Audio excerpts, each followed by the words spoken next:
singing low while I pop a bottle off of your chain swinging, clang clang, and it costs a lot. Bitch, I'm always at the guala, yeah, and you are not badass beat. Keep on going till you hit the spot. Whoa, I'm a big bag hunter with the bow.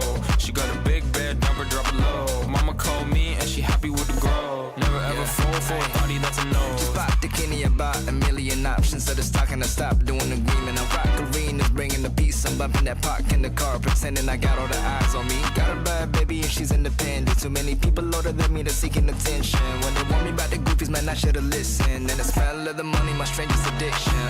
She tit for dick, I let her lit, I had to dip. I'm on for fifth, I'm all rich now. I bought a whip, I paint a paint, it drive itself. The fuck you think? Yeah, I'm rich now. Hey, little mama, yeah, you heard about me. I'ma pop you like a pea, yeah, at a mommy. Yeah, feel so hot like I'm chilling on the beach. Yeah, baby in the sun like the Teletubbies. Whoa, singing low while I pop a bottle off of your chain swinging, clang clang, and it costs a lot. Bitch, I'm always at the guala, yeah, and you are not badass beat. Keep on going till you hit the spot. Whoa, I'm a big bag hunter with the bow. She got a big bed, number drop it low.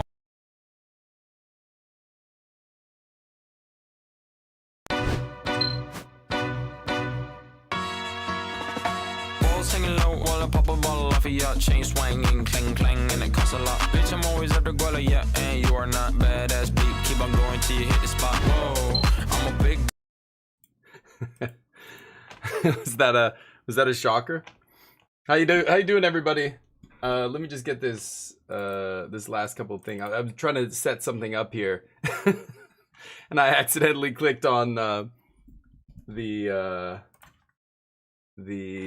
button that transitions there to a different overlay or whatever. How you guys doing? Happy Friday. Hopefully life is good. Swizzy in here first. Well, hello, my friends. Dooge, how you doing, Dooge? We've got to reset the wing leaderboard here. Holy shit, it's hot. It's like full on summer already. It's like plus 25, plus 30 degrees Celsius here. Crazy. Let me reset the leaderboard. It's May 1st. Charlie with 887,000 points. Dugio, I think... So, Charlie, hold on. I think I just... You were behind Dugio still, and now you're tied with him for number of wing crowns. Is that correct? When I went to check here, you had one less crown than him. He was still first, right? Frustrating day. Sorry, dude. That sucks. Hopefully the weekend is chill and you get to forget about all that. That's unfortunate. But yeah, what you sent me a message, Charlie, but I don't think... When I went to edit it, I just now edited the crowns, but you guys have the same number of crowns after I gave you a crown, Charlie. So I think you're actually both tied for first right now. I thought Charlie said... He sent me a message, but I think he... Yeah. You're tied now. That's what I thought. Okay, okay.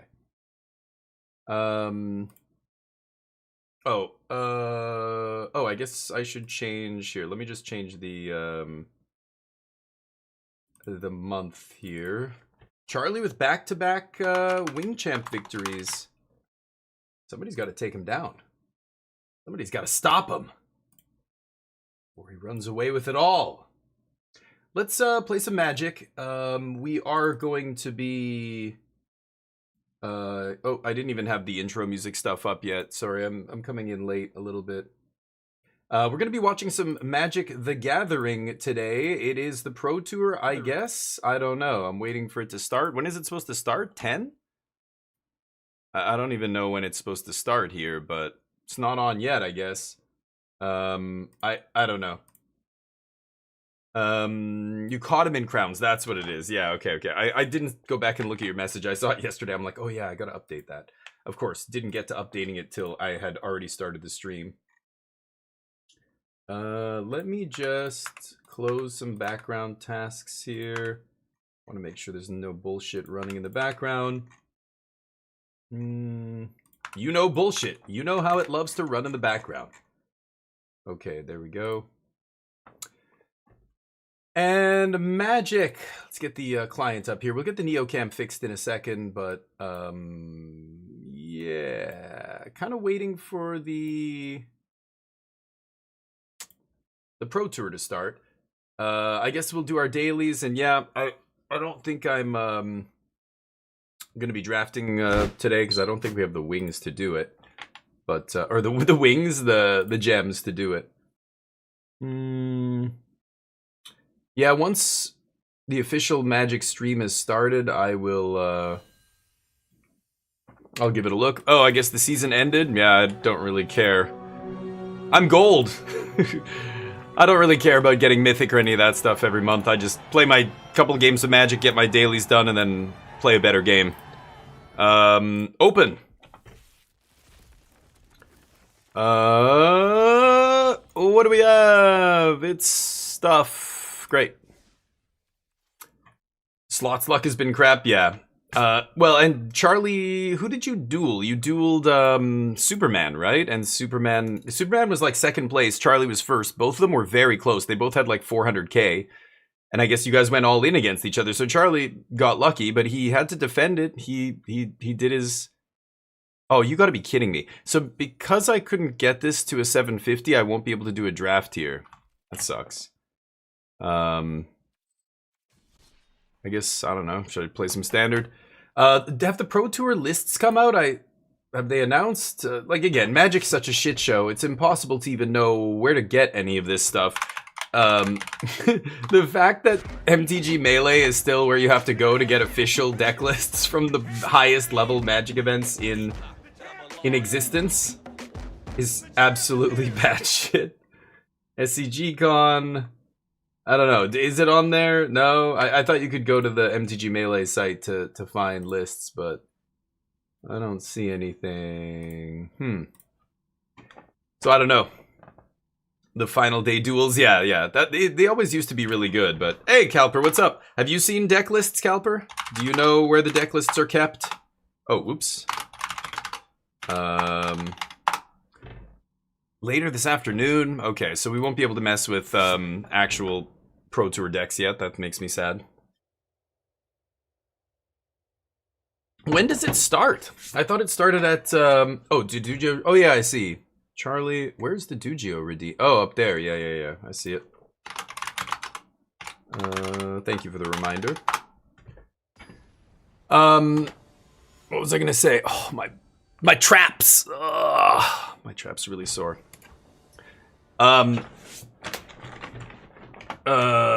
Yeah, I wanted to watch the Pro Tour, but I didn't know when it started. I swear it started at 10, but that's apparently not true. They're a guessing game. Everything's a guessing game with WotC. They'll make a proclamation, and then, like, 6 months later, they'll just say, actually, no, we're not going to do any of that anymore. You know, it's like, they've done this many times over the years, so it gets really frustrating. You basically never know what's coming down the pipe. They could announce next month that they're cutting standard back to 2 years. They could announce next month that they're creating a brand new format and Pioneer's officially gone forever or whatever. There's so many things that we just don't know. But the fact that there's not enough information out there about the future. I mean, if you're qualified for things like the Arena Championship, a lot of times you don't even know what format you're going to be playing until like a couple months before the tournament. Even though you qualified like 8 months before or whatever, like people still don't know where or what the format's going to be, where, you know, it's crazy. But again, it's not that surprising. It's just a matter of how much resources do you spend on that, on that kind of stuff. Like, do you... Yeah, let's just kill Badger Mole. Do you hire enough people to make a robust client and have a lot of information for players and make everything really easy to parse and everything else? No, then you're not going to have, yeah, very smooth, you know... Like, people are going to be confused all the time about where do I go to get information about this game? where do I go to... Oh, there's a Pro Tour this weekend? Holy shit.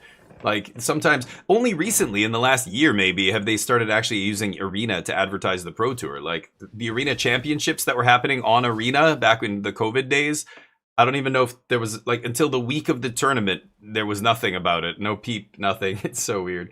Selling out of Paper Magics? Yeah, Paper Magic, yeah. It's kind of what I did back in 2020, but it makes me sad that I can't play anymore in paper. I have to borrow decks, but as long as you still have a connection with people in your area, like there's people who are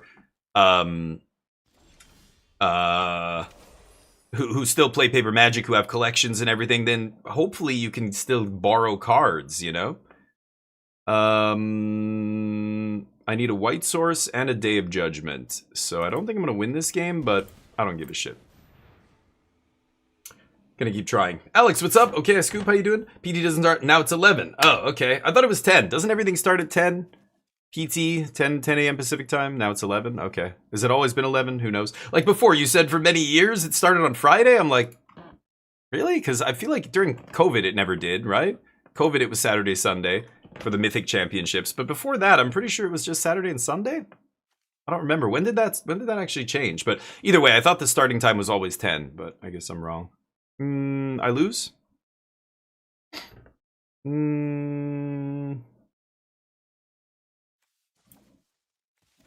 Sure. I lose. Didn't draw any 2-mana removal. I had to Get Lost in my opening hand, but did not draw anything else, so I am dead now.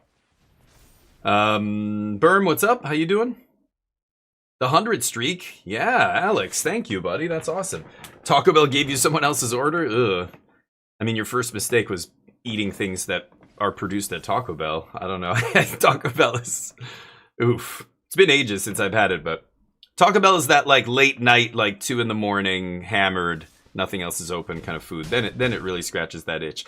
Thank you, Candyman. I appreciate it. Hopefully you're having a great day. Good weekend. A good weekend coming up. Oh, and I drew the Day of Judgment, too. Damn. I have no second white source here, right? So, sure. Cool. Just curious, what was your opinion on Aphelion? It was pretty... You know... What's the word? It's a nice little graphic novel kind of game. Like, it's a walking simulator. So if you like walking simulators, it is beautiful. Like, the detail in the environments and everything, the rocks, everything looks really good.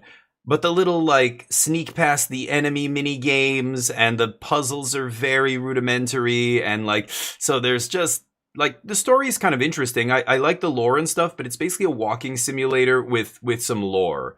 There's no interesting mechanics at play there. You know, the vaulting is your basic, very rudimentary Assassin's Creed style vaulting that's been done a million times in every other game like that.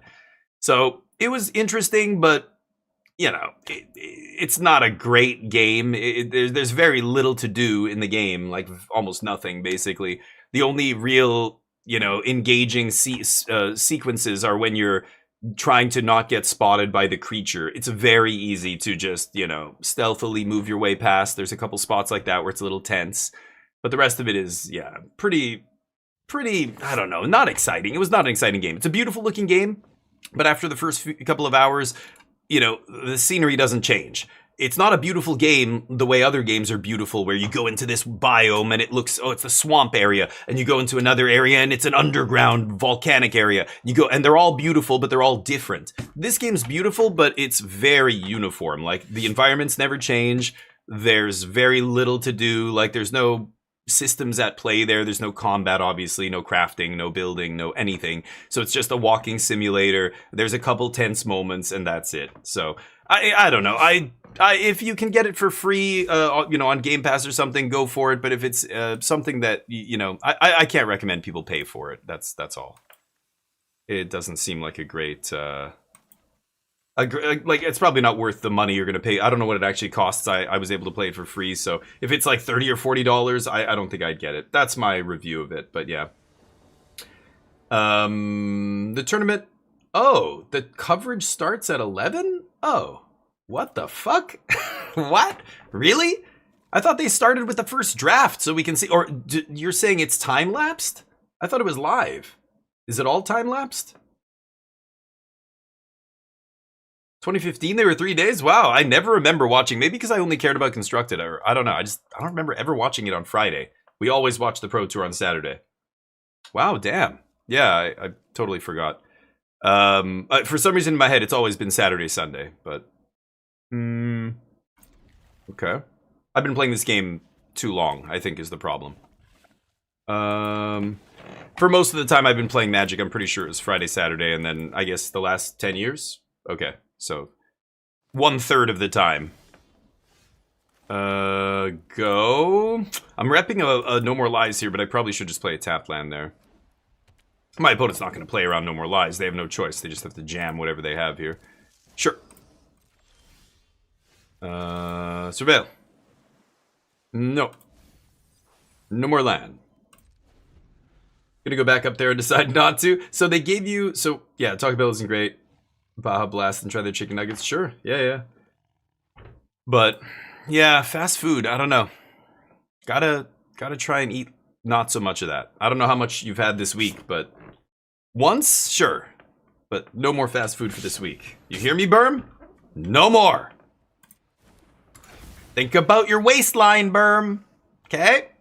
And your heart. And your blood sugar levels. And your energy level. And your on and on and on. You know.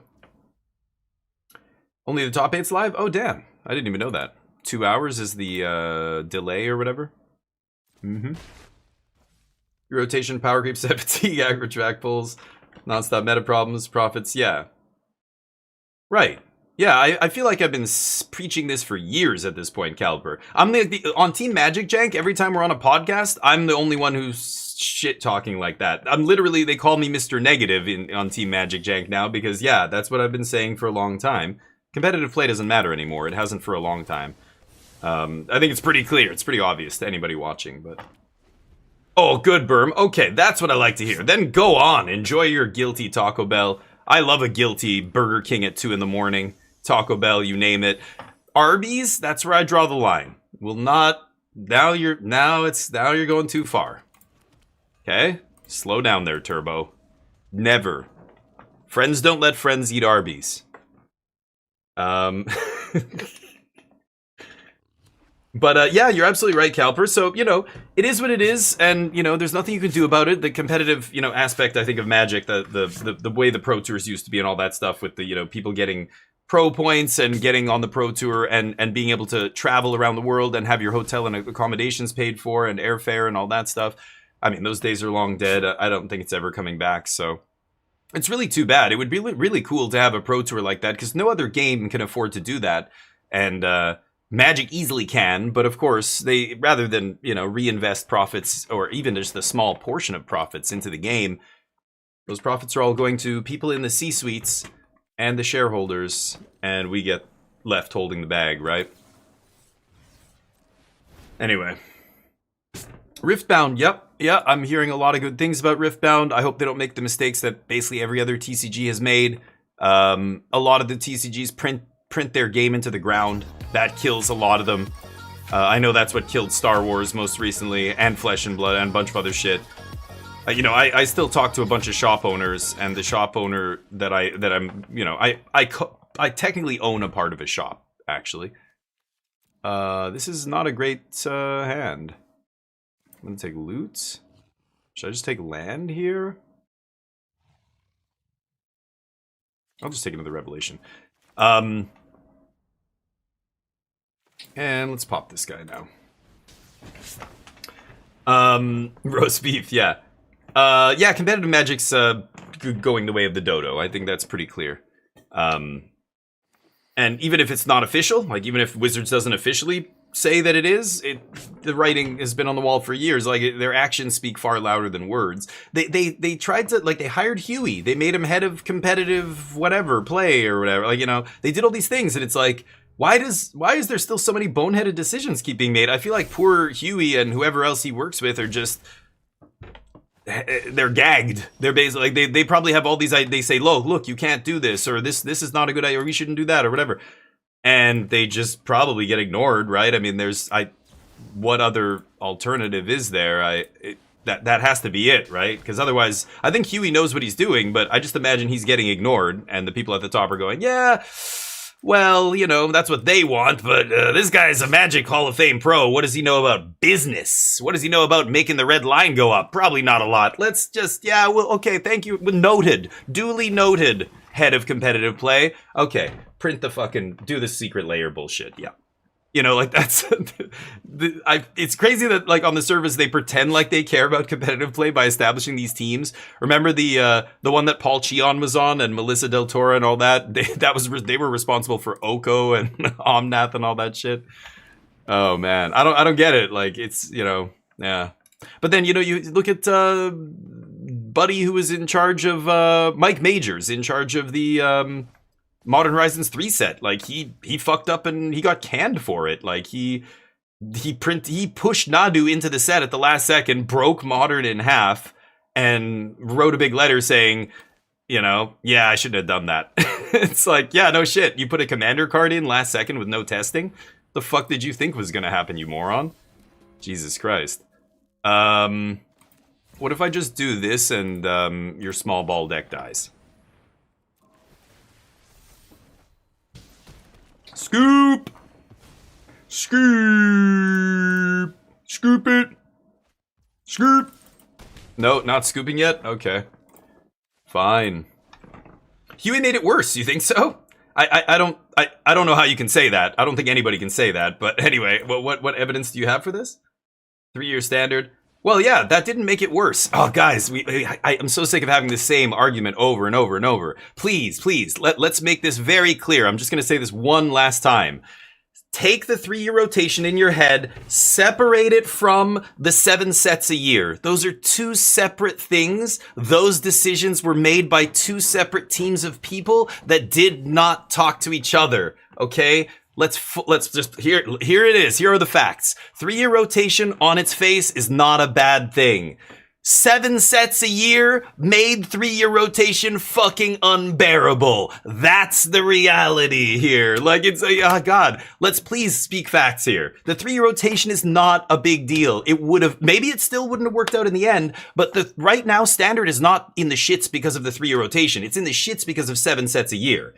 And you add to that the 3-year rotation exists, now it's exacerbating the 7 sets a year problem, right? These are 2 separate things. Don't blame Huey for standard sucking. Give me a fucking break. Huey's probably going, okay, 3-year rotation, great.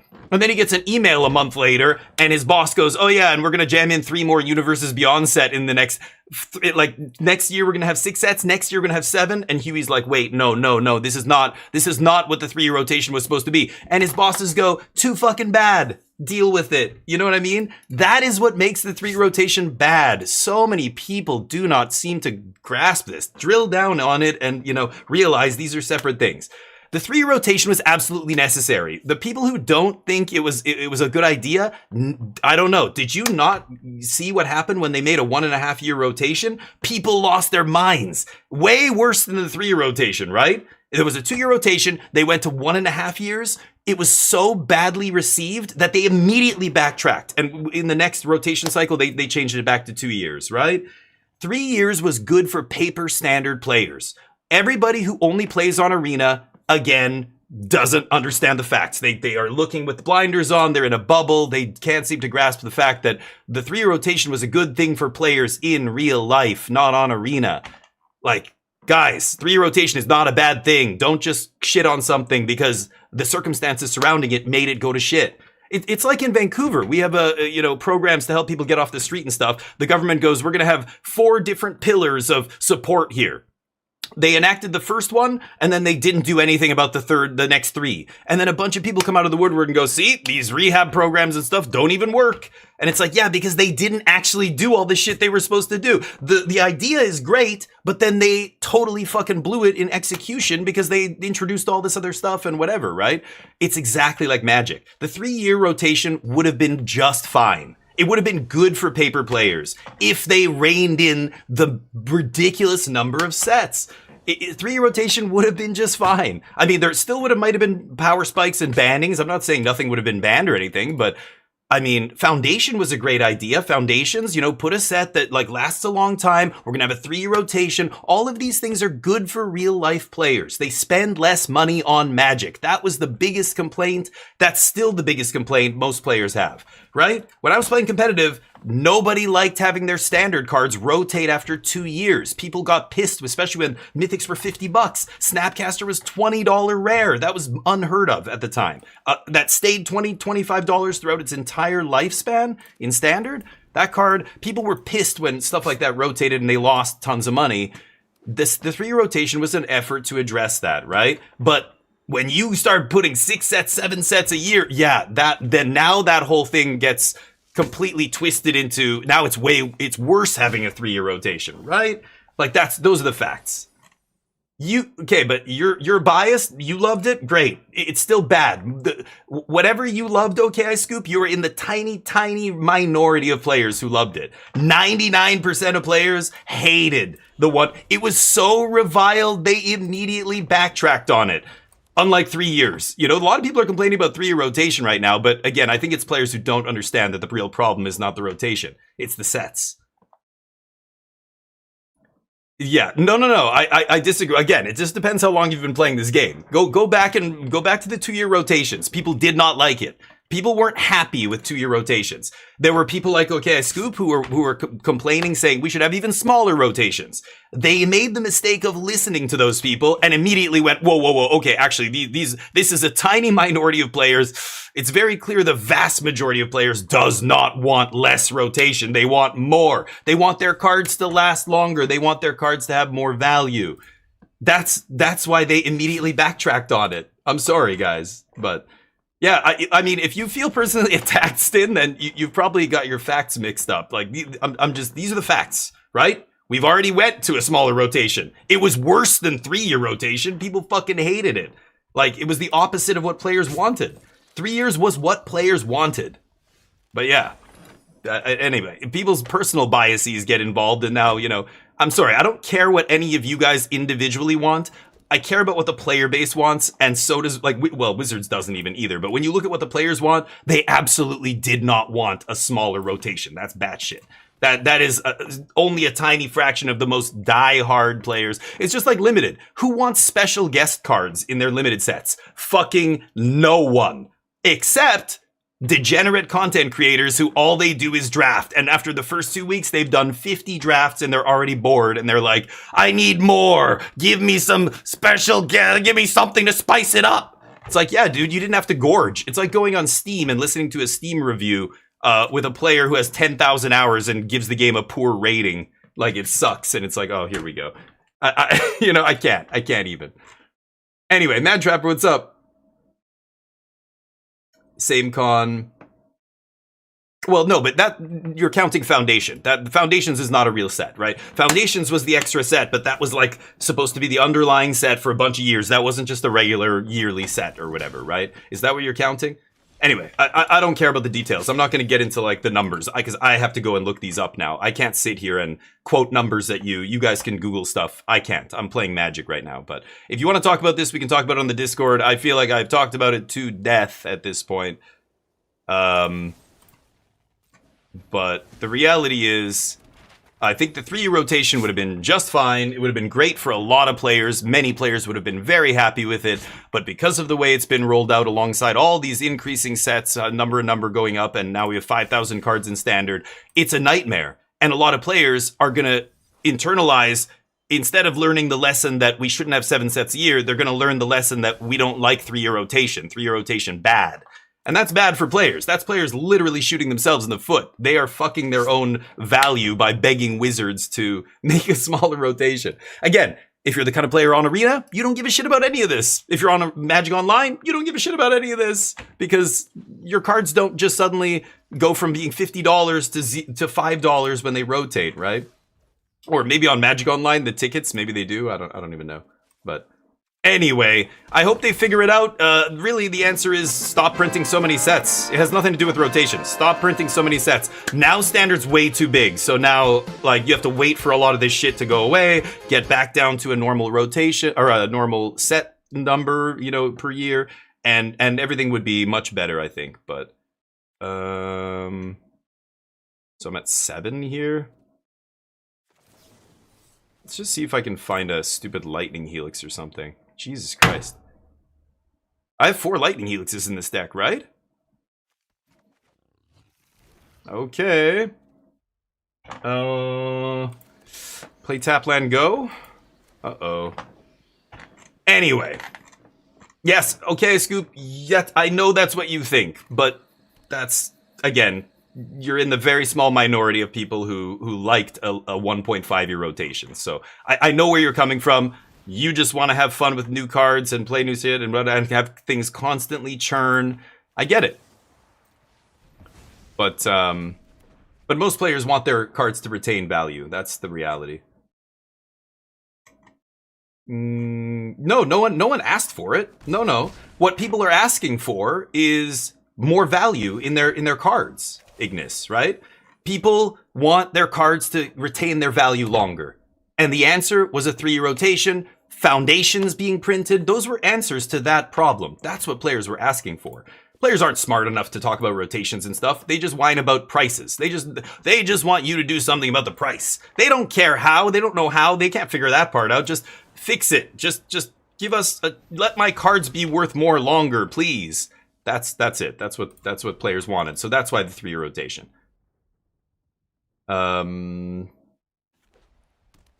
Standard does suck now, yeah. Why 7 sets a year? Because they had to... Yes, that is why, Ignis. Yeah. Universes Beyond fucked Magic completely. I feel like I've been saying this for years as well. When they first said they were going to put Universes Beyond into Standard, I immediately was like, that's fucking crazy. You gotta be kidding me. No. No way. I'm gonna kill this. I don't want them tapping it for mana. Yeah, Universes Beyond is killing it. That is the reason we have 7 sets a year, because they keep having to jam these fucking licensed bullshit sets into Standard. Next year we get 6, but who knows? Maybe that changes halfway through the year and they go, actually, turns out the contract says this other set we were gonna launch next year has to be in this year, so I know we said 6, but it's actually gonna be 7 sets a year next year. Like, they could just, like, that could easily happen. They are absolutely beholden to the shareholders and the people pulling their strings, so I can't bounce this guy. Okay, go. But anyway. Oh, it's absolutely about the number of sets. Well, yeah, but Ignis... Yeah, we're talking about the way Magic is. Yes, I've said that before too. If they separate Universes Beyond and take it out of Standard, then it's not 7 sets a year. I don't care how many secret layers they fucking print. When I say 7 sets a year, we're talking about Standard here. So, printing 7 sets a year for Standard is bad. Full stop. We all know that. 7 sets a year Standard is what makes the 3-year rotation look so bad. That's a fact. But... the universe, yeah, there's many ways they could do it. Universes Beyond sets out of Standard? Yes, I've been saying that for years at this point, 2 years. Why don't they just print Universes Beyond for Commander and whatever only? Well, they make way less money doing that, so why would they do that? So it's going to be 7 sets a year for Standard. That's what we're getting this year. I wouldn't be surprised if we're getting that next year, despite what they say. What they say means precisely 0 to me at this point, right? It doesn't matter what they say they're going to print. They could easily just change their mind next month. It just comes down to licensing deals and what the deals they make with other companies and stuff. Other companies might put pressure on them to release it immediately, and they will do that, right? But anyway. You'd rather take a 1-year rotation?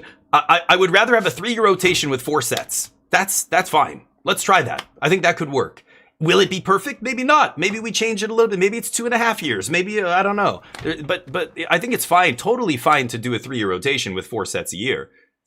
But with 7 sets a year, no, it's terrible right now. Yeah, I'd rather take a 1-year rotation than what we have now. I agree. It's ridiculous. I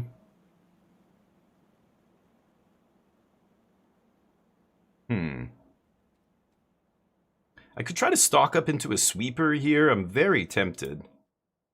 I have 3 Day of Judgment. If I miss, I lose. Well, I guess I could hit Surak with a... Yeah, let me stock up. I'm gonna see if I have a Jeskai Revelation here, but I'm just spinning my wheels. I'm just throwing away the monks. Yeah, let's just take that. That's better. I'll take a Lightning Helix as well. Okay. Now I don't give them a card, and this hexproof dipshit I don't have to worry about. Is there an indestructible thing in their deck, maybe?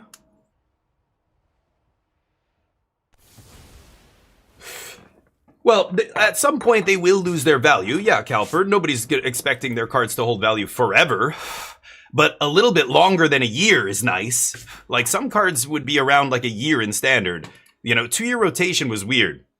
There were cards that went from being great, and then even though they didn't rotate, a bunch of other shit rotated and made those cards worse, and then they went to like no value and whatever. People just wanted them to be valuable, or to hold their value a little bit longer. Nobody was asking for forever, but You're right, Ignis, yes. But again, all I'm asking you guys to do is please draw a line between the rotation and the number of sets. Don't say 3-year rotation's bad because in a vacuum it's a bad idea. That is not true. The reason it's bad is because of the 7 sets. You have to keep like those things kind of separate. The 7 sets is the problem that's making everything else bad. It's not those other things that are inherently bad. Universes Beyond may not even be inherently bad, you know? Maybe it could be great. It could be done well. But dumping it into standard? That's not the way to do it. Like 7 sets a year? That's not how you do it. Right? Like that's the problem. It's Universes Beyond that's causing a lot of these other things to be bad. 7 sets a year might not even be bad as long as they're not standard legal. Print a fucking 1,000 sets a year for Commander. I don't give a shit. Let the casuals dump their wallets on it. I don't give a shit. But you're destroying sanctioned competitive Magic by putting that many sets in a standard format, in what is supposed to be a small format. It's crazy. So they're gonna let me think about this. I'm gonna bounce Air Temple, shoot them.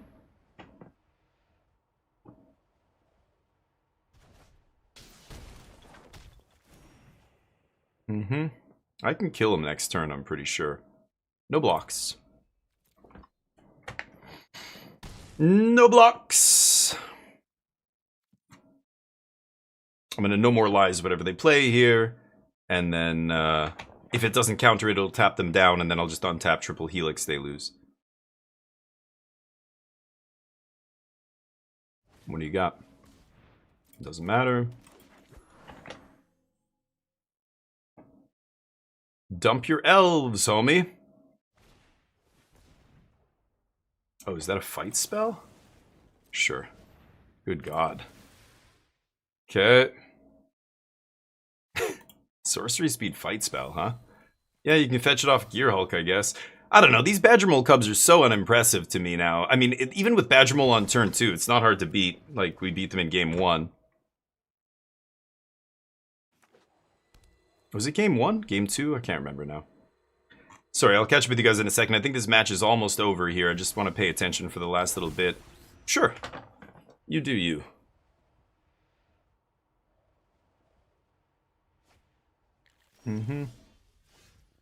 Pyroclasm. Bzz. I don't know if this is enough. I'm not doing the math. Bzz.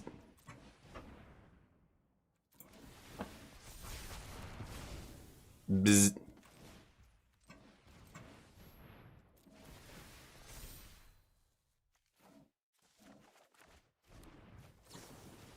Bzz. A GG. Okay, there we go. Yeah, UB in standard is insane. That's what's killing it. And like, anyway, so my point is just that I think people shit on the 3-year rotation too much because they cannot separate the fact that the 3-year rotation is suffering from the Universes Beyond 7 sets a year phenomenon that is occurring in Magic right now, right? 6 sets, I mean, like, okay, because Scoop is saying next year we're supposed to get 6 sets, sure. We act like that's a good thing. This is how the Trump administration works, for Christ. This is how all grifters work. They say, we're going to do something extremely insane, you know? And you go, what? That's insane. And they go, fine, we'll come down to here. And you're like, well, God. And then the next time they say this, you meet them halfway. The next time they say something super insane, they come back halfway. And now you're at already the point where that was the insane thing in the first place that now seems sane because they keep going more and more insane with it, right? Now we don't even notice when what would have been considered insane shit happened, you know, if it happened 20 years ago. Now people are just like, oh yeah, this is what he actually said he was going to do. So if it's just this, then, you know, that's not so bad. Like, what the fuck? How did we settle for this? You know what I mean? It's like, even 6 sets a year, people are like, oh, well, great. This is only a 6 set a year, so it's not that bad. Could have been 7. It's like, what? That's not normal. None of it. The 6 sets is fucking insane still. That's insane. 6, 7, whatever. Like, that's way too many sets. That's destroying standard. It's got to be half that. Like, almost half. 4 sets, right? Like, and even 4 sets, I don't know. But again, talk to a limited player. They'll say, no, fuck that. I don't want to go back to 4 sets. I want 8 sets a year. I want 10. I just want more new shit to draft. It's always a fun experience because it's just nothing but a honeymoon phase if every single draft format disappears after 4 weeks or whatever, right? Like, do you know Lorwyn was in around for 4 weeks? That's it? 4 weeks. That's crazy. If you're a limited player, though, you probably love it. You're getting new shit all the time. It's got to be great. If you're an arena casual, you probably love it. You're getting all kinds of new shit all the time. Even if you can't buy all of it, you just have so many new toys all the time. But I feel like that stuff has to be completely kept away from competitive Magic, because competitive is not like casual. That level of content and just constant change, and it's insane. I mean, it's making standard, like, its standards ridiculous. Can you just think? We were supposed to have a Pro Tour right now where IZZET's making up, you know, the prowess decks 30%, but if you add up all the blue-red decks, they're like closer to 50. They were also supposed to have Vivi and Corey Steel Cutter. Both of those cards should be legal in standard right now alongside everything else that's legal. Wow. Like, it's very clear that there's almost no testing being done, because how do you test for that many sets? Like the Future League, they used to call it, who work at Wizards. There's like, they've said it's about 50 or 60 people, but nobody really knows. Most of those people could have been let go. It could be 10 people for all we know. There's like a group of people who are supposed to test these formats years before the sets come out, right? Jerry Thompson's talked about this. He was doing that stuff when he worked there. And is anybody testing? Like, how does all that shit? So you're saying these people were testing a format with Vivi, Corey Steel, and all the other shit we have in blue-red right now, and they were like, yeah, it's all good to go. Send it out the door. What? No, it can't be. So what are we missing here? Is there no testing being done? Is it just the bare minimum? Like, there must be something else, like, you know, otherwise. And this is, I think they just went, yeah, we're just going to ban things as they become problems. And, you know, if Vivi's too good or whatever, we'll just ban it. Or I don't know. Again, or it's, you know, it's Final Fantasy. We got to put Vivi in because our contract with Square, so we want this product to sell well, and people love Vivi, so we can't, you know, I don't know. But even just nerfing it would have been, like, how do they miss stuff like that? It's bananas. I don't know. Both are bad? I don't know. I disagree. But anyway. I think your line is blurry. Okay, I scoop. 6 sets were announced the next year when they announced the 3-year rotation. Okay, I think they did say they said they were going to go to 6 sets after, but yeah, they were announced the next year. Yeah, so I imagine the decision for a 3-year format was made before they realized they were going to have 6 sets a year. I think are you assuming that, like, again, I think you think that Huey Jensen is privy to that information. Like, did he know that there were going to be 6 sets? I'm guessing no, he did not, right? He didn't know. That's why. So when you blame Huey, it kind of like, don't do that. You don't know that. You have no idea what people have said in meetings, what he knew when, none of that, right? They might have not known they were going to do 6 sets. How do you know that? Did he say that? They were announced, the 6 sets were announced at the same con for standard? I think if he's planning a 3-year rotation, that was done way back when Foundations was put out and all that stuff, right? I think the 6 sets came later. You're saying he knew about the 6 sets? I don't know. I would be shocked if his plan for 3-year rotation was put in place knowing ahead of time that there was going to be 6 sets coming in standard. I still maintain that I would love to ask him. I would love to hear his, well, I don't know. He probably can't talk about that stuff, but I would love to hear what actually happened there. The 3-year rotation, they could have been planning for ages, and then the higher-ups just dropped the fact that, oh yeah, we signed a deal with blah, blah, blah, so we got to do a Universes Beyond set, and we're going to put it in standard. And it just gets dropped on him. And, you know, what is he going to do? He just has to go along with it. He can't yank his whole plan. He just has to kind of, like, hope it works, right? Again, I highly doubt Huey Jensen was on board for 6 sets a year. That's batshit. When you say he knew about it, that doesn't mean he wanted it. It doesn't mean he planned the 3-year rotation with that in mind. That could have totally been dropped on him out of the blue. Even before they officially announced it, he would have still had to go through with the 6-year rotation thing, right? I can cast Jeskai Revelation here, so I think I'm going to do that. Bro, what are you doing? I got 7 drops. Well, Tablet was pretty good here. Ramping me for 2 into a Jeskai Revelation on turn 5 is pretty nice. Anyway, I refuse to castigate somebody when I have no clue what was said behind closed doors. You have no, and neither do you. So unless he's gone in an interview and actually spoken about this and said, yeah, I thought, you know, I knew there was going to be 6 sets and then 7 sets and all this shit, and I still wanted to go through with the 3 rotation. Or was it like, no, we had planned all this, we had done the Foundations thing, like that Foundations was designed years before it came out, right? So he had the 3-year rotation idea, I assume, way before they announced the fact that there was going to be 6 sets. But at some point, when they do announce it, to him anyway, they tell him internally, this is happening, what do? Do you pull the plug on the whole plan, or do you still go through with it? Foundations is being printed, like we can't just go back on that, right? So I don't blame Huey one bit. I blame the people that you should blame are the people at the top who don't give a shit about the competitive aspect of the game. They just want to sell more cards. The people who made the decision to put Universes Beyond into Standard, it was not Huey. And, 6 sets a year and all that shit is not Huey, right? Money, money, money. Yeah, it's all about money. Yeah. Testing is done for Commander first. Yeah, I don't know how you test for Commander. It's batshit. It's almost like, just... I don't know. What is the metric you use for Commander? Is it fun enough? Or whatever? I don't know. It's weird. Pyroclasm. A lot of their stuff has 3 toughness. I don't think I'm going to play Pyroclasm. I could High Noon. High Noon probably is good here, right?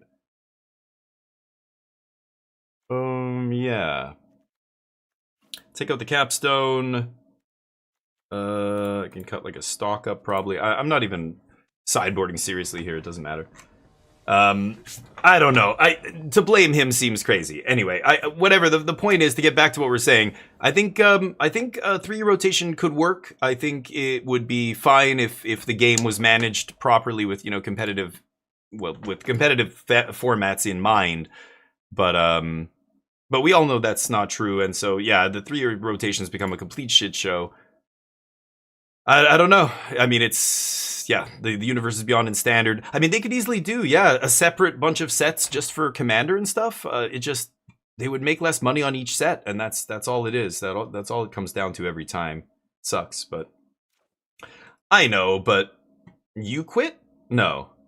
Counterspell, counter hire. I mean, he could have quit, but that's not helping anybody, right? Like, he wants to make Magic great. He wants it to be great for a lot of the players that he used to rub shoulders with, the competitive players and stuff.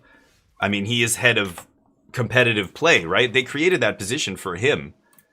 So, I mean, yeah, you're right. He could just give up at any point. I mean, God, I think people like him and Morrow are almost like saints with the level of patience they have with the game. And Morrow, like, I can't believe he could quit that stupid blog anytime.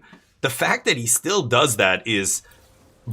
But frankly, it's mind-blowing. It's like, it's bizarre. I've never seen anybody at a high level at any other company have like an open channel directly to them that anyone out there can just like say shit to them. And, the stuff, a lot of the stuff he answers is, interesting or whatever, but there's a lot of like shit that he gets thrown at him, right? Like tons.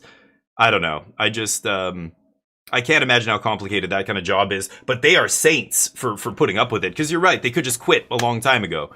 And that would be, much easier for them, but they want to make a difference. They want to do the right thing. They want to make the game better. They want to do what their job title says they're supposed to do. So I admire them for that, but they have an impossible task, right? It's so impossible. I don't think anybody could do that job and make everybody happy. There's just no way. It's impossible. So I don't know. I don't know how much power he really has. It's got to be very frustrating when you come up with ideas and stuff and you try and execute them, and then the people above you just kind of like inadvertently or directly just shit all over everything that you've done. They ruin your whole plan or whatever. Gotta feel bad, but you get to hit me for 4, homie. So I don't know, those guys. Hey, Fallout, what's up? I admire them. I hope Huey, keeps trying to fight the good fight. But anyway, my point is, I don't think you should blame him. It's never one person, and it's almost certainly not a person in his position. It's Chris Cox you should blame, or that level of the company really is the problem.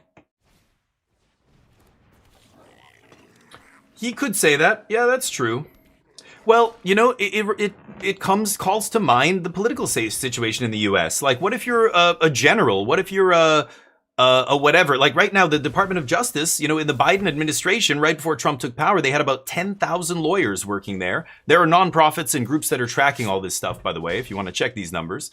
Now there's less than 5,000. They've had 5,500 and something lawyers quit, many of them prematurely, because they know they're going to be asked to do something that's constitutionally unacceptable. You know, what if you're a general and you're in an army and now there's a new leader and the leader says you have to do something that is unconscionable, like something that goes against all the international treaties that your country has signed?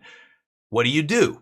You could quit and it's safer for you, or you could say no, knowing that they're going to have to fire you and then you are going to have to fight it in court and you're going to, you know, and on and on and on. You know, I don't know. What is the better way to do it? I mean, if you're thinking solely for yourself, selfishly, then yeah, you should probably quit. That's the selfish decision, because then you dodge everything. But I don't think that gives you the integrity. I think it's the people who fight despite knowing, you know, I'm gonna do my job because I'm good at this job and I know what this job means. You're trying to corrupt my job. You're trying to turn my job into something, or turn me into the opposite of what my job is supposed to be doing. I refuse, and you must fire me, because then it creates a spectacle and it's worse for me professionally, but at the same time, whoa, this guy comes back? Okay. Oh my god, why can I not find, hold on, let me see. I guess I'll go, let's go play this first. I need to find a removal spell, it's ridiculous. Oh my god. Stock up. I'm at 8. Let's see if my opponent top decks here. Oh my god. This is bad. I guess I'll take a land here. Okay. Oh no. One Jeskai Revelation away from victory here. So I don't know. I don't know what I would do. You know, if you're in a position like that, you are still in a position where you can do more to stop this than anyone else, right? Like, you're still in a position where, oh, and you just top deck Burst Lightning? Lucksack. You're a Lucksack Bargler. Oh, I should be playing Flash Freeze probably. I'm on the play.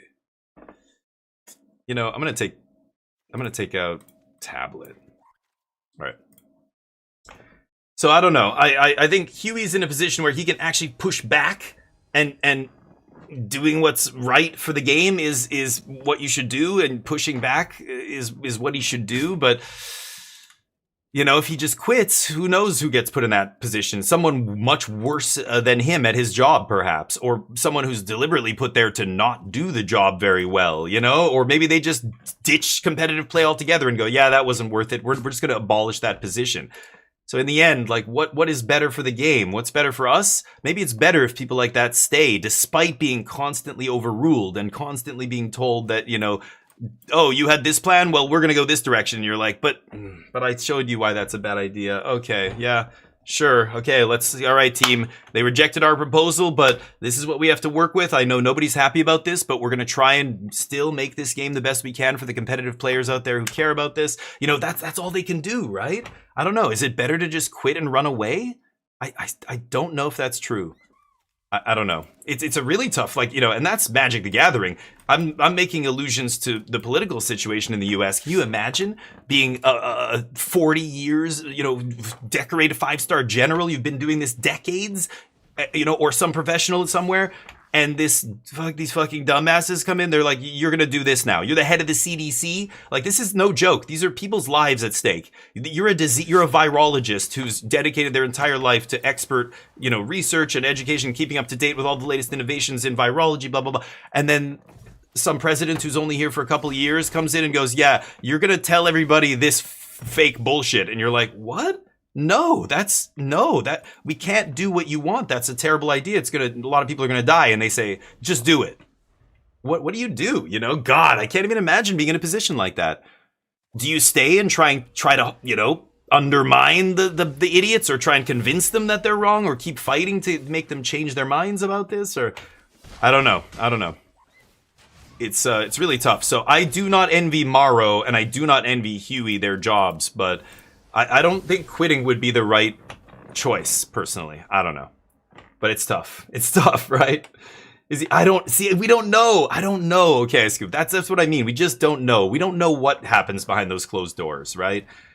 Right, but that's usually how it goes. Yeah, like this. of course the CEO, they're going to get what they want. I think the only way that doesn't happen is if the CEO, hold on, let me think about this. This is interesting. I can't loot and Helix in the same turn, even if I shock myself because of the way Helix, you know. I think I'm just chilling on loot. I think I'm just going to kill this guy and pass. I don't know. So yeah, I know it must look like he's not doing shit, you know, like look at Standard. It's total shit. It's all his fault because he's the guy whose name above his door or whatever says head of competitive play. But it can't be that simple. Like, honestly, I would love to be a fly on the wall at some of these meetings that I'm sure he's been a part of where they talked about this stuff. And this is years before they announced it at some con. Like, this is like 2 years before, you know, Foundations, those sets had to come out. They were designed and ready to go years beforehand. I just wonder what, you know, I think at some point that kind of thing was just dropped on him. Oh yeah, by the way, we're going to have 6 sets next year. And he's like, that's not what we planned for. And they go, well, that's what's happening because that's what Bandai or whoever the fuck, Nickelodeon said that's their terms of their contract. So, and you're just like, oh, you know, what do you do if you're Huey? When it comes time to announce it, he's not going to go, hey, I didn't want any of this. I just want everybody to know a year ago when we heard this in a meeting and Foundations was already set to print and blah, blah, blah. I said no. Like he has to go along with it, right? But it's not fun. Not fun to be Huey. It's such a hard job. I don't even, like, even when I complain about individual cards, I usually often caveat what I say by, you know, how could they print Oko? How could they print Underworld Breach? Blah, blah, blah. But I also caveat and say, that said, it's very, very hard to make a balanced Magic set. Never mind a balanced Magic format. Like, a whole format. No, it's almost impossible. You're never going to make everybody happy, and especially from players, right? We're such a diverse group. There are players who bitch and moan when Mono Red's the best deck. There are players who bitch and moan when Control is the best deck. There are literally every deck under the sun. Show me a deck, I'll show you a player who bitches about it and doesn't want to see it in Standard. You just can't make everybody happy. So where do you land as Wizards? You know, it's hard to blame them for screwing shit up sometimes. It's inevitable. You just have to accept that there are going to be good and bad times in Magic in every format, and hopefully there are less bad times than good times, and that's really all you can hope for, right? All right, homie. It's turn 8, turn 9, something like that. You know what that means. That means it's my time to shine, friend. You're playing against the Control deck. Your time is over now. Okay, tough guy, you know what? I don't need this from you. I don't need this from you. Slap. I probably shouldn't have done that. I should have just waited for their turn. But maybe they'll scoop and we don't have to waste any more time.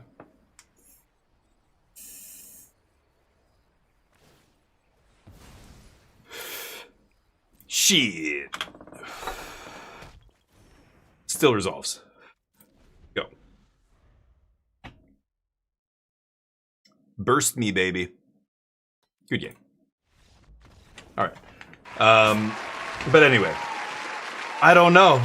We don't know. That's all I'm saying. So let's not accuse him because I don't know. Maybe you're right. Maybe he thought it would be fine or something, but I can't imagine that's true. Like, he's not an idiot. he knows more than Magic about you, more than about this game than you and I, right? I assume. So I don't know, but God, you know, again, all we see, it's like seeing light from a distant star. By the time the set reaches us, it's 2 billion years old. Do you know what I'm saying? Like, by the time a set actually comes out, they've already 2 years ago designed the set, tested the set, tweaked it, honed it, did all the shit, right? It's really weird. So it like trying to judge, like, who knows when and at what point. Like, a lot of this stuff happened behind closed doors and it was announced publicly is way after the fact, right? It's interesting. Are we ready? Oh, I think we're about to start this Pro Tour stream. I'm gonna keep playing Magic in between, but I'd like to let's see, is it up yet? Oh yeah, okay, it's up. Let's go take a look real quick here. This is the Pro Tour. We'll just full screen this, and I'm gonna leave it off the The commentary and stuff. Oh, Ken Yukihiro winning? I guess. Oh, these are just clips. Wins the Pro Tour here in Atlanta. After 10 years, Seth Mansfield is once again the world. That was a sloppy top 8. Pro Tour Lorwyn Eclipse champion, the Big Dave, Oh. Christopher. Oh, yeah, that. Lawson. Okay. Now we can mute it. They're gonna do their usual, introduce the city. There it is. The armpit of the United States. I actually don't know. But Vegas is not a great place. I don't know. I do not like Vegas. It's fucked up. It's a fucked up place. Yeah. Anyway, I don't need to elaborate. If you've ever been to Vegas, it is the same convention center. Yeah. No. I think that's different than the one in 2023 that I was at. Magic players. Team hoodies. See if I recognize anybody. I know some people here. No. That would be almost impossible, but sound like crazy person. If he doesn't do what they want, they'll just replace him with someone who will. Kind of. Yeah. Quitting doesn't... Yeah, it's not... I don't think quitting is the answer. That's the other thing, but that's true. You're right, okay, Scoop. It would draw some attention to it. And sometimes, like, for example, do you remember when Jerry Thompson, I think it was the World Championships, like 2021 or whatever, he basically, like, what did he do? He dropped from the tournament the day before it was going to start, and it's a 32-player tournament, so it totally throws the balance of the tournament in the gutter because there's going to be one person with a bye now, right? Like that totally fucks the tournament. But and it's like he's getting paid to just play in it. He forewent all the money. He gave up like 10 grand basically to like play in that tournament, and to make a statement about the death of competitive play. Like that kind of a thing is different because again, that's not his job. Like I think it's important to make a statement like that sometimes. And when you're right, when it draws attention to it, like that's what he was trying to do, right? Is draw attention to the death of competitive play, which, he was the canary in the coal mine, really. But Huey, he was hired to do that specific job. So quitting almost feels like, an abdication of your responsibilities, your job at some point. Like, do you think you can do this? Then you have to do it under duress, because you're the best. If not you, then who else? Like if you asked Huey, who do you think should replace you right now? Like, I wonder if there's a good answer for that.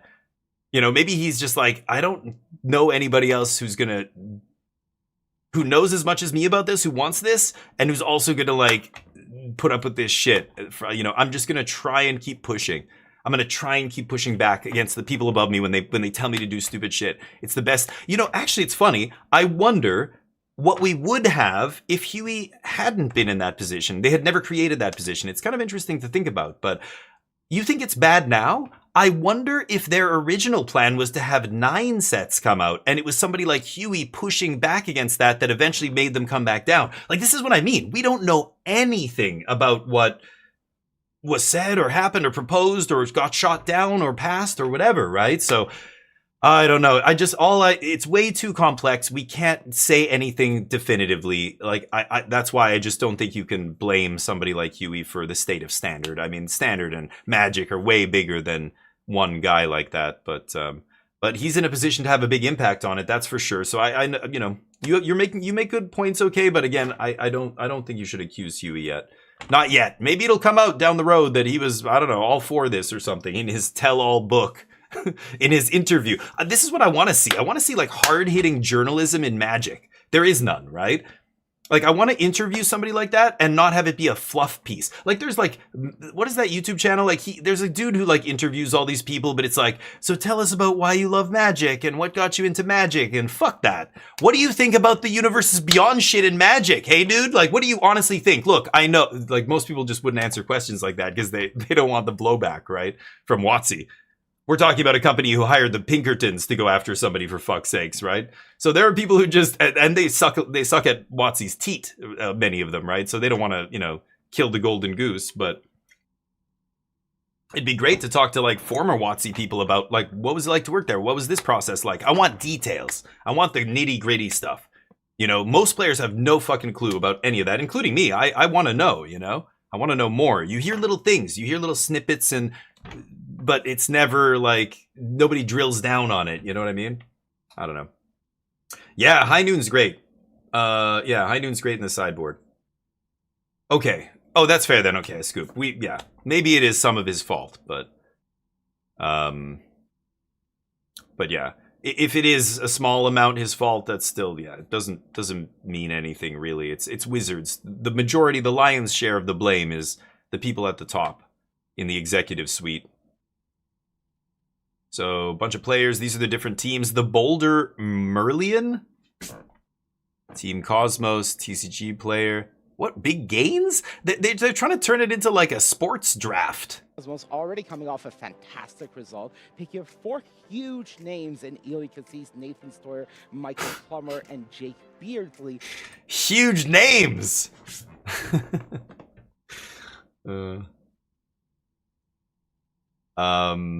Magic's a funny game. I love Magic. I've been playing it for a long time. Like in the TCG space, it's one of the, well, it's the oldest, most iconic, you know, TCG. But in the wider world, Magic is such a niche game. It's such a tiny ass game.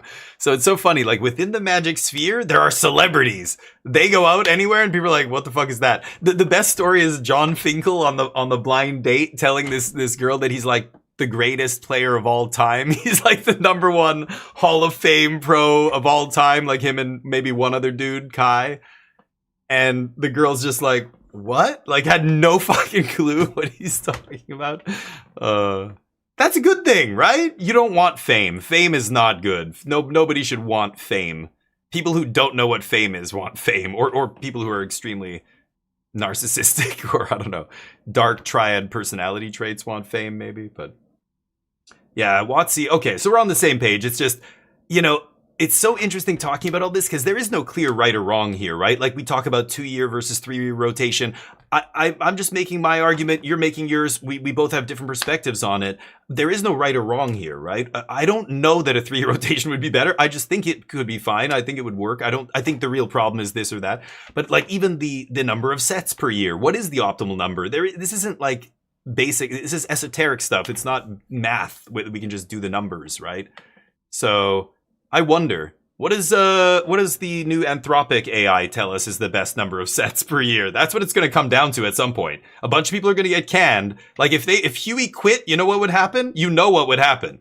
Mythos would take Huey's spot. It would be Anthropic deciding how many sets. What do we ban? I don't know. Ask the AI.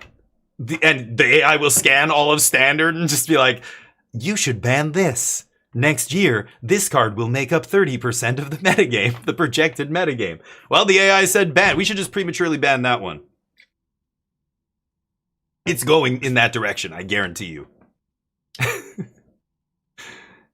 I wonder what an AI Magic set would look like. Like an AI design. Like right now, AI's garbage. It's not AI. It's they're LLMs. They're bots. But eventually, if AI gets to the point, like it's getting better and better. Like right now, the Mythos, like the latest Anthropic one, can find crazy inconsistencies, bugs, those kinds of things in programming and software and stuff. I wonder if it can look like look at a system like a Magic format, like Standard, with 5,000 variables, and do the math. I still think it's far beyond what an AI could do, but it's going to be at some point. There's going to be an AI designed set. It's going to be the next Mirrodin. Watch. If it's UB only 2 or 3 year Standard. Oh God. Well, yeah, you know, yeah. Honestly, at that point, I probably leave the game. I probably just don't even want to play the game anymore. At least not keep up with it on the regular. That'll be a sad day, and I've known that day's coming for a long time. Again, the writing's been on the wall with Magic for a long time now. I remember really feeling it. I think it was the Godzilla cards when those first came out. And sitting across like at a high level Standard tournament in the finals at a store championship or whatever. And that's not even that high level, but there were no regional championships, a GP or something. You're in like round 5, you're 4-1 at a GP, and somebody plays like a Godzilla card, and you're just like, and I know people now are like, wow, you care about that? Like, are you kidding? It's like, well, back then that was like, it was wild to see that. And I remember going at the time, this is this is the slippery slope. We're going, it's all downhill from here. And people are like, shut up, old man. You're a doomer. Shut your mouth. The game's fine. It's selling better than it's ever sold. Yeah. It's like people, how's your country doing? It's fine. Look at Wall Street. The economy is great. That means everything's great. Anyway, I wouldn't be surprised, and at that point, I'll just be like, yeah, that's kind of the final straw. I mean, remember, they weren't supposed to be putting universes in Beyond in Standard at all. They specifically said they wouldn't. And then they just, immediately go back on that like a year later. So you can't believe anything they say. 6 sets a year we're supposed to have. Next year we're supposed to have 6 Universes Beyond sets. That could change at any point this year. They could just announce there's going to be 2 more. Like who knows? Yeah, they could announce what you said. Like sure. Mirrodin, we're going back, and it's going to be an AI design set. Trust us, you're going to love it. Honestly, at this point, an AI design set might be better than some of the regular sets. I don't know. What's up? What? Big Spartan? Sorry, a pro tour? What did I say? I don't know what. What you wrote isn't a word, so I don't know what was I talking about. MTG streamer, Universes Beyond Baru? Yes. Put me in, baby. I want to be I'll be like a 0-1 Fibblethip or whatever. What is he? A homunculus. I'm just a homunculus, guys. I'm not real. I'm a clone. Built out of pieces of the greatest streamers of all time. Yes. Oh, Pro Tour? Pro Tour. Yeah. Did I say it weird? Yeah, maybe I said, what? Pro Tour. Is that weird? I don't know. That sounds normal to me. It's my Canadian accent, maybe. How do you guys say it? I know people who say tournament and tournament. I think it's supposed to be tournament. Tour. Pro Tour. Yeah, but it depends where you're from, Dipsilian, right? If you are from, or Tipsilon, sorry. If you're from where I'm from, maybe. I have a pretty neutral accent as far as accents go, but when I got into voice work, there were specific words that I said very much like a Midwestern, like prairies Canadian, because that's where I grew up and my family grew up there. So, what's a good example? Like, well, for example, like when I was in South Korea and I'm doing voice work for like English education, right? A lot of times they would stop me and say, we want an American accent. And so I would say like, okay. And I would just talk like normal, but then I would say borrow. And they would say, I'm sorry, could you do that again? I'm like, yeah, give me 1 second. Whatever. Question 1. John wants to borrow a car from Sue. What does John... And they're like, stop. Can you do that one more time, please? That's, you said borrow weird. And I'm like, what? Borrow. They're like, yeah, you're saying borrow. We want you to say like borrow. And I'm like, borrow? It's an O. And they're like, but we want the American accent. I'm like, okay. This was only right when I first started voice acting. As soon as you realize what the clients want, you just give it to them naturally. And then my wife is making fun of me because now even when we're with our friends, I'm like, oh, I'm sorry. And they're like, you're sorry? Okay. You're sorry? You're sorry? But if you go to the States and I say, oh, I'm sorry, my American friends are like, you're sorry? You're sorry? What is that? You're sorry. Borrow. Yeah, tomorrow. You start to like notice the specific, it's only specific words that I say differently because yeah, I speak English. I'm sorry to my American friends, but there's shit Americans say that is totally against all the rules of English, and a lot of it just ends up being accepted. Ain't and y'all and you name it, man. It's I don't know. And borrow, tomorrow, none of that makes sense. They're O's. Herb? What's that guy's name? Herb. What's that plant? Herb. Tell me how that makes any sense. Stop. Just stop with your pounds and your gallons, fuck's sakes. I'm just kidding. I have a lot of American friends. I love going to I used to love going to the States. I don't go there anymore after their leader said they wanted to annex my country, but And people, even from my country, on proper visas are getting detained and thrown in isolation for like weeks. It's ridiculous. Herb Dean. Often. Yeah, that's a big one, Spartan. That's a good one. Yes. I always used to say often. The T is silent. But then when I started doing voice work and I heard other really good voice actors, whenever you're listening to anything official, it's always pronounced with a T. Often is slang. Often is how you should say it. But you have to learn. You don't, like, when people try to say it, they enunciate too strongly. They go often. Like, it's very small. It's often. It's almost a D. It's like a soft T, right? But yeah.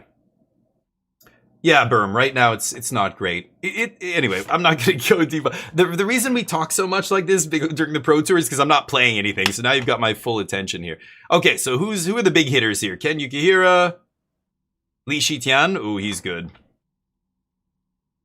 I want to try and predict the picks here. Is that DeFore? I think that's DeFore at the feature match table there. That's one of our Team Magic Jank guys. You should go give him some love. He streams. It's DeFore. I think he's got an underscore. Yeah. He's a good dude. I was supposed to have a high-level limited podcast with him this year, but that fell through. One of our other teammates torpedoed it. But I hope he does well here. He's an excellent limited player. That's his specialty. Let's see. Is that was DeFore, right? Yeah. Anyway, often is what you should, it's the crew. Okay, same people. Tannen Grace is the newcomer. I love Corey. Corey's such an awesome dude. He's so silly, right? In like this kind of innocent, harmless way, but yeah. I don't like the way that dude's smiling at me. Tannen, don't look at the camera and smile like that, dude. It's creepy as shit. Marshall! I have more where that came from. It's the Watch Channel guy. He also knows about magic, apparently. You hope DeFore and Chris does well? Yeah. DeFore doing well would be fantastic. That would be awesome. And Chris? Who's Chris? Chris? DeFore is a very unique name, so we all call him DeFore. He's like Madonna. Chris? You gotta be way more specific than that. Who the fuck? Chris the Big Dane. He sounds like a dog breed. Are you kidding right now? I assume he's a Danish guy? Do they just call him the Big Dane? Okay, former Pro Tour champ here. Yeah, there's DeVore. DeVore is his name, so DeFore is his name online. Edgar's really good. Two former Pro Tour champs. This guy just won the last Pro Tour, right? Or was it the previous one? One of the last two. This guy won a few years ago. Like 3 years ago, maybe. Pro Tour Lord of the Rings, I think. But DeFore, crush him! The Lorwyn, yeah, so recent one, right? Yeah, okay. So this is the Big Dane, Christopher Larson? Oh, okay. I guess he's the only one here. Chris Redfield. How you doing, Daza? It always gets me, because, I know that you guys know the games and whatever, acronyms always crack me up. People come in here, they're like, oh, have you played HWP yet? I'm like, what the fuck is that, man? Don't use acronyms like that. Oh, it means the heavy weapons blah, blah, blah game that just came out. I'm like, yes, thank you. But why are you shocked that I don't know what that is? I don't live in your bubble with you, Matt Williams, the voice of authority. Yeah, I asked him what cards he was looking for, and one of the cards that he mentioned is one of the cards that's really... They're checking to make sure everyone has packs. Okay, we're going to try and pick this fast, so I won't be able to talk too much about these picks. I'm basically going to ignore you guys. Is there a women's Pro Tour? No, of course not. Why would there be a women's Pro Tour? Being a man or a woman has no effect on your ability to play the game. Why would there be a women's Pro Tour? There's no children's Pro Tour either, even though a 12-year-old could play in the Pro Tour if they wanted. There are people who are very young who qualify for the Pro Tour. So yeah, it's not a sport like other sports where it's based on physical prowess. Okay, here we go. Who are they actually shadowing? Is it going to be Christopher Larson? Oh, no, don't peek, motherfucker. All right, here we go. Big study. What's the rare? Lewin. Oh, there's the green 6-drop Converge card. It's got to be the best card in the pack, right? What's the rare? Dual Land, yeah, Veil of Summer. Oh, it's got to be the Snarl Song. So you pick up this early, you go, yeah, the Lewin doesn't matter. You're going to pass some... Oh, he's got the Breck or Blecht or whatever. Oh, he's got 2 Witherbloom power cards here. But if you can put the people to your left in Witherbloom, that's actually great by taking the Snarl Song, because then they are going to get cut by you, not the other way around. Oh, is he showing the whole pack? Yeah, he's going to take Snarl Song, right? Yeah. Nice.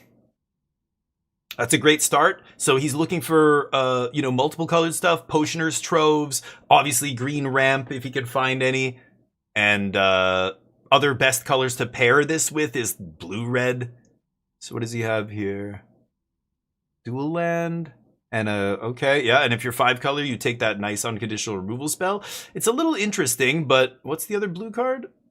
The blue-green dual is very good for your deck here, but what's the blue 4-drop? Oh yeah, the mage, yeah. Oh, actually, that's the mage that bounces? Man, I don't know. I might even take that mage. The removal spell's pretty good, but taking a black-green removal spell here? Why don't you cement those people in Golgari? Interesting, interesting. Okay, takes a grapple. Knows he's going to be base green, probably going to be splashing a bunch of colors, so yeah, it's a fine pick there, but I also would be trying to be blue here, so that mage was very tempting. Does he have the... oh, Last Gasp? The 6 mana... Oh, that's the 6 mana 4/4, yeah, never mind. Interesting, so he passes... Golgari rare, or whatever it's called, in the Witherbloom rare, Witherbloom uncommon, like 2 powerful Witherbloom cards. Then second picks a removal spell in those colors, and then takes another black removal spell? Huh. Very interesting. Maybe he's trying to keep himself open, like he's gonna ditch that Snarl Song and go... But going Witherbloom does not seem correct to me. Okay, Reanimate guy. The Raise Dead guy's pretty good. Shared Roots is great. Yeah, if you're going to do the Converge thing, that's what I would take here for sure. No green cards in the pack, though. All Jeskai and a Silver Quill uncommon, or common? Yeah. Wow. That doesn't look great here for Shared Roots, to be honest. Like, you're wheeling nothing. You're wheeling very little from that pack. Maybe you're blue and you get to splash a blue card? What are these guys saying about it? He is now going to start prioritizing fixing and probably going to look to be a Converge deck. Yeah, I mean, when you start things off with that Snarl Song, you see some of that mana fixing. You know, sure, you can just start with Witherbloom, but again, the ceiling for like a solid Witherbloom deck is far lower than what you can do with all the Converge stuff. You take the Shared Roots and then keep yourself open and very flexible, and you can just start taking all the good cards you... Yeah. 5 color good stuff. Slop. 5 color good slop. Let's go repartee. On Arena, you have to be 18 over to get your prizes. Are you serious? Oh, that's right. The boxes and stuff. Yeah, that's a whole shit show that I don't want any part of. I think it's happening right now, right? Or they do what? They're doing an Arena Direct at the same time as the Pro Tour is happening. It's like, wouldn't you? So stupid.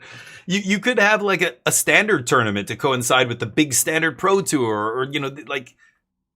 Or just, if it's a big arena tournament, people want to watch the Pro Tour, but they also want to play the Direct, so they have to kind of try and do both, and I don't know, it's so weird. I guess, or maybe it's deliberate. They want to have a lot of people fail at the Arena Direct because they're distracted by the Pro Tour. Yeah, the Potioner's Trove is the best card for that deck. That's what I would be going for. And then, of course, fixing cards like Studious first year, and then you do want the top-end stuff. Okay. That's not a great top-end example, but sure. You could play that. Yeah, I was gonna say, yeah, Laz, it could be, yeah. EU is leading the way on digital laws. They're the only government, like, block of governments that is really clamping down on the kind of dumb shit that a lot of these companies are doing. But, yeah. 1 box in, nice. Keep going, Neo. Crush it. I just don't even want to fuck with it. I mean, even if you win a box, you might not get your box, Neo. Like, there's like a 10% chance you straight up don't even get it. And then there's another 20% chance you're going to have to fight with somebody at WotC for weeks, back and forth, trying to figure out where it is, how it's, you know, why it's not here, blah, blah, blah, when it's going to ship. 10% of the people who get boxes on Arena Directs don't receive their boxes. It's somewhere around there, or at least the last time I checked, which was not that long ago, less than a year. The Arena Directs are just terrible value. Now, and they changed the prize structure too. They're just like don't bother. I think the only time they're worth it is if it's Final Fantasy and one of the boxes is $1,100. Like, now the EV is so ridiculous that you should probably shoot a couple bullets. Like, it's worth spending 20 or 40 bucks if you can win 1,100. Pot odds, expected value, right? But if it's, you know, you spend a bunch of money to win a box that's a couple $100, like there's a chance you just don't even get your box. This is where it gets really weird. You have to take it by just all the people. Somebody did it last year. They like aggregated all the claims, the ticket submissions and stuff that were for stuff like that, and then how many were resolved and everything. It was based off a Reddit thread that somebody had been complaining that they hadn't got their boxes for months, you know. But yeah. Oh, Smoltron, this isn't Saturday. I said Saturday. I wasn't gonna play that today. I'm watching the Pro Tour a little bit here. You wanted to do it today? This is Friday. It's tomorrow's Saturday. I don't know. Maybe is it Saturday where you are now? No. It's like 6 p.m. or something. I can maybe play some a little bit later, but I'm watching the Pro Tour. I was gonna do some magic. No, I said Saturday. I'm pretty sure I said Saturday in the message, my Discord message. I put Sat. But yeah, I could watch this a little bit. I could still play after, but it's the draft right now, so I just want to see the draft part, and then maybe we can do some shooties, and then I'll come back for the. Oh, there's not going to be standard today, is there? I don't even know. I guess there will be standard. The top 8's on Sunday only, right? Yeah. I can come back for standard because the limited games are not super exciting to watch, right? I mean, limited is just way lower viewership than constructed in general, every single Pro Tour, but that's why they stopped doing limited only GPs and stuff like that. Now they brought them back, which is great. This is the first year we're gonna have some big high level limited tournament, like a GP level tournament, and I really hope people do tune into that and watch it and support it, because otherwise they won't. It's a reason they stopped doing those a long time ago. Like, the viewership is half of what constructed is, right? For limited, it's just too hard to follow. Most people and most Magic players don't play limited; they play constructed. So yeah, limited's rough, but I like it. Let's do it after this, Smoltron. Give me like whatever this is, 30 minutes, however long this takes. Yeah, Laz. I mean, that's as somebody who knows a bunch of shop owners, what you don't see is the next layer above the LGS. Before you get to WotC. What is this? Is he doing that for the camera? He's like, oh hello. What was that? I'm looking at his face. No, he was just like, he was thinking and he did it subconsciously. That was so funny. Yeah, he keeps like flicking the card and like doing these little things with the cards. Oh, that's so funny. I've never seen someone give away so much physical information like that, the tells. It's funny. He's at the back of the pack now, so barely anything left. Doesn't really matter what he takes. Who cares? Yeah, let me know. I'll be here. I'm not going anywhere, so I'm going to be streaming for another like 5 hours, 6 hours, so. Yeah, the rare at the end, unplayable. Sure. There are some people who will tell you, oh, you should take the basic land there to send the signal for that last card. Don't ever do that. Take the card, especially at a high-level tournament. You could unwittingly be passing your opponent a tool they're going to use to put in their deck and maybe do something relevant against you, right? But yeah, I still enjoy watching. I just like the draft part. Like, I like to see what people are doing. So he started with Snarl Song. Those were his first 3, 4... And then he got a Newt. He got Hypothesis is mid. Oof. This doesn't look like a great start. Did the Lewin come back, or was that a different Lewin? That wasn't the original one, was it? Okay. He's bringing all the stuff that he actually wants to play to the front. The stuff at the back is garbage after that 6-mana spell, right? That's still not bad. Wow, he's just... What? What is he doing? No, his face is so deadpan that I couldn't tell if he was joking. Okay, I think he was joking before when he touched Lewin like this. Yeah, he keeps fucking with the Lewin. I love it. He's like, I passed this and it came back. I shouldn't have. Like, what's going on in his head here? That's what he's thinking, right? He's like, I passed Lewin and the green-black legendary and the Lewin came back. So maybe I should be heavier green-black here?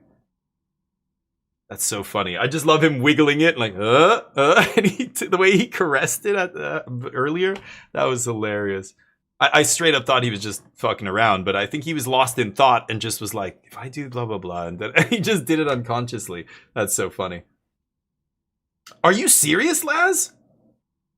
With it, like, no, but he didn't stream. He just played, yeah, he played the MTGA Championship. Did they make him stream, like, via Discord from home or something? Like the way they did with the Arena Championships and whatnot? No way.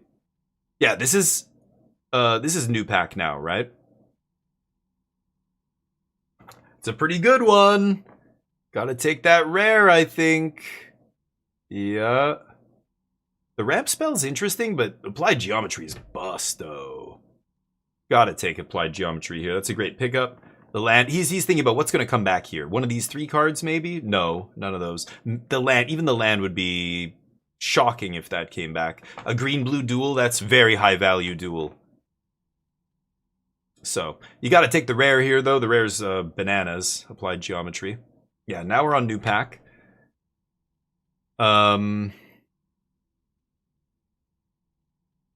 This guy's got the dandruff going. You really, really need to not wear a black t-shirt if you're going to play on camera at the Pro Tour, guys. Please just... Yeah, gotta take the 2-mana ramper, right?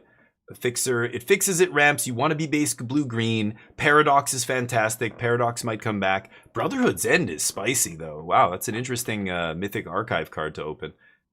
Yeah, pulling the stuff to the front that he wants to... But see, this is where you've got to shuffle your pack. Every time I'm drafting at a high level like this, you scroll... Oftentimes you're bringing stuff to the front, but then as soon as you do this, now all the cards you want are on the front. You got to mix up the pack like that, then give it to your opponent, so they can't just pick it up and go, oh, these are all the cards this person wants, you know? Like, yeah. Ooh, Tam is good. Black-green duel is very good. Ooh. I would maybe be taking the duel over... Oh, Muse Seeker and... What's the rare? Oh, that's the 1/4. Yeah, that thing's not amazing. Tam is very good, but I don't know, man. I'd take that land.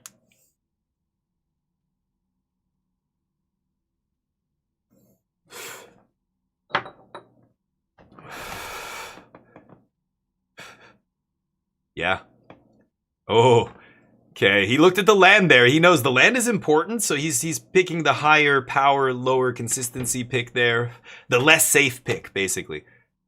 The Ramper's pretty good. Oh, Stress Stream's great. Yeah, and this is why 5 color's so powerful. You have to take a really awesome uncommon here and easily splash it. Like I said, when he first picked that Snarl Song, I'm like, ideally you want to pair this with blue and red. Then he immediately took some black cards, and I'm just like, okay. I mean, there wasn't a lot of great blue and red there, but... What is he...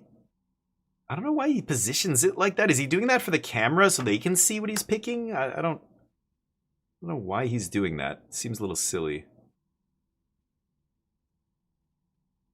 The frog, yeah, is good.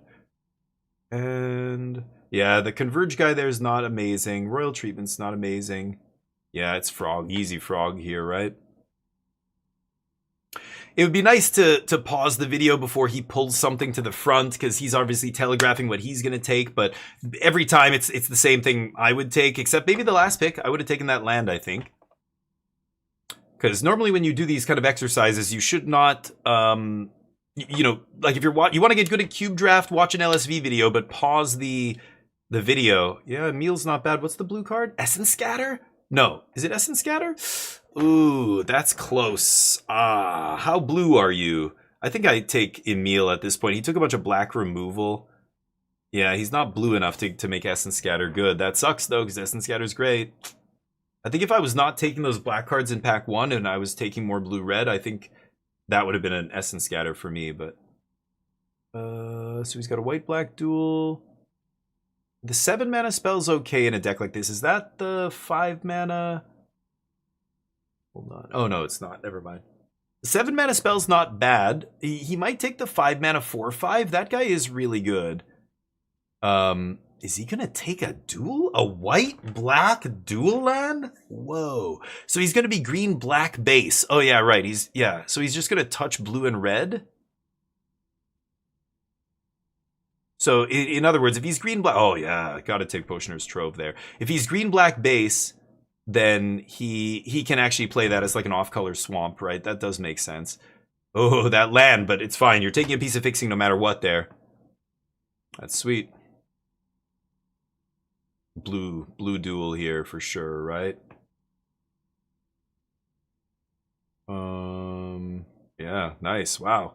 The blue duel coming back is fantastic. It's a high value duel. Wonder what everybody's drafting. Yeah, Embrace is awesome. Fight Spell not so good because he has one frog with Death Touch.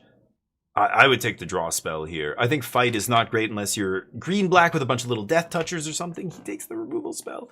He has Last Gasp and the other black-green removal spell already. I don't like that pick.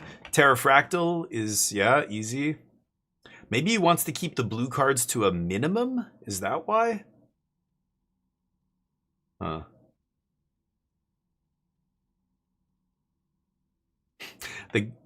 Okay. I was gonna say the dude to his right passed him one of those last pack, and it would be funny if he passed the other guy a one back last pick there. Oh, Judge saying something. Cameraman's trying to follow along here. So they give him a couple seconds to figure out or to take a look at your pile. You're not allowed to look at your cards, of course, during the draft.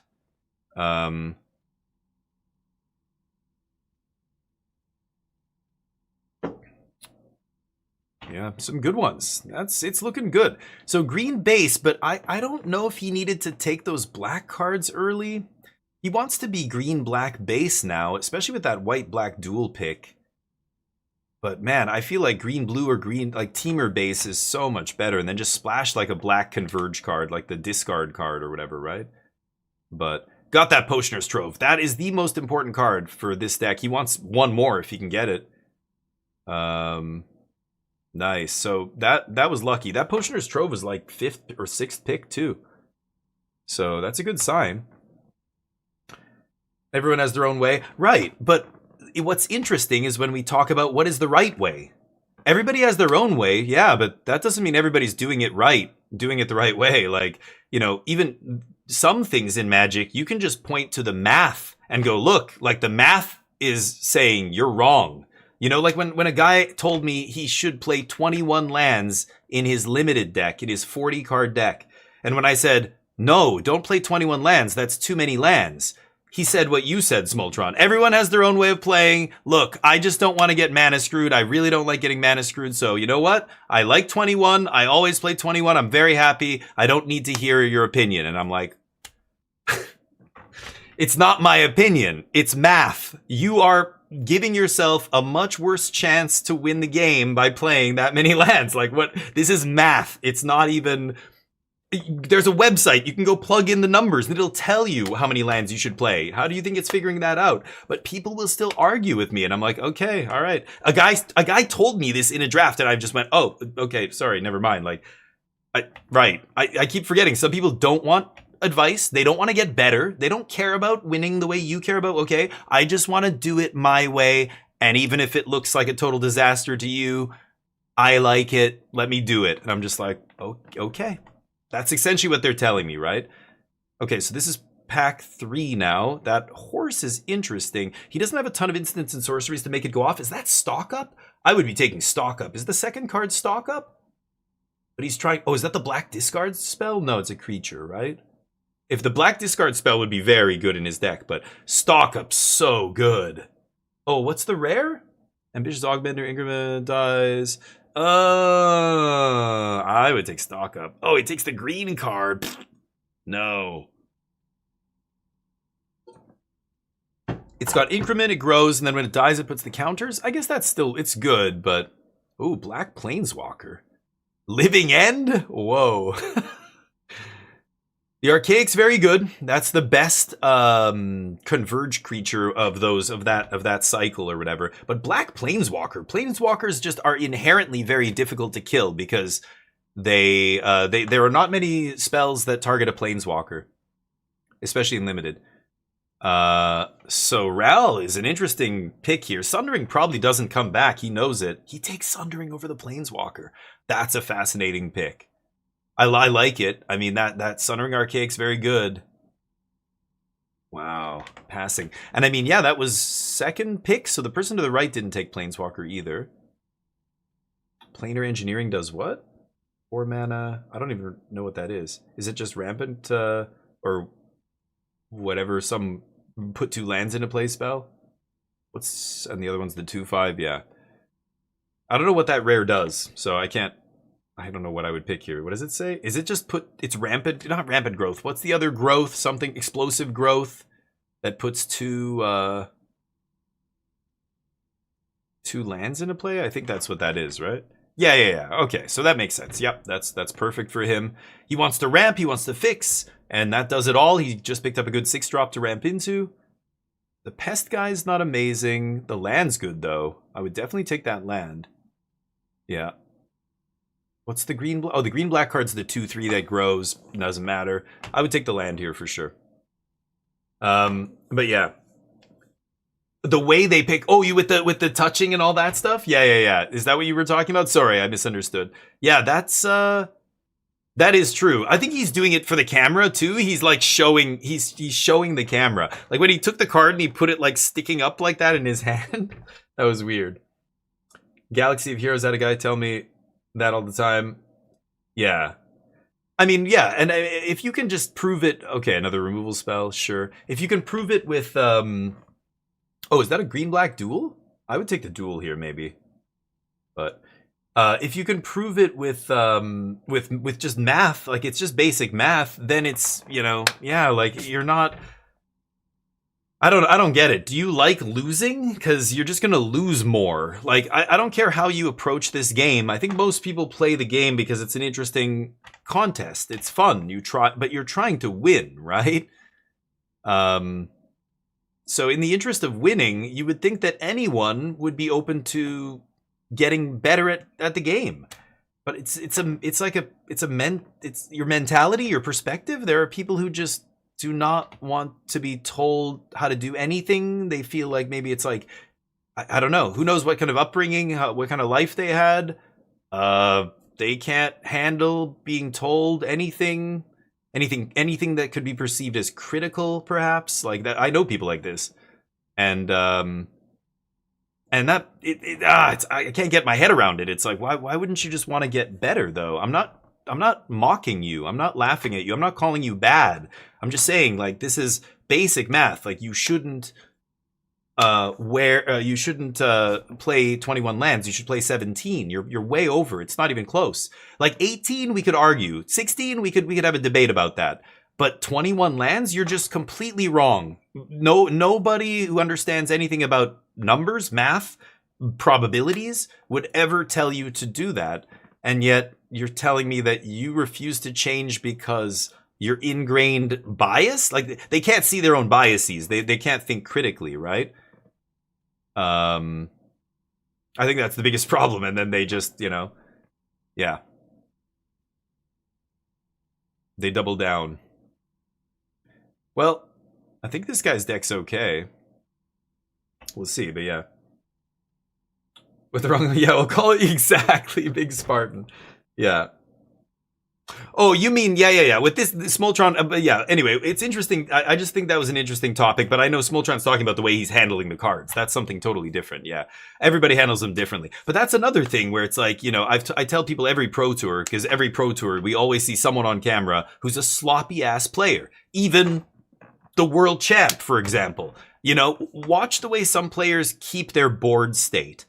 Those are really good players, usually. The way they handle the cards, you're right, everybody handles stuff differently. There's even pros who they're not organized, they're all over the place, but they're still some of the best players in the world.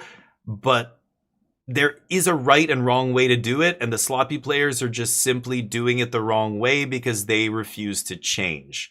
Or I don't know, is it your brain? Maybe it's you're on somewhere on the spectrum or whatever. Like people whose offices are super messy, but that's how they like it. They know where everything is. Don't touch it. They hate when people clean up their office or bedroom or whatever it is. Everybody's brain works differently. I get it. Hey, if that works for you, great. But in a game like this where we have to maintain the integrity of the game and stop people who are actively trying to cheat all the time, even at the highest levels, then we need to, you should be a tighter player. You're sloppy as shit. You know, like what Seth did in that top 8 at the World Championship was appalling, and I don't know, it really sparked a really interesting conversation about, should we have rules for the Pro Tour that allow players to do that effectively, right? Until they've taken a game action, like, so he could just say that he's going to do the thing, and then go, wait, but I don't want to do the thing, and like change his mind at the last second. And as long as no information has been gained, that's legal. It seems so not legal, right? Even these two guys, these literal same two dudes that you're looking at on the screen here, when that moment happened, both of them went, well, it's too late. He can't take that back, right? And Paul's like, yeah, I don't think he can take that back. It's too late. Both of them were like, there's no way. And then the judge goes, no, that's totally fine. And I remember Marshall was like, wow, what? That's part of the rules. Okay. It's hilarious. That rule should probably be abolished, because I think people need to be tight in Magic. Otherwise, it allows the sloppy players to get a big advantage. Not every sloppy player is cheating, but every sloppy player out there is helping cheaters, whether they realize it or not. Just because they're too stupid to realize it doesn't mean they're not actively doing it. You know, like people voting for far right-wing parties or whatever. They're just ignorant and letting emotion and fear dictate, you know, their choices and stuff, right? Looks like a good deck. And like I said, barely any black. Well, 2 grapple is great, but Last Gasp's a weird one. You're not going to have black super early. Triple Newt. Okay, so the Barrage Barrage ended up being great here now with 3 Death Touchers. That was great. The Hungry Graphalon sucks. He just needed another body. You don't want to be playing that, but getting a Lorecaster is fantastic there for the Snarl Song. Additive Evolution, Stress Dream, Archaic Agony, some good ramp. Applied Geometry is going to be insane. Yeah, Applied Geometry on Sundering or Zealous. Nice. His deck looks good. Look at that mana base. 7, 8. 8 green? Wow, only 8. That is ballsy. 4, 5. Because as soon as you get... You got to play 9 green sources, right? 1, 2... 8. Oh, he is playing 9. I'm sorry, 2 Paradox Gardens or whatever. Yeah. 9, yeah. Because as soon as you get green, you can get everything else, right? But yeah. Oh yeah, that's just mathematically incorrect. That's another one of those things that's just objectively incorrect, unless there's some circumstance that exists that makes it correct. Without an external circumstance having an impact on it, it's just mathematically incorrect. Like you're just playing 1 card too many when you don't have to. That's just worse. If you could play 39 cards, everybody would play 39 cards. If they reduced the maximum limited deck size to 35 cards, tomorrow, immediately, everyone would play 35 card decks. No pro, nobody who knows anything about Magic would ever go keep playing a 40 card deck. If they did, you would know immediately that is the kind of person who is not that good at Magic. Like it's like the guy who insisted on playing 21 lands in his limited deck that I was trying to convince. I was trying to tell him he should play 17. I didn't even try and convince him. I just said, "Oh, you should probably play closer to 17. I think 21 is too many." And that's all I said. And when he gave me his whole reply, I was just like, "Okay." And I just walked away. I didn't even try and convince him. I knew that kind of person is not... They straight up made it clear that they were not interested in heeding anyone else's opinion, whether it's couched in reality and fact or not. So, like, 41 is just actually incorrect. Do people do it? Oh, yeah. Do people win doing it? Yeah, because it's Magic and it's a lot of variance. You can win with a really bad deck in Magic, it turns out. But it doesn't mean you should always play that, because if you play enough games with that bad deck, you're going to see, you know, in the data, you're going to see a big difference in the win rate between that versus, you know, play 21 lands in your 40 card deck, do that 100 games, then play 17 lands, do that 100 games, and track every time you win and lose, but also track how many times you lost to flooding. And, you know, but nobody's going to do that. They're going off feels, right? They're going off, I don't know. I get mana screwed too much. So I play 21 lands. That's what the guy fucking said to me. Like, what do you even say to that? Like, you're completely results based. You clearly have no idea about the bias you have here. You can't, like, you have no perspective at all right now on why you're doing what you're doing. So you're just sticking to it because it feels right. Like, I don't know. What do you want to say, right?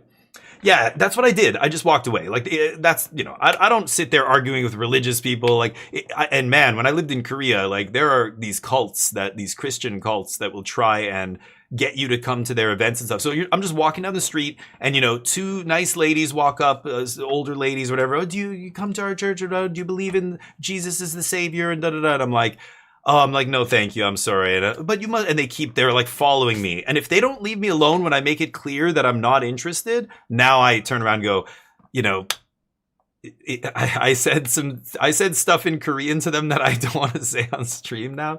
Like, I'd be like, you know, one of them said, like, don't you want to be free to go to heaven or something like that when the final time comes, this kind of thing, right? And I remember just turning around and being like, do you see the shackles on your neck? You're living in chains. I'm free now. You have chains around your neck. You don't even see them. And they were so shocked that I said that, they just immediately turned around and like walked away. And I'm like, oh my God. It's crazy. Crazy.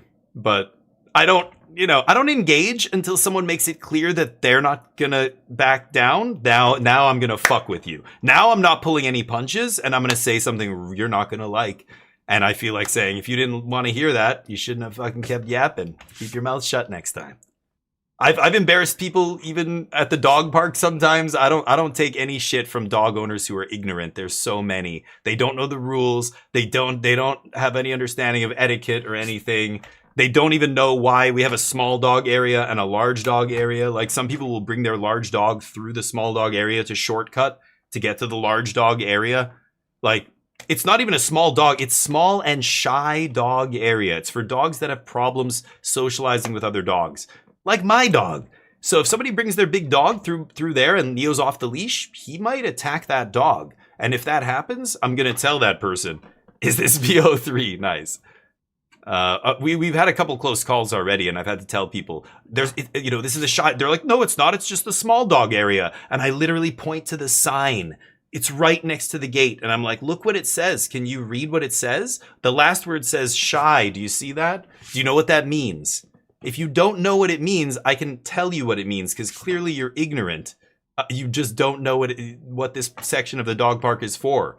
That fence they built is not for decoration. That's to separate the two areas of the dog park. But it's got a gate in it.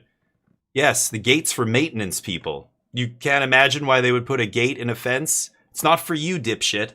Keep your dog in the other area. Next time, I'm going to let my dog attack your dog. I don't know what's going to happen. It's going to be horrible. No, I would never do that. But I can't control Neo. If he runs at that dog, that's it. Like, there's going to be a fight. I'm going to have to pull him off. And I have no patience for idiots like that. None. Anyway, let's not keep ranting. It's a nice Friday. It's sunny. Well, this is the games, so I don't know. I don't need to watch these limited games. Good luck, Christopher, the Great Dane, or what did you call him? The Giant Dane or something? Top 2, just reached the top of the summit for the first time. Oh, nice. Yeah, did you get your ass kicked, Bag? I got my ass kicked when I got up there. My opponent just now played High Noon for me. Oh. The Big Dane? Is that really what they call him? Is he a big dude? I don't know. He's the mountain that rides. Smoltron, you want to play some Pew Pew? Could switch it up here. Play some PUBG and then come back. I just wanted to see the draft portion. I don't really care about the games. Limited is, yeah. I want to come back for the constructed portion. But oh, you're still waiting. Okay, no worries. Yeah. Okay, sorry. Yeah, let me know. I just wanted to make sure if you're here. Oh, yeah. Yeah. It helped. I know what you meant, Berm. Yeah. Is it post sideboard? I assume maybe if it's a game, some people put sideboard cards in their main deck all the time on Arena. Like, you'll see Authority of the Consoles and stuff in main decks, or High Noon sometimes. Sometimes it's part of the plan, like they're playing a control deck or whatever. They're trying to, slow the game down. But yeah. In BO1? Oh yeah, or in BO1, right? No, but I know Berm's playing BO3. Yeah, that's a good point though, Dazza. Yeah, in BO1 you kind of should play, I don't know, some number of sideboard cards. Depends. In standard, I mean, Reanimator's probably a much bigger deck on B in BO1 than in BO3 in real standard. So you'd have to play like a main deck Soul Guide Lantern or whatever in your control deck, maybe like stuff like that. But there was a point where people in BO3 were putting Rest in Peace in their main deck, and it was when Lessons was everywhere. And even then, I was still beating Lessons just having it come out of the board. Even game 1 without it, it wasn't the end of the world. But main deck Rest in Peace is a drastic measure, I think. I don't know. I value my slots. She's sleeping? I value the slots in my deck very highly. And my sideboard. Sideboard maybe even more so than my actual deck. Okay.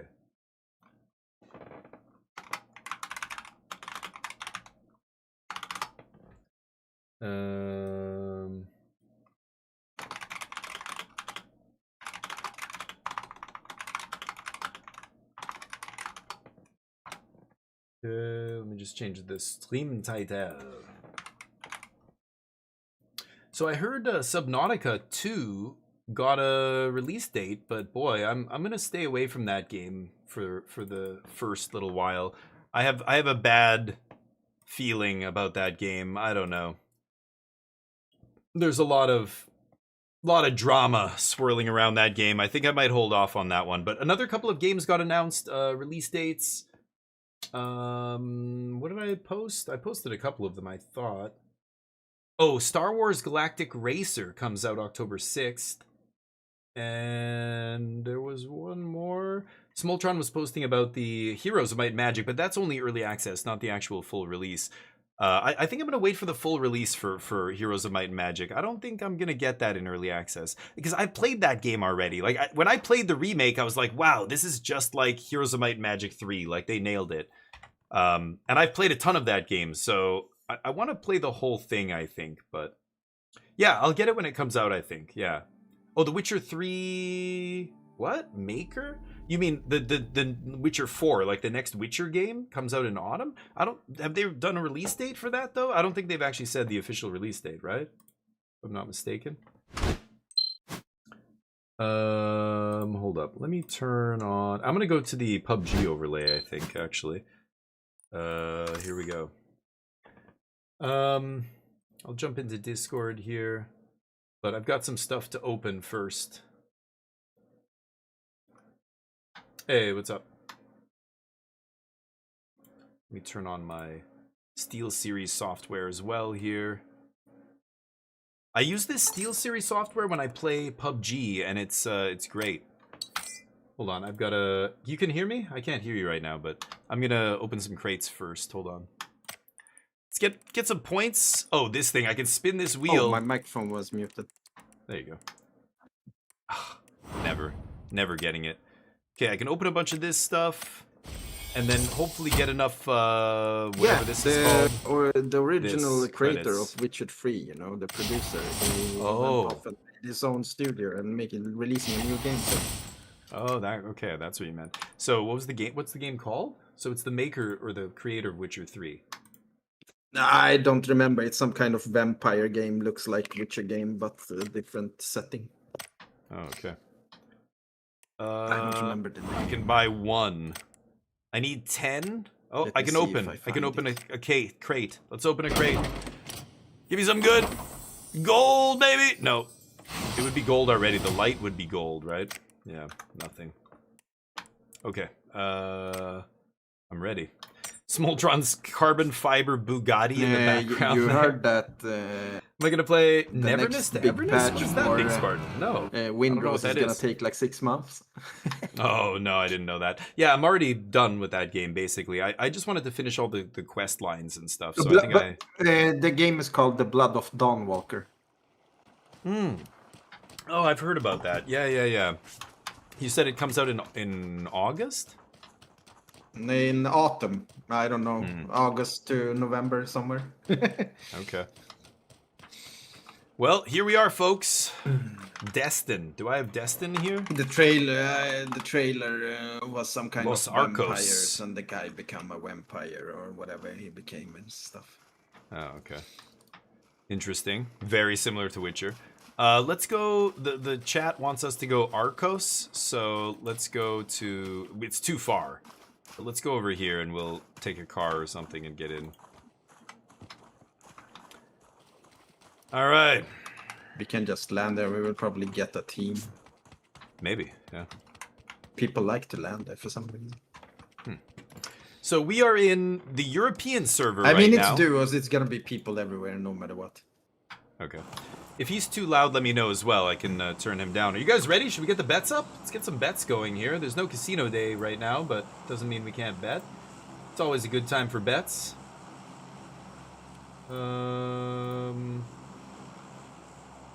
Will we get top 10 this round?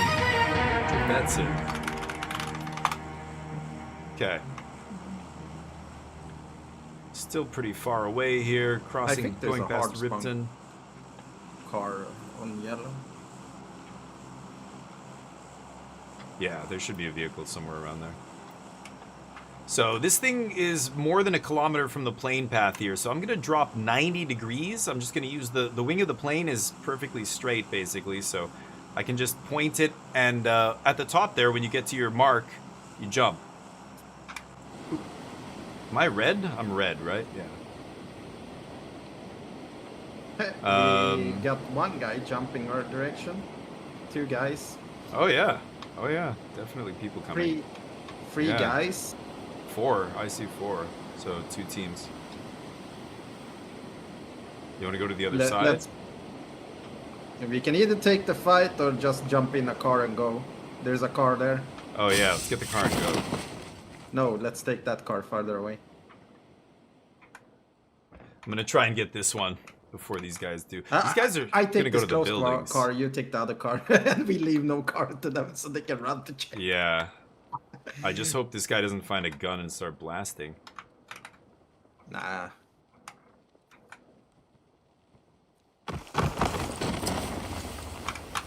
You take both cars. Get in, go, go, go, go.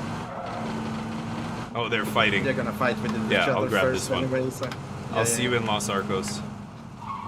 Oh! Oh shit! Fuck! He jumped on the car. I'm in Drive it. over him. No. Shit! There's 3 cars. What am I supposed to do? There's another car there. Dude, wait! I'll get a gun. Keep him occupied. Keep him occupied. I'm driving him around the circles. Keep him there. Hold on. No, I can't. He's going away. Fuck. No! I just got a gun. Shit. Let's go. His buddy is shooting at me. Go. This is why this game is awesome. Still to this day. It's been out for 9 years.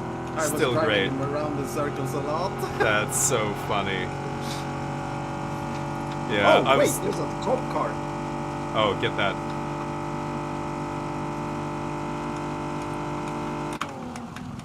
Okay, I think I'm just gonna chill here.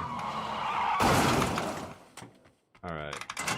Oh, that was funny. Yeah, I should have thought of that faster. If he was gonna stick him like that, I didn't realize he was gonna actually be able to get the guy to get pinned in that way. That's pretty funny, but okay, I don't see anything else. Uzi. Dragonov, not bad. Okay.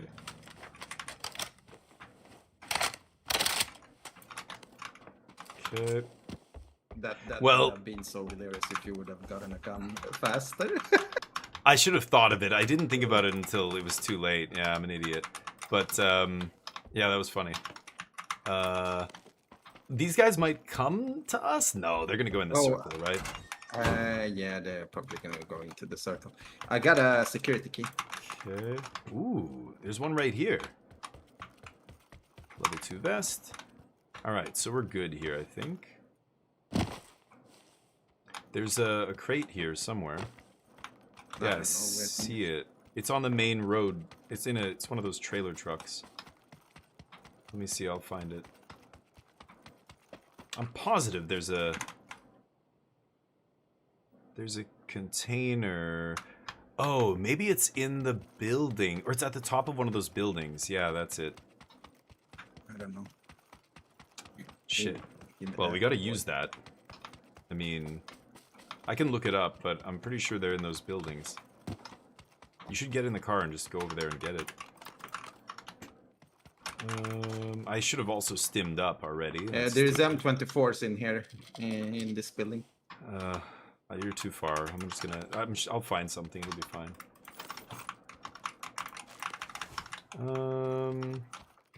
Doing good for meds here. I'll even take a couple smokes. That's a nice comp for the barrel. Compensator. The barrel's a nasty gun. This gun does a lot of damage, but you really need a grip. And, Perfect. and a muzzle attachment if you can. And then it really shines. Okay, I've got 4 first aid. I don't want any more.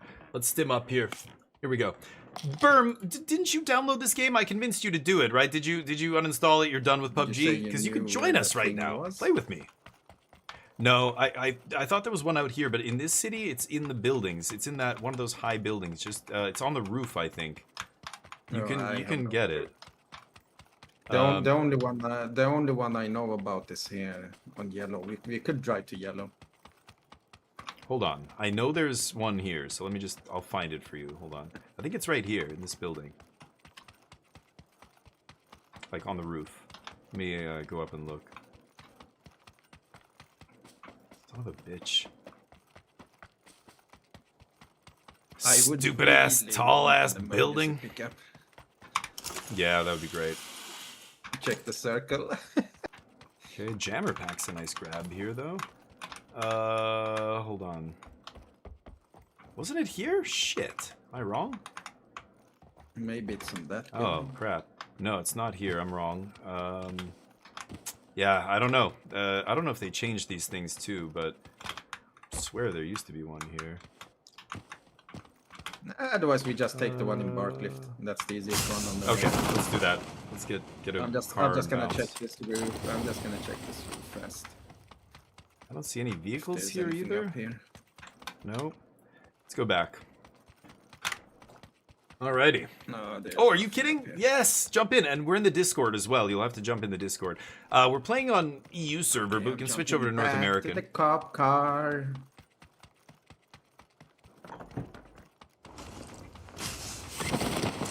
Oh, Squatron. Ice cream truck. The cop car is over there. I'm gonna ride in style. Go. Oh, that stupid car. Gotcha. Don't you like delicious ice cream? Hey kid, come here, hop in the back.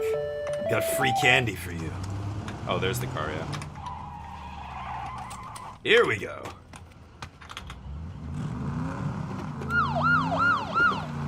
Drive to yellow mark.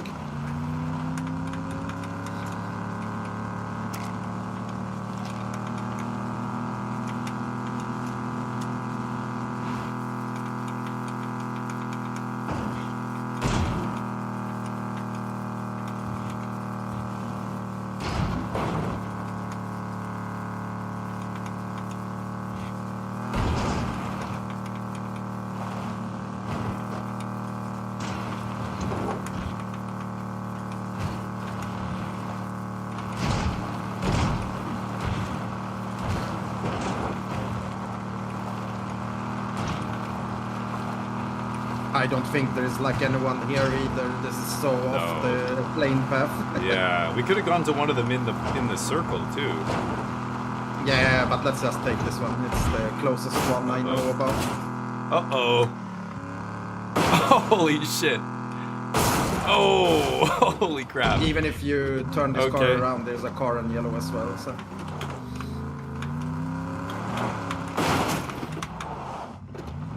Hidden tires. You should go and look for a gas tank if you want to drive this car. Yeah, I will.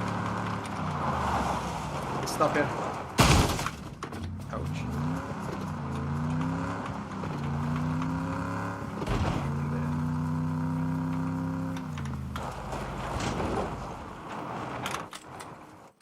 Okay, gas. There's a lynx here if you want it. No. Oh, you're not gonna take it? No, I'm gonna put it in the Oh car. my god. Okay. I'll take it. Hold on. No. I can't find gas, gonna- dude. Yeah, we get have outta another here. car. Let's take the other car. That car is gonna die on the way, so don't care about it. I'm gonna put the links in this car, so bring your weapon with you. You know, the links only has like...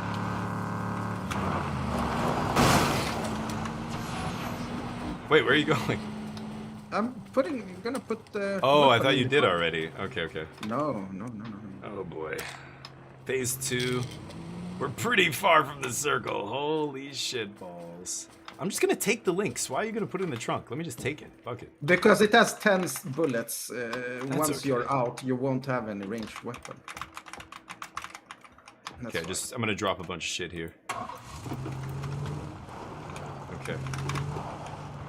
That's okay. Yeah, I'm in. Yeah, no, it'll be okay. I'll take it off whoever I kill, because if I shoot this thing, I'm gonna kill somebody with it. It's very powerful, this see if Lynx people that he come gave with me. The BDRM Lynx cars, 2 AMR. bullets on it, It's it blows semi-auto, up. single shot, and it has... How many bullets does it come with? 10. 10 shots. And each shot is so powerful it that, can right? take out a vehicle. What's that? Sorry? Oh. Fuck. Watch. Yellow. I was trying to mark a bridge. Oh, okay. Yeah.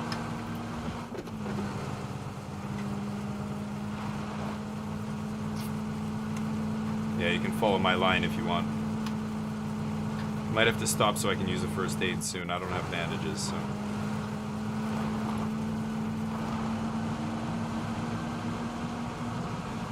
It's only phase 2, doesn't hurt too much. Well, it's gonna be phase 3 soon. And I'm hurt, so... It's 20 seconds before it even starts moving, so... But when it starts moving, we're in it. We're gonna start getting damaged right away. But anyway, I phase just 3 need to doesn't use... hurt either. Okay. You have to learn, in normals, it's phase 5 that's starting to hurt. Until phase 5, you can take it easy in the blue I zone. know what you're saying, but obviously they all hurt. You're just saying the only ones that hurt a lot that you have to be worried about are phase 5. But that's only if you're kitted. That's only if you have lots of meds. That's only if, you know, a lot of stuff. In this situation, this is gonna be enough to kill me. I gotta heal here. I have no bandages. Oh, did I hear another vehicle? Yeah, I hear a vehicle. Yeah. He's coming.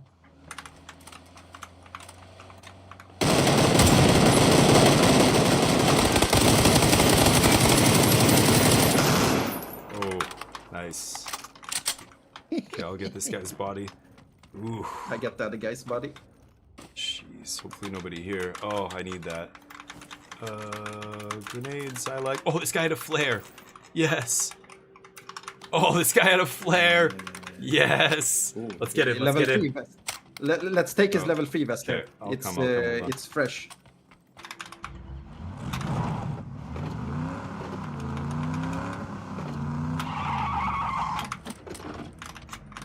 Oh, huge. Let's go. Let's go. Yeah, let's go. Here, I'm putting 4 bandages in the car. Oh, thank you. Hold on.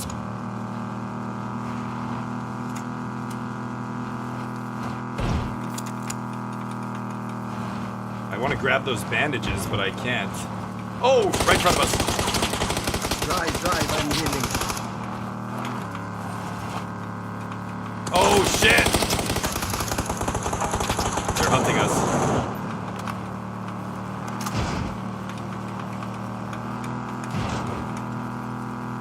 They just rest to our left, so drive forward. Drive over this bridge on yellow. There will probably be people around here.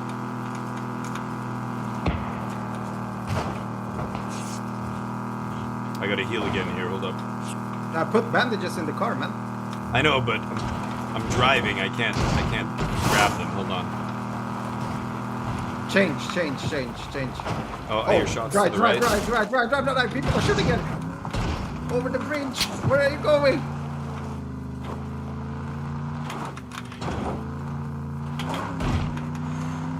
Okay.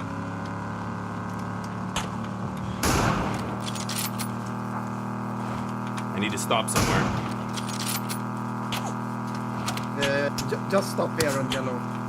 We will have to take this fight if there's people here. Okay. Oh. Yeah, people here. Back off.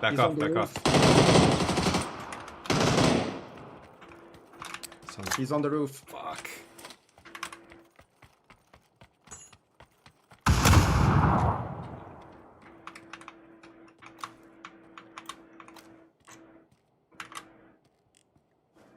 Can't see him. He's there. Got him. Nice shot. Didn't die, right? Oh, I see the other one. He's back over there on the other side of the gas station. You know what? I'm gonna have fun. C4. Yeah, nice. Let him come for the rest. Shit. Car. North. Yeah, I'm putting a C4 down. But he's behind yellow wall. He's low. Shit. Oh no. Should have backed up.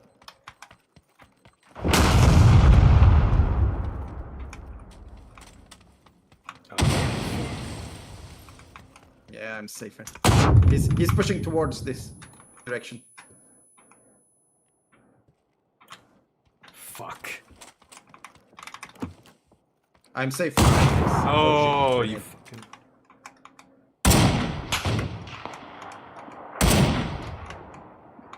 Somebody else got him. Yeah. Hurry. Shit, I hit him and somebody stole my kill. Fuck, from behind, from the east.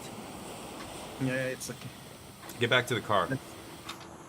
I need to get into the buildings. Oh, I have 7 shots left. I hit that guy too, but he survived it. Oh, I can't break that fence. Is there someone there? No, I want to break this stupid wall, but I couldn't. Let's get out of here. Wait. The other fences you can break, but not that one, I guess. Okay. I need a new helmet, and there's a helmet. Perfect. I'm gonna take these bandages. Hey, oh, okay, I'm in. Okay, mark a location. It's totally open. Let's take these houses. We will have to Big take shots. the fight. No, people are fighting there. Yeah. Let's take this little shack on yellow.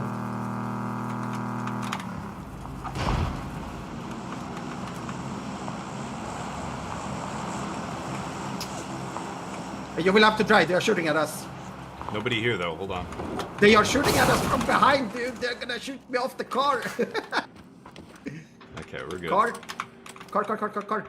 From yellow. I heard it.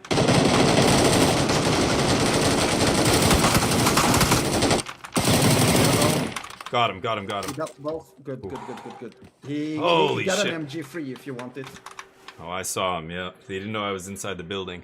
I'm just worried I'm gonna get sniped here. I have no smokes. I have that flare still. I'm calling it right now. I've got a repair kit.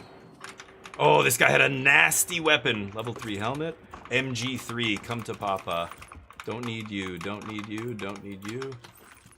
I got a repair Okay. kit if you need to repair anything. I'm repairing my vest. Woo! This is awesome. Here we go. This thing is a nasty gun. Full auto, 990. You got 2 settings. 990 RPM. Another car from the same direction.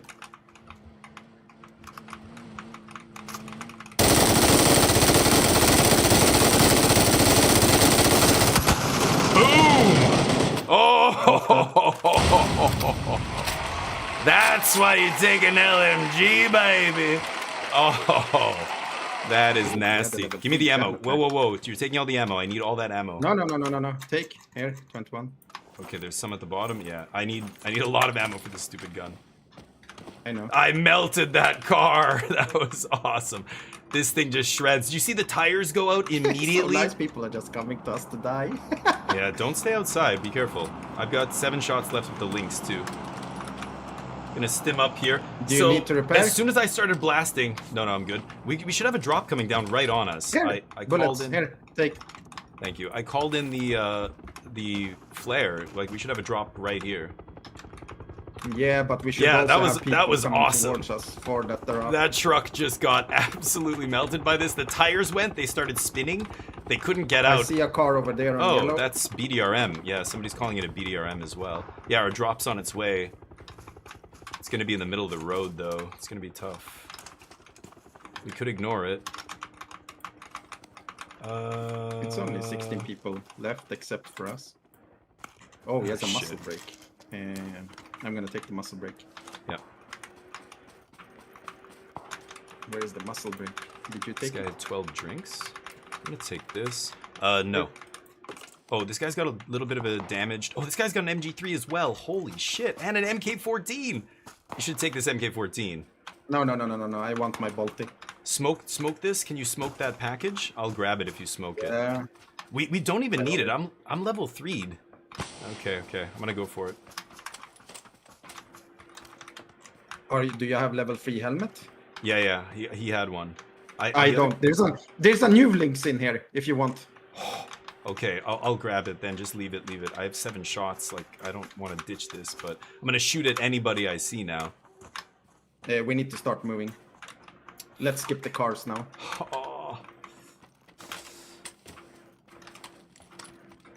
Where's the stupid thing? Are you coming? Lynx emergency support flare? What is that? What is the emergency support flare? What is that flare? Have you ever used that? Take it. It just gives you loot with ammo, basically. Whatever. Okay, dump the flare gun. I guess we should like move to yellow. Yeah. We should move this way because the circle is gonna be on the other side of the road. It's gonna be Should have hard taken the to move car. over. Let's take the car. This is too bad of a run. I'm driving. No.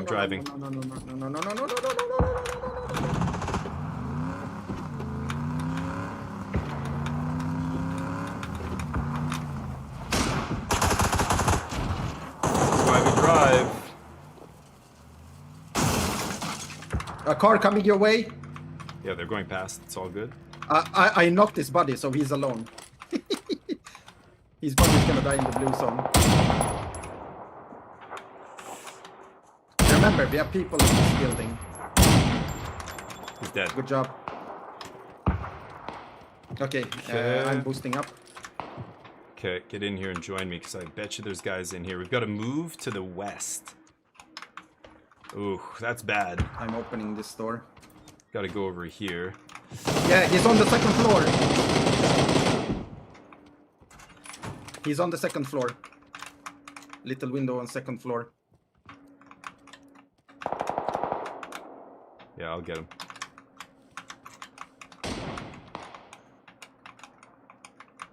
I can't stand still like this.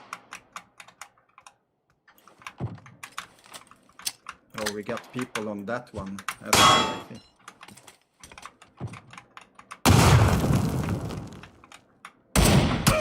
Whoa, he hit me. Fucking what? Okay, my level 3 helmet saved my ass there. They tried to get out this door. Small truck. I got them. Okay, you gotta kill these guys. What am I hitting? I'm hitting some metal bar I see or him something. on the window, second floor there. Yeah, he's watching me. No, he was watching this way. Let me throw a grenade. Blue zone. Oh, fuck, I failed.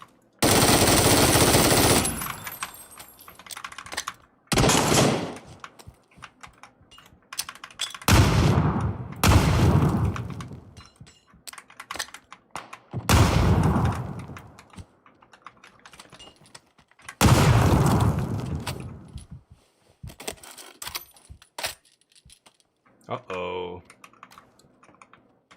Oh, shit. Oh, fuck! Getting shot. Oh, I got him! Go. Yeah. Oh, he just got in.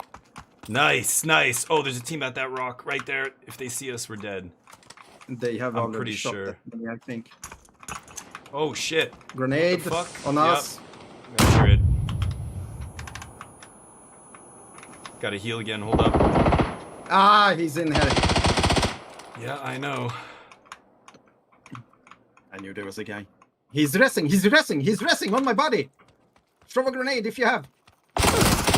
I don't. I can't push that. I'm in the open here. That's why you died. Oh, man. I should have just stayed at that truck. GG. GG. 4th place. Not bad. Woo. That was an intense first round. We did get top 10. Congrats to those who bet on yes. We got 5 kills, 638 damage. Yeah, both of us with 5 kills. Pretty good. Pretty good. This game's tough. The circle on our side, it would be great. Yeah. Hold on. Berm, you in here? Yeah. Berm? Okay, there we go. Yeah, I can hear you. Let's play trios. Berm just got this game, and another member of my channel. We're playing in Euro server here, but Let's go American you wanna server go? if you're two. Yeah, if you're Okay. two on that side. Let's go. I think. Oh yeah. Okay, there we go. I have you already on here. Yep, I just left. I was just playing a quick game. There we go. I'm ready. No worries. I should have. Did you see the invite? I should have sent you an invite. I think. Oh wait, you just disappeared. I don't know what it's doing, man. Maybe it crashed. Charlie, what's up? I don't have an invite. Banana tree air finisher, yeah, in the cars, yeah. Oof, that was close, but I love the tension at the end there. Like, with the time to kill, like, if you catch somebody off guard, you spray them, that's it. Like, the best player can beat the worst player, or the worst player can beat the best player if they catch them off guard like that. So positioning is everything, and, like, sound is so important, and how you move and everything. All right, we're all here? Yes. Should we play with a rando? Let's try no rando here. Let's see what we do. Oh, am I talking in-game? Hold up. Let's, there we go. There we go. I wasn't gonna say anything, but No, because yeah, I use the same push to talk button. Please say something if it's echoing. All right, we're good to go. The winner. If we are 3 people, never take a rando. No? They Okay. usually Well, 90% of the time when it's normals, they just hot drop, die, leave. So Yeah, I don't see that's- the point. I agree. That's usually what happens. So it's enough if it's just us 3 anyway. I mean, it's basically the same thing. No worries. Yeah, it'll be fine. I forgot I had to Sometimes- click ready. Oh, no worries. Smoltron's not ready either. I think Oh, there's, I wasn't there. I'm back. I think there's sometimes that randos are good, but it's rare. You're right, and sometimes they're good bait as well. That's the other thing they're useful for. I'm good, babe. Yep. So you guys are good. Yeah, we got. Yeah, we got but Burn, we'll be fine. but if they hot drop, there's no use anyway. You know. Yeah, if they just go off and die by themselves, they're a detriment to the team. But that's like playing 3 players to begin with anyway, right? The worst case is if they get us killed somehow, but... Oh, I got a can? A That's my soda experience can. with randos in games is Wow, that they do stuff to okay. get you killed rather than Yeah. run out by themselves. Yeah, that's... I don't care that's- if they're gonna play with us. That's fine. I don't care. And if you run up by yourself, I may as well not have a teammate, like you said. Yeah. That's right. All right. I'm getting the bets up. That was a 4th place finish. Can we top that? Can we get top 3? Ooh, will we get no, top 3? Oh, I guess It's a lot easier bet than yes. squad to get higher. Duos? was it top 3? Yeah. Did Top you give me 3, my yeah. wings, by the way? For the last bet? Yep, they all get paid out automatically. No. I did. I redeemed. Oh, 10,000. oh, you redeemed. Oh no, I haven't yet. Hold on. Yeah. No, I mean it's a lot easier to get like top 3 on squads than it is on duos. You think so? Just because less squads in the game?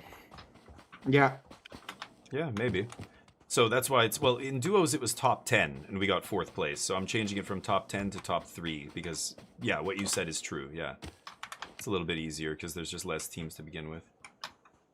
Yeah, but duos is like you get third-partied 15 times of 20. You know, it's a different type of play. Do you think you could say that squads is the most casual, basically? This is where you find the most casuals. Or solo.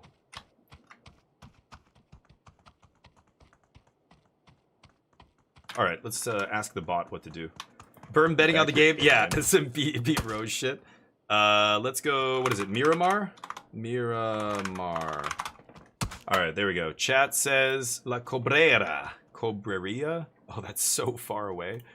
How do we compromise with that? Why don't we drop up here? Let's do fast drop. We'll just go all the way out here. We'll get a car, go to somewhere else. Let's take this just slow. Not do what it said. Oh no, that's no. Excuse me? I'm a man of my word. I have integrity, okay? When the bot says to do it, I'm the one who made these rules. What kind of hypocrite would I be if I don't follow them? You guys are just along for the ride. I don't know why you're playing with me. Because I asked. I said, hey, and Berm. I said, hey, Berm, you want to come play? Yeah, I appreciate you guys. Yes, I will. Well, it's going to be nice and safe here, so we'll have time to loot. Won't be a hot drop, but the next one we'll do a hot drop for you. Oh shit, what is all these people? There's like 2 teams. What? What are these people doing? We're all going to the same place. That's insane. I flew past it on accident. Looks like they're oh man, Smoltron. They're all landing the same 2 buildings as us. They're gonna land on that building mark right there. Yeah. Yeah. So let's go over to red. I'm going. No, to no, the we have a yellow. car. Go for the car. Car. Okay, you don't have to repeat yourself so many Let- times. Let's take do the it. car and go away. Yeah. I'll Holy get shit, Berm. I'm I'll get lagging. Berm.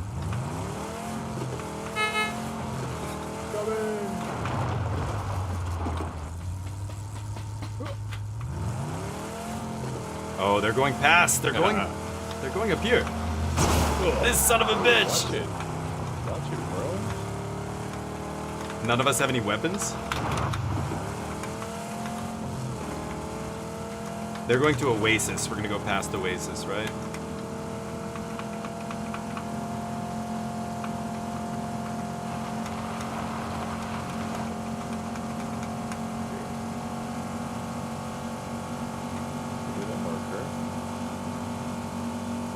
I'm trying to figure out how to.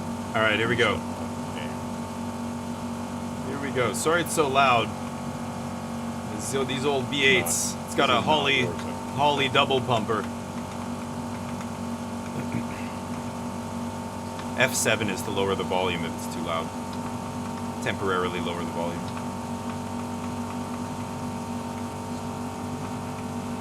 Okay, I'm gonna drop one of you guys off here. Okay. I'm going to the left side. You can go to the right. Go to the side. right. I'll go further up here. I'll let you know if I die. There's no one here, so you can. Yeah, nobody's gonna be here. Yeah, we're very far. But we gotta make this quick because we got far to go, I think. Okay. Driving all the way out here, you know, we get... I can't believe there was that many guys there, first of all. That was absolutely hilarious. I'm like, Berm, we're gonna have a nice slow one. Everything's gonna be fine. And then I look back behind me and there's just like 15,000 people. Like, what the fuck? Oh, shit. We could try. It wasn't too bad in Euro server there. I was doing okay. I can go back to that.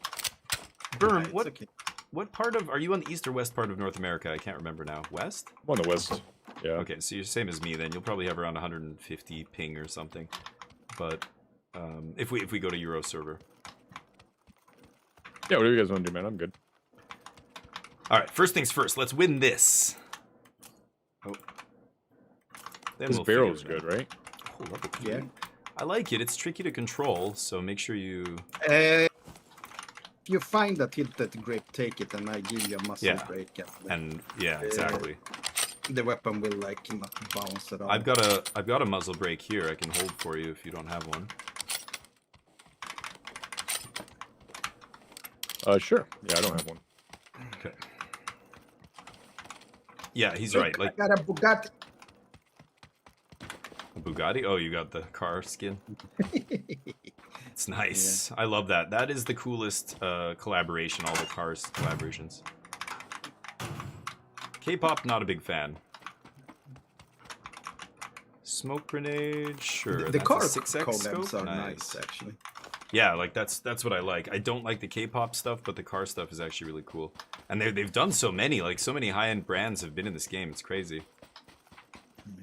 Berm, I'm gonna leave this muzzle brake over here. I'm just gonna ping it. It's gonna be on the map, on my mark, okay? On the road. Okay. Right there. How do I put my weapon away? X. I run faster like that, right? Yeah. Yeah. It's a big difference. It's like 14% faster or something. So yeah, do it often. Also, try and stay boosted. Grab all the drinks and pills you see and just start consuming them so that you're running around 14% faster or whatever it is. Oh yeah, I did buy some energy, or grab some energy drinks. Don't need any of that. Should have a close-up weapon and a good ranged weapon, like a sniper rifle and a something that's full auto. I do. Four first aids.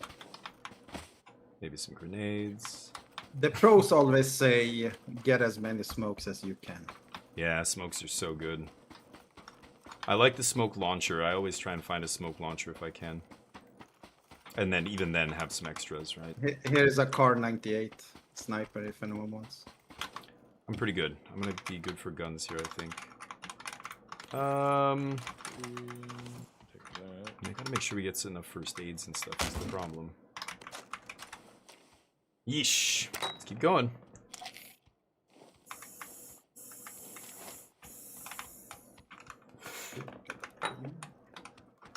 Alright. I always take 5 bandies. I always have 5 bandies too. I find bandages are really useful. Like healing while you're driving in the zone and stuff like that. Okay. We gotta go. Zone's coming. So one last building or something.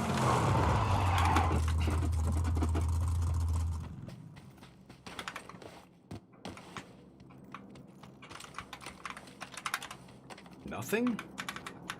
Oh. How far do we have? Pretty far, I think. Ooh, frying pan? Sure. Yeah, I'm gonna start driving now. Okay, I'll take Berm. I got an AK, it's okay. I can do it. Alright. You want to drive, Berm? Sure. Get some practice? Yeah, yeah. Go. Yeah, which way are we going? Straight? Turn around. Let's do a U-turn and go the other way. I'll put a path for you here.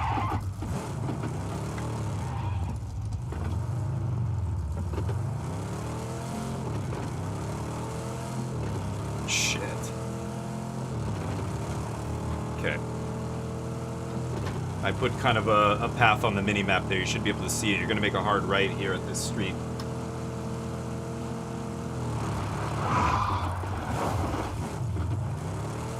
Oops. All good. And then right at the top of this hill, 90-degree left turn.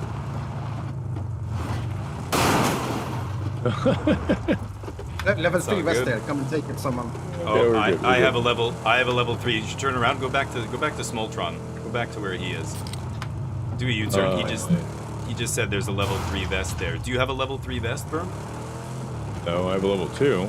You don't? Okay, grab this then. It'll be worth it. Here, I leave you guys to get there as well. Okay, I'm gonna... Okay. There's a Bugatti here as well. Yes. Okay, Berm, let's go. No more looting. Just the coming. vest. No, I just grabbed the vest and the there was a med kit. We're gonna ride in style. First aid kit. Oh look, somebody left their Bugatti with the keys inside right here. It's crazy. Oh. You can drive if you like. Let's do a U-turn and follow the yellow path on the minimap. Ever used paddle shifters before? No, stay on the road. Stay on the road. Brian. You don't have to follow the line exactly. Just like it's like a rough guide, kind of, right? I can't see. You can't see anything.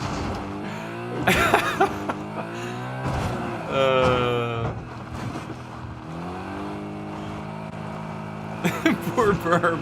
He's barely played this game. We stick him in the car with probably the lowest visibility. You don't know anything about supercars. That's what it is. You don't. You're not supposed to see shit. Apparently. Okay, so we're gonna make a hard right up here, or just cut through here.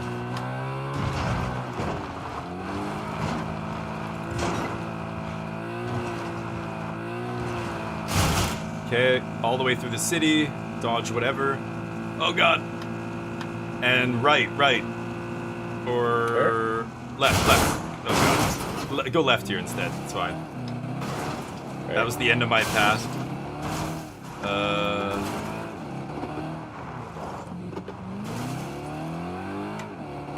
Okay, follow the line now. Now can you see it?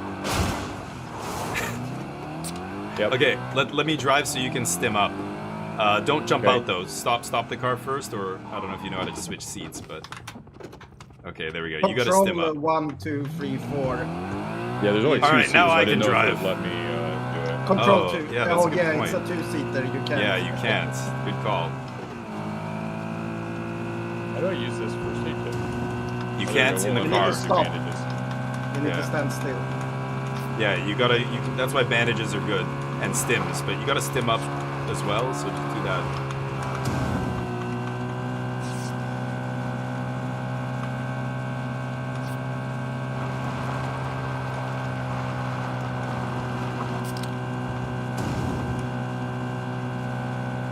God damn it, we're far. Okay, we're almost there. Let's go to red mark. Okay.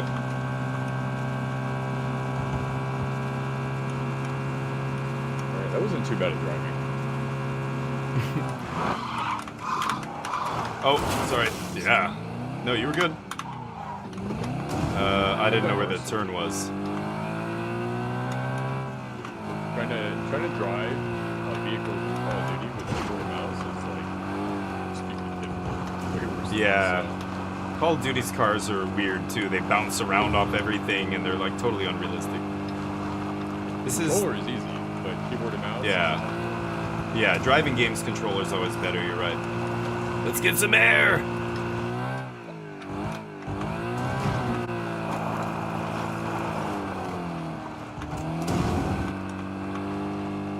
Oh shit! I'm driving into people. Get away from there. Oh god. See? Carbon fiber chassis. Unbreakable. Oh, Smoltron's down. Are we gonna go rescue him? We're gonna die. The funny thing is they're still just shooting at the car. I don't feel like we're gonna make it with this driving. Shit. These guys are close. One's in the second floor of that building. Oh, they just... Jeez. Yeah. Can't sit still. Okay. Stop. Oh boy. Yeah, it's tough. They know we're coming to get Smoltron or kill them or whatever. So they're watching. 2 guys on my body now. 2 guys on my body. Yeah, we can't really get him.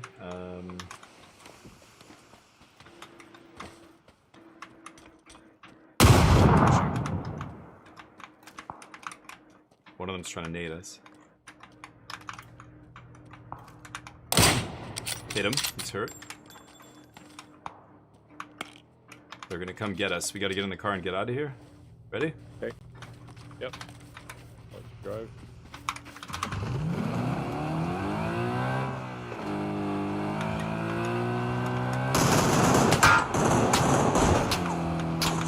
I jumped out on accident. You what? Oh shit. On accident. It's okay. Get over here. They're gonna hit you. Don't worry about them. Okay, let's get out of here. Maybe we can go back to Smoltron and get his chip? Like, that's what I'm hoping. I want to get these guys out of there. If they think we're gone, then maybe we can get back there and res them. They are running towards red, just so you know.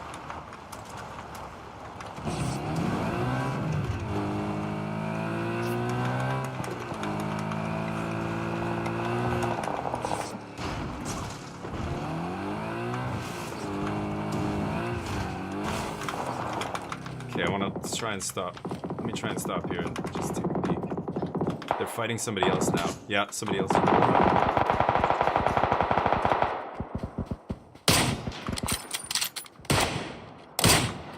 Oh, 2 times. Come on. Kill that fucking guy. He's right there. There, he's down. There's another guy down on the road down there. My mark. You marked the trees. Yeah, I know. Trying to. Yeah, there we go. Oh, am I shooting over his head? Yeah. Fuck.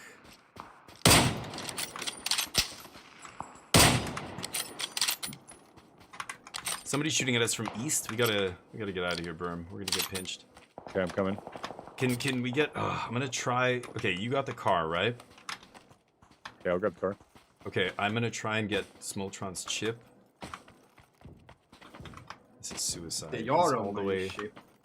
My ship is here, you know? Yeah.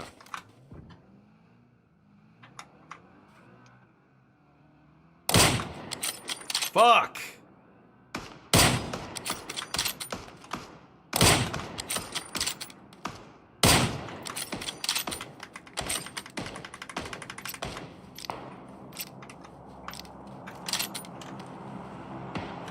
Behind you. Oh no, it's a car.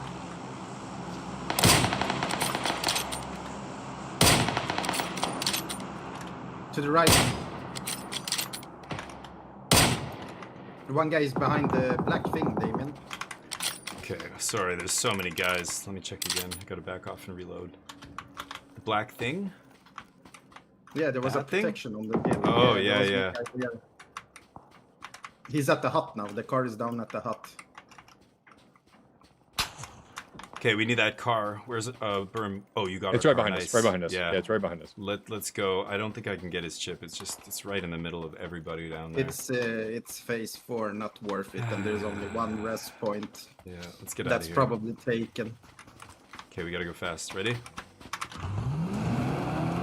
Go. Now, don't jump out. I won't. How do I get back in the car? Same. The interact. Oh, what? When you ADS, you should lean out of the car. I just un-ADS. Yeah. Right mouse click, you aim out of the car, then you just release it, then you go into the car again. Yeah, I hit F. Oh my God. There's probably people here.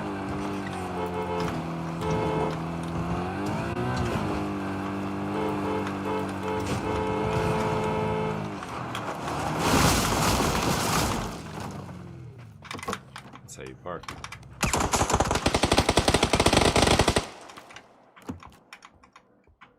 He's on the tree. They're on that hill.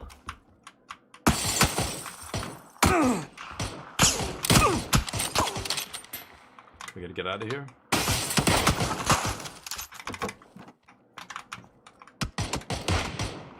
Hit him. Oh no. Yeah, they got a good angle on us. They're gonna push on that. Yeah, definitely. Stop. Where are you going? Where are you going? My bad. Don't My keep bad. walking. Come to me. Come back. You're leaning out. They're shooting us from that side of the building. Okay. Oh, good. Oh no, they're killing our car. That's fine. Okay, get in the building directly to the east, and I'm gonna go to the other building west. Or, I mean, heal first if you can. They're gonna keep shooting at me. Okay. Okay, they are in a fight with someone else now. Yes. Okay, take a minute to heal and stim up and stuff, Berm. You have meds and stuff still, right? I don't have any stims, but I do have a first aid. Shit, I just drank my last stim.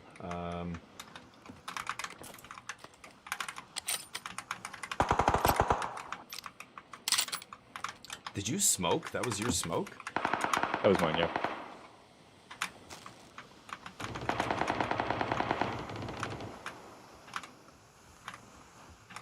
Steps behind you. Yeah. Oh no, it's burn. We're in here. We can just chill. These guys are still on that ridge, or they're dead and somebody else is. Then they just killed the team. So this car in 98 doesn't have a lot of drop, it looks like. There is a should do it. team. There's a team on red. Yeah, for sure. Oh, we're close. We're close to the next circle. That's not so bad. This house You is can in. just take the red building is in. Yeah. I want those other guys to move first.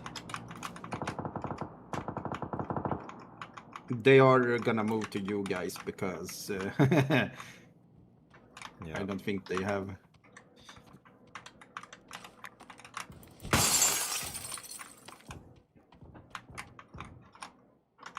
Replace your armor and helmet if it's damaged, Brum.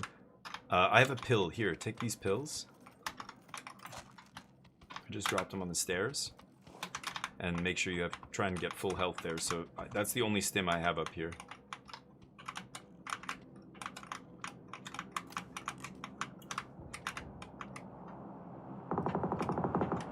They're getting a BDRM. Oh. Shit.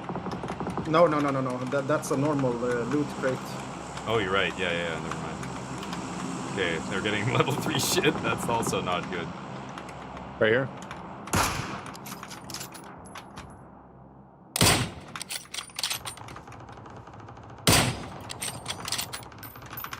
Yeah, I hit him.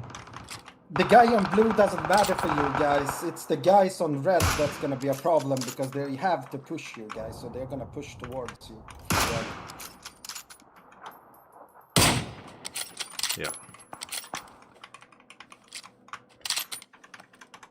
The blue guy is already in the circle. It doesn't matter for you guys.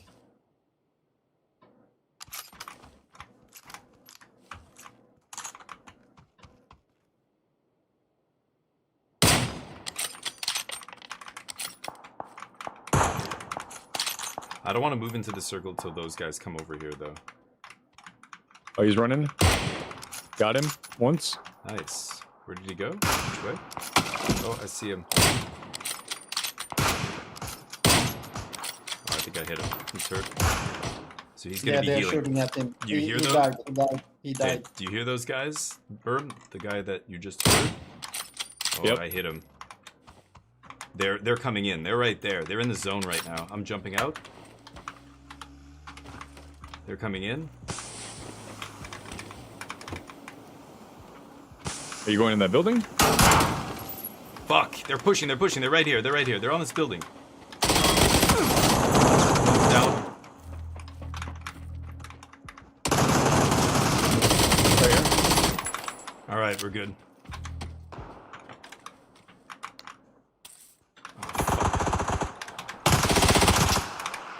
Shit.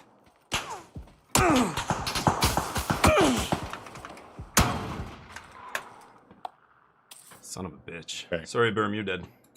No, you're good. You're good. He's pushing around to the left. It looks like maybe. Yeah. Yeah, I right got here, guys right here. shooting at me. Yeah, there's another team shooting at me. I'm hoping they're gonna shoot the guys in front of me. Oh, that guy's by himself.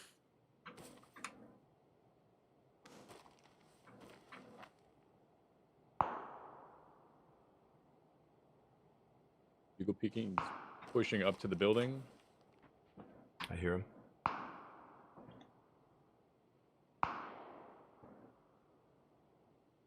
Shooting sniper shots like shit right now. Yeah, I hear him. Hold on.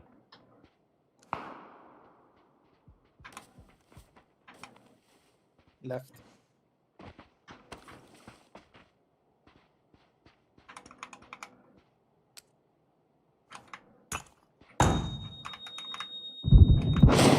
Nice flash. Knew I was there. Fuck's sakes. He Yeah, heard, crazy.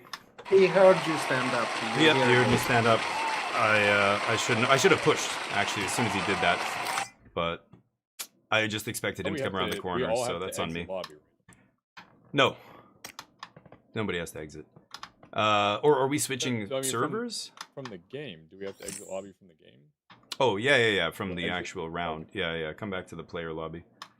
We'll try one more. That was not bad. What did we finish? I didn't even see. What was that? Fourth. That was fourth. Fourth. Okay, so we just missed Yeah, top so I win 3. money. Damn. Yeah, give me my wings, baby. Oh, that was my damn. plan, actually. Okay. Well, that's unfortunate, but nice. Okay. I guess, yeah, I'm ready when you guys are. Hey, let me see how I go prone. Will we get top 10? Zed. I don't know. Z. Okay. All right. I don't know if anybody's actually betting, First letter but in zebra. Berm is betting, and then he's betting against us. That's the standard keys. I guess know. you haven't changed any keys. Yeah, no, it is the standard. I'm just playing fully standard keys. So Berm bet against us last round. I don't know what that says about his impact on our team. Like, I mean, maybe I just said that was my plan, bro. We couldn't Yeah. take third place. I'm sorry. we could have taken it It's so unless tough. I jumped wrong on a cliff, so I just landed right in front of the team. Yeah, and there's so much going on. I'm trying to like help as much as possible and communicate about stuff, but I feel like I don't want to tell you what to do. I keep barking orders like it's like, you know, I shouldn't be doing that. That map sucks driving a car on. Yeah. I just saw Charlie's message. Burn betting in the game. That Yeah. That is like the worst. Driving to the map shop? drive Oh, on nice. Have a car good on. drive. Hopefully you have a quick day at work. It's actually like kinda 1 funny, p.m. because though. You're I starting late. I always want to vote yes that you're gonna win, but you always vote yes. And I know. Usually it's just me and you voting. So Most of the time it's me and you voting. I should vote no, but I jinx myself when I do it. I don't know. I can't do it. No, I feel that. I wouldn't vote no against me. Ooh, my favorite map. Should we let the bot decide? That's the other thing we don't have to do, I guess, but Charlie's in here betting. You close on Fridays, that's why, okay. Don't do Vote Okay. Top 3. You know what we should do? Let's get a glider. Let's show Berm the glider game, how that works. I'm gonna pick up all the panzers I see.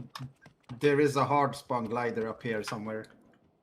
Yeah, they're all along the highways, like all No. down here. There is a hard spawn glider inside the red circle. Well, do you want to go? We could start up there maybe, and then go. I'll go grab it or something. What do you guys think? Is that you want to have some fun? There's a hard spawn glider. No, somewhere. I don't play games to have fun. I'm sorry. Good. That's what I like to hear.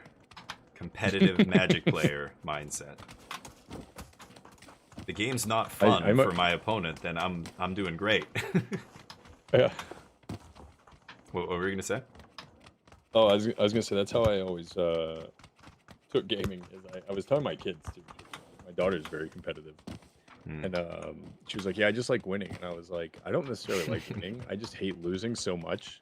Okay, you guys can take the glider on red. I'm gonna land on red over there. Where? Over there? What? Why are we gonna land opposite ends of the map? Because if you're gonna glide, someone is gonna have to drive, and I'd rather be alone driving for myself, be taking it slow, than trying to hunt you guys. It's true. Maybe you know what? Forget the glider thing. I forgot about that. We only have 3 of us, so yeah, there's nobody to be with the last person, so forget it. Is this where you want to go? No. Okay, I was gonna say let's change to a place with more buildings. How about power? Let's do power. This is gonna be spicy. There's gonna be people here for sure. Maybe there it is. Okay. we try and take like this area down here. So start on the warehouses here. Oh shit. Oh yeah, I'm not paying attention to the stupid drop part. Drawing pictures on the map. Oh, there is like 2 teams coming with us. Yeah, there's gonna be people here, so get guns and get armor, and then just hunker down and try and figure out where the enemy is. Hopefully they fight each other. I'm taking over red to take some ground. I think 2 teams are probably gonna land up here. So looks like they're landing there and there. Yeah, they're landing early. They are landing in the main building. I'm gonna land down here and go backwards. Yeah, they're all main building. Nobody on me. Yeah, nice. That works. Oh, guy right next to me. Never mind, he's in late. I should just go kill him immediately. Fuck. No armor. Well, I'm dead.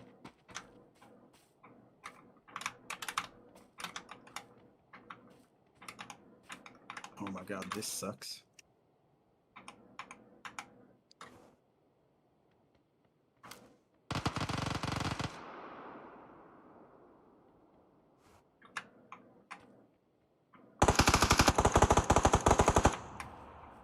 No, stop.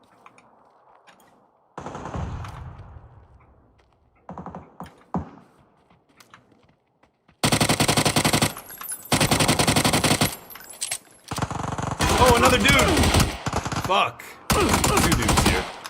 Thought there was only one guy. Yeah. I got one. I don't have an Nice. AR. Uh-oh. Oh boy.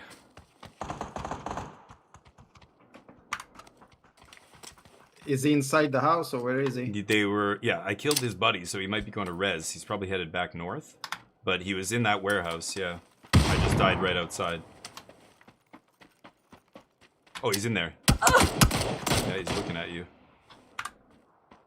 So that warehouse that Smoltron's in front of, that's where he is, Berm. You could try and flank him if you go all the way around to the left. Maybe go around the wall outside. I don't know. He's in that. I'm assuming he's gonna push. Are you down? No, you're not down. You're laying down. No. Yeah. Yeah, not much cover out there. I don't have.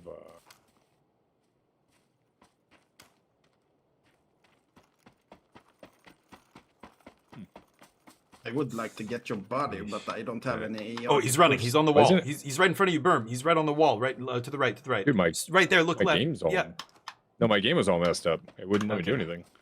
Where is he? Left, Smoltron. Right shit. Yeah. Okay. God, that guy fucking sucks. Berm has the Uzi. He's killing me. Oh no. Yeah, you're not gonna get him back from back here with the Uzi, Berm. You gotta get much closer. GG. It's all good. It's a hot drop. Boy. That guy was really bad. That guy just ran all the way across the open to run right at you, Smoltron. He jumped. Did you see him? He jumped on the other side of the wall and just like crouched in. My bad, dude. I would have killed him, Damien. When That's you funny. said he was there, my keyboard was going crazy. I couldn't like aim, and I was moving around in circles. What? Yeah, I Like, heard you I say know. that. I'm like, what? Yeah, you were like, he's right there, and I'm like, I'm trying. It's like I'm like trying to move, and it's like spinning me around. I'm like, I don't know what's going on. Uh-oh. I had an MK12 and M24. Yeah, the M24 was a little close at the end there when he pushed you. I guess you didn't see him until he was too close there. No, I didn't. You just said the wall. There's like walls everywhere. You know, it doesn't say anything. It was Berm. I was looking at his screen because when I said that. yeah, you said Berm, so I thought he was behind me.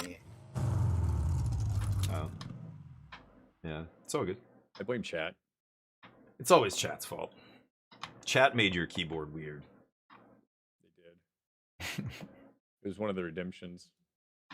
I used to do that back in the day. I would play like Far Cry or a game like that, and we would do this. It was called Dixper, and it was an app that you could have running while you streamed, and it had an extension on Twitch. And people could literally give bits to like make your screen go upside down, or like invert your controls suddenly in the middle of the game, or jump scare you, or whatever. I think those stuff still exist. They don't exist anymore? I said I think they still exist. They still exist, yeah, probably. I stopped using them, but they probably still exist because it worked pretty good. Like I never had any issues with it, and I remember some people giving a lot of bits for that stuff. But because people actually really like that stuff. I was thinking about it's like trolling like the streamer a thing where you can but there's like, a few change, channels like, that the camera. Yeah, but there's also a few streams that let the chat play the games like forward, back. That's different. But what Berm is talking about, yeah, like letting them change the game as you play it, like your controls and inverting the screen and stuff. It's kind of fun. Yeah, there's a lot of It's fun for them. I think it helps with viewership because people love doing stuff like that. Like messing with the streamer. The thing is, for you to do bits and do that though, you have to be a partner. So like I'm an affiliate, but I'm not a partner. So I can do like redemptions, but I can't do bit redemptions other than the default. Let's jump the. Let's see. I didn't know that was type of partner. Let's take the upper part. We are only 3 people, so should be enough loot for all of us up there. Sounds good. If they land in the town, we have a higher ground on them. I don't know if I've ever dropped here.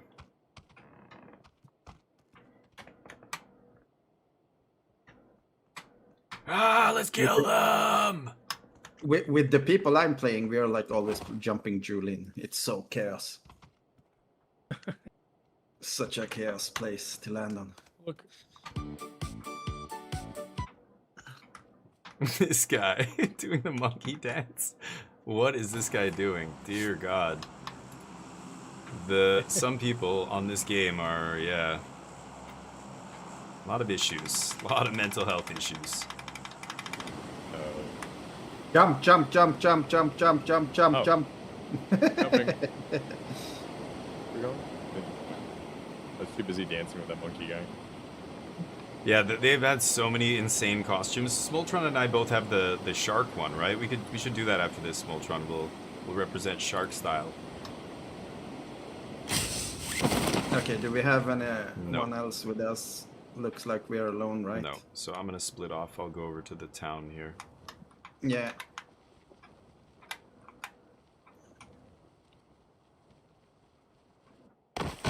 Okay, well, nobody here makes me a little sad. I would have liked a little bit of action, but considering, you know, these guys may not want the hottest drops. The hottest pops, the hottest spots. Ooh, Come on. little flash hider there. Not much here.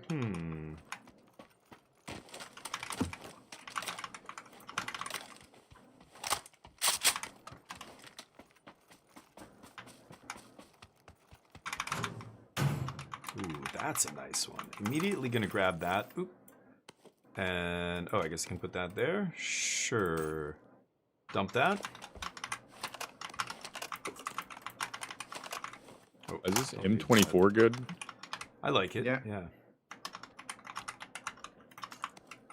Ooh, syringe is something I want to use Oh my God, immediately. it's the same ammo, but- Yeah, it's generally a good idea to use a loadout that all has the same ammo. Just makes it pretty straightforward. And you usually don't need more than 220 bullets, something like that. Like you don't need a ton. 9 millimeter you want to stack up if you're Yeah, using that sure. weapon. That makes sense. Yeah. Maybe if you have a submachine gun, but that's fine because that's usually lighter ammo anyway. But sometimes, you know, early in the game, I would find, or early when I started playing this game, I would find I started picking up way too much ammo because you just get in the habit of picking up all the ammo you see. And then I don't realize I have like 350 7.62 or something ridiculous. It's like there's no reason to have that. Should I switch to the MP5? Yeah, I'll keep this JS9. There's And this an M24 is a sniper, I'm assuming? Yeah, it's Yeah. a bolt action. So it's one shot, reload, like that. So it's Okay. slow action. One day we'll play and I won't suck. And you'll be like, wow, bro, No, you don't it's- suck.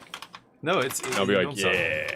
You killed somebody, Yeah. didn't you? That's more than I did I last did kill round. somebody. Actually, Bro, no, I did you kill have no somebody. idea. I was so proud of myself. You're pro, nice. Yeah, But he yeah. look what I did.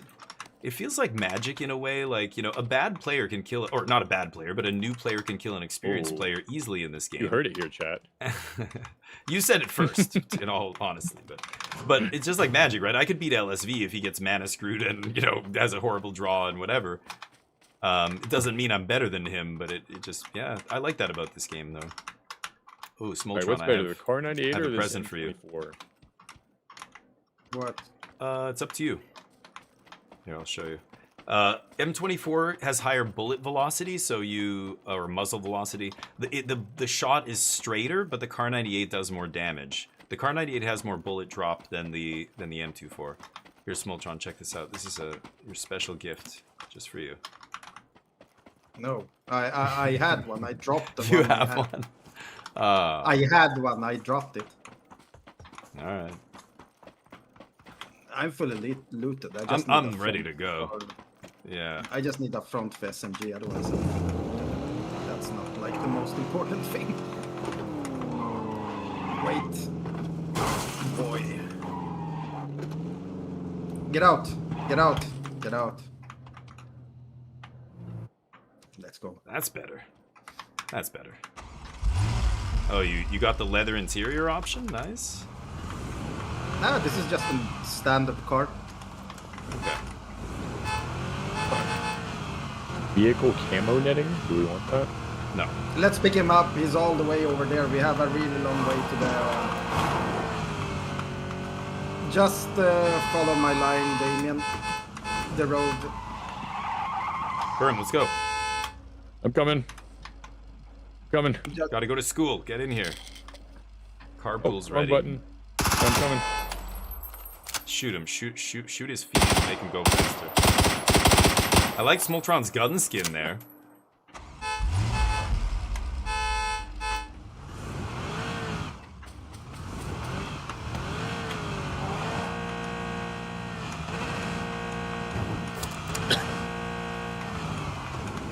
Just follow the road.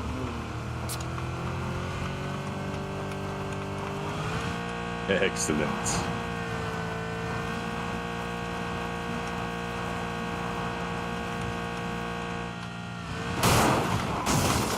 So I was playing that deck that you told me was absolute trash.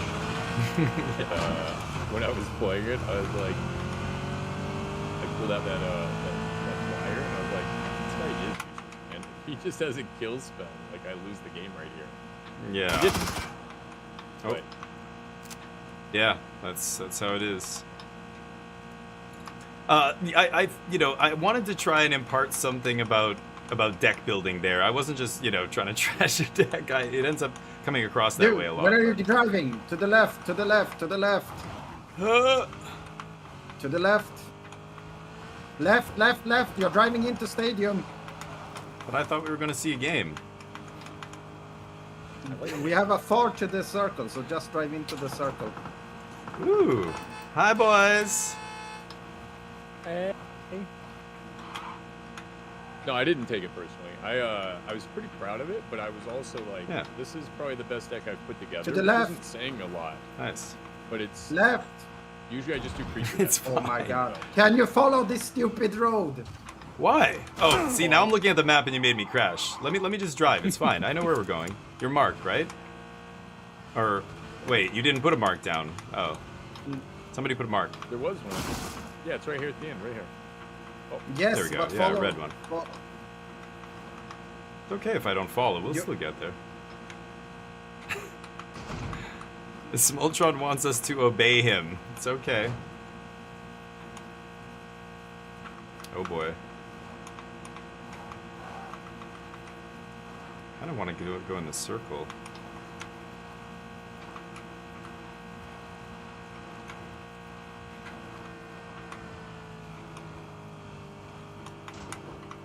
Oh god. Just in the circle. You wanted me to follow the road and stuff over there? Good. Changed his mark. I don't know why, but he did. You want me to take Because that he bridge? needs to drive to the bridge, yes. Could go around to the south. Correct. Oh shit. We don't have to go to the bridge, do we? No, but it's fine. Whoa. Jeez. Everything's fine. Stim up, boys. It's all good, guys. It's all good. I remember when this game first came out, my buddy was like, hey, there's this game where you just can like sit in cars and win the game while people are looking for you. I'm like, what? That's how he described it to me. He's like, yeah, like everybody's fighting each other. And I was like, oh, that sounds awesome. That's what I always wanted. And he's Call just of Duty. hiding. Yeah. And he's like, yeah, I just hide in the cars and like I'll run them over at the end or something. Uh-oh. Oh, that's not a car. Okay. Alright, so where am I going? Red mark? Yeah, red mark. Yeah, it's like right here. Oh, no, it's not.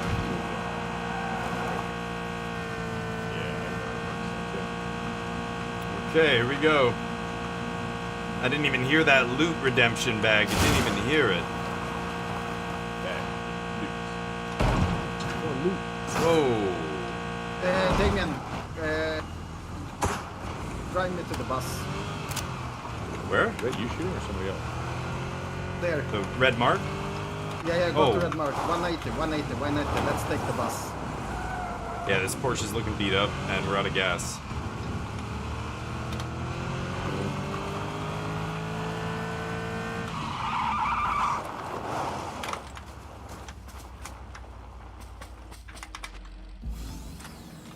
go. This is so nice to drive. So much more quiet. Yeah. You gotta use F7. F7 to instant volume reduce is clutch. I know, but I mean, this car in itself, you don't have to use that. You're right. Don't see anybody here. No, shouldn't be anybody here. It's so far away from the circle. Well, are we getting out or what? It's camp. Yeah, we are not. No.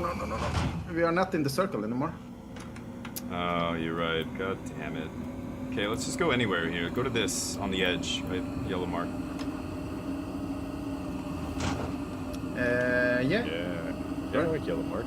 We should have people driving close by there. Nice man.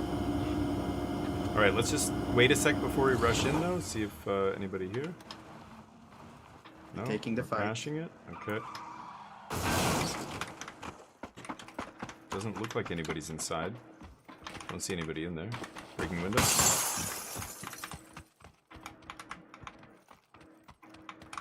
I got nobody up top. It's looted. Could be people here. Careful. There was nobody in the room at least.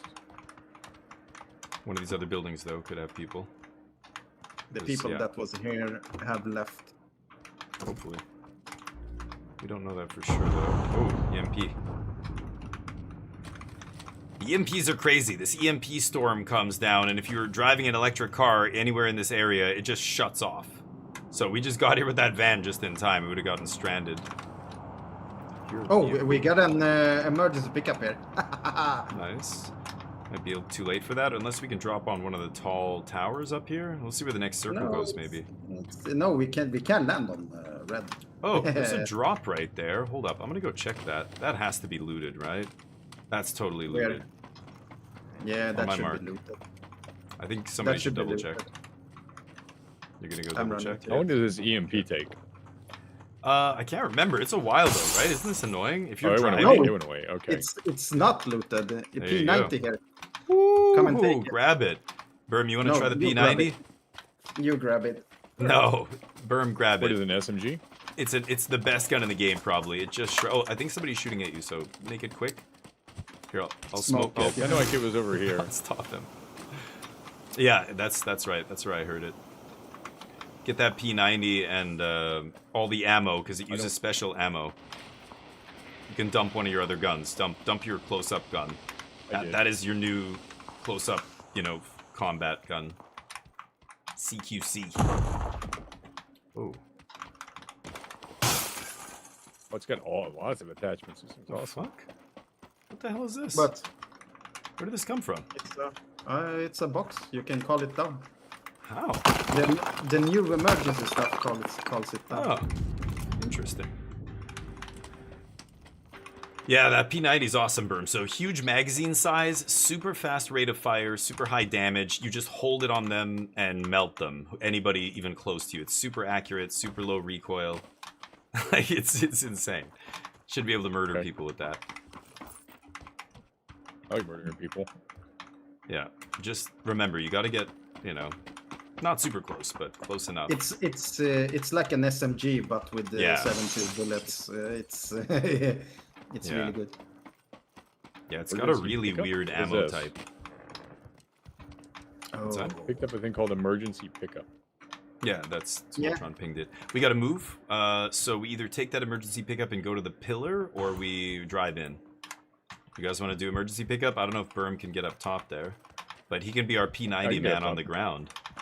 All right, let's go for it. The problem is if he's on the ground alone, he's gonna die. Because you want to get on top of this, or what do you want me to do? He's got a P90. Let's take the car. No. You want to take the car? It's gonna be a hard time to move away from there. Berm's setting it up. Berm's setting it up. Yeah, it doesn't matter. Let him set it up. Come. All right, you guys ready? Fine.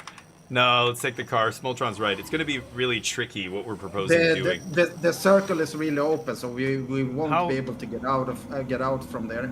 Berm, how big is the scope on your sniper rifle? Is that a 3x? 3 times. Oh yeah, because if we drop on that giant pillar, you're not going to be able to shoot anybody with a 3x. You need a bigger scope than that for your sniper. There was like a 4x. 6 or an 8. Oh, was there? I didn't see. Yeah, that's okay, but Typically, you want something a little bit bigger than that. So our plan wouldn't work. Like what we're proposing doing, if you look to the right out the window, you see those big stone pillars? Yeah. We could drop on top of one of those. So you're not supposed to be able to get up there, but if we take an emergency drop, we can just cut our parachutes, drop right on top of it. But then you got to be able to snipe people because you're way up there, right? So, yeah, if we were going to do that, then we would have taken bigger scopes. But I have a 6x, but your 3x probably wouldn't be good enough. Anyway, sorry, just trying to explain what Doing a Smoltron draft and I... tonight, Charlie. Are you drafting? Nice. Yeah, We're I've been playing for every the trophy. Friday night Nice. now, man. Oh, you've been drafting every Friday? I didn't know that. Damn, that's awesome. But are they always doing the current set? Like, one time you did Yes, Bloomburrow or they something. didn't. They didn't because nobody wanted to play TMNT. Right, So- that's what. Okay, makes sense. Okay, let's stop up here. Yeah, that was Solid the plan. Orzhov deck. Thank you for the update, Charlotte. I love to hear that. Damn, I mean, that's of course. I'm not surprised at all. He got a couple. He got one trophy. I think he I'm went just gonna like hide the 5 car and so they can't 1 shoot it in from the last inside Pro the Tour in limited. houses. So him starting off 3-0, yeah, not surprised at all. Great, that's fantastic. That's where he's got his edge. Constructed is where There are he people doesn't in the have house an edge, down right? there. So There are hopefully people that comes down together for him. here on the red. They are But fighting always down good on to red. hear. That's great, and he has a great Orzhov deck. Yeah. So we can't You snipe mean them from up here. you mean Slytherin? Yeah, you I guys mean, got no, Worm, I why are you so mean- good at sniping? Silver Quill, or whatever. We're shooting on red. Yeah, Yeah, he's down. one guy is down there Oh, I see him. His buddy just on came my to red the mark. wall. Yeah, I just don't. I had a tree or something. Fuck. Yeah, I see him. Another guy down there.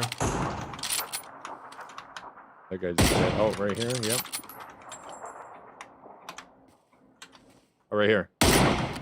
Oh my god, those guys are about to fight in the courtyard. They're fighting. Shit. Oh, another one came Gotta out of the get door in. right there. Oh my god. They're shooting. They're shooting. Oh, Oh, he's shooting from the back right. at us. Yeah, as soon as they start shooting at us, we've got to reposition. So switch wherever you're shooting from. Go a little bit down the hill. We got to get in too. So, do we push here? What do we Oh, do? somebody came from behind. I us. mean, we can. No, that house isn't in. For some reason, I thought that was a guy. This rock might be in. No, it's not. Just come here. Come to red. It's in. We are inside here. We have this hill down here. Take the car, someone.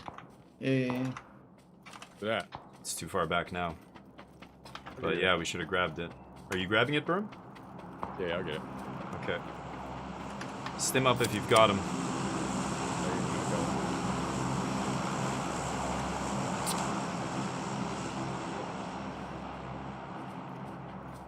Got 15 seconds till the circle starts closing. Then it'll be another probably 10 at least, maybe 15 before it hits you. So I want to zip see if there is anyone down the gas station. Otherwise, we can take that. Zip over to us, Sperm, if you can. This little gully here is perfect. They won't see you coming. Oh, did you hit something? Yep. Oh, Good. that's okay. So you take damage. I thought somebody was shooting at you. Okay, let me jump in. Whoa, bro! What are you doing? Oh I was god. trying to hit. I hit the back button. No, you gotta start stopping sooner than that. Space. Yeah, my bad. Space is It's not Call of handbrake. Duty. Oh, I know. It's just yeah. Call of Duty. You can't. Yeah, my You can bad. have a thing run right into you, right? That's okay. Yeah, I saw you and I was like, I don't think I can hit him. I I'm trying to realized. stop. I realized you weren't gonna stop at the last second. I'm like, what is he doing? Oh, my bad. I thought you were gonna turn past me. You just went right into me. Okay, let's go. Yeah, the gas station here Go, is go. empty, so come here. Yeah.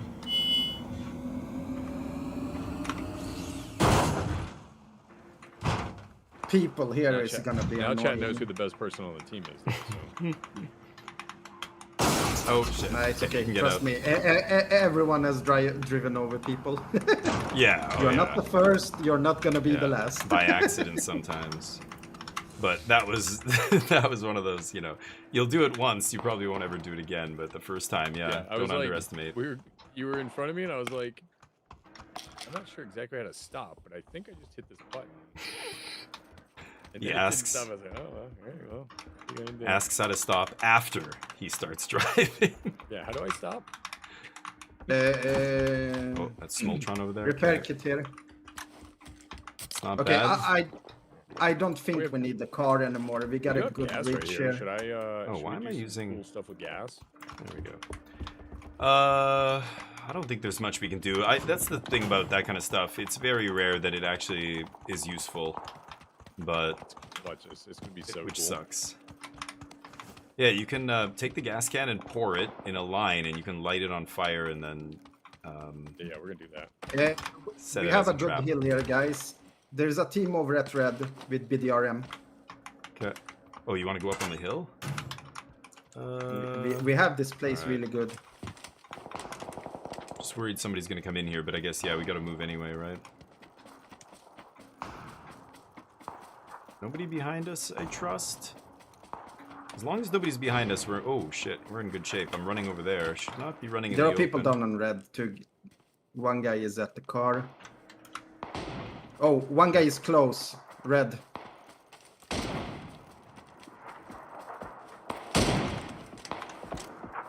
Do you see him, Damien?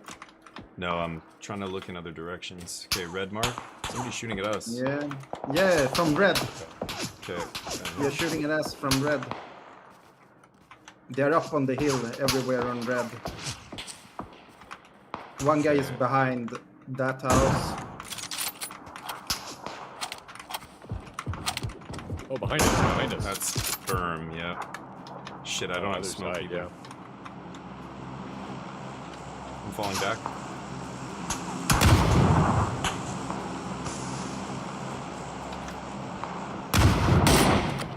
See him. From They're just in front of us, 345. You see the smoke? Yeah, the other guy. Smoke. Hit him. He's on that tree. yeah. Oh no, there's someone in the smoke. There's someone in the smoke.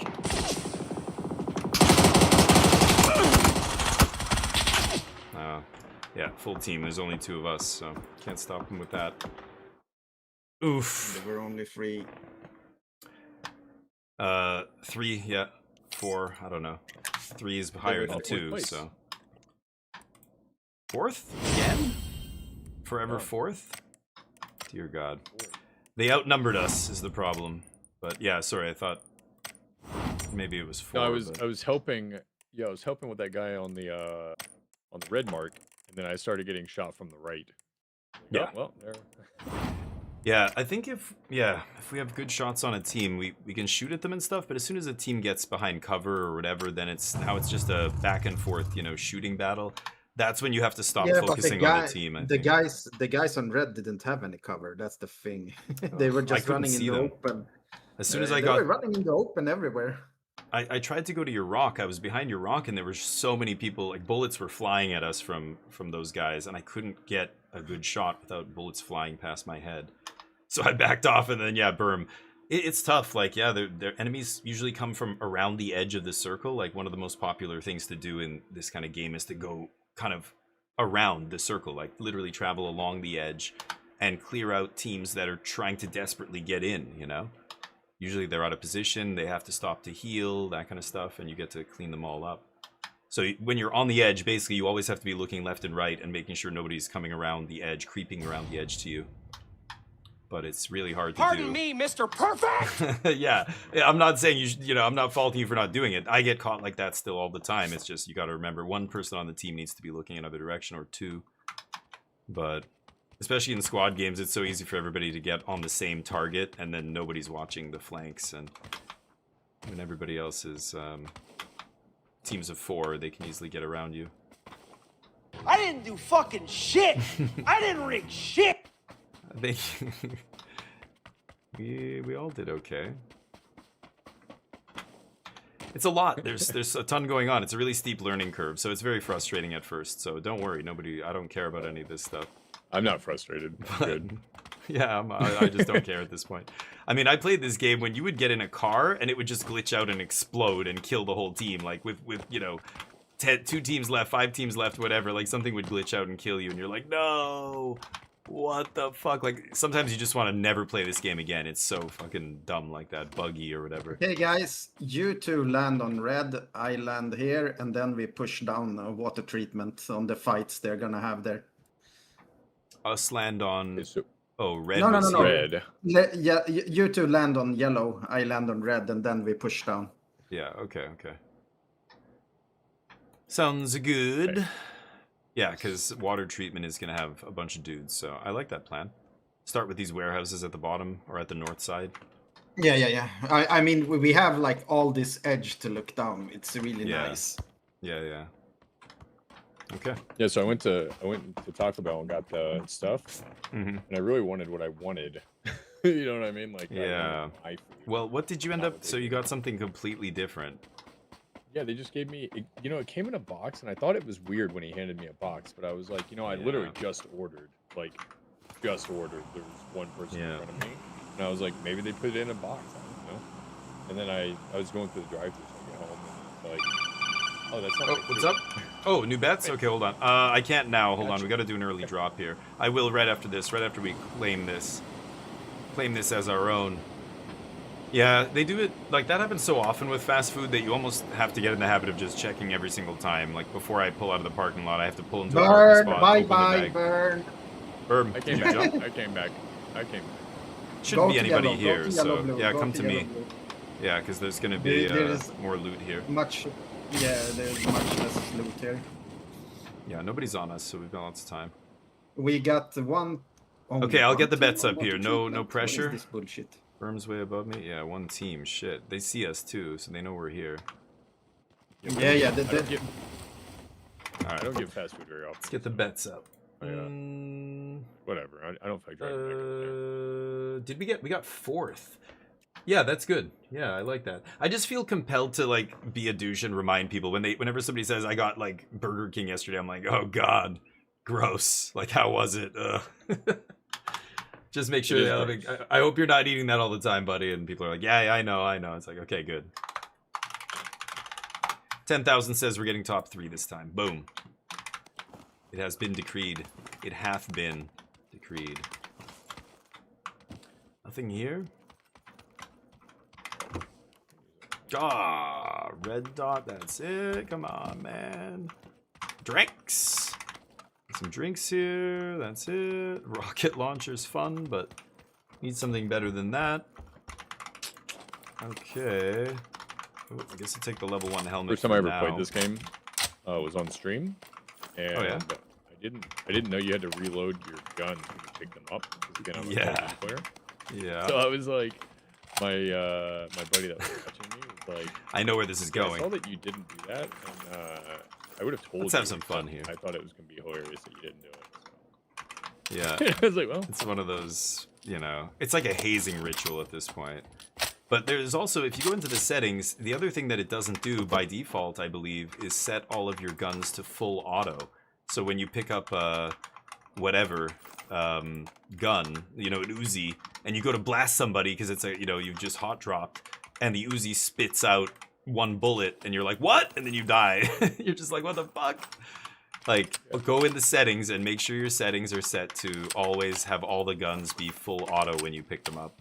They won't be reloaded, but at least they'll shoot like they, you know, like they're full auto. It's a big difference. Oh, that's crazy. Yeah, there's a bunch of little settings. There's people who made YouTube videos. You can go and look at like a bunch of the ways to just make it like, this is how you should play this game. Alright guys, AKM or M16? For your primary? Yeah. M16. I would go AK because I just want always to have a primary that is full auto. Okay. M16 is not full auto. I use that as a sniper rifle replacement though, the M16. It's like a laser.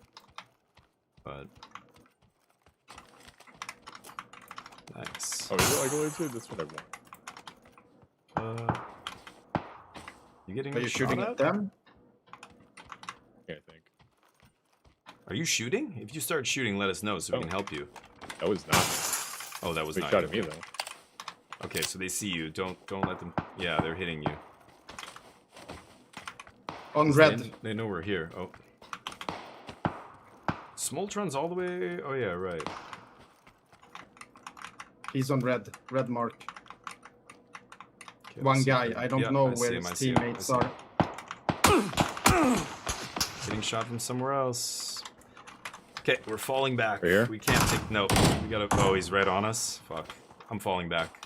They know where we are, and they have the advantage right now. I only have a 3x. Do they know where you are, Smoltron? Yeah. Shit, okay. They are down the edge there somewhere, pushing upwards towards you from red. Yeah, somebody got me from way out wide somewhere.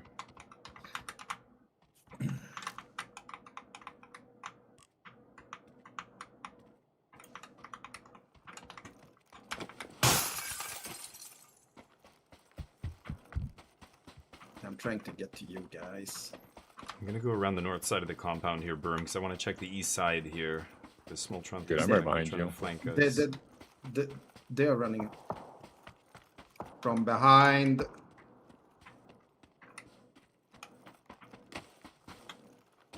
No, they're not coming up. Sounds the like he's side. behind me. Sounds like he's behind me. That's Smoltron. No, yeah, Smoltron's one guy is up here. One guy is behind this house. Yeah. He was stepping Okay. there. Let's get him then. Oh, he's on the other side of the hill. Oh, he's on the wall. I see him right They're there. sniping. Fucking shit.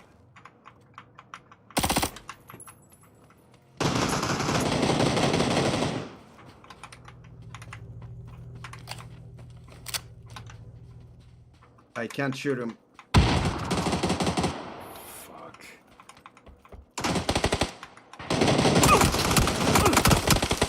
I'm getting shot from. I don't know where he is, Burm. If he's next to you, let me know.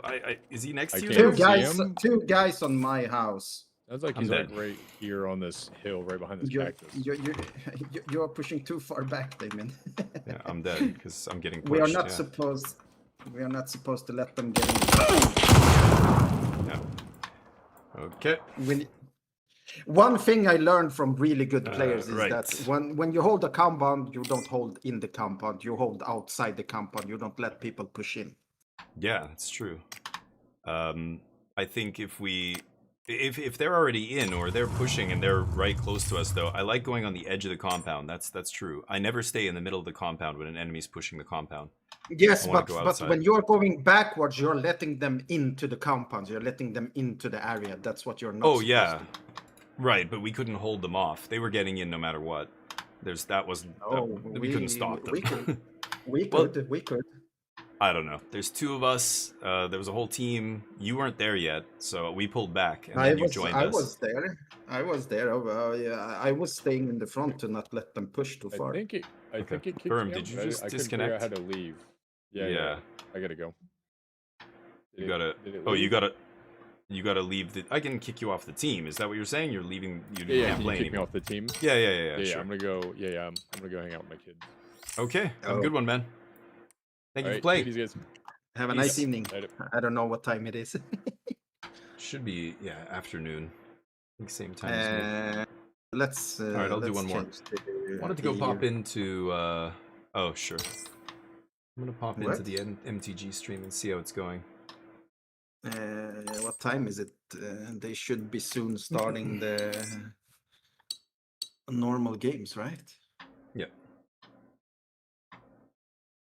It's round 3 of the draft, so the draft's about to end. Yeah. Oh, I think it's DeFore on camera. Nice. Oh, I didn't. Yeah, get rid- DeFore's on the feature match here. Sweet. Oof, big board. This is the deck we saw Larson draw, so he must have been I doing always pretty well with it. find it fun on drafts when they like totally stall the game. DeFore is because of losing the this board game. state. In limited, yeah, limited gets. Yeah. Yeah, DeFore's losing this game. He's gonna lose this, I think. How many cards? 3 cards. The other guy has 2 lands, though.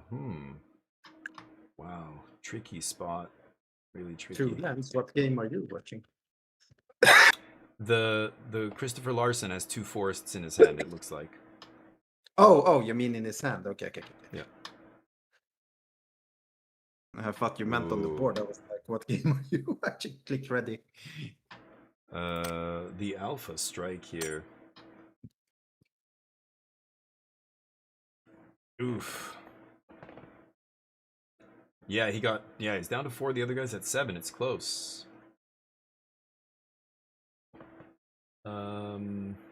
Did Christopher Larson just take that card out of DeFore's hand and then put it back in his hand? That was hilarious.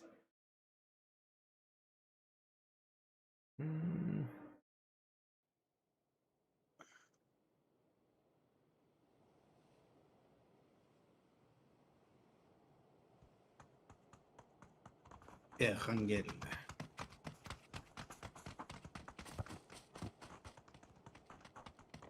Yeah, did he kill him?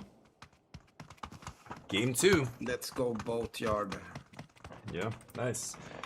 Yeah, it looked like it was pretty bleak there for Land on DeFore, my even with the corner. cards in his hand. But, yep, sounds good. This whole area, wherever you can land on this whole area. Yeah, I'm gonna try and hit the warehouse. This level 3 free shit. houses, these free houses are basically the best. Mhm. Last time I landed there, I had like 7 kills in the 3 minutes or something. That's why you love it. Okay. It was such an intense game. Yeah, Yeah, I I was love lucky. those. I came into the house, got a shotgun, and people were just landing around me. So I just ran out, you know, pang, pang, pang. And then a team of 3 tried to push me in the house. I knocked one, knocked the second. They rest one, knocked him again. And I just heard him trying to rest in the smoke. So I just went down in the smoke and just pumped the shotgun and got the third. Conflicted. Nice. Yeah, shotgun especially is perfect when you have a bunch of people around you. Hate it when I run into a room to kill my opponent. I've got an Uzi or whatever, and he's got a shotgun, and he just goes bonk, and I'm like, oh my god. Yeah, I Okay. mean, what I have realized is that a lot of people that like to push always like play AR and shotgun. They don't even pick up a ranged sniper weapon. Oh yeah, especially hot dropping. Yeah, for sure.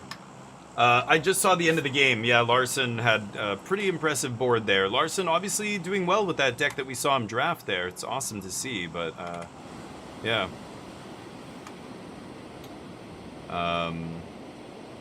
But DeFore, yeah, I want to see we DeFore got one win. team at least. It would suck 2 to teams, 3 teams. to I don't go know. 2 and Some 1, people but I are mean probably going to Roshok that's as magic. well, so. He's not losing to a bad deck. I think Larson's deck looked pretty good, so yeah. You can land in the hangar. I'm Lots trying. of people here. Yeah, People right on our corner. Yeah, I'm gonna try to take the yellow building.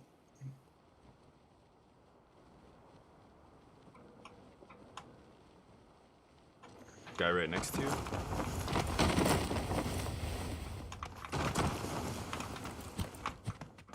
Oh, motherfucker. There's no guns in here. No guns. You get some shit. I'm gonna go next door. Oh, there's a guy there. Yep, he's gonna shoot me.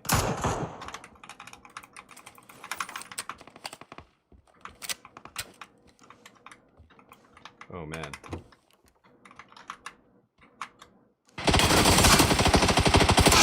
Got He's him. hurt. He's hurt. Okay, good. Yeah, I smoked him too. I got him in the house.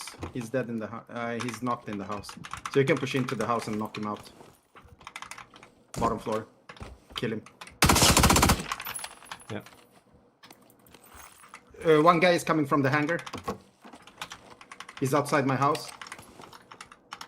I don't have a fucking vest, man. Shit. Hold on. Don't push him yet. Then. Oh, I'm getting shot from across the way. Oh fuck, he's in my house. I didn't hear him because you spoke. Sorry. Yep. I didn't hear him push in. He's laying down on my body and looting.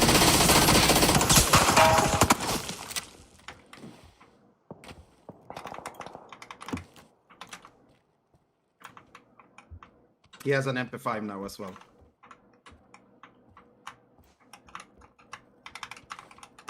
There's 2 fucking guys. There's The only guys- one guy in here. There was 2 in the warehouse. No, there's only one guy in this house. C4. He has to jump out.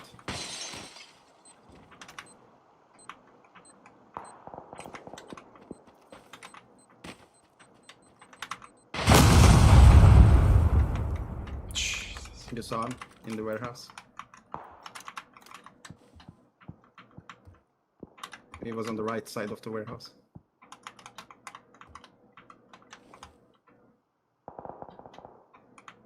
I'm not sure if he pushed further back. One guy's still in the house. God damn No. it. The guy run into the warehouse. I can hear him. His footsteps are in that house, though. He might have gone back after the C4 explosion.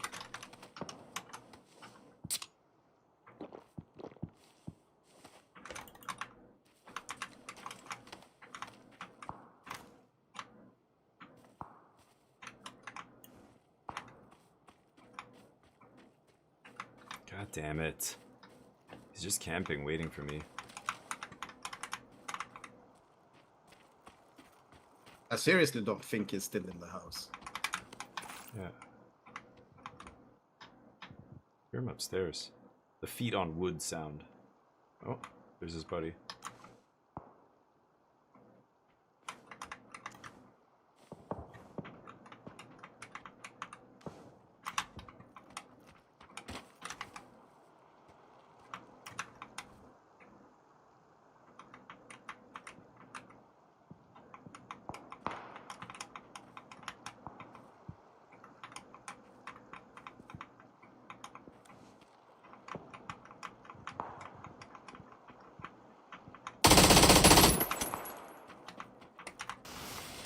I have 7 bullets left. I'm dead. I got bullets upstairs, but I think it's me. Yeah, he took my weapon.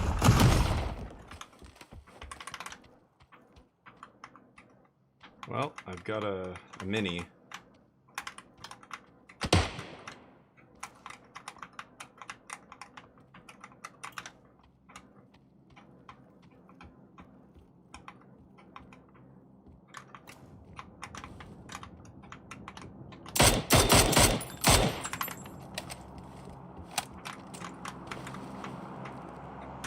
Oh shit! That guy AFK? Probably. In the house.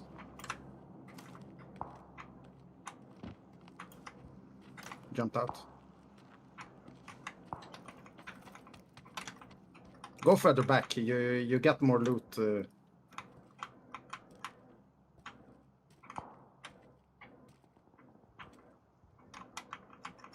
He's maybe resting his body. I don't know. Oh shit! Yeah. My level 1 helmet and no vest. Dunzo. Alright. Let's try again.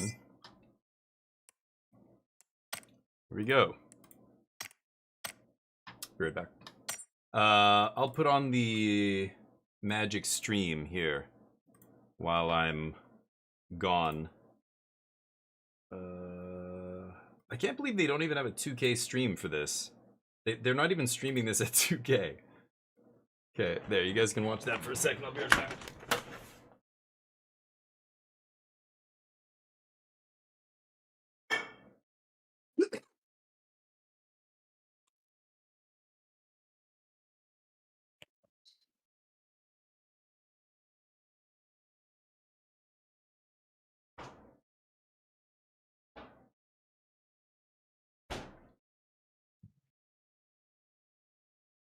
Board state.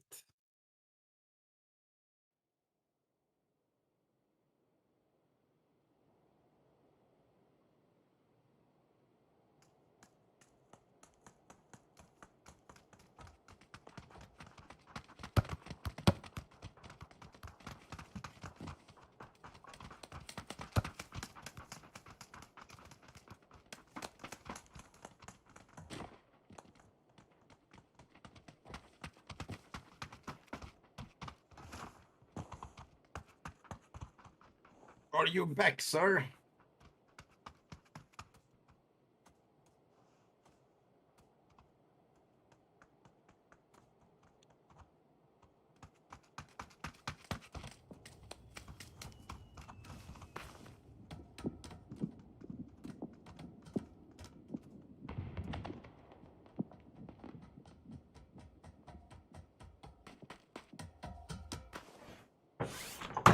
Yes, I'm back. Okay. No more display. Let's jump early to Mohopan. Take the area I have marked. Just turn off that. Okay. Where? Okay. Always have to jump early. Oh. Where am I going? I don't like the fly path. Okay. Should be some people here, I imagine. One hangar each, and we should like be looted. Three teams. Yeah. 3 teams. One closest one is right here, right under us. Yeah, closest one Just is gonna north of land. us. Yeah. We just need to take like one of these hangars each, and we are basically looted. Oh, someone took a car.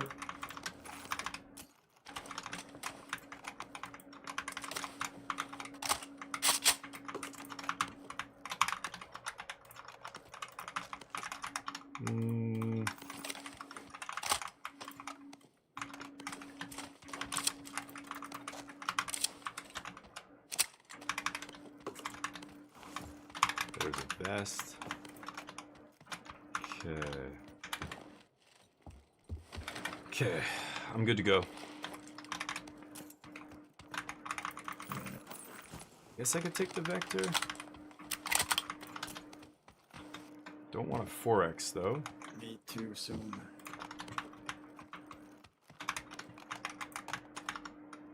Okay. Right on the other side of the river, right? Yeah, we got the team to the left as well. Change my scope mag.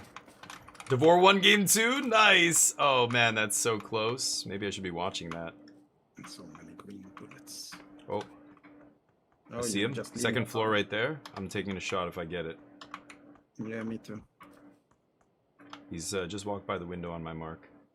What is that color sign? That To the sign right or is left? so distracting. He was to the right, but he was going left. He maybe jumped down. Possible. Or his teammates around there somewhere. Yeah, there were 2 guns. So. God, he was in there. He must have jumped out. He must have jumped out. Okay, so now what? I don't think we should push them across the river. That's insane. No, not pushing across the river, but we can push that way towards Yellow Mark. Even if there are people there, that fight is easier to take. We have a car here if you want to leave. No, I want to fight. Let's fight some of these people. You want to go across? Here, well, wait, I could have used a ride, thanks. Jeez. I don't like running across open roads. Yeah, now we should push them. Yeah. Could still be another team over here, too. See them? Where? Explosion went off right there.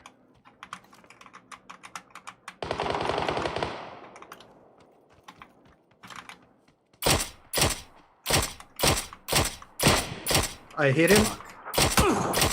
Oh, from behind, from behind. Somebody's shooting me from behind. Fuck. Yeah, I heard that. Fucking level 1 helmet. God, I take so much damage there. Just one headshot and the level 1 helmet falls Fuck to you, pieces. asshole. Do you have wall hack? You just randomly throw a...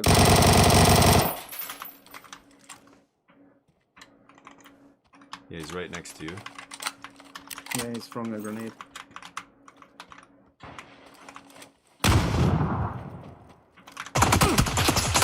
Hit him once. He's hurt.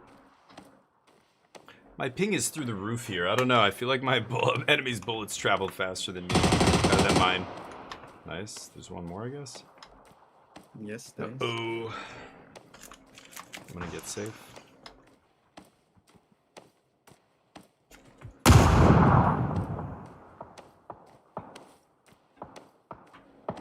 This is the best I can do? Yikes. See if Smoltron can clutch this. I can't watch it when I'm still alive, but hopefully he gets there. Nah. Limited is hate boring. Right clicking.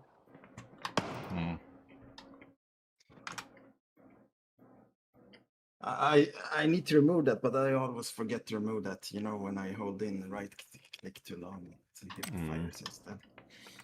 Oh.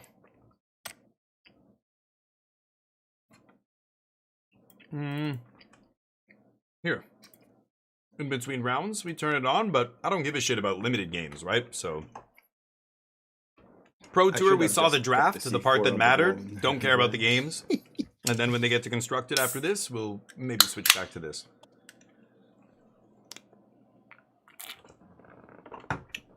But I really don't give a shit about this, right? Okay, I'm following you. Jump wherever you want. Oh. Okay.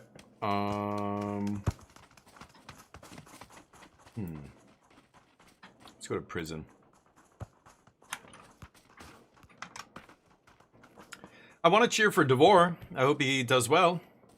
I like Devore. He's an awesome dude. But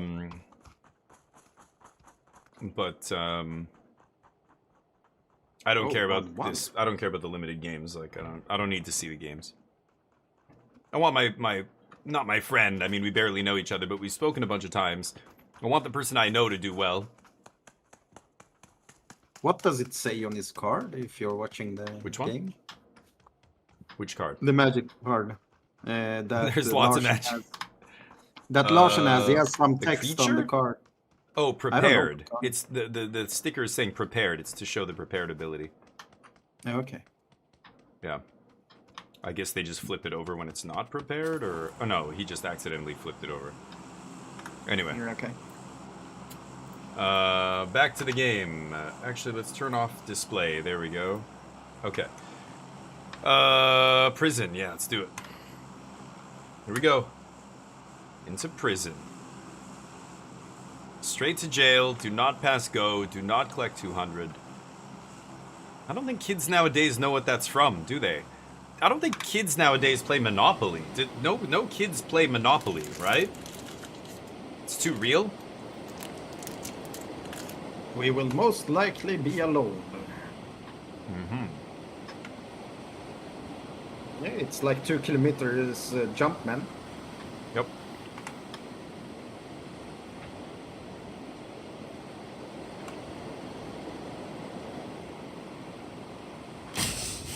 Be a car somewhere around here. Yeah, there's one under us. Sometimes a team comes long in duos, but not today. I'm gonna grab this car.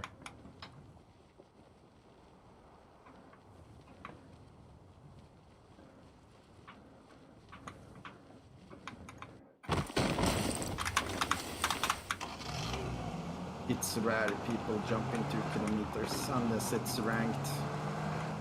Not a normal.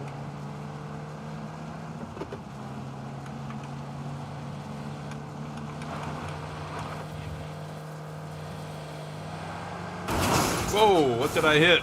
A rock? I just hit a rock? What is that? Oh, I couldn't see that rock at all from behind the hill. I just jumped on top of it. Okay. Great.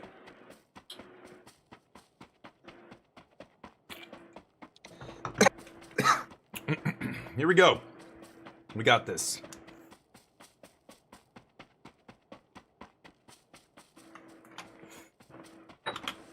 Get looted up. Start blasting. Finish our round just as DeFord dispatches the former Pro Tour champ. And watch some standard. Oh, I like the M79. I need a backpack to carry all this shit, though. Backpacks? No backpacks, huh? Shit. It's not good. Oh, there we go. Okay. Car 98's nice. I guess I'll take some more smokes. Sure. Now I just need a primary weapon. Wow, infinite smoke grenades here. Okay. Oh, is that an 8x? Oh, mama. 8x right off the bat. So the Car 98's already great here. I'll carry this AK just to hold ammo, basically. But I'm gonna hang on to extended quick draw because I'm looking for an SMG. Well, AUG, no.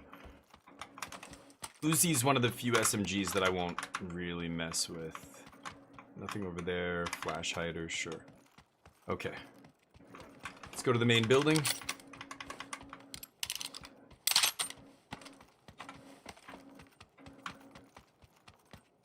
Ooh. First aid. VSS. You want an ERCOM? It's okay. I'm looking for an SMG. Okay, then I'm done. Ooh. M24 is nice. New sniper rifle.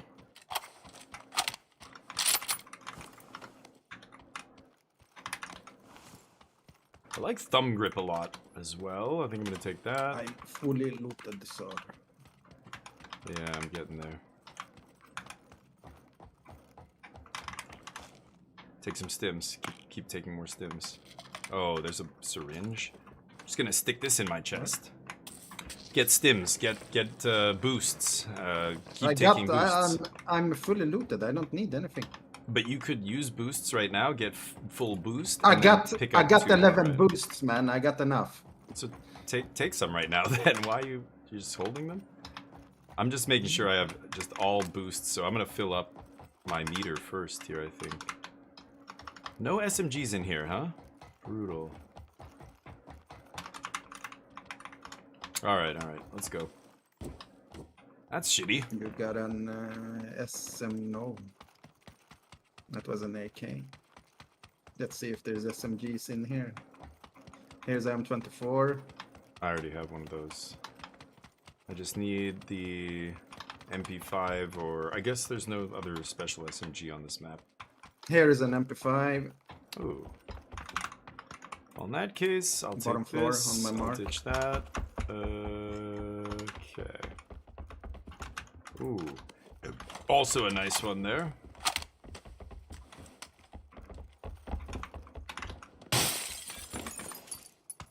Okay. Didn't you take the MP5? Easy to jump out the window. We got that. I'm getting the car. Okay, that goes on. Let's see, That there's the goes circle. on. Oh, the circle. Now I need more 9mm. Let's go and take the houses on yellow. Like middle of the circle. Sure.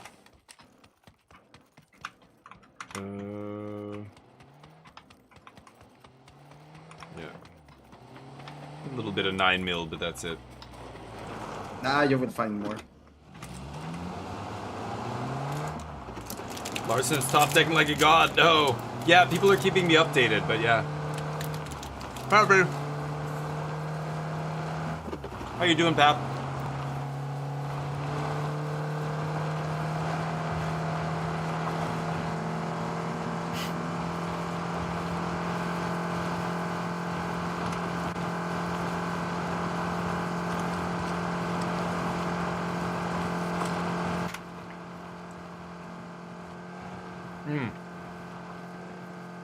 Yeah.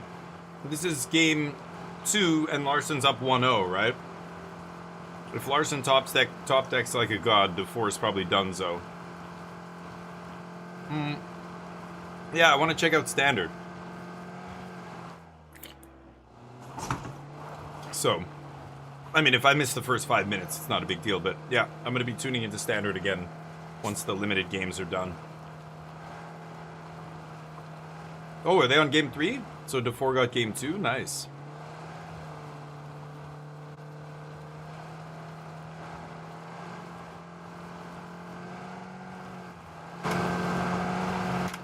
They have this instant volume reducer because the cars and everything are so loud. Like, it's realistic, right? So the gunshots are quite loud in this game as well. But, I have the highs turned up because of the SteelSeries software to help me hear footsteps better. So it also ends up making some of the sounds really loud. But...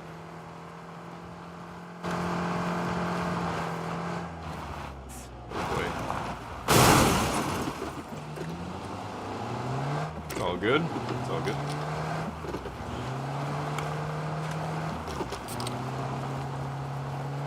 taking pills while he's driving. Crazy. He wants to go all the way there. Oh, those farmers' fields are going to be rough to drive through. These fields are going to be really rough. Yeah, so he's going to go around. These fields have, like, dikes, basically. Oh, like that. And they're going to make us slide everywhere.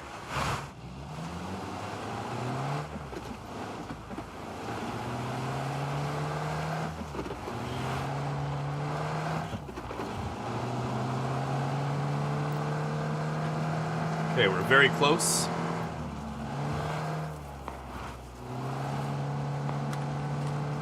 Looks like they're shooting from the houses I marked. Yeah. Trying to get an eye on them.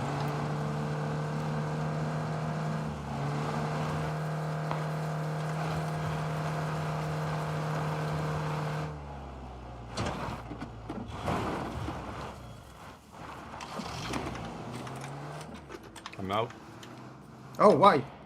I want to get an angle here, see if I can see anybody first. Oh, somebody's Yeah, shooting but there at are me. people behind you as well, that's why. Oh, there's a guy over there. Fuck. He's all the way on the red mark there. Yeah, but that's why you shouldn't.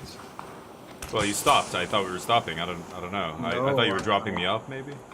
Well, I'm safe here if you can get to me, but I'm dying fast.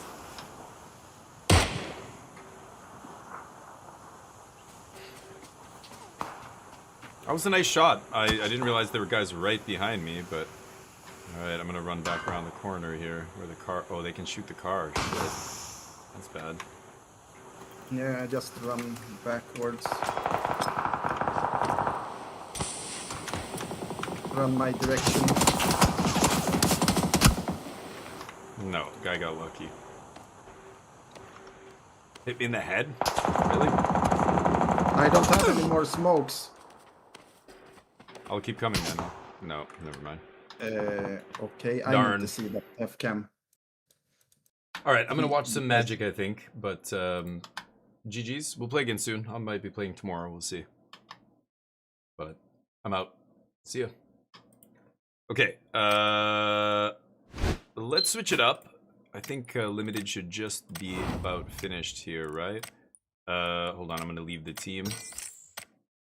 There we go. Let's see here. Alright.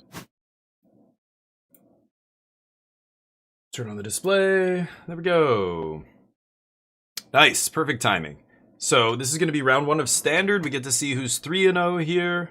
We're starting, this is 29th place though. I don't know who's at the top, but a lot of 3-0s. Nathan Stoyer, Luis Salvador, big names, nice. Some of these dudes are just regulars on the Pro Tour as well, even though they don't have top 8s to their name, but yeah, CFT Sock 3-0ing. Oh, Jack Potter. Nice. I played against that guy at RC Montreal. He's really good. Like, some of these people, I've never seen their, like, you know, they haven't got a lot of Pro Tours to their name. Well, that's Pro Tour Champ, Pro Tour Champ. But some of them are also, yeah. Oh, I think I know that Andrew Kidston person as well.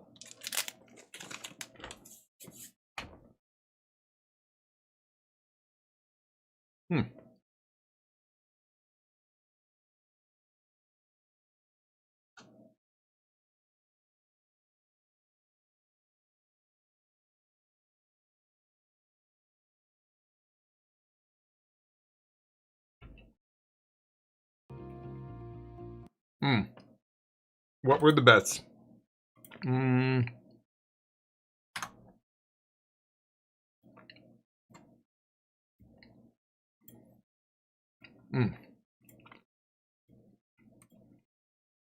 Top 3, I think the answer was no. Oh God. Is it, can you guys see it? Like, dear God, look at the graphic. Look at how low res it is.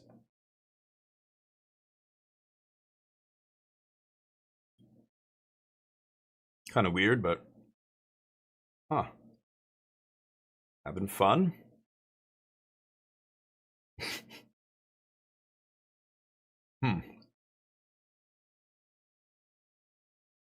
So let's see who's up first in the feature match. It's going to be 2 of the 3-0s. I assume. You know, it would be classic if they start it with a IZZET prowess versus IZZET prowess mirror. That'd be fantastic. He got it done with everybody's favorite. Yeah, you went 3-0. He did it with the soup deck. Yeah, exactly. Thank you, Maria, for the backup there. You can see he played 4 of the 5 colors available to him. Wow. Got well with the people around him. It's crazy that another dude right next to Davor ended up in white-black, despite Davor being in white-black to his left or her left. Wow, that's crazy. This is the way we all learned how to play Limited growing up. Stick to your 2 colors, get good cards, good removal, good creatures, get the job done. So you can see that's one of the other ways you can play. You pick here again, 2 white-black drafters next to each other. This guy should not have been white-black, right? We go to the 3rd draft pod. You see the 3rd and the other way Yuki took all the best black white cards. In the 2 wedges that kind of work together. Ooh. Blue, green, black is a way Ken with the 0-3. One of the schools, one maybe a little bit more than the other, but you can dip your toes in the waters of each one of those schools, get the best cards from them. 3-0 your draft pod here. Wow. Great start for all it's a weird pod. Okay. Secrets of Strixhaven draft is indeed awesome. It is. That's what I love seeing. You know what I mean? Those graphics, that's the really fascinating graphic. That's what I want to see. Where did people end up after the fact? And then put it on the table and go, look at this. There's one person who's like this specific archetype. You know, everybody else is kind of splashing around. Some people are obviously overlapping with one color in their deck with this person, but nobody's in just that archetype, you know? Like, a couple of those tables, there was one Lorehold drafter. Like, that's crazy. Or a Davor, like a couple of drafts, there were 2 white-black drafters, but even Davor, they were both next to each other, but yeah, Davor still managed the 2-1, which is really nice, but... Lots of 3-0s here. Sigrist is a really great limited player. Ili Cassis. Nice. Pro Tour is such a crapshoot. It's crazy. Yeah, lots of 3-0s. Yeah, I thought it was Ray Zhang, but I think that's CFT Sock. Luis Alvaro's awesome. He got top 8, I think, at the last Pro Tour, right? Nathan Stoyer, you know, world champ, former Pro Tour champ. Lots of big names.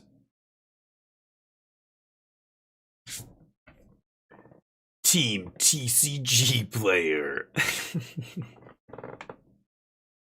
Oh, man. It's somebody's job to make that image. It cracks me up. Nam Dang, Sigrist, Edgar, Reed Duke, Matt Nass, Party, a bunch of them going 2-1. Will Kruger, Seth going 1-2, Cuneo going 1-2. That makes me sad. Wonder if Cuneo's on Jeskai control. Team Handshake, Moxfield. The big sponsors. David Inglis. I feel like that's one of the best players on the Pro Tour who hasn't got a title or even that many top 8s. It's crazy. He was captain of like Team USA at the last time they did the you know, Community Cup or whatever they called it. And ever since then, he's been basically qualified for every single Pro Tour. And sometimes does not do well, but I've been noticing his name for so long now. Due for a win. This is Cosmos Heavy Play.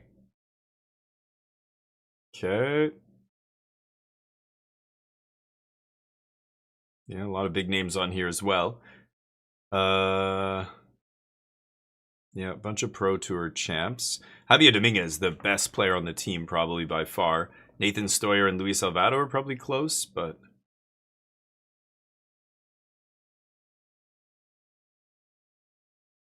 It's kind of funny how you end up there, you know? I imagine a couple of these guys are like... I didn't even see who won there, by the way. Davor or the other guy. Larson. Did Davor lose? The Boulder Merlion? I don't even know what that is. Cool.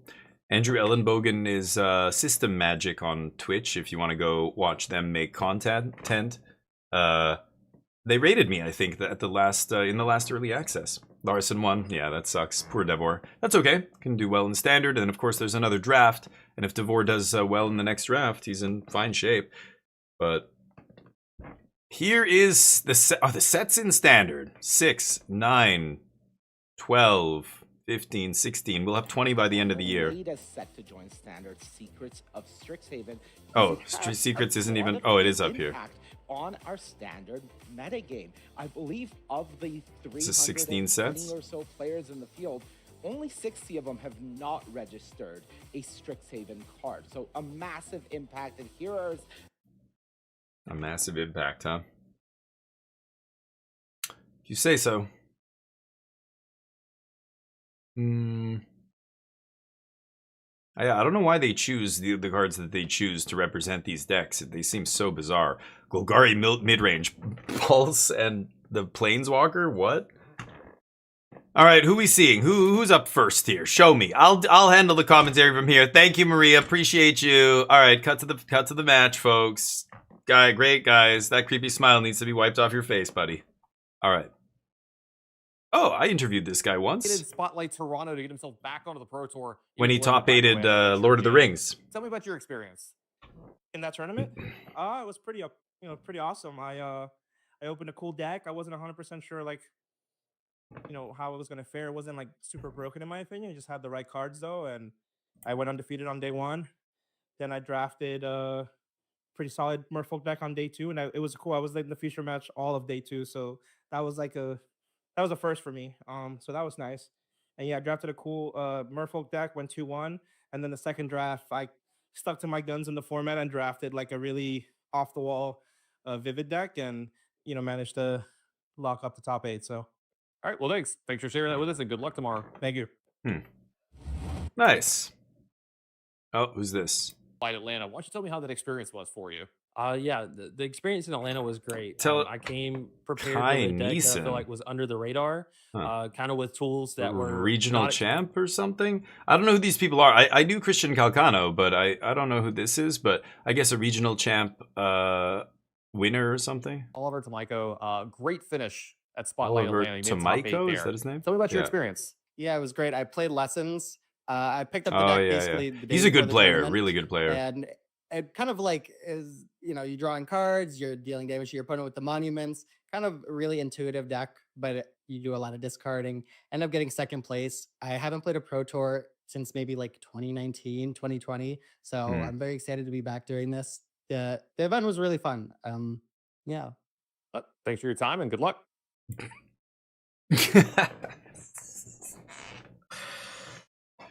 Oh, it's so awkward. Finish at Spotlight Toronto. Why don't you kind of walk me through that experience? Well, it started a month before. My amazing wife surprised me Dylan for my Pratt. birthday by gifting I don't know me who that a is, trip but to Toronto. I'm actually from Whitehorse, Yukon, so just next to Alaska.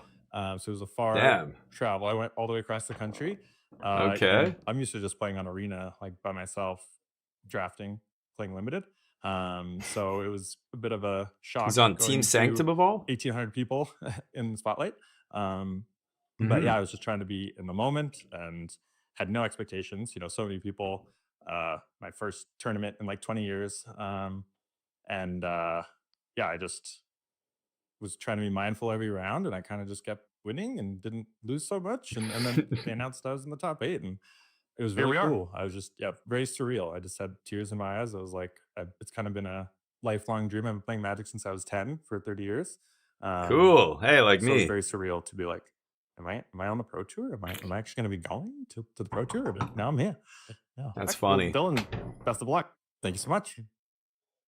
30 years. Yep. Here I'm joined by Valerie Hardcore. Jade, winner of Spotlight Toronto. Why don't you tell me about that experience and how Oh. it was for you? Hi, thank you. It was really great. I got to prepare for the limited She format with my won? team Sanctum the week Wow. before for the Pro Tour, and it was incredible and helped a lot. I had just missed my requalification for the next Pro Tour in round 16, lost my win in, and was pretty crushed and not sure where to go with my competitive career after that. But got back on real quick, so I can't complain. And now they gave me a trophy. Here we are. Yeah, you're a winner. They can't take that from you. Best of luck tomorrow. Thank you. Yeah, I don't remember who won that. I know one person got top 8. One of the limited content creators got top 16 as well. Tour 2 through that route to qualify. Nice. Yeah, it's winning a limited tournament is crazy because like that many rounds of sealed is bananas. Like sealed is a crapshoot. I've been to sealed Grand Prix and stuff, and it's like 2,000 people. You open your pool, and you're looking at your pool, and you're thinking like, I gotta play 9 rounds of this fucking thing. Like this deck's gotta really because over that many games, like in a format where the variance like is so high in sealed, the difference between the best decks in the room and the worst decks in the room is massive. When there's some in 2,000 players, somebody's gonna open a sealed pool that is 18 rares. You know, in this day and age, it's like some insane like 12 rares or whatever. And half of them are on color, and it's just, or if it's a soup format or whatever, like forget it. So by the time you're like 4-1, 5-1 at a GP, everybody's deck is a monster, and you're just like, God, I gotta get lucky. I gotta get lucky like 4 rounds in a row. Whew, every round you're like squeaking by. You're just like, oh my God, I'm 6-1. I'm pretty locked for top 8 now. Not pretty, almost locked, but they top 8 one of the spotlight SSA. I don't know what you meant. They take one of the spotlight. I don't know what you meant, but. Oh, they show the decks? Nice, finally. Yeah, most people don't want to see it, okay, I scoop. And I mean, I'm not surprised you're not going to watch it. You're not really into limited to begin with, but even as somebody who likes limited, it is less fun to watch. Like, I mean, the decks are just lower powered. It's the difference between watching a heavyweight fight and a flyweight or whatever, where there are no knockouts really, and it's every fight's going to go a bunch of rounds. You know, there's going to be big board stalls and stuff like that in limited. Limited can get really bogged down. Constructed rarely has that, especially with the power level of the sets or the formats now. So yeah, standard's just better to watch. Even as somebody who loves limited, I will never argue against that. Objectively speaking, I know that to be true. You look at the numbers of viewership, it's gonna watch, right? I don't know what the stream is at right now. How many people are watching this? 5,800. In about an hour or less, there's going to be 8,000, 9,000 people in here watching because it's now constructed and people are going to slowly start coming back to watch it. That number is just going to go up, right? Oh, the people they interviewing top 8 at one of the spotlights. Oh. Well, I know what the spotlights are, but I was saying I didn't know they won. That person won the spotlight in Toronto. I know somebody else who got top 8, but I can't recall. You know, if it's not a name I recognize, I don't even remember it. So I was like, oh, that's who won. I didn't remember. The other guy was the winner of Atlanta. Yeah. So they were interviewing the people who got to the Pro Tour via top 8s at the RCs. Yeah, that makes sense. Yeah, I got that.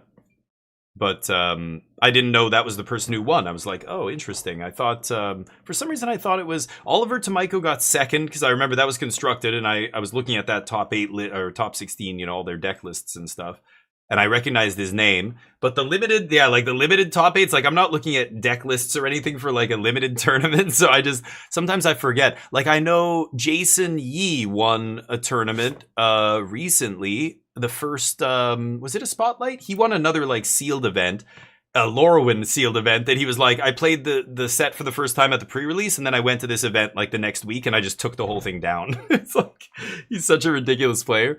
So what are we looking at here? Come on, decks. What are the, who's, what? I missed it. What did they say they were playing? It's IZZET Prowess and Golgari Midrange. Okay, so IZZET Prowess, obviously a known quantity. Golgari Midrange, a relatively new deck, right? So these guys are pinning their hopes on the new Planeswalker being good enough. Because Unholy Annex, all this shit we've been doing for a long time, it hasn't been good enough for a long time in Standard. And now they're putting their bet on the fact that maybe the Dalian Fell, is that what he's called? Maybe that guy's good enough to go the distance. Oh, I should change my stream title, shouldn't I? Yeah, forgot to do that. My bad.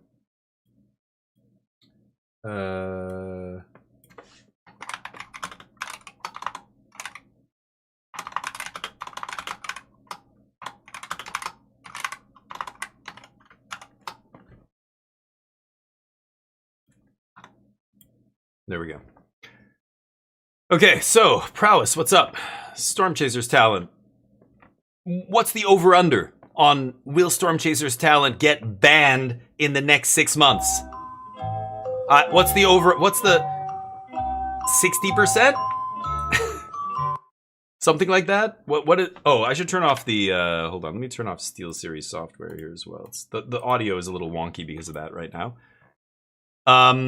We'll see. IZZET Prowess being 30% of this metagame, if this deck puts up a 52 or higher percent or 53% win rate in this tournament after being 30% of the metagame, you're going to see Storm Chaser's talent get banned. I would put money on it. I would bet $50 that if IZZET Prowess cracks 52% win rate, they're going to ban that card in the next 6 months. Or whenever the next ban announcement is, who knows when that is. They change it every year, how the bans are done.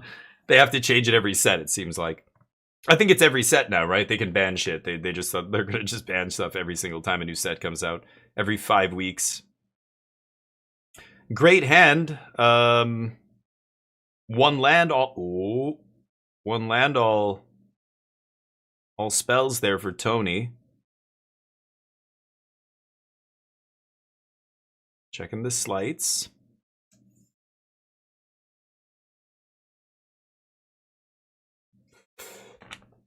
I like those otter tokens. What the hell is that from?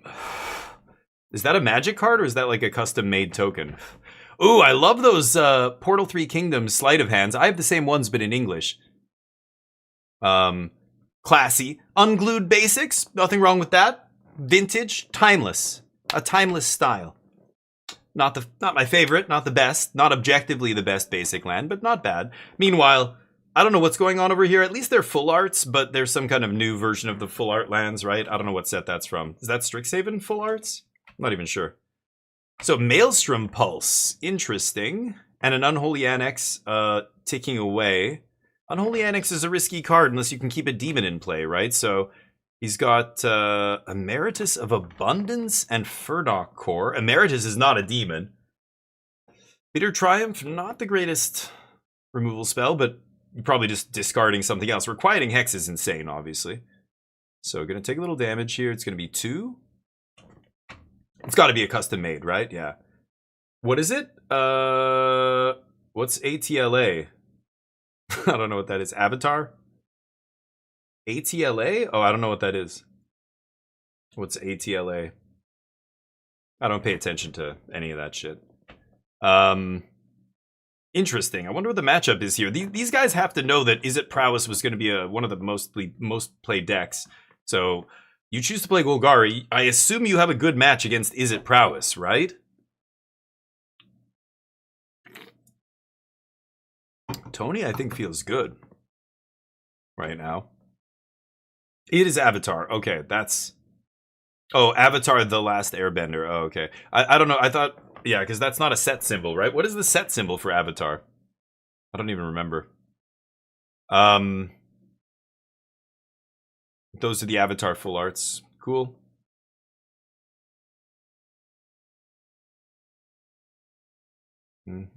See how he's drawing his card? This is what I was talking about before. The way you should draw cards in a high competitive setting.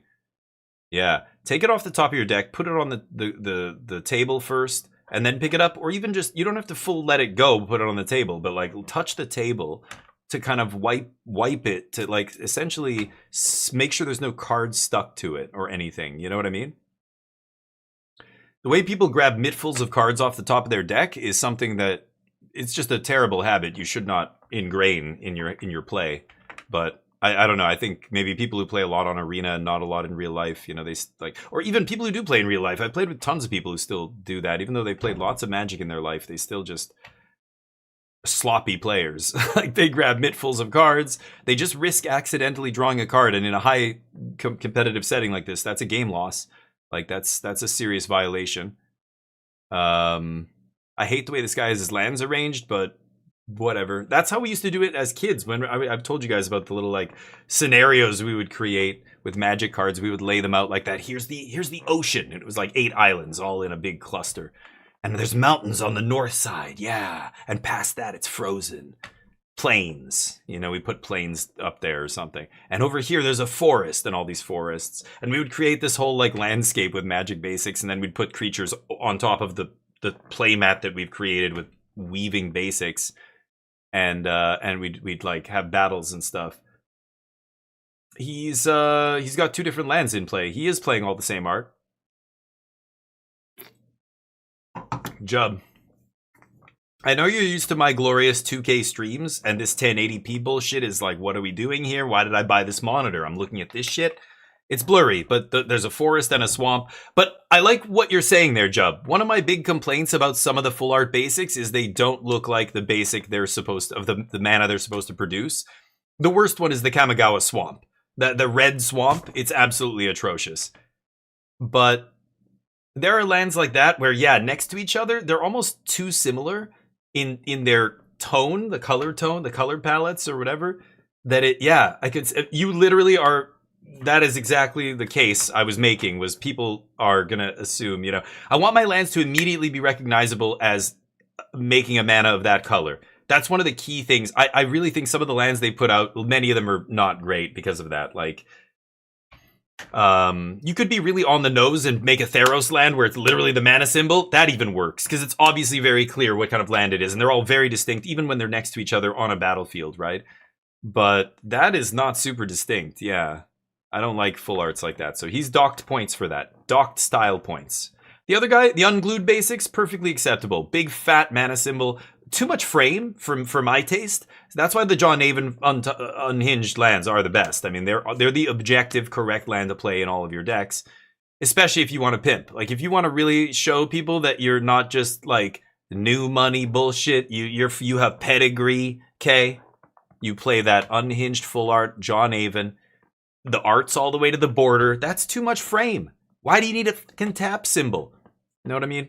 I've never been about the unglued. Unglued? Is that what it was called? That set. Unstable, unglued, whatever that one was. I think it was. Now I'm mixing them up in my head.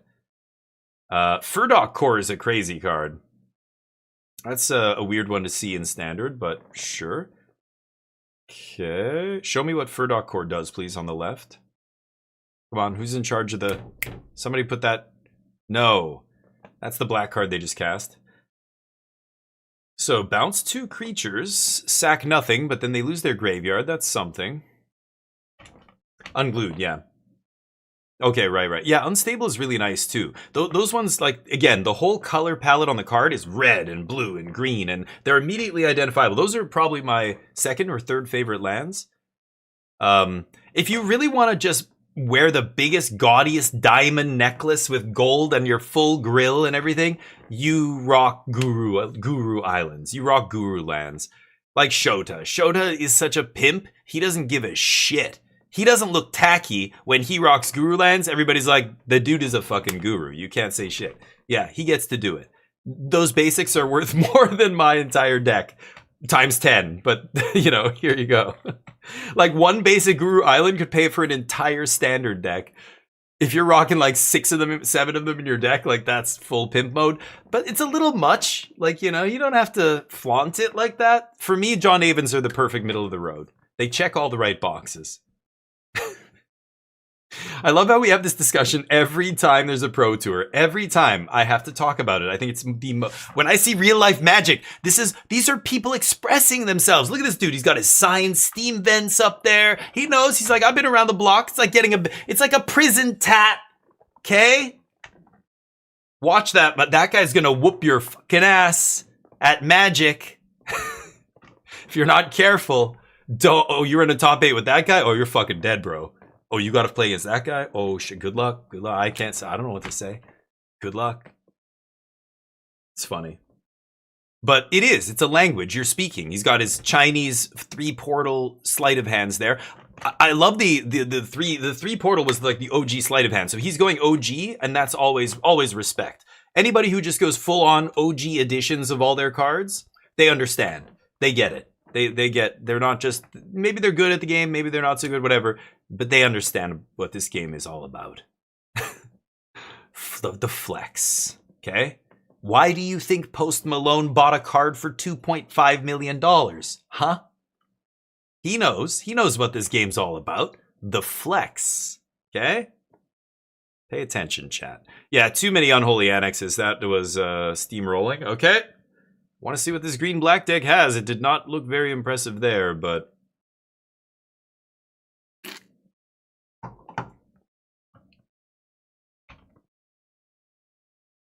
Game 2. Slowly getting all old border on arena. Yeah, old border's cool. I like it. I mean, you don't have to go old border. I think it's cool. Like it's at this point they look like something out of antiquity. Like literally, look at a card from Antiquities or Arabian Nights or Alpha Beta. They look old. You look at them, you're like, oh, you know what a Magic card looks like now, and you look at that. It's like looking at a classic car from like 80 years ago or 90 years ago. You know, like in the 40s, 50s era. Like they were gorgeous machines, and they just look like driving down the street now. That thing stands out more than a Lamborghini for sure, or whatever equivalent, you know, super expensive new car. You know, we were talking about cars the other day. I'm going to be playing Forza. The new Forza game drops in, I guess, a couple weeks. I think it's the 14th. I'm going to be playing that new Forza Horizons game. I love cars. I'm a big car guy, or I was for many years. Not these days, but. And we were talking about cars and Top Gear and shows like that. And it's funny because that kind of thing is dying, you know. It's EVs are what we should all be driving. I'm dying to buy an EV. We keep putting it off because of the house, but I want to buy an EV at some point very soon. And I'm a guy who loves muscle cars and racing, drag racing. I used to have, you know, a 600 horsepower Camaro and built it myself, you know, with my ex-girlfriend's dad in a garage in Winnipeg all winter. And yeah, it's funny. That life is like, you know, it was fun. I love it. I love the smell of burning rubber still and stuff like that. But at the same time, I totally understand that it is that kind of shit that's completely destroying the planet. And the sooner we get away from all that, the better.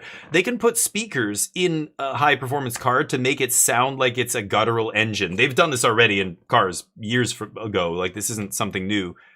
But because they still want it to sound, because many, you know, high-end cars are hybrid now, right? So when you're driving a Lambo or a Ferrari and it is electric, you know, you're not on full performance mode or whatever, then it's no noise. So they put like a speaker in the car under the hood or in the trunk or wherever to make it sound like the car still, which is pretty funny. But people need to be duped. As long as we think it is what we think it is, then we just go along with it. Okay, so I don't know. I'm yakking about other stuff here because the game, yeah. I don't think this is going to be a great match for Golgari, but we'll see what they have here. They've got a regrowth, dude. Boomerang basic straw.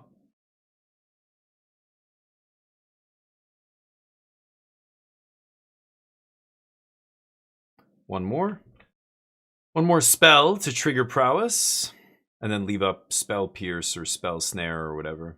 Yeah, just keep the gas flowing. Make sure you're not drawing lands. Just like put put the, what is that fast land? Swift water cliffs? No, I don't remember. Oh, did that guy not have haste? Oh, okay, he just cast that turn. My bad. Stallion in hand.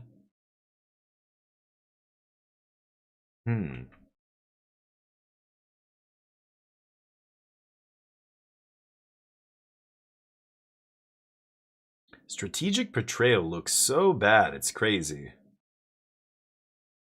He goes for Emeritus. So this is a 3/4 with Vigilance.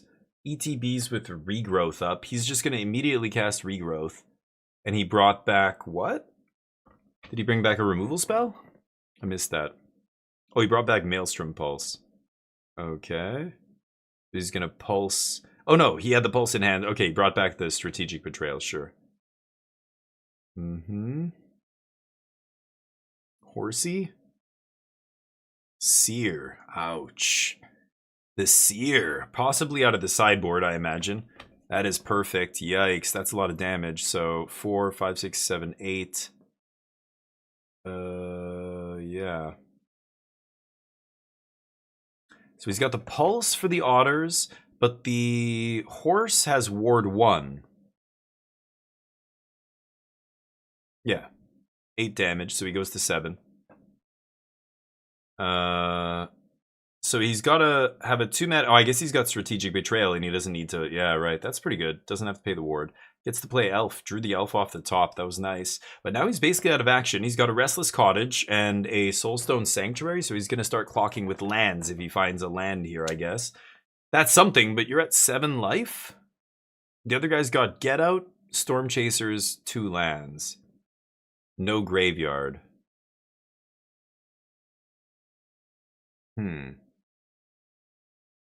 Storm Chaser. Bounce Storm Chasers.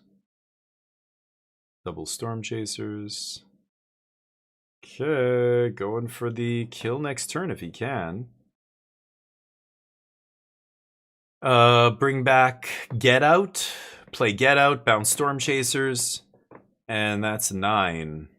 But Llanowar Elves back to block, plus multiple creature lands. He's got a land in hand.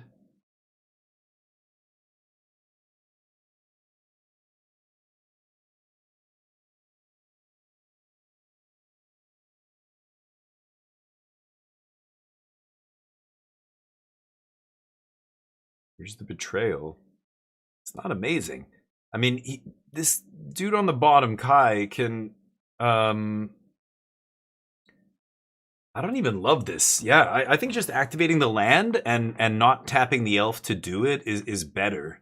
If he plays Betrayal, he's got a tapped land in hand. He can't play Betrayal and activate Restless thing, right? I mean, honestly, you could even... he goes for the Betrayal. Exile Graveyard. I guess he has to get the Get Out of the yard, otherwise the Storm Chasers brings it back. So now he's forcing the other guy to top deck. It's a really unfortunate play, but I guess it does force the other dude to swing into the creature land, but...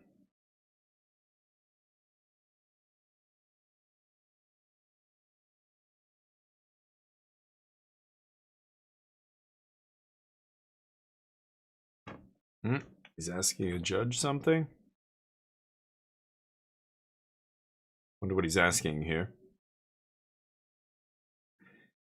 It was a good play. I mean, yeah, if you know that the other guy's going to flash back the one spell, you have to just get rid of that one spell out of his graveyard. We know he had a land in his hand, so he's just living off the top of his deck. If he passes here, he's in big shit because the other guy gets to end step activate Soulstone Sanctuary. That's a permanent creature, and then maybe even fire up that cottage, swing, have a food to gain life, and now once this dude, the Golgari player, starts gaining life off the cottage food, then you're never going to get him, right? Yeah, he gets to make Sanctuary a creature. And now, I mean, depending on what he draws here, if he draws another Maelstrom Pulse, he's going to cast it. But otherwise, he's going to swing with that cottage, yeah, and do exactly what I said. He knows that as soon as he gets food going, the other guy is not going to be able to catch him. Like, he's just going to gain too much life, and there's not enough cards that guy could draw that would get him dead. He knows that this guy's draws are going to keep being grindy and stuff like that.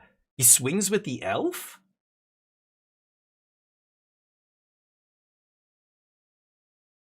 Yeah. Trigger, get food. I don't know. Did he use the elf to activate it? He looks like he's swinging with it. I guess because he knows the other guy doesn't have an instant, so you want to trade a... Yeah. It's weird that he didn't leave it back, but I guess he's got, he's got Sanctuary plus activate, crack, get food. So he's feeling pretty good here. And meanwhile, the other guy living off the top, what is this? 6 mana. Oh, he's firing this up. Yeah, sure. Okay. Plays a land and passes. Oh, no. The guy didn't crack his food? Wow. Should have totally eaten that food. I think he just realized that.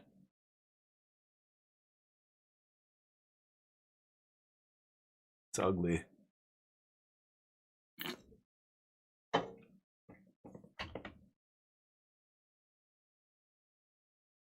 Ugh.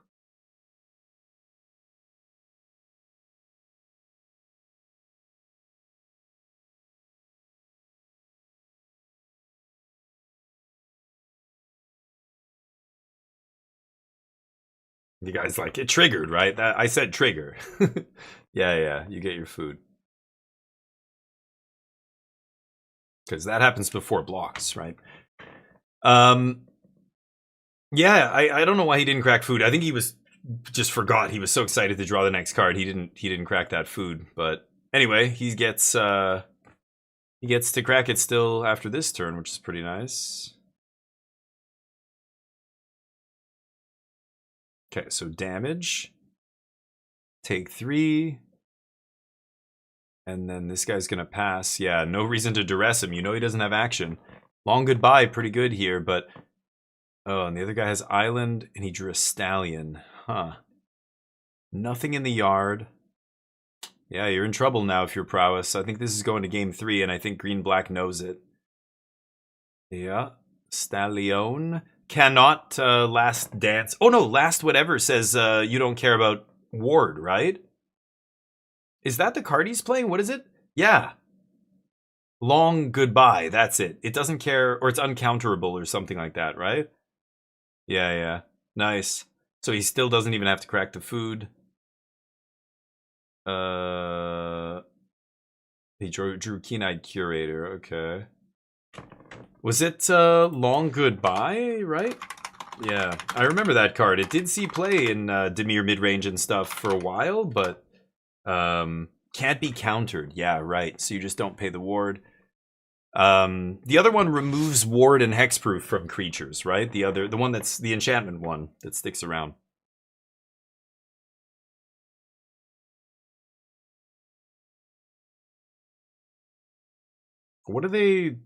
What's happening right now? This guy's thinking? Fire up the cottage and swing, bro. The other guy's like, attack me. What do you do? Hit me. You could duress him first. You have the mana now. Duress him and then swing? He's like, I have 1 guard. What are they saying here? I gotta hear this. Well, did he? I don't know. What is the holdup here? All right. I believe Tony said, I have island, so we I must heard that have. too. Okay, there we go. We tapped the land. Okay. Okay, he's like, I have island. Did he say island? I have island in my hand? I mean, we did only tap 3 lands, and we ate a horse, so...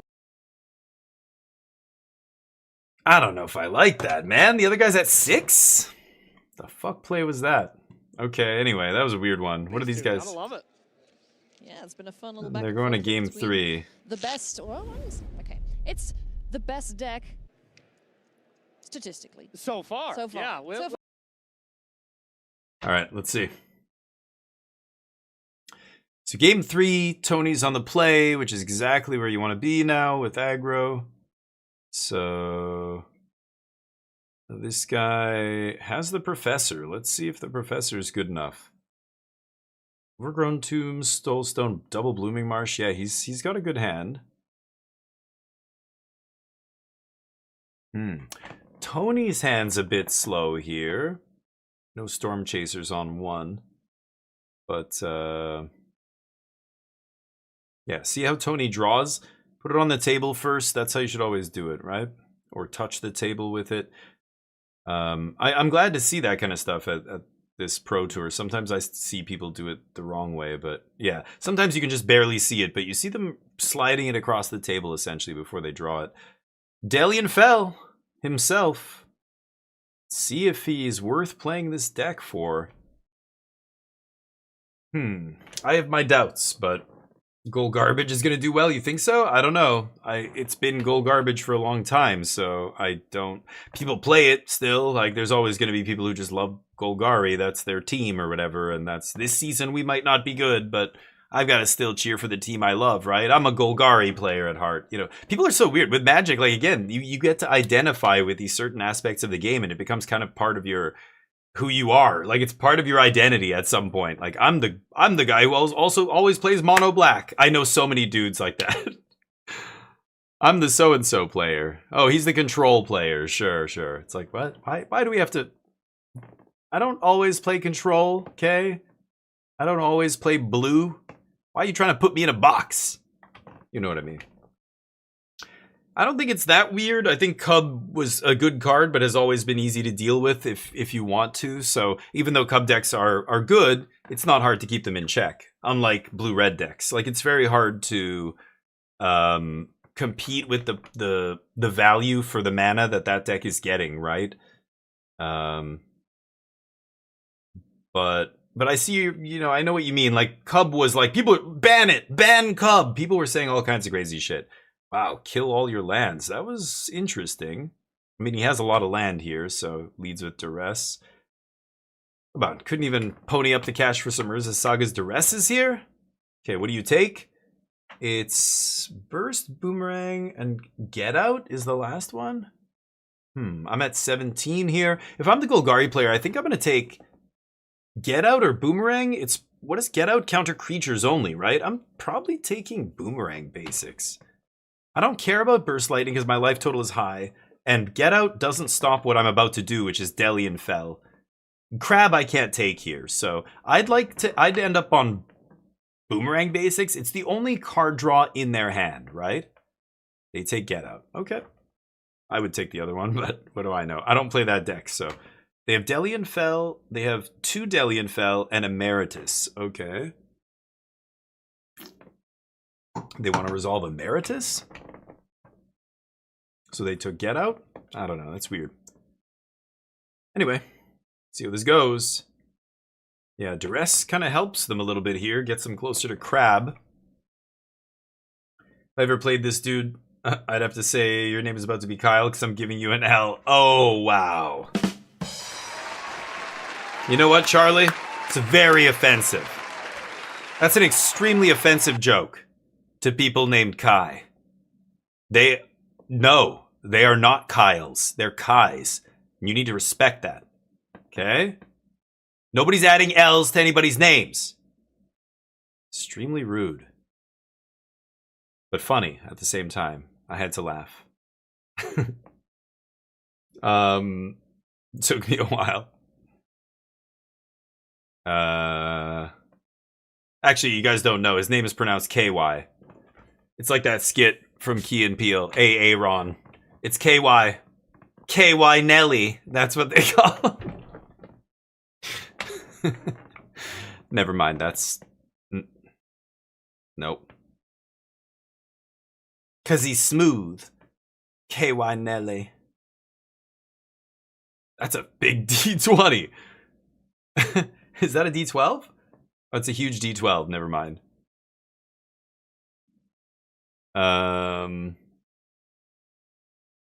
Yeah, the numbers are way too big for a D20. What am I saying?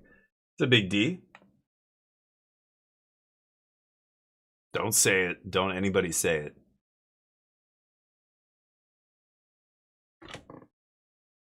Don't say it.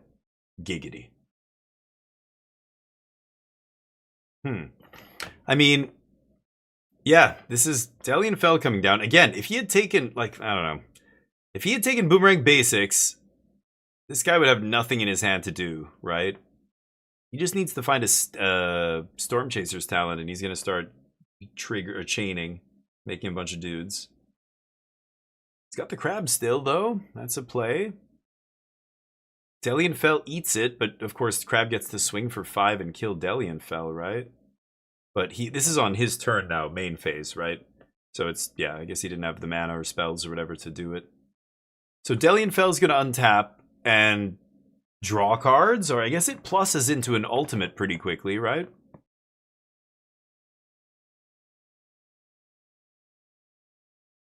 I gotta look this stupid card up.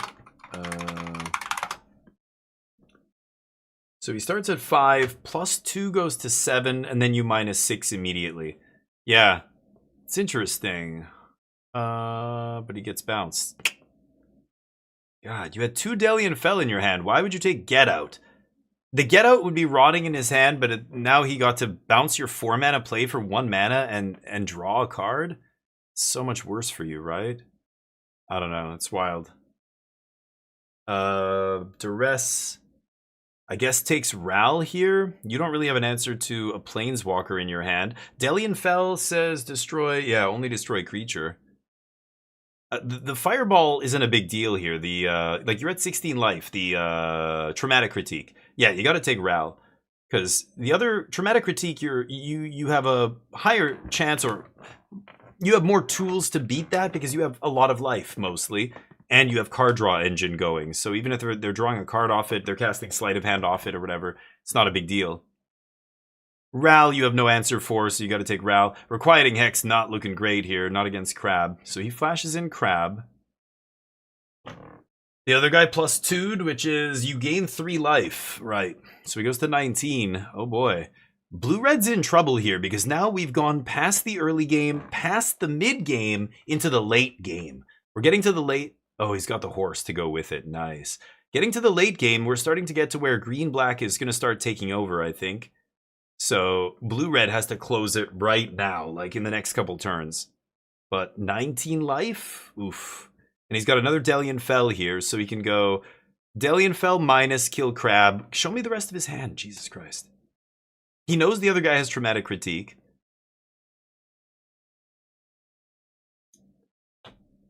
Requiting Hex, Overgrown Tomb, Delian Fell. Yeah. So all you've got here is land Delian Fell, activate Delian Fell, kill Crab. And then Horse kills Delian Fell, and then you play next Delian Fell, kill Horse. And maybe Requiting Hex something. Oh, did he top deck a Maelstrom Pulse? Oh, they didn't show me that. Okay. That works. There you go. Now you don't have to lose Delian Fell. You're at 19 life here, so still perfectly fine to take a couple hits off this Crab. But next turn you get to play Delian and eat the Crab. They can kill Delian with the Fireball, or is... Ooh, Boomerang Basics is nice. Nice top deck. Land?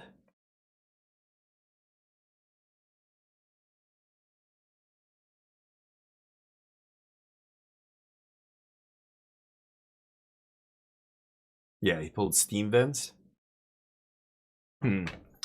So, he knows the guy has Crab. If he goes for Delian, he plus 2s.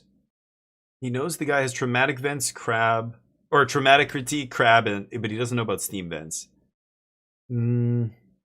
Strategic Betrayal, awkward.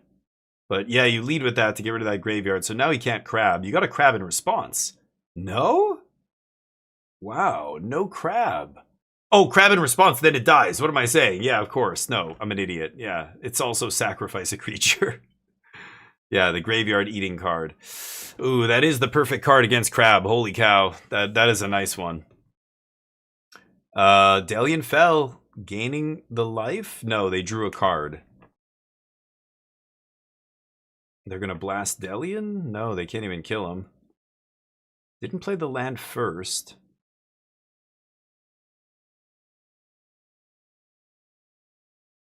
Checking the exiled zone.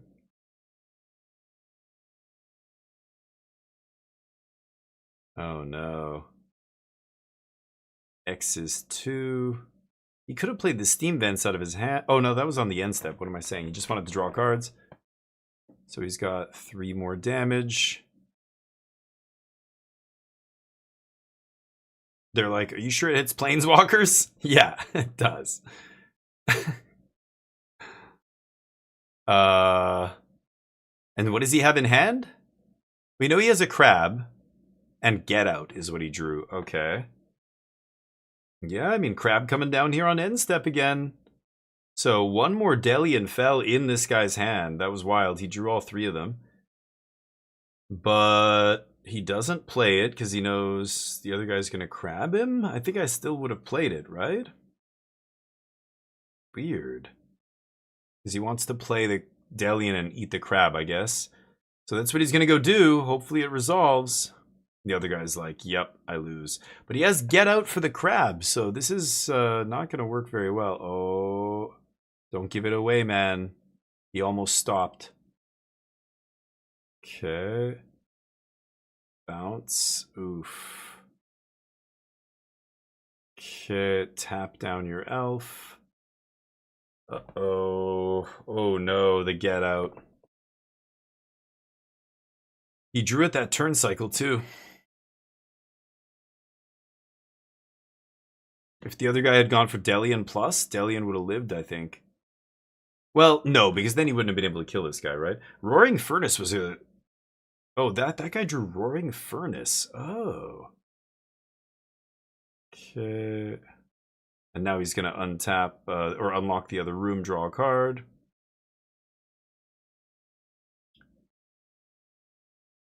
Nice. Oh boy, suddenly it swings back in its favor. I thought green-black was not going to be, or I don't know, I thought green-black was going to win this. But he drew Wastewood Verge. Oh no. Vibrant outburst to the face. He had to double check it. He's like, this goes to the face, right? Yeah. Oh, it's so funny. Wow, Vibrant Outburst, the card I love in Limited, seeing play in the Prowess deck. So I want to say, if that's the way the Golgari deck performs, like, it drew 3 Delians. They had all the Delians, and it still wasn't good enough. Like, I know this guy drew Get Out off the top, like, he was lucky. But the other guy was pretty lucky, too. He drew 3 Delians there in that matchup, but that wasn't enough. Like, I don't know. That's probably... I don't know. If that's not a great matchup for them, then I don't know why you would play Golgari. You got to have a good IZZET match, right? Or at least 50-50. You'd think they would, though, with all the life gain and other stuff. Man, Delian did not look great there. 4 mana spot removal, 4 mana draw 1 card. It's CFT Sock themselves. Is it Lessons? Ooh, on the Lessons deck. Of course they are. You know they're going to play a combo deck no matter what, right? Teamer Omniscience. Speaking of combos. Omniscience combo. Whoa. Okay. Who's first? He's first. Okay.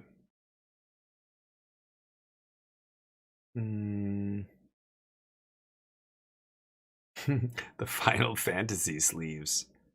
Making a statement. Is that... Oh, that's the spaceship land? Yeah. Foil? Is that person playing foils with their non-foils? Oh, buddy, what are you doing? Only their spaceships are foiled?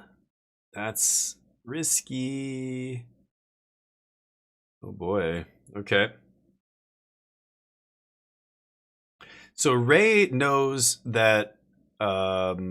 did they spell their name wrong? I'm sorry, but every single time I see this person's name, it's R-E-I, right? But, yeah, the Kona deck. Kona is another deck that... Maybe this dude plays too much best of one. I don't know. I don't think it's great in Standard, but... Okay, Mountain? What else you got? Slapping the Artist Talent down. With Spell Pierce up.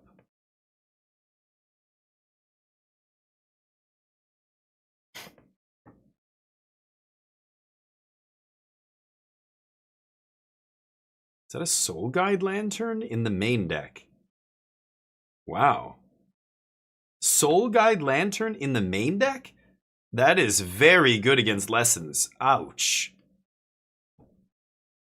Kona gets tapped. Well, you're going to have an Omniscience to deal with, no doubt. And then basically it's off to the races for Asenyus. So got to make sure. And there's one of the ways to be able to tap a Kona Rescue Beastie. Yep.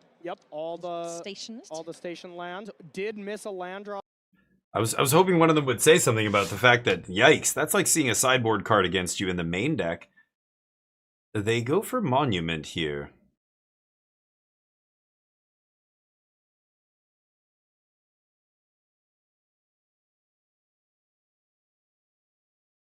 Oh boy. Artist Talent and Monument going and mana up? This is going to be a very dangerous spot for Omniscience combo here. Consult. This is... What is that? Oh, that's the Spider-Man counter spell, whatever it's called. I don't know. On Arena, it's called something else. They put Spell Snare on the screen. I think they just got the card wrong there. It's not Spell Snare.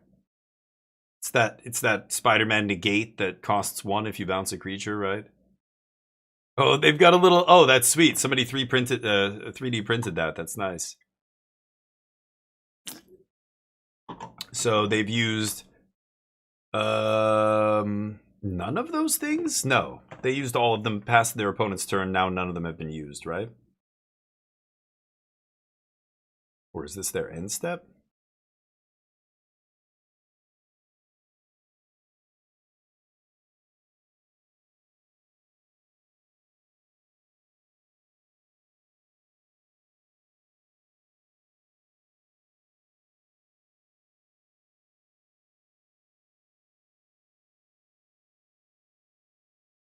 Hmm.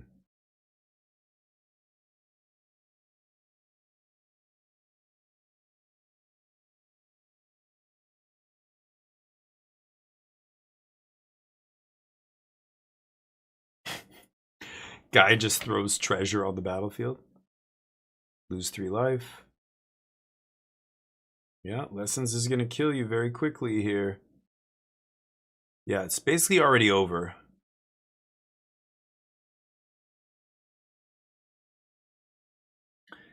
I don't like how CFT Sock has their graveyard literally almost touching the cards in play, especially when there's a land on the bottom there. That graveyard should be away from the other cards in play. But they seem like a very kind of frantic player. Jeez. They're pointing to the things that are triggering and everything, but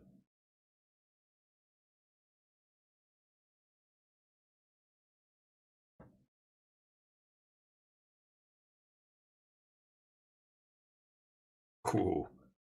Ditching negate.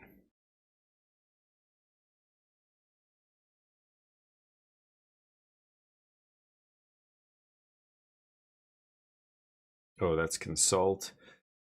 Yeah.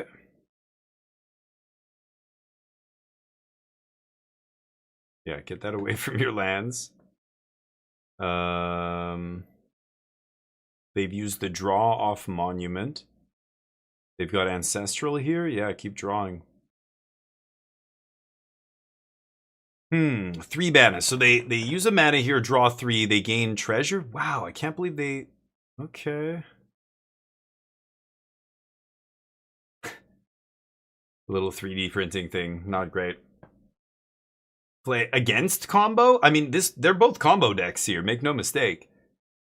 But yeah, that other deck is an actual combo deck, you're right. The other guy's just mana screwed. This game's very much over here.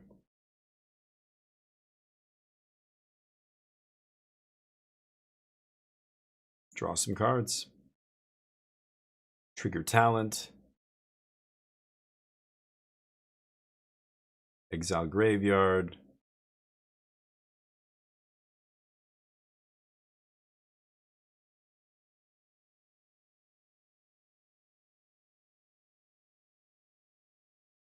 So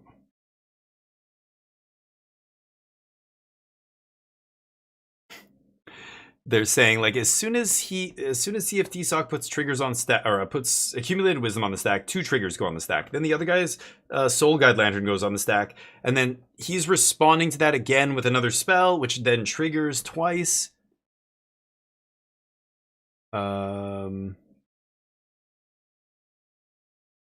Yeah, he's supposed to have. Oh no, he hasn't used treasure yet. Yeah, he's right. So he draws 3 cards. Then he draws 3 cards. Or no, sorry, then he anticipates. Yeah.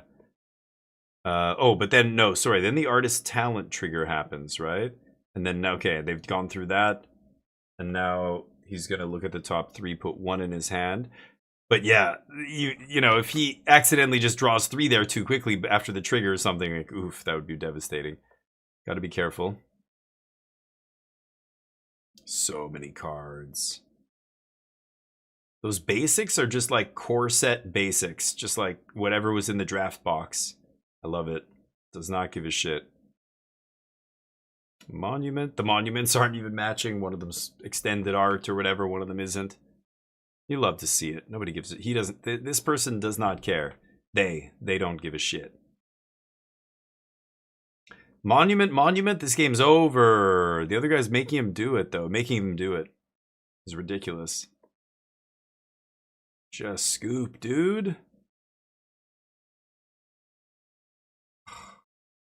Oh my god. Yeah, there's a bunch of people who aren't proud to be where they're from right now. I imagine if you're Russian or American or I don't know, other countries I could name, but yeah, there's definitely people who I think would choose not to fly the flag of their country if they don't know what, or they don't like at all what's happening in their country. Okay. Oh, that's a copy of Monument. Right, right. Okay, with 3 steps. The 3 steps is still sitting down on their pile of lands. They should probably put that in the graveyard as well. Yeah, go to the next game. Oh, was that game 2? Oh, maybe that was a sped up thing. Okay, we didn't even see game 1. Oh, okay. Well, Omni Combo bites it. Yeah, I think they're from the US, but as a Turk. Well, Turkish people finally got rid of. Oh no. I'm sorry, that was Hungary. Hungary got rid of Orban, that piece of shit. Turkey's got to get rid of Erdogan at some point, and then yeah. But that we weren't talking about the Turkish guy there. The other guy was from Turkey. Good luck with that. Yeah, I know. I mean, it can happen. It can happen. Anything can happen. But yeah.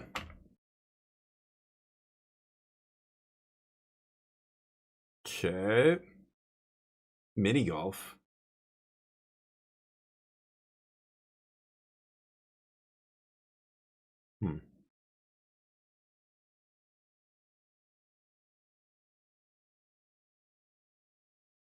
No, I think they're from the US, yeah. I mean, China too. Like I love a lot of things about China. I've been there several times, but I hate the government. I absolutely hate any government that squashes human rights and constantly meddles in the affairs of every other country on the planet, and on and on and on. I know a lot of other countries do that, but that's a straw man argument. It doesn't make China any good. And yeah, they're doing horrible shit to the Uyghurs in their country and things like that. But they just have a horrible history of human rights abuses and stuff like that. So I just, I wish they had a different government, but yeah, it's I could see you not being proud of that, But in China, it's weird because there is no like major religion or anything like that. Like the state is the religion, so you don't often find a lot of Chinese people who are anti-China, like they don't live in the same kind of culture and society as people in a lot of Western democracies where you're encouraged to kind of, speak your voice and say your opinion and participate in politics, and everybody has their fair say and blah blah blah. But if you live in a collectivist culture, like a lot of East Asian cultures, like Korea's like this, China, Japan, they're extremely, like there's a lot of things that go along with being a collectivist culture, but the culture, even from a baby, from a young age, you are being taught to not stand out. You're the nail that sticks out gets smashed by the hammer. Keep your head down. You don't want to do a lot to draw attention to yourself. This kind of stuff, like very kind of course there's exceptions to this and whatever, but most people, and obeying all the societal norms and rules, and it's much more rigid with that stuff over there. So you find less people who are like essentially not indoctrinated. They, most people just believe whatever the government tells them in China and thinks that everybody else is out to get them or whatever else, and only the Chinese government knows best. But a lot of places like that. I mean, look at North Korea when you see photos of somebody, like people crying and stuff because the great leader, I don't know, didn't do something very well or what happened, whatever it is. It's so bizarre, but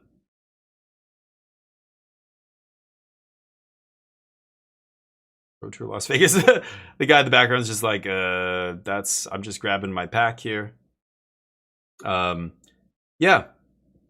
Yeah, so it depends, Yeah, it's everybody has different thoughts on this, but anyway, the point is, I can see why somebody wouldn't. Yeah, maybe you're the kind of person who would, regardless of what you feel about your government. But yeah.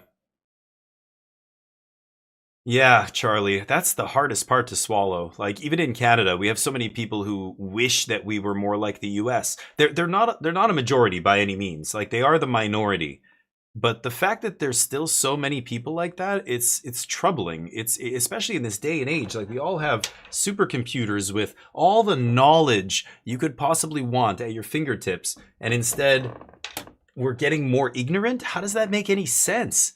It's crazy. But you realize that, yeah, like people have been not taught to think critically, and education systems get gutted. I mean, Charlie, you've got, a country with one of the lowest literacy rates out of all the OECD countries. Like the average American reads at a grade 6 level as of like last year. That was the study that they just put out last year, where the last big definitive study, like a grade 6 level. Like, it's hard to you just don't believe it. Like if you live in a mostly urban place, in North America, you have a lot of educated people. You have a lot of people who've gone to universities and stuff like that.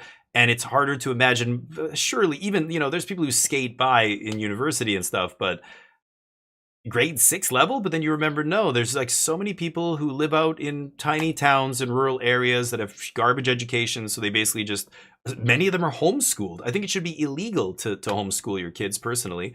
And it's nothing against anybody who, homeschools their kids. It's just, you can't convince me that you think you're going to do a better job than a professional who's gone to university to learn how to be a teacher and taken all kinds of classes and child psychology. And there's so many aspects to that. Like it's crazy, but I don't know. I think that stuff should be illegal everywhere.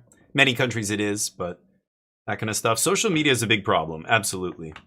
Social media is doing a real number on our world. And you see countries like, Australia trying to fight back against it. But the people who are fighting back are politicians who are like in their 70s and 80s. And they don't even know how to use their goddamn email, let alone what to do about social media. You know what I mean? So you have Australia like requiring, everybody under 18 is banned from using social media, or 16 or whatever it is. And it's, that's sure you could try doing that, but how are you going to enforce that? The only way to do that is to ask for people's IDs and passports and shit. And that is a big no-no. That is a big red line that no government should cross when it comes to that kind of stuff. Absolutely not. Especially we know that almost every data center, every company, every whatever has been hacked at one point. Like the fact that all that would be in one place is just batshit and should never happen. But a lot of countries' governments don't know what else to do. They know social media is a problem. They just will not hold the billionaire tech dipshits to account. You've got to fucking hold them to account. But all the laws, the SEC, the FEC, all that stuff in the States has been totally gutted by, an administration who wants to help the people who are already rich to be richer, so they're not going to do it. But Canada, they're talking about, one province, my home province. There's an article where the premier of the province, the governor essentially, is saying they're going to institute a social media ban for everybody under 16 or whatever. And everybody's like, wait, how are you going to, again, are you talking about forcing people to submit IDs to use Facebook and shit? Because that's insane. Never. You can't do that. So yeah, it's crazy, but Cruel Claw stole my intelligence. Nice, Lily. Nice. Yeah, Charlie, I know. So, all you can do is practice what you preach, be a professional human being. When you see other people being dirtbags, say something. I don't want people to put themselves in confrontations, but at the same time, like, if I'm at a dinner party, if I'm at a social gathering and somebody at the table makes an off-color joke, I make a point of saying that's an off-color joke. Don't say I don't want to hear shit like that. Maybe you joke like that with people I don't want to hear that, so don't say that around me again. It might not be those words exactly, but it'll be something along the lines of like, that's not funny. I don't appreciate jokes like that. Full stop. You know what I mean? And if they double down or whatever, fine. That's it. I write you off as a person and I don't contact you anymore. I don't hang out with you, whatever. That's it.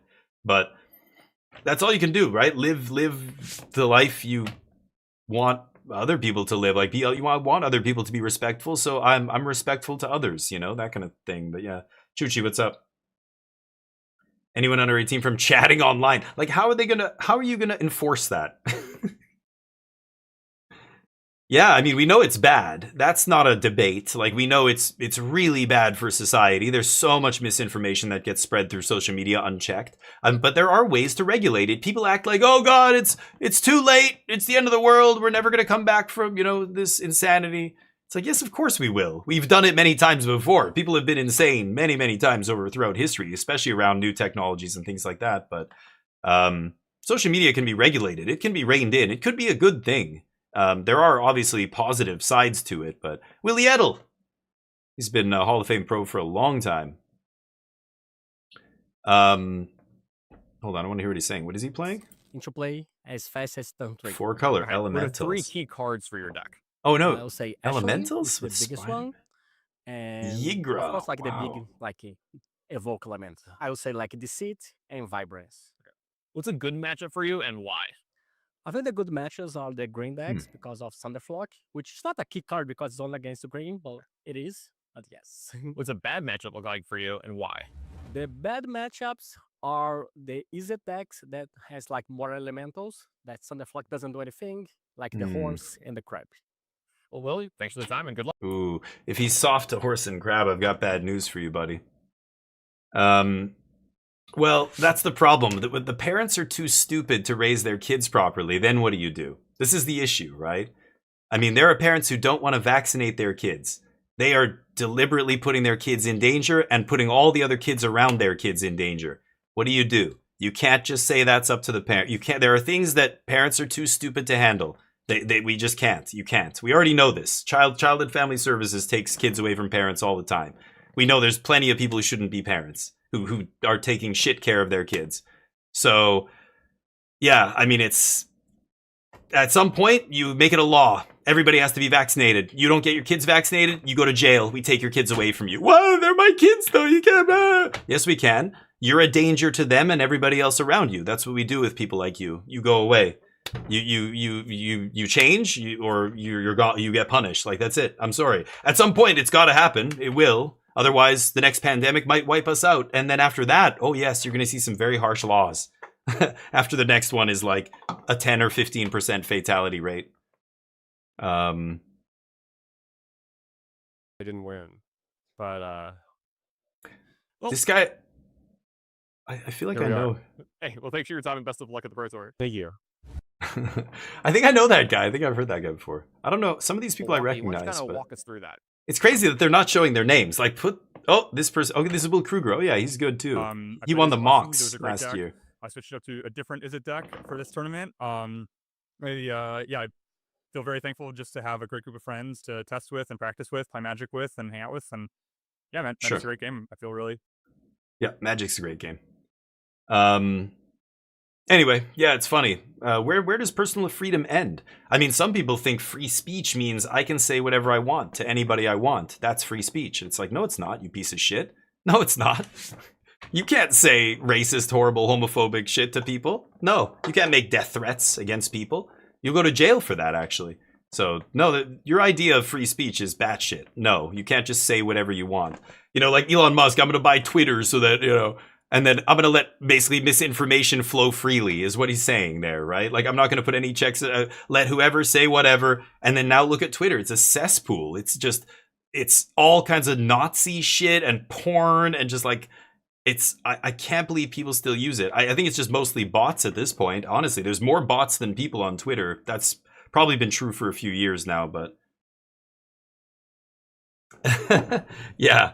I just read this thing about people fighting back against solar panels and solar farms, and they're saying things like, the reflected light is going to do damage to people. The solar radiation from the panels is going to do, it could make my brain, but my baby could be brain damaged because of the solar panels? Like, this kind of fucking insane, paranoid, like, people are just hypochondriacs, not the right word, but just insane overreactions. They're like making up stuff. Just fear dominates their lives. All of their actions are based on fear. People who are raised in really authoritarian environments have very large amygdalas. They know this after they do autopsies of people who are lifelong conservatives and people who are not.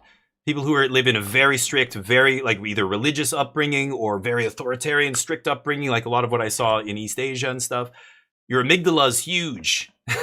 Everything in your life is fight or flight, basically. It's very clear rules. And you cross the line, you are punished hard. You go to hell if you sin. This kind of crazy shit. And it's fear. So yeah, fear dominates everything. Fear is what you base a lot of your decisions on, whether they realize it or not. I think most of them don't. Scared of immigrants, scared of gay people, trans people are going to do stuff to everybody's going to do something to their kids.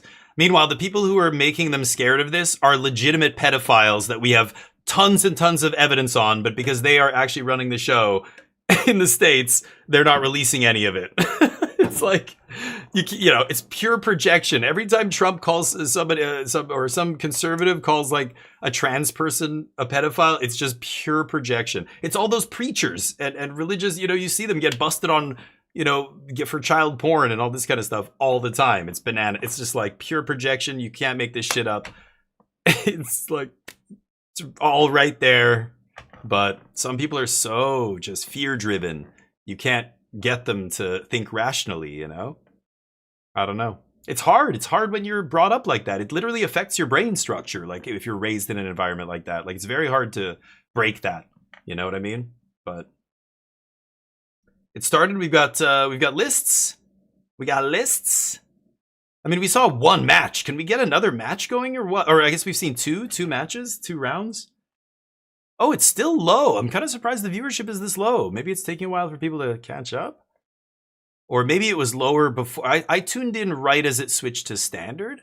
Maybe that's when it jumped. That seems low. Wasn't the last Pro Tour like 8 or 11,000 or something? I guess the top 8 will probably be like 10,000 people, right? I don't know why. I feel like it used to be higher like a few years ago, 5 years, 6 years ago. I guess pandemic times, of course, it would have been higher, but interesting. Yeah, religion causes a lot of problems, but, you know, religion is just a symptom of the same disease, right? Religion is just the same thing. It's grifters creating a way to manipulate many, many people at once, right? There's Ponzi schemes are another example of this. There's many, look at cryptocurrency and those kind of things. They're very much about finding other people to get suckered in so that you aren't the one left holding the bag, right?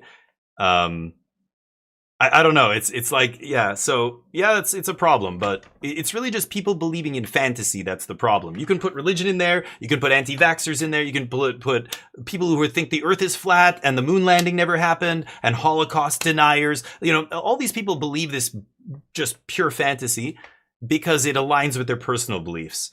You know, you're a neo-Nazi, so you argue that the Holocaust didn't happen, or it wasn't as bad, or some bullshit.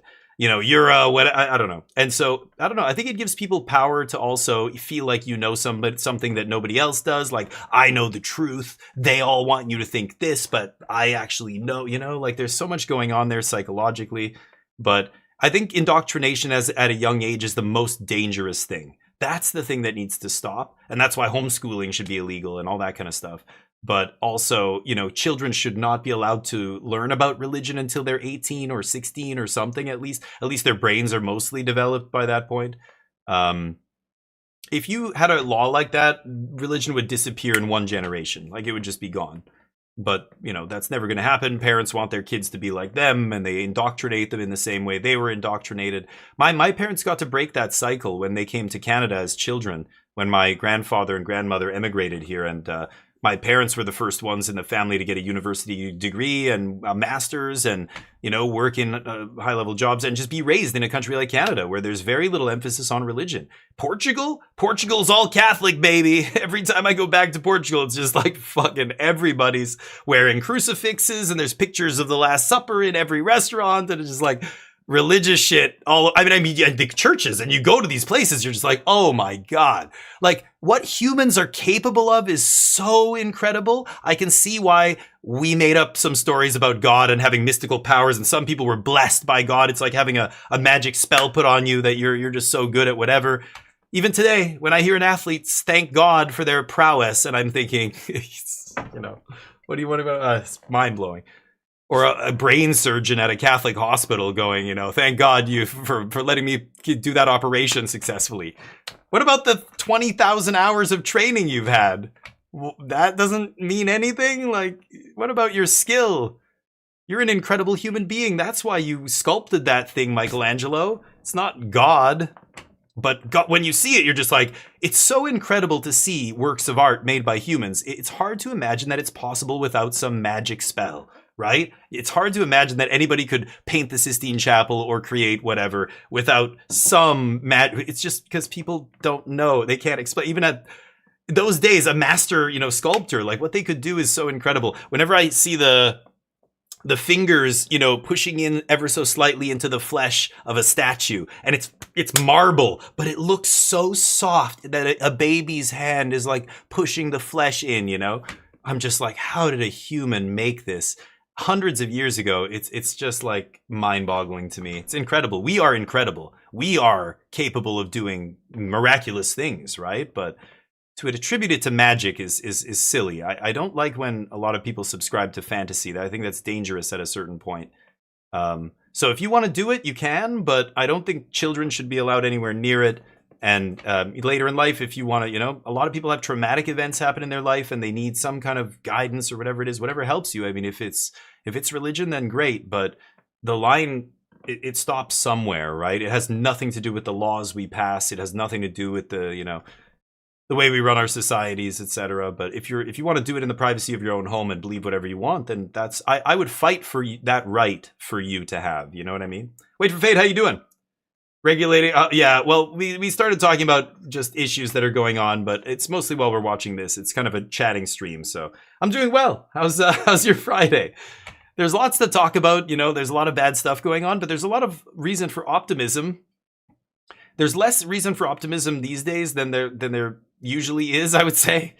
Like, the pandemic was very eye-opening, right? I think the pandemic was really bad in a lot of ways. Like, if that was a dress rehearsal for a real epidemic and we failed badly. Like, I've done theater and I've done other stuff. If that was our dress rehearsal, the director would be screaming in our faces, yelling. He or she would be furious.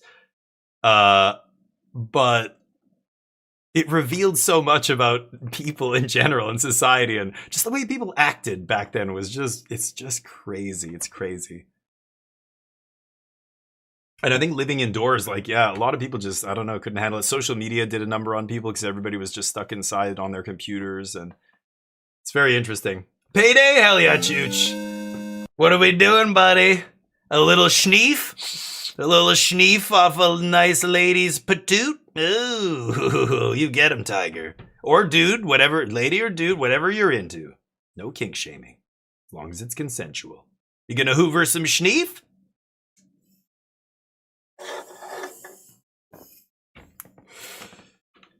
You doing well? Good. Wait for Fate. Good to hear. If you can say you're doing well, you're ahead of most of the human population in the world, I think, at this point. I don't know.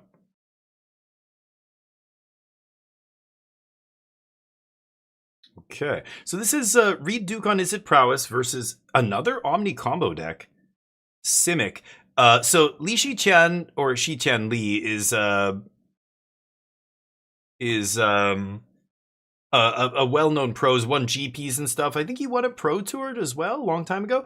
He's really good, but he won an RC in China, in East Asia. He won one of the regional championships with this deck, with Omni Combo. So he's really good at playing this deck. Oh, there it is. There it is. Oh, lights out. And Reed knows. Reed knows. Scoop. Yeah. He's got Northwind. Has he not seen this? He knows what this deck's going to do, right? You're not getting another turn, homie. He's going to make him show it. Yeah, so he's going to bounce. And then replay it. So he's shortcutting here. He's obviously got infinite mana. Like, doesn't have to pay for his spells. So, and then he's bringing it back again. And there's Terror of the Peaks. And now blink, blink, blink, blink, blink, blink, blink. Yeah. Okay. Was the one drop the mill guy? Was that the mill card? Oh, that's a spicy sideboard card. Because, yeah, so basically, Marang River Regent is the loop. You just got to blink that plus something else infinitely. But yeah, you've got two ways to kill. You've got damage, and then I guess they've got the mill guy to go get. That's interesting. Okay. Omni Combo takes first game.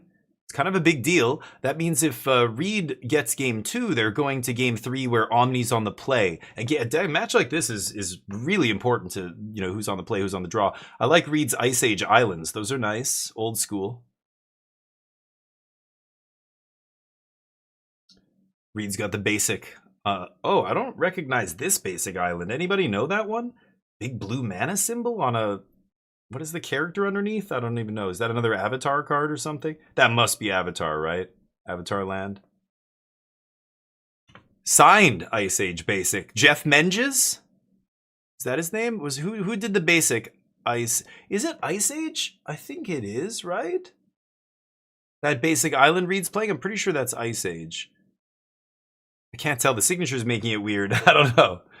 But... Wait, not Jeff Menges. Who am I thinking of? That's the Swords to Plowshares dude. Ice Age? No. Ice Age has black borders. Revised has white borders. Unlimited, Revised, and then a bunch of the core sets. Chronicles had white borders. But not Ice Age. I'm pretty sure that's an Ice Age island. I could be wrong. but it looks very much like the ones I remember. There were 3 different art for the island, of course, back then for every basic. And I think is there still 3 or is there 4? Or I can't remember if those numbers have ever changed. I'm sure they have, but maybe has there always been 3 basic arts in every set? Or now it's been 4 for a long time. Back in the day it was 3, I believe, but I barely remember. I think Ice Age, like those kind of things, like Fallen Empires had 1 million. There was so many versions of every card. There was like 4 arts for like every common. It was brutal. Okay, ooh, the new hotness, Flow State. Love that name. You're in the flow state. Everybody knows it. Everybody's in that flow state, right? We've all had that moment where you're just in the zone and you're like, oh my God, I'm just crushing. It's like I can see through the Matrix right now, you know? No matter what, maybe you're playing a video game, you're at a poker tournament, you're playing a sport or whatever it is, dancing, listening to music, like you're just in the moment, living in the present. I need to get some booze too, Chuchi. God damn. We have nothing in my house. I've been trying to be healthy these days and this is how I convince myself. I've been healthy all week. I should get drunk, god damn it. Like, wait. You're doing great. Just keep going. But I've been doing great all week. I think it's time I can cut loose one night. Just one night. 3-day bender later. What have I done? I've gained 15 pounds. Just immediate. My belly just Anyway. It's an Ice Age island. Yeah. Thank you for the verification. Impractical Joke. Yeah. Oh, you're looking it up. Yeah. He has, they're all playing it. Impractical Joke is seeing play, Flow State, and a bunch of them switched to Get Out in the main deck, which is interesting. What else did I see? I can't remember. I think I saw one other card. Red card. Is there another red card? Oh, the horse. The horse is the other one, yeah. Kona. Crew the spaceship. Combat? Holy shit, just no answer. Oh no. Okay, he's gonna try and pierce the... Well, he can't pierce the Marang. What is he gonna pierce here? He gets another one? Marang? He's gonna draw his whole sideboard, homie. Oh, Reed's about to scoop. He's waiting for a non-creature spell that he can spell pierce, but no part of the combo is spell-based. It's all creature-based.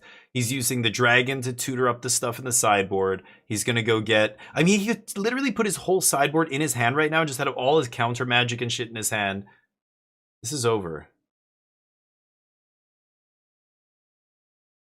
Man, Omni dispatching prowess easily, it looked like. Turn 4, both games, just lights out.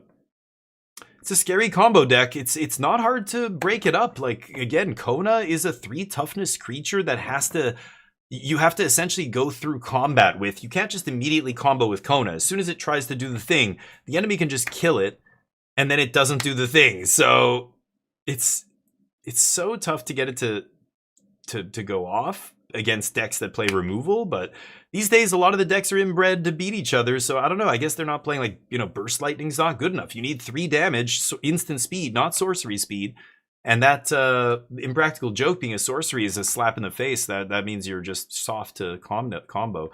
Maybe that's why he's playing the Omni combo deck. It could be because, you know, he thinks, yeah, everybody's on prowess, and they're shifting to cheaper and cheaper removal to interact with each other's small creatures. Maybe Kona's good, but that's why I like Jeskai Control. You've got game against the combo deck still. Looks rough for aggro, though. It's going to be interesting. Exactly, Dazza. Yeah, sorcery against Kona is ouch, right? Yeah, good call. It's, Control sucks, really? I don't know. I've never really had a hard time. I find it pretty easy to beat them with Control. I think if you're Kona, I don't want to play against Control. I would much rather play against a mid-range or like tempo aggro deck or whatever, right? Oh yeah, sure, but Lost in the Maze gets countered by lots of stuff. Like, you just, yeah, if you know how the deck works, you just don't let them resolve the maze, and then they're fucked. Like, you know, again, they can't go for it until like turn 4. So even if they, like, let's say they play Lost in the Maze on turn 2 to get under your No More Lies and you're on the draw.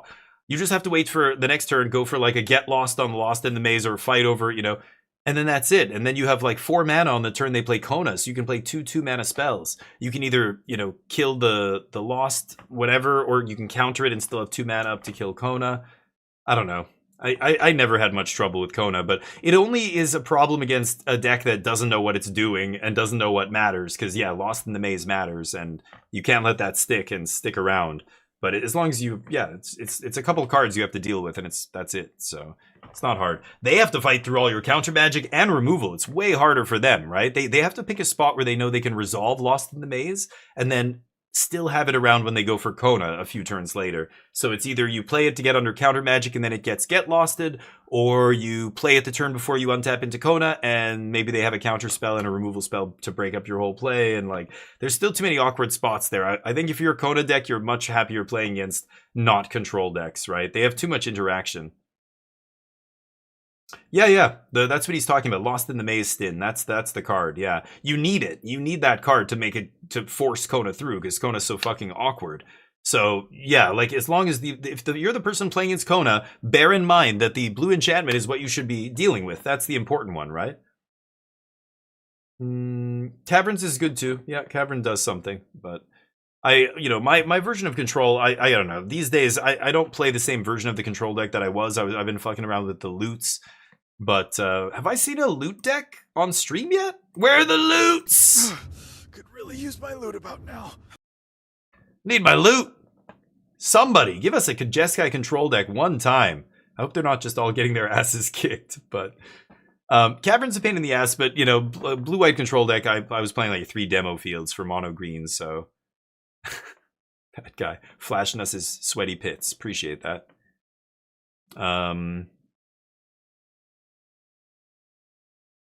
Yeah, I don't know. Maybe that blue white splash Jeskai control deck. I could no, loot is just better. Loot is what you should be doing, I think. So I'd like to play against Kona with the loot deck. I haven't yet. I haven't seen it on the ladder like at all. I don't play much standard these days either.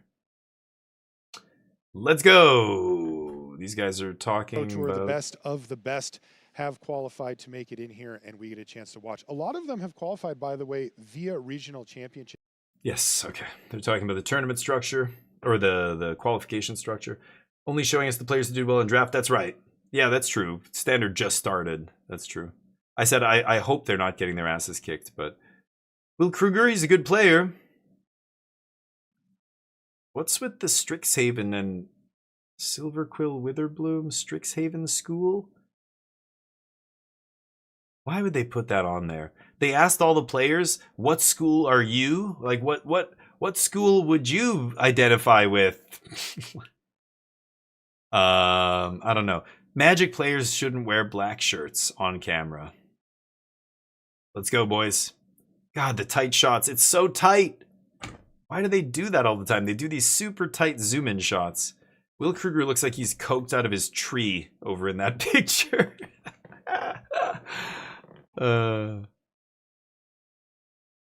Okay. Ooh. So we've got mono green. Excellent. It's been a while. I still think that deck is very good. Okay. That's a 7th edition sleight of hand. Gotta dock points for the white border, core edition. Come on, Will. You know, you've made a little money off this game, right? Splurge a little bit, all right? Live a little bit. Get those Portal 3 Kingdom slights. Live a little, okay? Next time. I don't want to see any white border shit. Zendikar full arts? It's a choice. Not super impressed by that. Both of them with the Zendikar full arts? What's going on over there? All right. Double green card on turn 2. Yes. Hexhaven, yeah. It's like Harry Potter. I get it, but they're asking them to do, okay, if we put the magic sorting crown on you, we can't say hat, don't say hat. The sorting crown will tell us what school you're part of. It's like, I'm 45 years old. Like, if I was at that thing, I'd be like, I come from a little school of none of your fucking business. And see if they put that on my profile. I come from the school of hard knocks. Get out of here. This is street magic. Okay? I don't do interviews. I'm gonna do that interview like the dude who's like, I'm only here because they made me do it. I'm not talking about my deck. I didn't test with anybody. I'm a lone wolf. Okay? Fuck off. I'm just gonna be the most ornery bastard on the Pro Tour. I would be instant famous. I would instantly have a huge following on Twitch.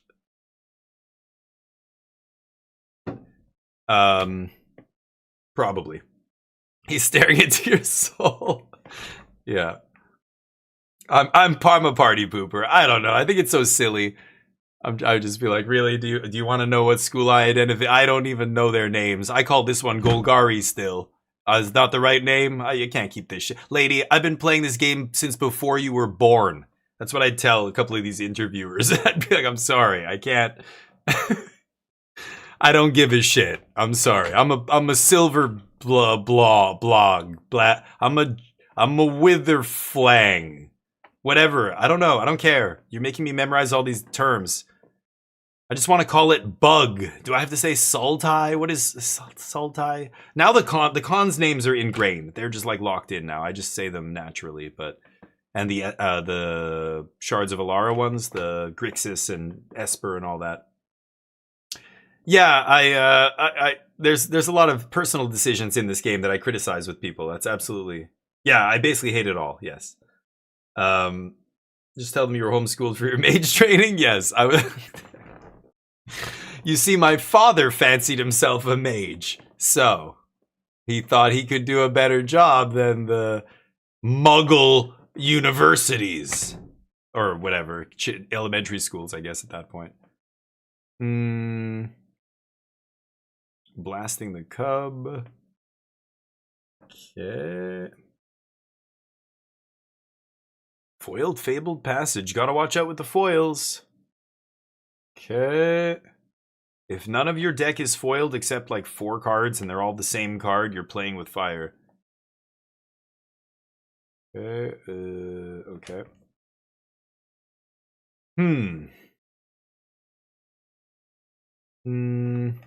Yeah. I don't know, guys. What school are you? Aren't some of the schools literally like plague and disease related, like the Witherbloom school? Like I had 15 STDs. I'm a Witherbloom. Oh yeah, you sure are. Dirty motherfucker. What does it say about you? I'm the school that what I don't even know what they all do. What is Prismari? They're the spells school, but what are they like? What's their motto? I don't know. Gryffindor, yeah. I don't know. Magic's more interesting than Harry Potter because there's no just like, oh, here's the Harry Potter evil school. All the bad kids are from that school. And you could tell they're bad because all their hair is slicked back and their collars are popped or whatever. But Magic, black overlaps with multiple colors. So it's like there's black, white, there's black, green.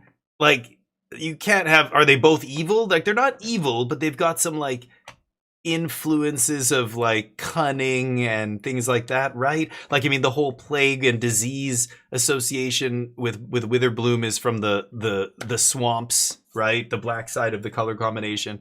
But there's no just like these are the bad guys in the colors, right? Well, black would be like the evil necromancer color, but the color combinations in a set like Silver or in a Strixhaven, you know, there's no clear like bad house, right? They don't want there to be a bad house because then what are you saying about yourself if they're like, which house are you? And you're like, I'm the one that wants to burn it all down. That's where I'm from. Yeah, you're a blah blah blah. Yep, you summed me up in one school. Mm-hmm.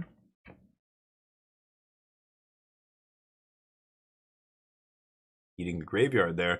Yeah, Keen-Eye being passive graveyard hate's quite good. Especially against the, well, Lesson specifically, but even against this deck, they want to buy stuff back later. They want crabs to be cheap. Okay. These are the different types. That's why they have it set like that. So he's got sorcery, instant creature. He gets one more. The guy's a 7/7 now. There's enchantment. So Will taking a bunch of damage. I guess it's 9, putting him to 8. Oh, and there's the Sunderflock. Sunderflock's fantastic here, of course. Bouncing everything except elementals, so the crab sticks. Did he take 8 there, or what happened there? Oh, he didn't. I thought he was attacking when he was pumping his guy. Okay, never mind. Oh, he just did it so that, yeah, okay, I see. That must have been an attack the turn before, and then he just pumped, yeah. Or that turn, but then pumped post-combat. Sure, sure. You're trying to guess what's going on, because you're not listening to what these players are saying to each other.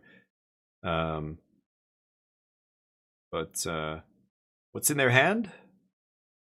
That guy's got 6 cards? Holy shit. And lots of land? Goes for the enchantment, I like that. He's gonna go fetch a land here. He's turning Fabled Passage into a creature, so that when he sacks the passage, it comes back again and he can fetch it again. It's gonna give him lots of landfall triggers here. So he can turn on this Earthbender's Ascension basically this turn. But he has nothing to put the counters on. He's going to have to lose the land to do it. But tapped Ba Sing Se already. That's interesting. He must have another Ba Sing Se. Why would he tap the Ba Sing Se? Yeah, he's got another one. Okay. Oh, but... Oh, yeah, because he didn't play Passage yet, right? Yeah, okay, there's another land drop. Yeesh. Okay, mill a card. Chocobo. So now Ice Tail's letting him play multiple lands. I think he's got one more land drop as well. If I'm not mistaken. That Fabled Passage was his first. The other one was already in play. He just turned it into a creature. But is it the Pro Tour, Daza? Is it fun? Is it? This is Pro Tour, is it? So he cracks. He's going to get that back again, I guess? Yeah, Landfall. Landfall, yeah. Landfall can be a bit boring to watch. A lot of triggers. A lot of self-masturbation. I guess that's redundant. I don't know why I said self. Well, I guess you could get... never mind. Will's photo looks like he's... Yeah, we've all been... Yeah. We've all been commenting on his profile picture. I would like to think that that was deliberate, and he's so happy that we're all getting enjoyment from his profile picture right now. Madra, what's up? It's not redundant? Self-masturbation? You're right, actually. It isn't redundant now that I think about it. Who doesn't love a good HJ under the table at Applebee's? No. I don't know.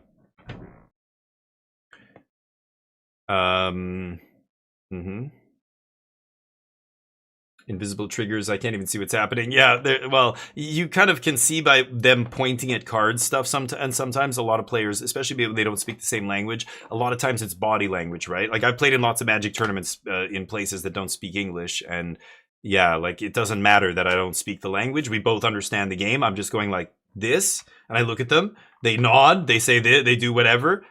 You know, something they cast something, they touch their permanent to show like trigger, you know, like you saw CFT Sock doing that when they were playing that Lessons deck, touching the monument, touching Artist Town, blah blah blah, monument trigger, like they keep touching it. If you're like good enough at the game, you can just follow along. It's like they're speaking a language. I'm following all their communication there, and I know what they're doing.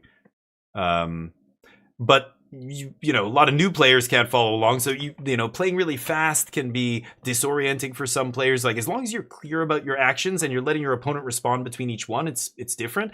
At some point here, though, Mark is gonna just go, like, you know, against the deck that has a lot of triggers and other stuff.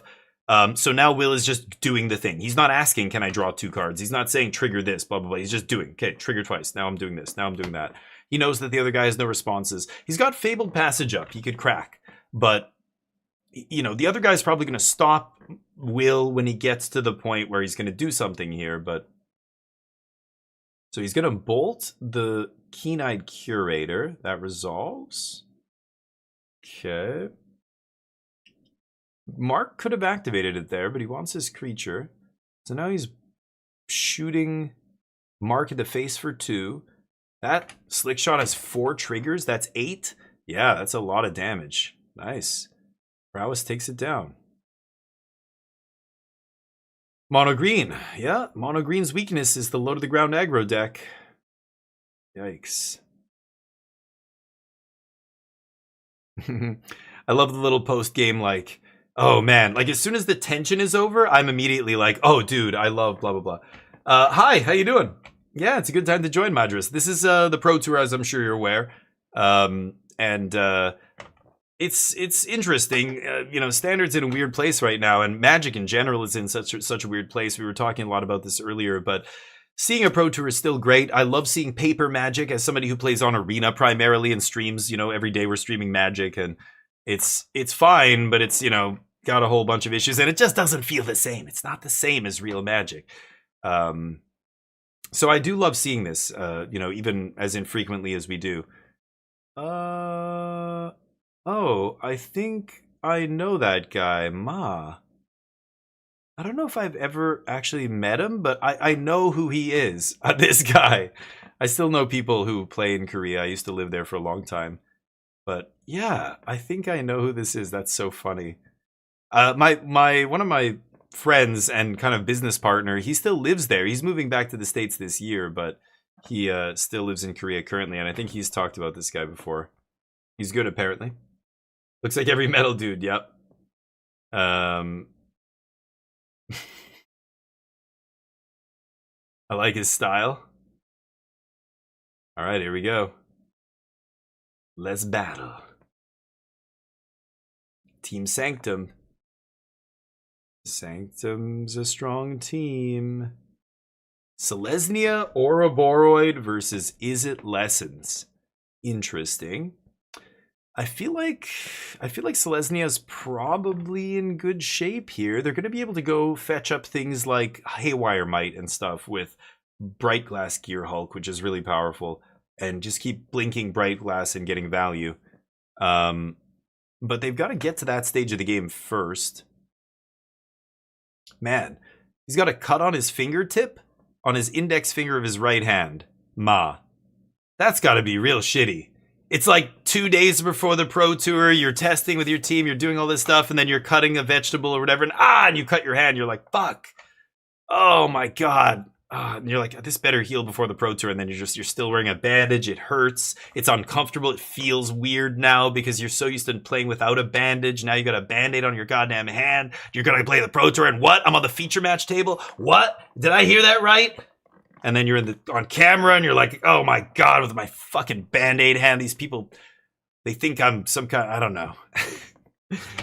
Anyway, I'm just saying, there's so much pressure and all that other stuff surrounding this kind of level of a tournament. It sucks to have something like that happen. Can you imagine if you broke your arm? I would still go. I'd play in a sling. I'd be like, I need help though. Any judge, can you? Okay, great. But it would suck. It would royally suck. Anyway, cut on the finger, not the end of the world. He's a goddamn pro. He fights through that shit. It's not gonna affect him. Yep. Oof. Little tempo. It's kind of what you expect. Is that a Grand? That's an alt-art Grand I've never seen before. Interesting. A plaster? No, we say a cast. It's the same thing, right? A plaster cast is what it is. Dazzy, you're in the UK, right? Or where are you? I don't remember. I think you're in Europe. Yeah, you're in the UK. Is it plaster over there? No kidding. I didn't even know that. I know a bunch of like the front of your hair. These are your fringes. I know in Canada we say bangs. Those are your bangs. And every time I have other friends who are British and South African and other side, and they say bangs, they're like, what? That's the stupidest fucking thing. I'm like, I know, it is fucking stupid. You're right. But fringes, that makes a lot more sense. It's the fringe of your hair. We don't call it that here. Or, you know, the yard is a garden. You guys say garden. Or the lift. Or the boot. You know, there's a bunch of those words. But I didn't know plaster. For cast, you guys say plaster. Yo, you got a plaster. Let me sign your plaster? Like that? Really? It's so funny. I had no idea. Interesting. You learn something new every day. I love it. All right. Who's got money on lessons? Let's get the bets up here. I think we should be doing some betting. Let me go back to my betting website.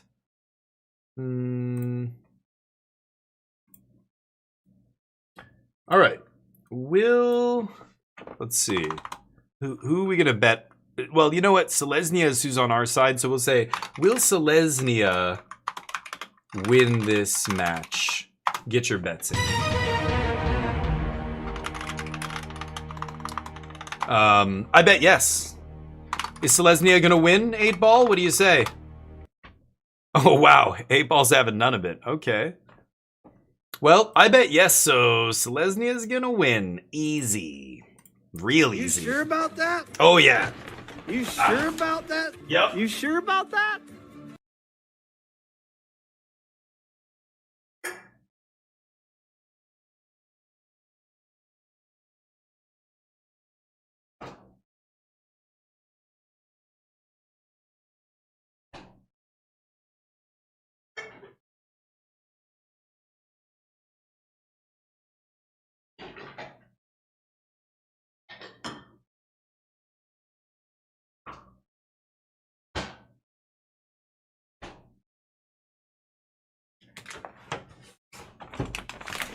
All right. So, prepared, emeritus. Oh, tapped out for it. Interesting. Is that a rest in peace? This is, oh, game 2. Green-white got the first game. Oh, shit. Okay, well, now the bets are kind of rigged. Whoops. Lucky, what's up? Now the bets seem rigged. This is not good. You know what? Actually, give me one more sec. I've got to go open the windows. It's getting really warm in here.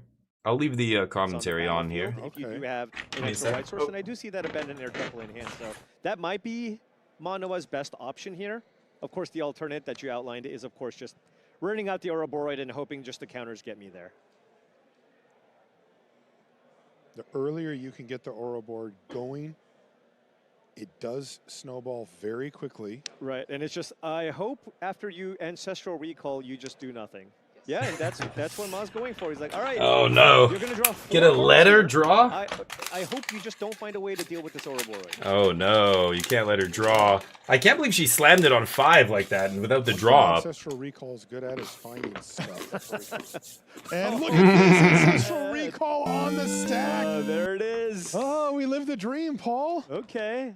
Did we find something? The Alpha Ancestral Classic.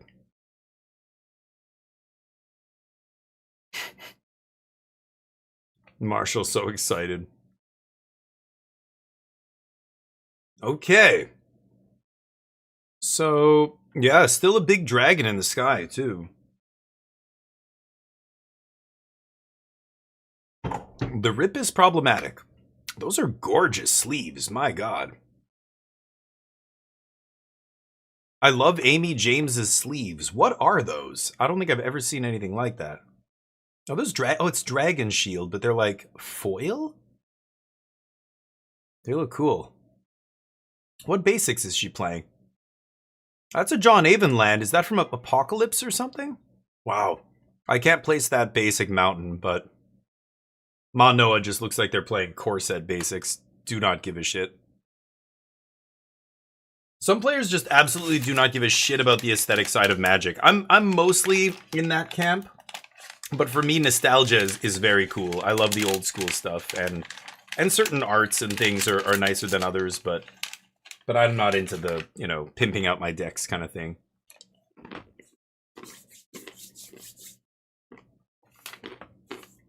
Mm-hmm.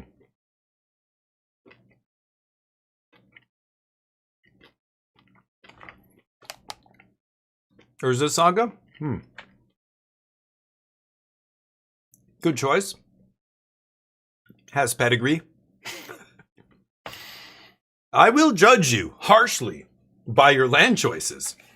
That will make or break you in my eyes.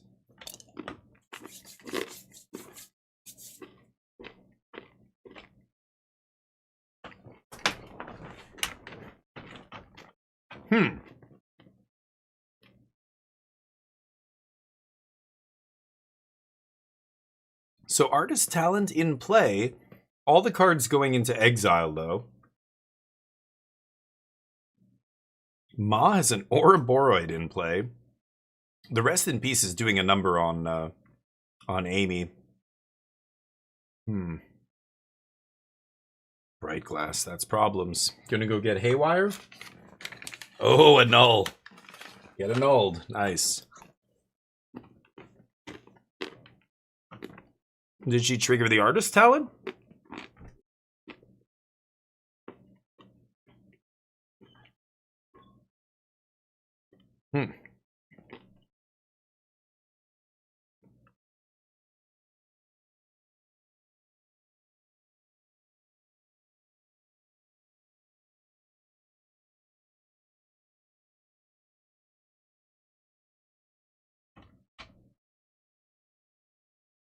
Okay, another 5. Ooh, and there's Slag Storm to the face. Wow. Okay, So Slag the Storm Temple upstairs. Guardian actually made it so Noah died on that. Wow. Yeah, he shocked himself with that Temple Garden. Oof. That doesn't feel good. Ouch. You would use Kamigawa Neon Dynasty lands? I think those are fine, except is that the one where the mountain looks like a, or the swamp looks like a mountain? Don't do that. Not over yet, wait for fate. This is best of 3, so they're 1-1. They've got each have a red mark here.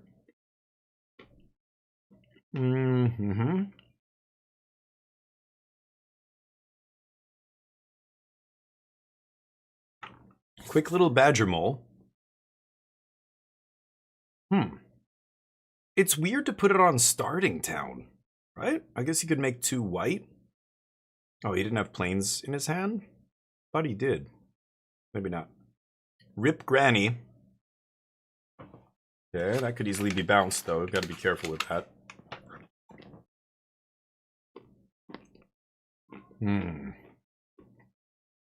Very nice.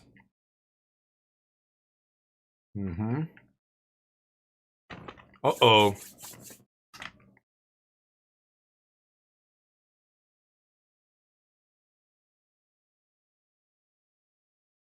If Ouroboros resolves and there's 2 of those flying lifelingers in play, this is over.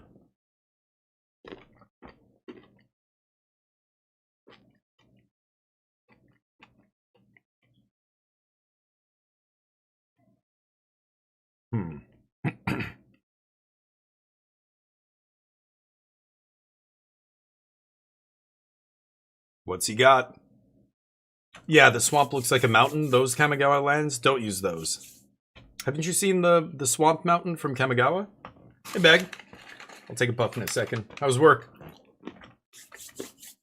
Busy Friday night?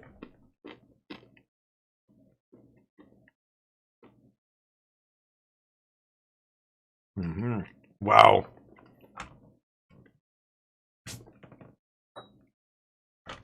I was wondering if he was going to go for the Ouroboros there, but he slammed it. And didn't have any fear of the counter or anything, and bam, got to pump the team. This game's over. No customers? Shit. Sorry to hear that. There's 2 types. Okay, so I don't know. Yeah, it's the Japanese style ones. They have like Japanese characters and stuff on them, I think. I don't know how else to describe them. I think they have the mana symbol. But anyway, the swamp is like, the art is black and red. Very predominantly red on the swamp art. And it just looks like a mountain when you're across the table from it. On Arena, it looks like a mountain. Okay, the other one. Okay, good. Don't use that one, is all I was going to say. The other one, sure. Yeah. I don't even know what it looks like. What are they saying? Attacked and you played. Yeah. He attacked. I untapped, drew my card, played this, and passed the turn. Yeah. Okay. So they may. So I have 2 options here. Rewind. One is to leave the game stage as it is, or go back to the point of the arrow, which would be going back to their turn on the previous when resolving the ability. So. That wouldn't change anything, probably, right? Like, there's no way Amy's not going to kill. Well, it's based around. The exact same thing would have happened, and we would just go back to the spot where it and Amy is being completely honest here. I'm going to confirm that I can do a win here. That's very forthcoming. Yeah, no worries. This is like so minor. Right. let production know. Yeah, you know, that happens every once in a while with Ororoid because it's down in the lands pile. Yeah, it's just that force of habit. If you put counters on your lands, you still want to put it with your land pile because it taps for mana, but then you forget, of course, the counter on. I make so many mistakes. Oh. I mean, I'm about Mono is like, I made so many mistakes this game. That's awesome. But yeah, so I guess he put counters on his other things and forgot to put a counter on starting town. It would have gone... No, it's not the same kind of counter, right? What? The starting town has got a... whatever this thing's called. Earthbending. Oh no, but that is a +1. What am I saying? So Earthbending puts the counter. Yeah, would have got another counter. And he missed it. So he's like, I can either go back... Oh, nice. Nicely done, yeah. One of the, oh crap, people are playing this card a lot. Yeah. I want to hear them talk here, but... I thought I'd see it more in Momo, but I guess looks pretty good out of this deck. So there's a judge call here, and the judge has to decide the best course of action after talking to the players and understanding the board of A, sorry, it's too late, we move forward, or if reasonable, if it can be done in a reasonable fashion, they are allowed to rewind I'd like to ask you, the game state. So if we go back to the point of the error, can you hear him? The counter that is missing, will you do the same plays as you've done after that? I would not have changed my plays, no. Okay. You neither?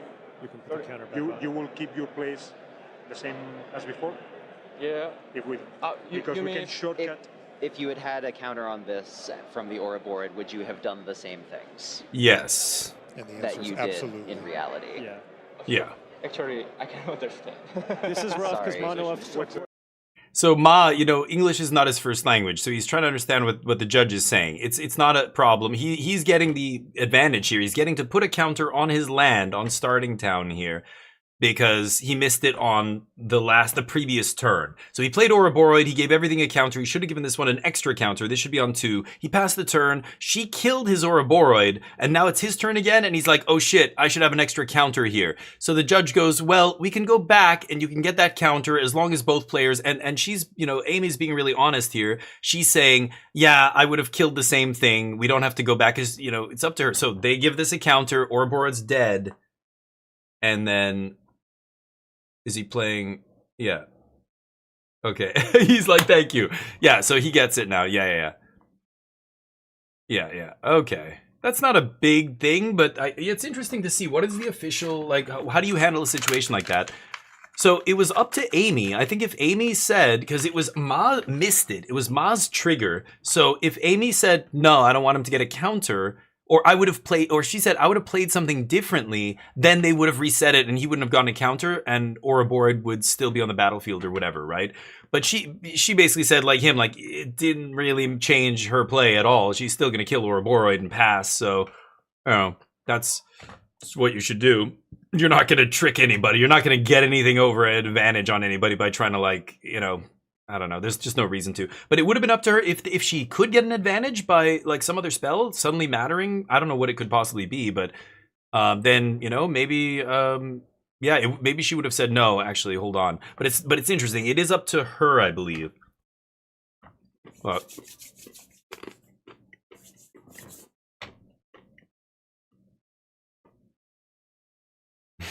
season, yeah. He had green off starting town there.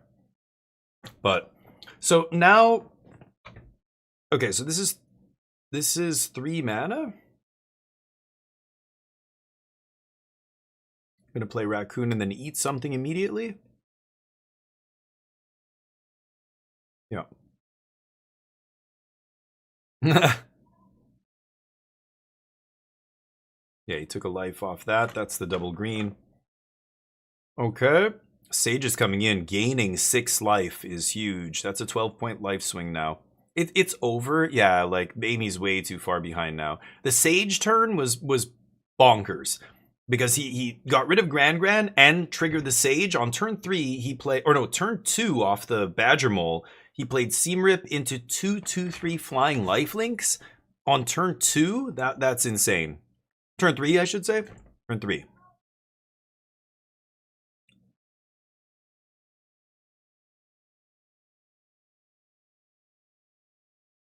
Or, I don't know. Wait a minute. Turn 3? Turn 4? Maybe it was turn 4, actually. But being able to get that Sage, that was it. Like, that swung the game so hard in his favor. And then the next turn, it was like Ouroboros, and it resolved, and he got all the counters. And, you know, even though he missed one, they went back and gave it to him. So, Ouroboros resolving there was huge. Yeah, no chance. It's unfortunate. That's Magic. I think Amy stalled out there a little bit, but...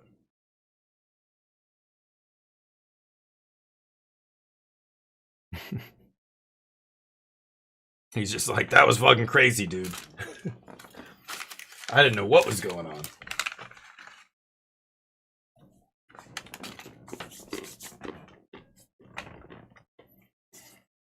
Yeah. There's a reason it's not really rigid in this game.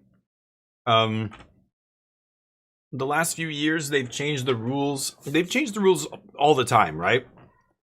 But there were some changes made in the last few years where they said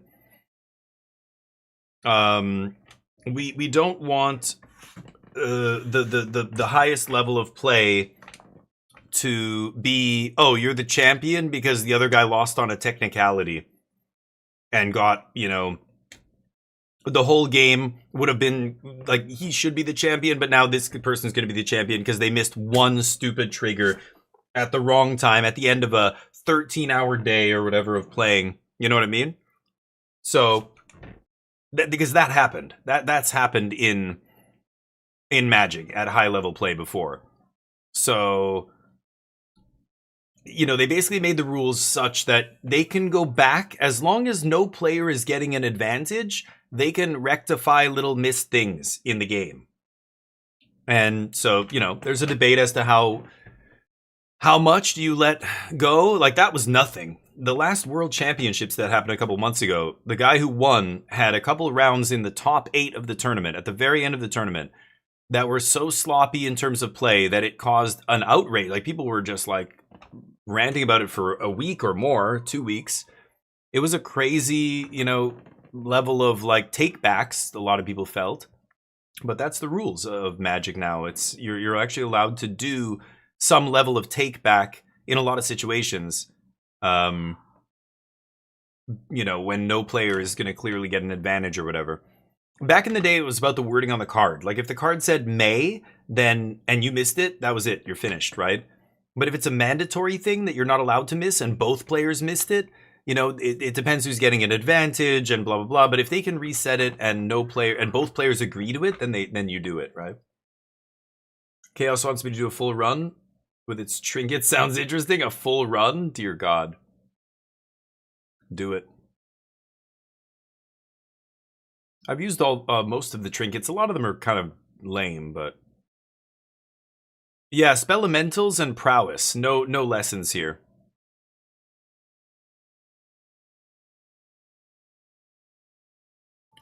Opt, sleight of hand. There's just a real critical mass of 1-mana cantrips in Standard, and they're all blue. There usually is. Like, we had Consider previously, and Opt has obviously come and gone many times in Standard. But Sleight of Hand was a big one. We hadn't had Sleight of Hand in Standard for a long time. And when they reprinted it in Standard, it immediately made Blue-Red Phoenix like the best deck in Pioneer at that time. It was hilarious. Just overnight. 1-mana cantrip. You have a problem, have to level everything up? Oh, I see. Yeah, okay, well, you have no choice. I still know Magic players who do this with their lands. They keep their lands in a vertical column like that. I don't know what it is, but I can't do that anymore. It drives me. I could not have my lands like that. That's how I learned to play Magic when I was a kid. There was a picture in the little instruction book when you bought a starter pack of Magic cards, and the instruction book had like pictures of cards, outlines of cards. And whenever they would show like a land, like they would put the lands like that. And so we just all kind of, and they would, when it was tapping, it was at a 45-degree angle. Now we all tap at like a 90-degree angle. That's how it should be. And the symbol on the card changed to 90 degrees at, you know, one point in 4th edition or whatever. But yeah, it's funny. How much, one of these decks? Not very much. Pretty cheap. I mean, it depends what you consider cheap, but definitely not as much as decks have cost in the past in this format. But standard is, yeah, it's getting expensive. So I don't know, probably a couple $100, maybe 200 to 300 in, let's just use, I don't know, US dollars. You could take a list like this and put it into MTG Goldfish and it would tell you how much it costs. I guess 300. I'll tell you in 1 second. But let's take IZZET Prowess, for example. Yeah, almost exactly. $306 if you wanted to just buy that whole deck. The one that Zhangjun is playing. This one, I don't know. I'd have to look up elementals or whatever. Spelementals. So, $300. Yeah. Oh, I see 300, but whatever. I just clicked on the meta thing. 246, yeah. So, like I said, $200 or $300. Most decks are going to be around there. A couple might be less, a couple might be more. Like the Jeskai decks and stuff are probably more money because you're playing just way more dual lands and things like that. That's where all the money usually gets sunk. But right now in Standard, there's not any crazy $80 card. There have been times in Standard where there's a card that everybody wants to play, and it's like $60 or $70 or $80. Like Meat Hook Massacre was $80, or Sholdred was $80 at one point. You know, if a card overlaps with the casual side of Magic, like Commander, like those cards did, then it's just like decks are way more money just because of that, right? Or if there's like a really important rare that a lot of decks are playing that's like 20 something, $30. Like a $20 rare is really bad. It's almost worse than a $50 mythic because the rares are usually more, I don't know, ubiquitous. Like you need more of them often. The mythics can be expensive, but usually you're not playing 4 of a bunch of mythics unless they, again, they print something super busted like Oko or whatever. But Vivi. Badgermole's at 70? Are you kidding? Oh, wow. Okay, I thought that was way lower. Are you serious? Never mind. Then, yeah, Standard still has a $70 card, apparently. I thought Badgermole was like $40, $50. Is it $70? That's bananas. Can you imagine if Pioneer was still a format? I think that would actually drive prices through the roof. If people were also still playing cards like, assuming, let's say, Badgermole or whatever ceased playing Pioneer, or VV or what have you, it would just cause the value of those cards to go through the roof, I think. Badgermole? What is it? So 46 is what? TLA? And pre? I'm assuming TLA is just like regular condition? Like lightly played? So yeah, 40 something? Yeah, that sounds about right. So I'm just glad we don't have an $80 card. 70, yeah, like stuff like that tends to make it a little rough. I mean, we've had $100 cards. I remember playing with Jace the Mind Sculptor and stuff like that in Standard. And you know, a play set of 1 card, 4 cards for $400 is crazy for Standard. That's insane. Oh, that's the set abbreviation. Yeah, what am I thinking? Okay. Anyway, so yeah, Standard is still, it's fine. It's not crazy expensive. Even when it was expensive a few months back, was it earlier this year? Yeah, like early this year. Standard was pricey. Around when Badgermole came out, I think, and people were bitching about the amount of money you had to spend. There were like $700-800 decks, I'm pretty sure. And then they came down. But even at that time, it's like, that's nothing new. I played Standard 15 years, 20 years ago, and there was $800 decks. I guess those decks would have been even more, but if you count inflation, right? My Lotus Cobra, Jace the Mind Sculptor ramp deck into Inferno Titan and stuff was $800 at that time, 800 or 900. All the fetch lands, Wooded Foothills, Misties, Scalding Tarns. It was Teamer, so just 12 fetch lands, like that alone made that deck insanely expensive. But when fetch lands were in Standard, people don't know. Shut up about it's not expensive. Wait till we get fetch lands again, then you're gonna see big expensive. I don't even know what that's gonna look like in this day and age. Actually, it'll be absolutely insane. The collector boosters, they'll do special editions of the fetches that'll be through the roof. Ugh, I dread to think about it, but the prizes. First prize is 100,000.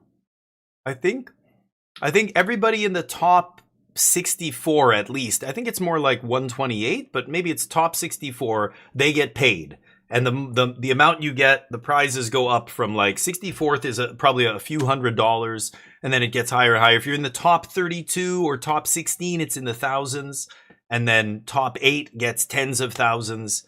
I think, or actually, 4th, 5th, 6th, 7th, 8th get, or 5th to 8th get like 8 grand or something. Is it 10? I don't even know, but you can look it up. Google the Pro Tour. I don't know. I don't remember. The whole prize pool together is over $1 million. So I think first place, I think it's like $100,000, or is it less? Maybe 80 or 50? I can't remember now.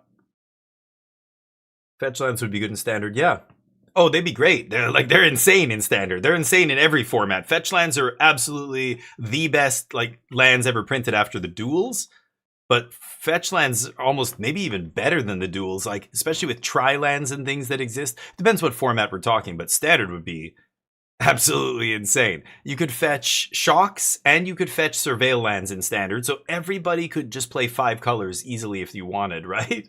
You could play like 4 colors easily. That's basically what happened in standard back then. It was, you know, Abzan and then Jeskai black and then Abzan blue. Like these like decks just started adding colors to give their deck a different dimension post sideboard. It was so easy to just put a couple whatever in your deck, a couple different duels, that's it.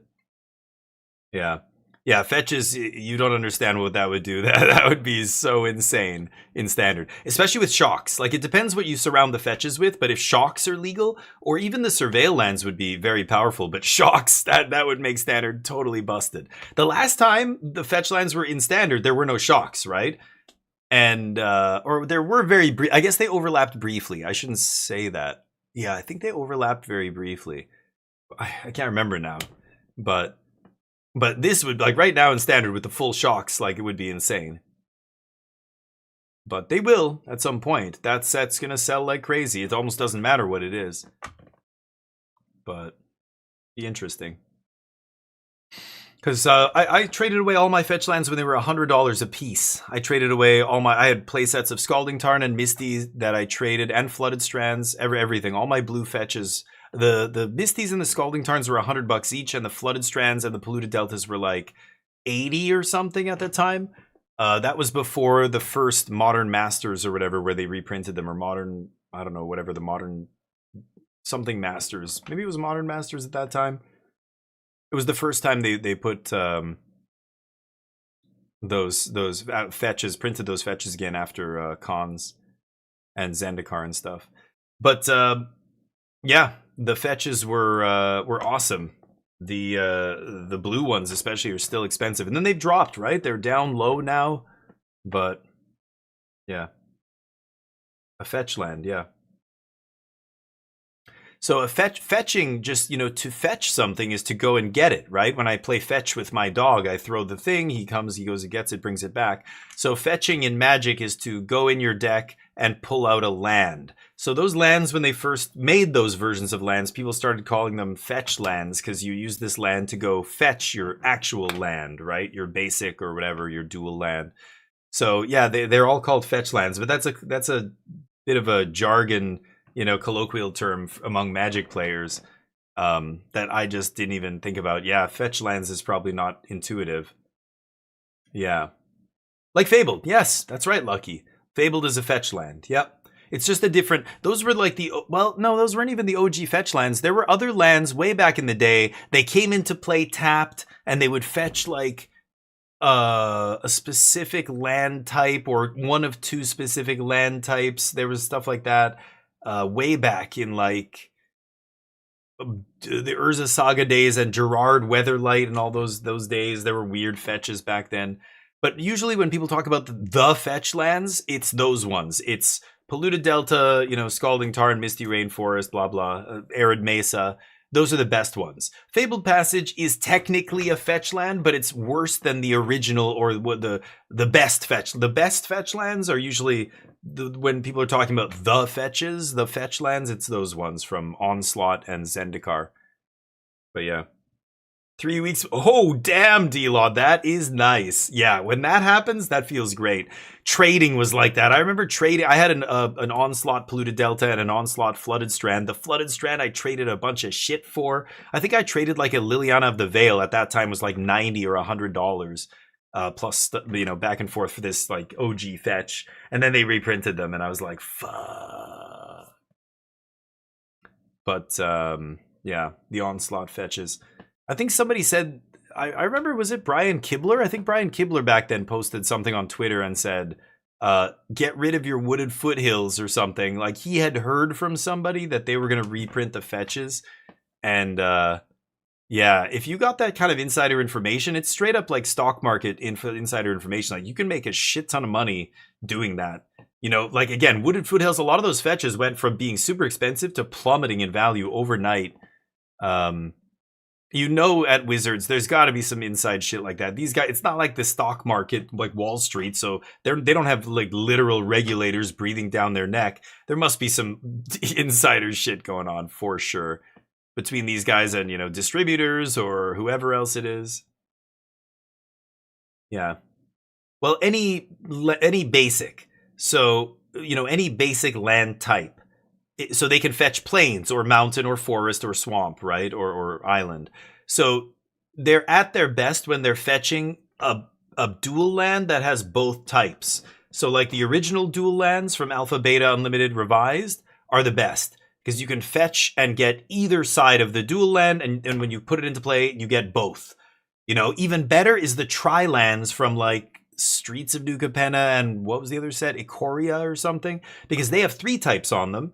They come into play tapped, which makes them worse than the duels and the shocks, the OG duels and the shocks. But they, you know, 3 types. So now suddenly my Bloodstained Mire or whatever, my Polluted Delta, the card that we posted there, it can get swamp or island.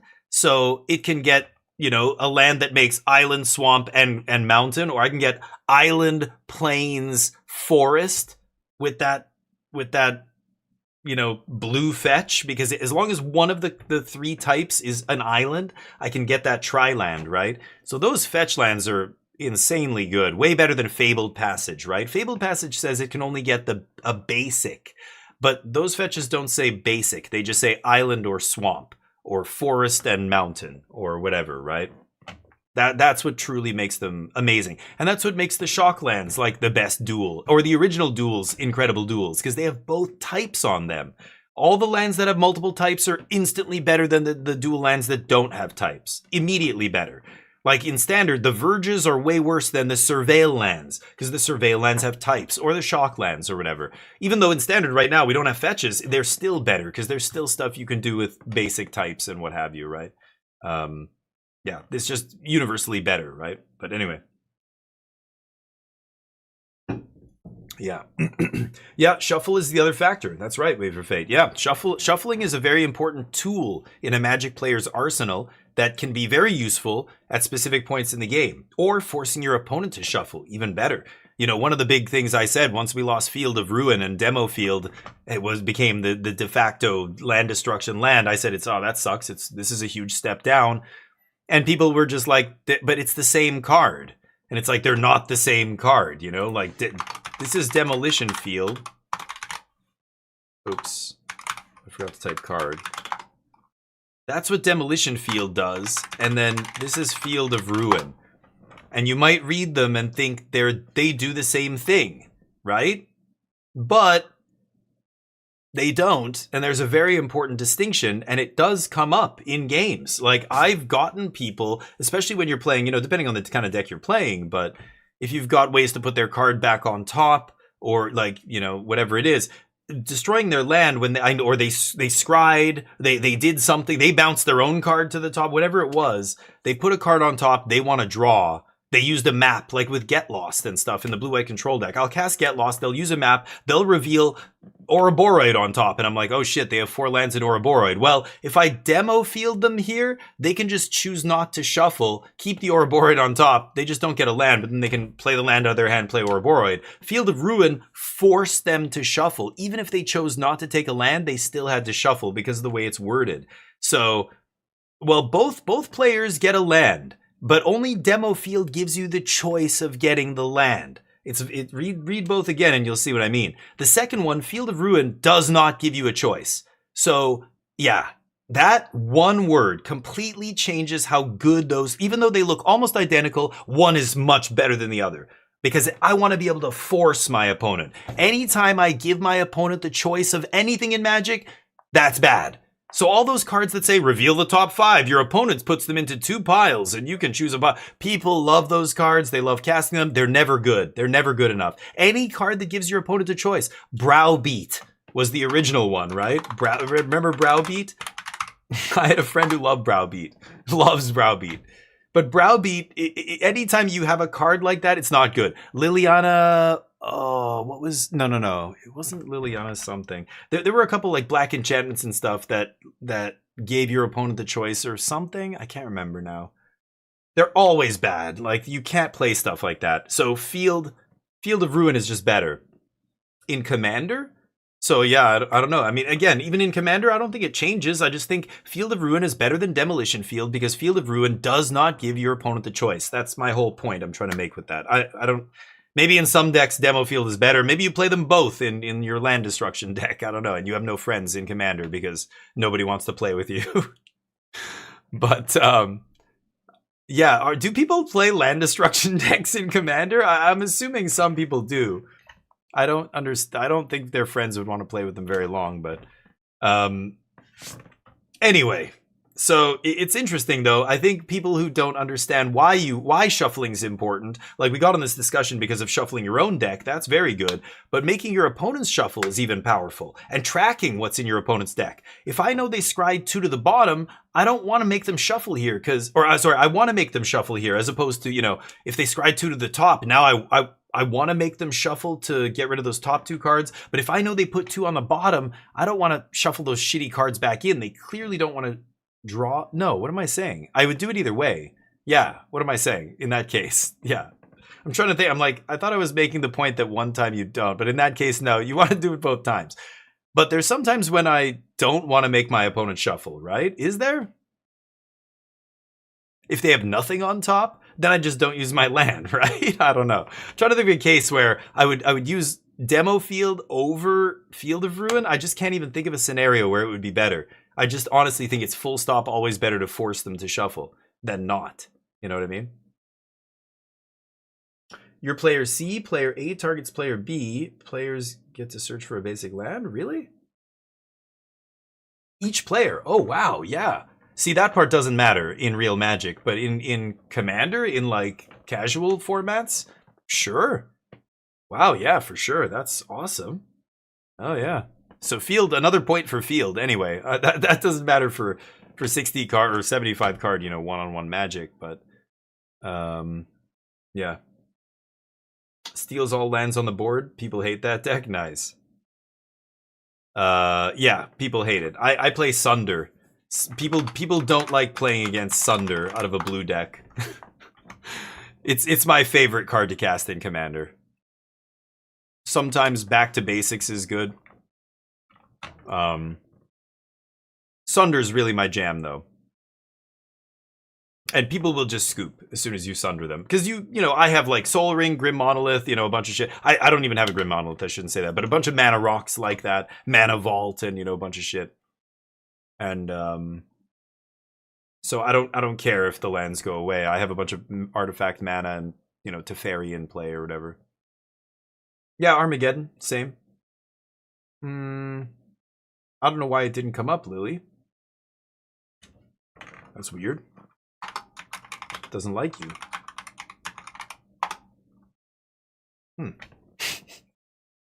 I don't know. Yeah, Armageddon is in Strixhaven. I had a draft last week where I could have taken it, and I was just like, holy shit! Like, I was in a white-black aggro deck. I'm like, this might actually be good. You know, Armageddon is the kind of card that you see as a little kid and you go, what? Like, I remember having one, revised one in the box. My brother and I never played that card because we both thought it was so bad. Like, we're going to nuke ourselves back to the Stone Age with this thing and just blow up all our lands? Like, how could that ever be good? But of course, little kid brain, like, we're not smart enough to realize how to break a card like that. That card used to be in Vintage Cube for a long time. It only very recently got bumped from Vintage Cube, but... Obliterate. Oh yeah, that's another nasty one. Why? It really doesn't like you, Lil. I don't know. Are you, like... Maybe your account is sus or something. Are you spamming people? Spamming streamers? It doesn't like you. I don't know what to say. It doesn't like you either, Big Spartan, apparently. Maybe there's a cooldown. Maybe you guys are saying it too quickly after I type it? That's weird. Anybody should be able to do that. I don't know why you guys are not able to do that. Anyway, Obliterate's nasty. I remember even back in Ice Age, before Onslaught or Invasion, Jockelhops. Jockelhops was the original, or Raging River. But Raging River was from a different era of Magic. Raging River is from the era of Magic where we still did physical things with the cards, like Falling Star and Chaos Orb and Raging River. You guys know Raging River, right?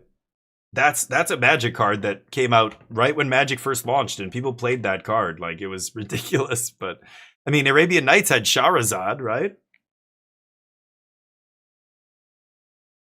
Magic's got some crazy cards, and this is from the day when they, you know, they were the only ones making TCGs at that time. This was it. This was the only TCG. So they're just like coming up with crazy shit. Yeah, the physical aspect of cards. No TCG would ever make a game like that now, but back then they're like, what if you throw the card at the other cards and it kills it? It was so crazy.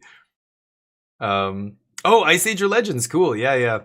Oh, I was fully addicted by the time Ice Age came out. Legends, I had a lot of my friends had a lot of Legends cards because they got into it right before I did, but I would trade with them, so I ended up with lots of Legends cards. Arabian Nights, I had a couple Antiquities cards, but I had a lot of Revised Unlimited and then a couple Alpha and Beta cards come and go, you know, over the years through my hands. But the Chronicles Nicol Bolas, yeah, I remember the first time I saw an actual Nicol Bolas, like the Legends Nicol Bolas, and it was so, you know, jaw-dropping.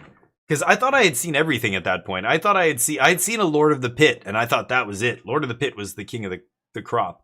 And then I saw the dragon, and I'm just like, because Legends were still weird. Like, I saw a couple that were gold. They were, you know, like these multicolored cards. Remember, that was the first time they printed multicolored cards, was in Legends. And they were bad, most of them, but there were some that were very good. And they were really expensive. And Legends had shit like Mana Drain in it, and like, you know, Chains of Mephistopheles and like crazy like build around Mirror Universe. I remember people playing that stuff. I had a Force Field in my deck. I loved Force Field. That's not from Legends, but Nathan has a weird neck tattoo? Wait, what? He does? He doesn't seem like the kind of dude to get a neck tattoo. Did his girlfriend break up with him and he kind of went on a bender and woke up with a giant dragon tattoo going all the way up his neck or something? Grim Monolith, hey, that's awesome, Lily. That's a super expensive card. I'm jealous. I want a Grim Monolith for my Commander deck, but I'm too cheap and I never play Commanders, so I can't justify it. But it was the flag overlay? Okay, I was like, dear God, Nathan seems like a pretty straight shooter.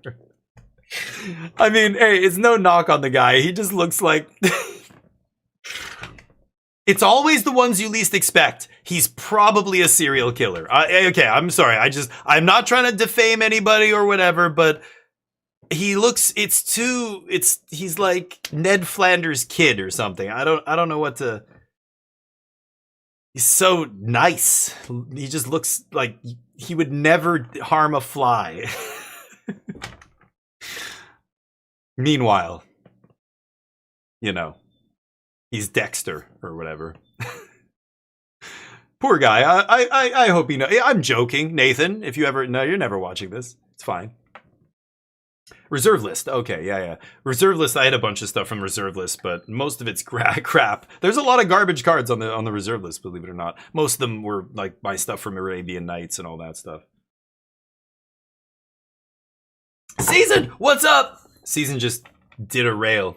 I bought a box last year, nice, and pulled 2 shoulder hits. Holy shit! Nice, that's sweet. I could show you guys. You guys want to see my trade binder? It's around here somewhere. I've still got. So what I was telling before, we were talking about fetch lands and stuff, and I was saying at one point they were $100 each. So I traded 4 fetches, 4 Scalding Tarns, and 4 Misties for a tropical island, a volcanic island, and then I think I threw in like the flooded strands or whatever, and I got underground sea. So I got a trop, a volcanic, and an underground sea from. Wow, he looks so weird without his glasses. That's crazy. And in exchange for a bunch of fetches. And at the time, it was an even value trade. The dual lands were like $200 or $300 each. Those duels, I should have sold them, but like during COVID, Underground Sea was $800, or like just before COVID. Like it was crazy how expensive those duels got. I think it was after COVID. It spiked. All those OG duels went through the roof.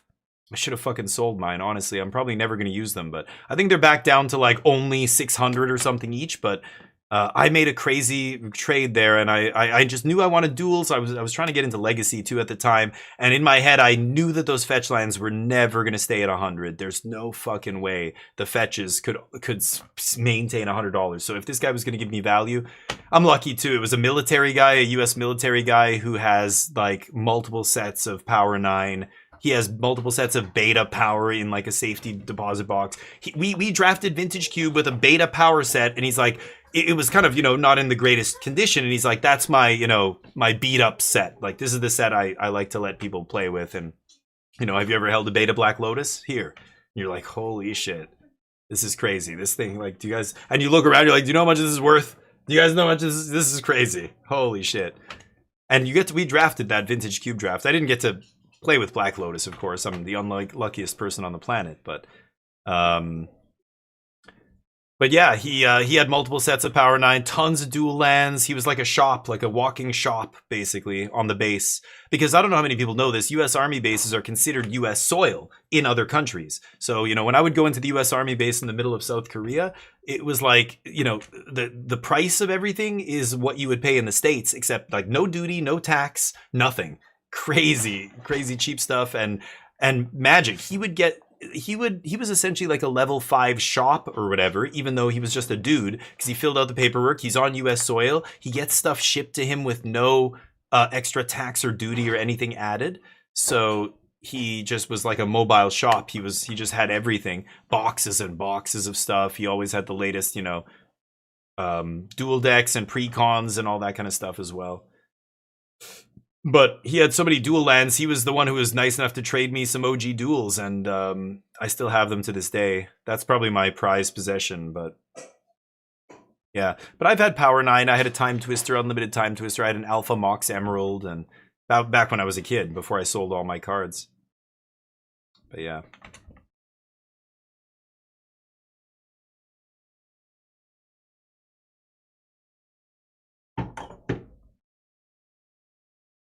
So Nate, Selesnya Landfall. Nathan's an amazing player. He's one of the best players in the world, I think, but he's just had some unlucky breaks. Like he had, he crushed it for a short time there and then completely fell off. It's kind of crazy how easy it is to fall off. You just lose one tournament. Like he had a bad tournament once and that was it. He had to start grinding again. But he's, even in Legacy and stuff, he's crushed a couple Legacy tournaments recently, like back-to-back, 2 big tournaments, back-to-back. He became first place. Same deck, Dimir Reanimator, just like, that's impressive. When Magic players can win tournaments in different formats easily, those are the true greats, right? Like, they were back in the day with when we had GPs and Legacy, events, Star City games and stuff. There were guys who were crushing both formats, like Standard and Legacy, or Modern and Legacy, or whatever it was. And that is very impressive to see. And Limited at the same time. Like, these guys just live and breathe Magic. Back then, there was so much competitive Magic happening. You could just go to tournament after tournament after tournament. Be a roadie, a grinder. But now, the way the point systems and stuff work, if you have one bad tournament, you could fall off. And then you have to re-qualify again. It's probably very frustrating, but... anyway, he's an excellent player. He's going to pump Forest. Yeah, the enchantment is a very important piece of that landfall deck. It's so good. So trigger the enchantment. Okay.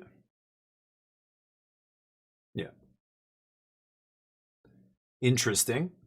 Zendikar, one of our pre-release guys, got a Badlands? Wait, what? You mean OG Zendikar, or are you talking about the Battle for Zendikar, the one where they first introduced the what are they called? Masterpieces? Where you could get like but Badlands, no. How could he a Badlands? That's on the reserved list. Like that's an OG duel. How did he get a Badlands? That makes no sense, Lily. But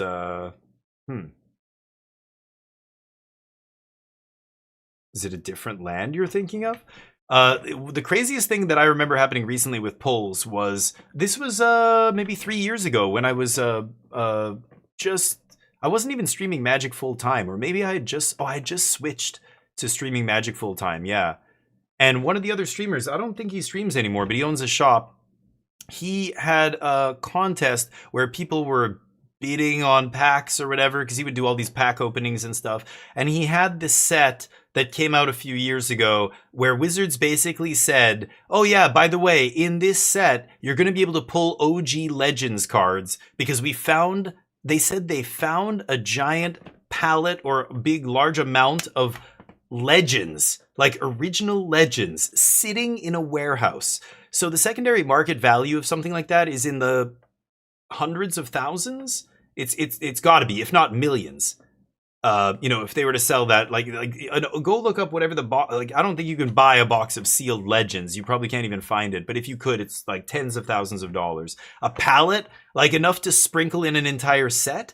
But that's what they said they did. They said they opened all the boxes and put them into all the packs. What set was that? Do you guys remember that? So basically, what that meant, you could pull a Legends card. They weren't legal for limited, but you could technically pull a Legends card in a random pack of whatever the set was. Yeah, the found palette. Was it Zendikar Rising? It was something like that. And on camera, this guy opens and pulls a Tabernacle of Pendrell Vale. Probably one of the most individually expensive cards in the game outside of the Power 9. It was like $3,000 or whatever. And he said it was one of the viewers who bought the pack that he opened. He said the viewer immediately bought a plane ticket to go fly there to get it and take it with him back home. It was so hilarious. I think I could probably find the clip still. I don't know if that guy's channel is still up, but I think he had a YouTube video of it as well. Shut the fuck up. You mean I thought you meant for Tabernacle. You mean for a box of Legends. Yeah. Yeah, box of Legends. Okay, so you can imagine a pallet. You're talking millions, right? Because it's hundreds. I don't know how many boxes in a pallet, actually. I have no idea. It's got to be dozens, right? So, yeah, that's wild. Okay, so this guy pulled Tabernacle of Pendrell Vale, which is...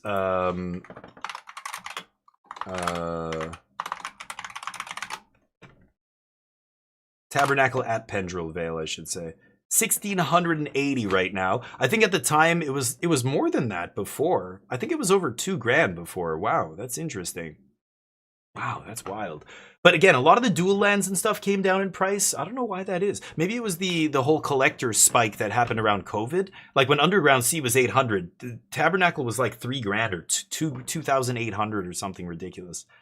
Wow, it's crazy. 1,600. So it's come down, I think. That's bananas. But anyway, like pulling a card like that from a pack is so crazy. Now, I think that's why, you look at Pokemon, games like that are so popular right now for pack openings because they have they're like lottery tickets, right? There's 99% of it is total garbage, but there's this one chance to get this one insanely expensive card. So if you just open enough of it, you're going to eventually hit it, and it's going to be just like, oh my God, we did it, It's funny. There's a great clip from a Japanese GP, I think it was. I think it was during, I don't know if it must have been before COVID. And they opened a pack of beta at the very end. So this camera's like up on a stick, and he's looking around. You can just see all these people, this huge crowd. Like everybody there is watching. And what do they open? So they're announcing it. And he's like, oh, and the judge has got gloves, and he opens the thing, and he pulls out a black lotus, and he just holds it up. He's like, lotus, lotus, and the whole room just explodes because every Magic player, that's what everybody's hoping. Come on, wouldn't it be funny if they opened a black lotus and they pull this beta black lotus pack fresh and the whole room explodes. It's such a good clip. That's the kind of like Magic camaraderie that I love to see, that transcends all borders and race, classes and societies and cultures and everything. Hi, bud. Watching the, oh, you got your ball here. Sharing in the excitement, like it doesn't matter where you're from or what, we all love this same thing. It's like sports fans or whatever, right? People get it. So funny to see that stuff though. Pre-release? Are you a Badlands? Like what are you saying, like a revised Badlands? Like a white border revised Badlands? How does that even work? There's no, it wasn't a reprint of a Badlands. It was like it was a original revised Badlands, like a 30-year-old card showed up in his booster pack.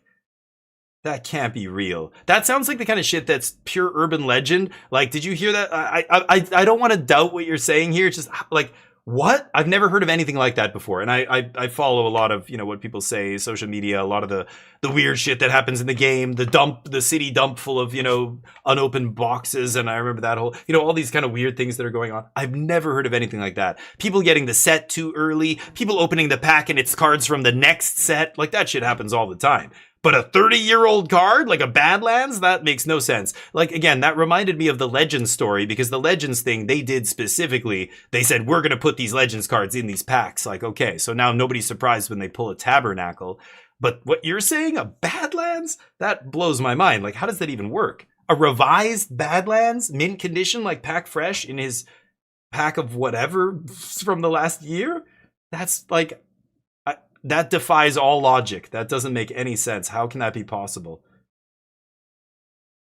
Blacker Lotus, the blackest Lotus. The black Lotus is so cool too. This forbidden flower. Yeah, you crush it up and and then you can make all the mana and destroy all these other wizards. That's what they're doing with it. You don't know what these wizards are. You know what they're doing. There's got to be a name for crushed up Lotus. Is there a name for something like that? No. They were called Undiscovered Treasures. Oh, so they did seed it? Oh, I think I do remember something like about Undiscovered Treasures, but it was revised duels? That is so crazy. I remember the Legends one, but I vaguely remember that, but I didn't think it was like, what did they say it could be from? From anything in Magic's history? Like, people could have pulled a piece of Power 9? I don't remember that. That's bananas. That seems like it's very much flirting with the reserved list and what they said they were going to do, which is not reprint that stuff. But did they find a palette of Unlimited and then they jammed all that? That's wild. Wizard or Sorcerer? Wizard. Sorcerers are Bush mages. Bush League. You kidding? Sorcerers are untrained. They're savages. Out in the wilderness. Wizards have pedigree. I keep using that word. Wizards have, they're educated. They understand. They know the boundaries. They're not just going to blow up the world by accident like a goddamn sorcerer will. You watch yourself around sorcerers, Spartan, okay? Careful.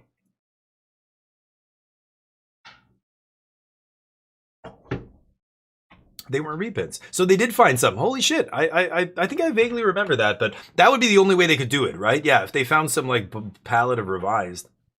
That's so funny. Was it a revised duel? I don't know if you know the difference, but I would love to see it. Like, I could tell immediately by looking, but because I wonder, that is so weird. I didn't know you could get that kind of stuff. That's bananas. Okay, so it's 1-1 here. Landfall in the play. Chick on 1. It's an Abbott and Costello routine. Never mind. Chick on first. First turn. All right. Doing what chickens do. Pecking. Pecking away. There it is. This, well, $50 Mythic. Probably one of the most expensive cards in Standard still, even though it's like 40-something, $50. It's ridiculous, but I wonder, there's got to be a couple others that are close to that, right? Is anything else higher than Badger Mole? Probably not. Delian Fell could be right now, but that's like, you got to wait a few weeks after a new set comes out to really see what the price is, what it's going to settle at, right? It always spikes during pre-release or whatever, but or like the first week as everybody's trying to get some. But it'll come down and settle. I bet you Delian settles at like 40 something, maybe 50. It is mythic. Maybe the loot. Could the loot be super expensive if Jeskai does well? It's a mythic, isn't it? Or is it a rare? I can't remember. Is the loot rare? Maybe it's rare. I'm an idiot. It's rare. It'll never matter. But it wasn't revised. No shit. You didn't get it? Yeah, that sucks. Oh, man. But it was white bordered, right? So if it was probably revised. It might have been unlimited, but if it was black bordered, that's a whole separate thing. But white bordered, I assume, right? Don't remember? Okay, never mind. Sorry. I'm like, tell me, goddammit, what the hell? Okay, I need you to think, close your eyes. Go back to that day. You're just like, okay, dude, I don't care. Yeah, I'm curious. I love those old cards. I would have loved. I can't imagine pulling that from a pack. That would have been so crazy. In a draft or something, you're like, I have to rare draft, guys. I'm sorry. Jeez. But yeah, my rule for rare drafting is $5. I think if it's over $5, if it's like, or 10, like if it's 10 or more, I'm gonna rare draft it. If it's less than 10, I'm not gonna rare draft it. That's my rule of thumb. But you bet your ass if I open a foil fetch land or whatever back in the day, I'm taking that $200 polluted delta over everything else. But Caverns, oh shit, Caverns over 50. Yeah, that makes sense. Yep, Cavern is one of those cards. A mythic land that sees play in a bunch of different decks regardless of color. Yeah, that's not surprising at all. Yeah. Cavern's very good. I don't want to ever see Cavern in Standard again. I know people are they think I'm saying this because I like playing control decks and Cavern's very good against control. Yes, all those things are true, but I'm really just saying this from a totally objective perspective. You really should not put cards like Cavern of Soul in Standard. It's too powerful for Standard. It's a commander card. It's a fucking whatever. Even like it's really not. I don't want to ever see that in Standard again. Like Omniscience. I don't think Omniscience is a card that should ever be in Standard. Day of Judgment? Absolutely. You know, other Mana Leak? Yeah, you could probably reprint Mana Leak at this point. Well, I know the IZZET Pro Tour here, but, you know, Mana Leak's not even, I don't know, considering Power Creep, we have No More Lies. It's very similar, right? Ooh, Wan Shi Tong's up there. 45, damn. You found the list, Lily? Nice. Are there like, what did they say? Like, you don't have to go obviously over each card, but what sets did they say it was from? Did they say it could be from any set ever in Magic's history? That's really the question I'm asking. Because if the answer is yes, then yeah, holy shit. Like, you could have pulled an Alpha Black Lotus? Bristly Bill's 45? Jeez. See, that kind of stuff is pure commander price, right? That makes no sense. That is pure commander right there. That's hilarious. Bristly Bill hasn't seen serious play in Standard or any constructed format for the entire time it's been printed, right? I mean, there's been maybe a couple moments where an off-the-wall deck did well once with a Bristly Bill or two in its deck, but I can't think of a single time where Bristly Bill was on top of the Standard metagame. It's $45? Like, what? That's weird. Wow, that's pure commander price right there, right? Power 9 dual lands? Holy shit. From Alpha Beta signed? Can you imagine pulling something that's worth like hundreds of thousands of dollars? Are you serious? What set was that? Was that Zendikar? The treasures list from and it's from Zendikar Rising. That is crazy. Okay, Riddler I get. Yeah, Riddler's only 42, but Riddler makes sense. Riddler's seeing play in Modern. Like, that's how good that card is. So as soon as you see multi-format play, then that justifies the price. Yeah, it's going to be at least 40, 50 bucks. I'm not surprised there either. I am surprised that Bristly Bill, that doesn't make any sense. Again, unless you consider the fact that it's popular with casual players. And now that's why Bristly Bill is 45 bucks, right? Zendikar Rising, damn, only the first run, yeah. I wonder if you can get a box of something like that. How do they prove it's from the first run? You just can't, right? So that's very interesting. I vaguely remember that. I don't know. Never lucky though. I probably drafted the shit out of that set too. I never pulled anything. Shut the fuck up, Garnet. No way. I refuse to believe that. Jim Davis?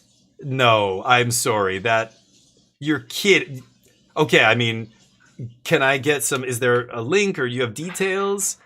he seems like a really very, you know, kind of chill dude. He doesn't. I mean, it's hard to know, right? I bumped into him briefly at MC Vegas in 2023. He was sitting next to us and a couple of the teammates. I think Ham was saying something to him. He had his kid with him, his baby or whatever at that time. And are you serious? his New York Rangers? Yeah, he loves the Rangers, right? Yeah, it seems. Yeah, he seemed like a nice guy, but again, I can't speak to any. I'd love to see the video of whatever happened and the details, like what was it about, what was happening. I mean, there's nothing that justifies striking another human being over a card game, over anything really, unless it's in self-defense or something. So there's no excuse for that if he actually hit somebody, but punched. Like, you know, I've heard people say, oh, somebody got punched, and you look at the video and it's like the person basically pulled their arm away and like their arm brushed the other person and the other person went, oh my God, they attacked me. And it's like, you know, did he fucking slug him or what are we talking about here? God damn. Now I want to see this video. That's crazy. Not rolling? Rolling a joint? What do judges roll? You mean did the judge not acting properly? What do you mean right now? Obviously, we're not going to hear about it on the commentary, but that is pretty crazy. Let me pop over to a social media site and take a look here. The One Rings, Strixhaven Schools.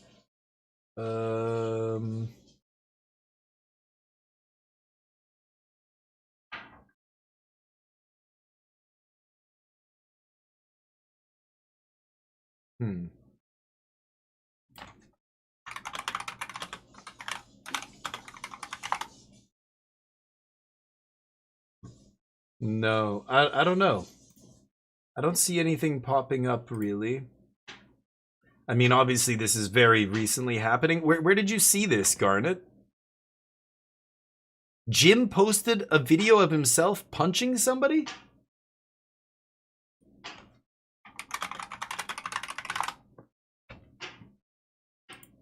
I highly doubt that.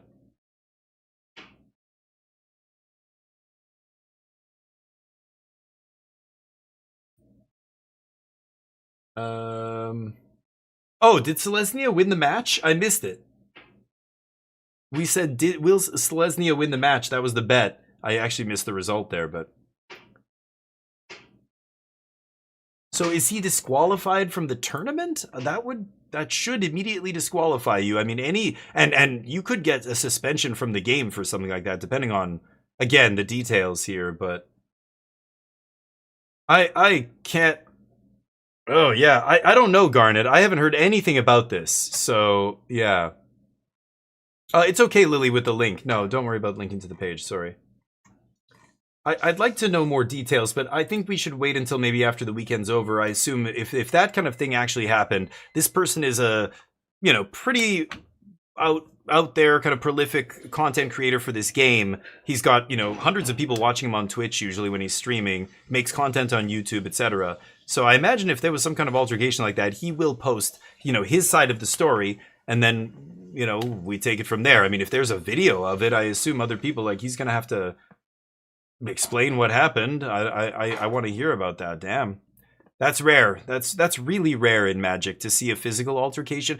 At the LGS level, I've seen it. It's a shit show. But at this level, a player like that who's been playing at this level for years and years and years and had how many judge interactions? Many, like, this is disorienting and not, it's way too fast. I don't know. Interesting. I would wait to hear more about that. Who knows? Who knows what happened? But interesting. Counter my spell.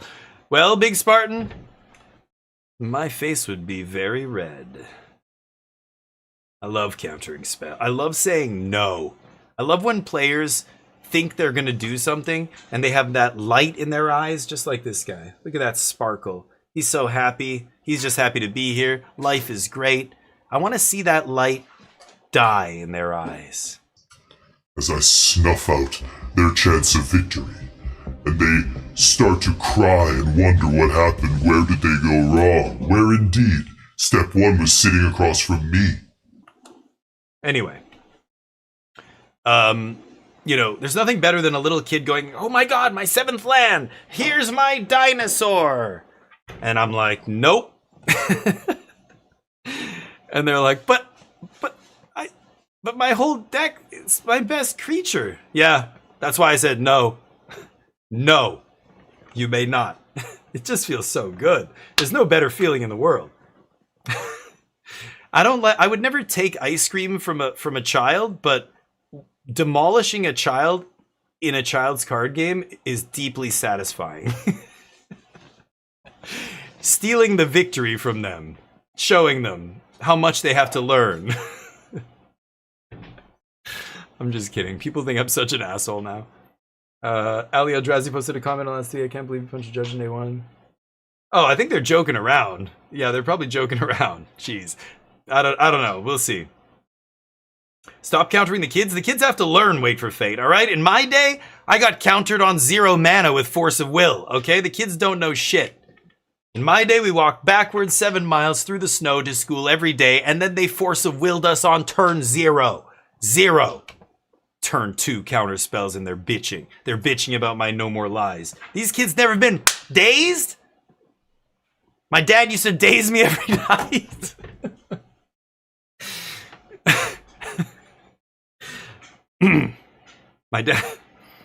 My dad's a good man. He never hurt us. You're saying what's up? Kids never been dazed. Kids didn't get. That's the problem with kids these days. They never got dazed when they were younger. Now they're just like, oh, life is so hard. He cast No More Lies and countered my spells. Shut the fuck up. Sorry. This is a serious stream. 1995 Armageddon. Hell yeah. There you go. That's probably a revised, right? 95? No, that's like a 4th edition or something. Comedian make a joke about someone light leaving their eyes, but it's not PG. Okay, well, don't. If it's not PG. I mean, it's okay to make an adult joke, like if it's a dark humor, but no, nothing toxic, please. Nothing that's like punching down on people. Get that 3D printed shit out of here, he says. I love it. Dazed and confused, yeah. 4th or 5th, nice, yeah. Cool. I love old cards. I just like looking at them. It's like looking at a piece of a museum now, you know? It's like Magic has museum cards at this point, right? It's been around so long. But a certain industry? Oh. There's no snow here. I know. That's the point, yes. It's just the whole, you know, back in my day, everything was so hard, blah, blah. But, with Magic, how did their guy not die? Oh, they did it for 2? Are you serious? They discarded another Ashling. Yeah, that's pretty nice, actually. When it lines up nicely like that, you get to keep your own Ashling? Yikes. So they're going to get 5 mana here?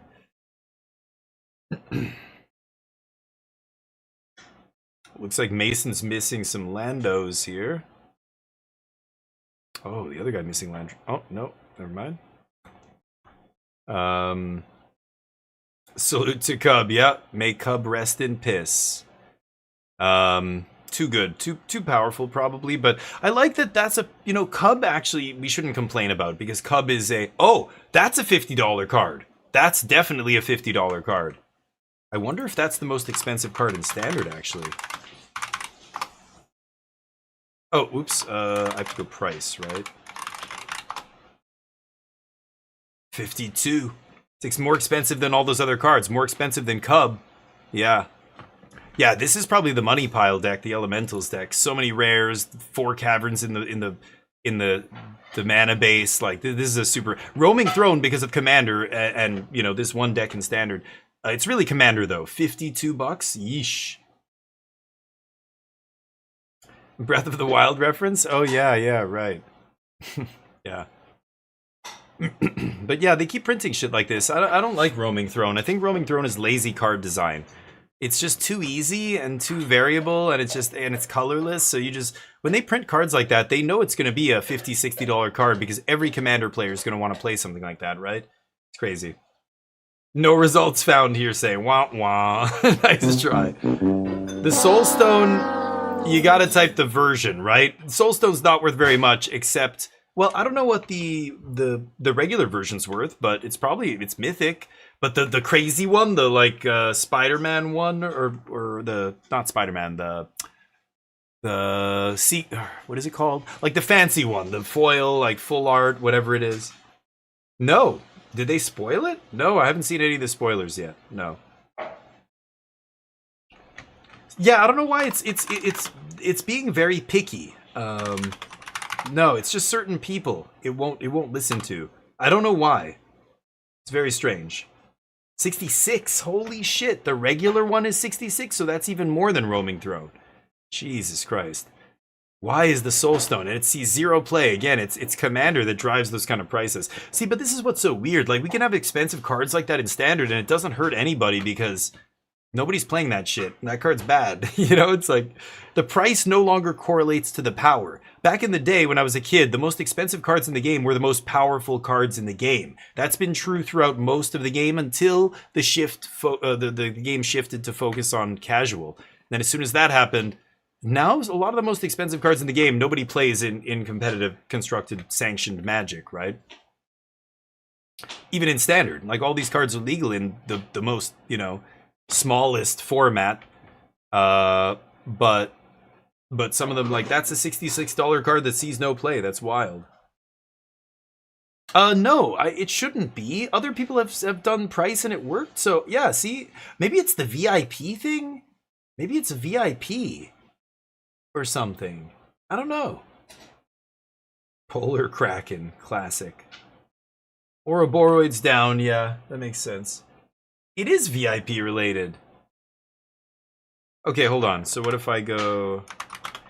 Hey, Lily, do me a favor and redeem a VIP. It's 10,000 points or something, right? It's easy, just do it. I can't be seen to try and be picking favorites. And who was the... And Big Spartan? Or Calper? Calper, redeem a VIP if you have 10,000 points. Thank you. There you go. Now you should be able to search for prices. Merry Christmas. Well, there you go, Laz. Everybody can do it. I VIP like a boss. I don't give a shit. Oh. Come on. There we go. There you go. Wait for Fate's like, no! No! My special status! No! There's other hidden things that VIPs can do, but I'm not gonna tell you what. Got that diamond. Got that blang blang. Alright, here we go. Land of Werewolves on turn 1. That's where you want to be, on the play. Losing game 1, not great, but... 4-color elementals. Bant Rhythm.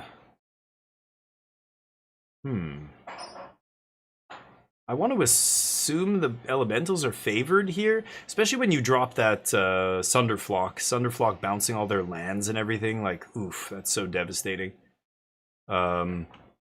You know, assuming they have a bunch of earth-bent lands or whatever. No, you cannot turn on the voice changer. Your studs, besides Torf, nice. Your studs, get it? Diamond studs? Charlie with the double entendre there, I love it. Nope, it's not in the commands. There's no command for that. I'm not even gonna do it. I'm not gonna show you guys. I'm gonna let you stew. That's right. I'm not gonna tell you shit. Pardon me, Mr. Perfect! Figure it out yourself. You guys, but you look beautiful today, I will say that. You look so beautiful today. Is that loud enough? You look really good. What the fuck? See, that one's way louder. What the fuck? Really bothered me. That's gonna kill me. That's real. That lives Square hole. You Nice. sure about that? I've got to get some new gifts here. That? You sure about that? The latest gifts I added were the loot, of course, after we played so much loot. Could really use my loot about now. That's a great one. And then we also did the, this is a much more expensive one because it really must be used sparingly. So I'll just give you a little taste here, but it's about you, chat. It's about you. What you just said is one of the most insanely idiotic things I have ever heard. Anyway, that one. It's long. It keeps going, but I'm not going to let the whole thing play here. Anyway, you guys know.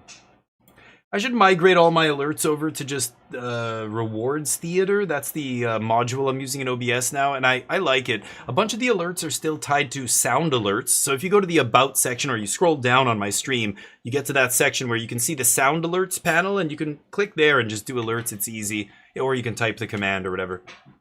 Oh, Charlie deleted his own message. Oh. Okay. What was I going to say? Yeah, those sound alerts, though, rather than do them through stream elements for channel points, I can just actually do it right through rewards theater in OBS, and I think that's better. I think it's actually easier. Because, like, for example, this one, like, some of the... I try and get all the volume to be the same level, and this one is too quiet. You look so beautiful today. That needs to be louder. You look really good.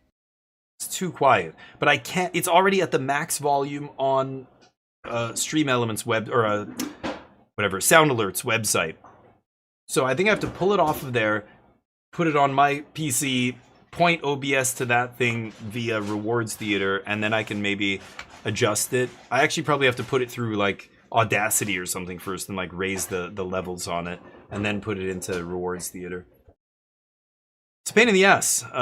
Every stupid GIF or whatever has different volume levels. You've got to like make sure it's all lined up with what you know, the volume of my... I don't want it to be much quieter than my voice. Like, I want it to be about the same volume as my voice, but it needs to be louder, right? So if you guys ever notice something like that, if you ever see anything that's inconsistent like that with sound or video or anything, please let me know. Like, is this thing? No, this is... Okay. Sometimes you'll see this, for example. You see that? If you see that on the screen, say something. That's not a crack on your phone. And that's why it's so annoying. Like if I'm watching somebody stream and I can see a little thing like that, you know, I could have a stream like this where you guys get brought in for the real thing. Oh yeah. But I don't want this thing stuck to my face, you know what I mean? Some people have their mics so close to their face. Oh, can you see it? Can you see it? Just barely, right? It's fucking ridiculous. Now somebody's gonna clip it and be like, look, he's throwing up a Sig Hail. It's like, what? No, that's not what I was doing. Yep, he's a racist. He's a fucking racist.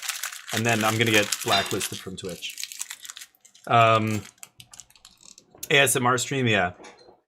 Oh yeah, Audacity's fine. It's not great. Like, there's much, much better stuff. Reaper is what you should use for a DAW if you want a good one. But Reaper's not free. But there's, yeah, Audacity's fine for a free one. Like, it's like GIMP. I use GIMP for my photo editing stuff and that, you know, creating graphics or whatever. Now you just use Canva.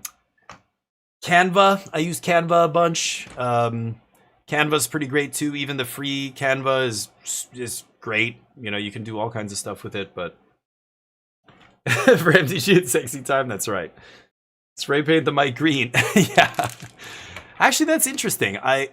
I guess I could have like a piece of green paper or something. It would have to match almost exactly this stupid green screen. I don't know, maybe. I could see that. But it's just easier to put it here. The real problem with this room is the ceiling is too high. So, like, I have a soundproof blanket blocking half of the room here. And actually, Neo's here, but yeah, I just can't see him. Should we put Neo on camera here? Hold on, I've got to literally unplug and plug in this camera, and then maybe it'll work. Actually, hold on.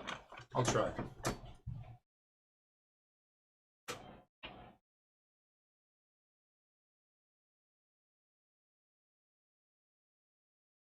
Okay. I think that should do it. I hope. I think that should work. So let's try and throw them on the screen. Oh, it's already on the screen? What? Oh, hold on. If it was already on Microsoft, then I'm gonna have to switch it off. And then switch it back. Okay. There he is. There's my boy. Except look at the frame rate. Ever since Microsoft stopped supporting this camera. Sorry, Matthew Oomps. Neo's cuter. So I could put this right here. All right, there he is. He's a good boy, just hanging out, right, bud? Just hanging out. Oh, getting ready to go soon, right? Getting ready to go. Oh wow, has the frame even budged?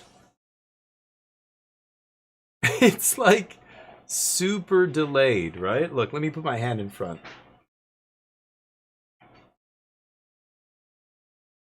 It's like one frame every 20 seconds? That is crazy. Yeah, camera completely shit the bed as soon as they stopped supporting it. It's brutal. It's crazy. It's their camera. It's a Microsoft LifeCam, and they're like, we're officially not supporting it. The very next update for Windows couldn't recognize the camera at all. Like, I had to go back to an old version of the software, and then it's like, now it runs like shit. It's crazy. It's really shitty that you know, when that kind of stuff happens. But I'm a GIMP. No, GIMP is a photo editing software. It's really good, totally free. So I use GIMP for that, and Audacity is another one. Like if you want to do sound editing, Audacity's fine, but it's not as robust as some of the really nice. You know, you got to use good stuff if you care about quality. But you know, I was a voice actor and stuff, so it was different then. But dude's ready for a double UALK. W-A-L-K, yes. Okay. You wrote double U instead of just the letter W? Why did you write W? Yeah, Reaper's great. Reaper is, I think, the best, but yeah. There's all kinds of other stuff. I have some plugins and things that are there to remove the clicking from your voice, and like software that will, like, you can run an audio file through software and it'll clean up a lot of that shit. A lot of it is you doing it yourself, like adjusting the compression and using like a denoising thing. Like you're basically running the audio through a bunch of different filters and stuff and cleaning it up, right? But Reaper, like, you can get really detailed and stuff. Yeah. Declickers, denoisers. Yeah. You know what I mean. So I've got a bunch of that kind of stuff. I haven't used any of that in ages. I don't have to anymore. But most of my early career as a voice actor, no, I didn't do any of that. I was in professional studios, and those guys were professional sound engineers, and they did everything. I would go into the thing just looking like, you know, when I first started doing the job, I'm just like, wow, like a huge bank of like controls and monitors, and just like some of the studios I worked in were like millions of dollars of equipment in the studio, you know, crazy stuff. Some of them had like musical instruments. The big TV networks like KBS and stuff and SBS had like a sound area that could fit a small orchestra. Like they could get a whole choir of people in this like soundproof, like crazy looking room. And on the other side of the glass is the booth where the sound engineers, you know, doing everything. But most of it's done for you when you're a voice actor. You just go in there and read your lines. But when you start doing it yourself at home and you start learning about, you know, what all that stuff does and what all the things that they do to make it sound good, so it's really interesting. Why does it say Charlie Source Rex here? Did you message me or something, Charlie? Did you message me on Twitch? I don't know. You're whimsical. I like it. Because you're whimsical. Oh, you sent me the tweet. Oh, my bad. Hold on. Let me... Shit. Okay, there we go. I've got to open up Twitch again here. I just didn't want to pull up a private message on stream. Oh, I see. You got to the bottom of it. Did some sleuthing.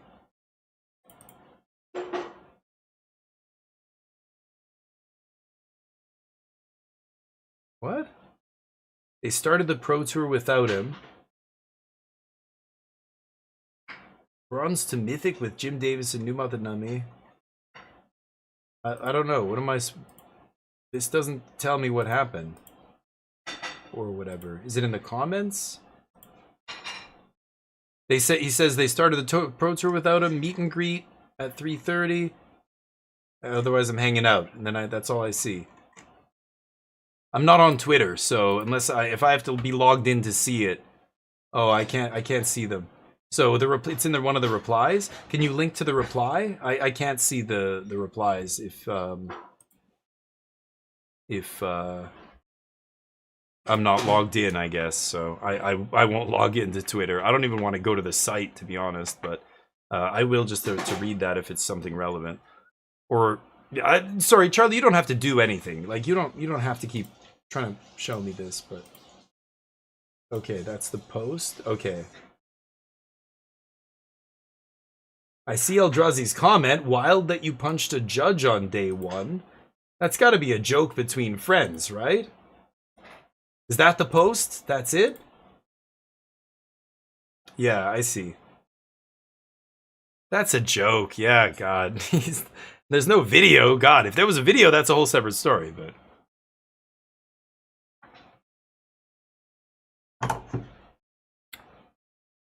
It's so crazy how quickly something can get taken out of context, you know? What if I grab my buddy? People don't know he's my buddy, but I see him all the time because I'm a pro Magic player and he's a judge and we see each other often and we hang out and whatever, who knows? And I grab him and I go, ah, what the hell, man? We're joking about something and I'm like, ah, you know, and somebody takes a video from across the room where you can't hear me and it looks like just for a second like I hit a judge, like I grabbed a judge and punched him. Like it's me and a buddy joking around, but somebody takes a video like that, puts it on wherever, captions it differently, and goes, what the fuck? And like they could even go, oh my God, and just like stop the video right there. And if you just saw that 3 seconds of video, it would look like I punched a judge. Like I grabbed a judge and punched him in the face.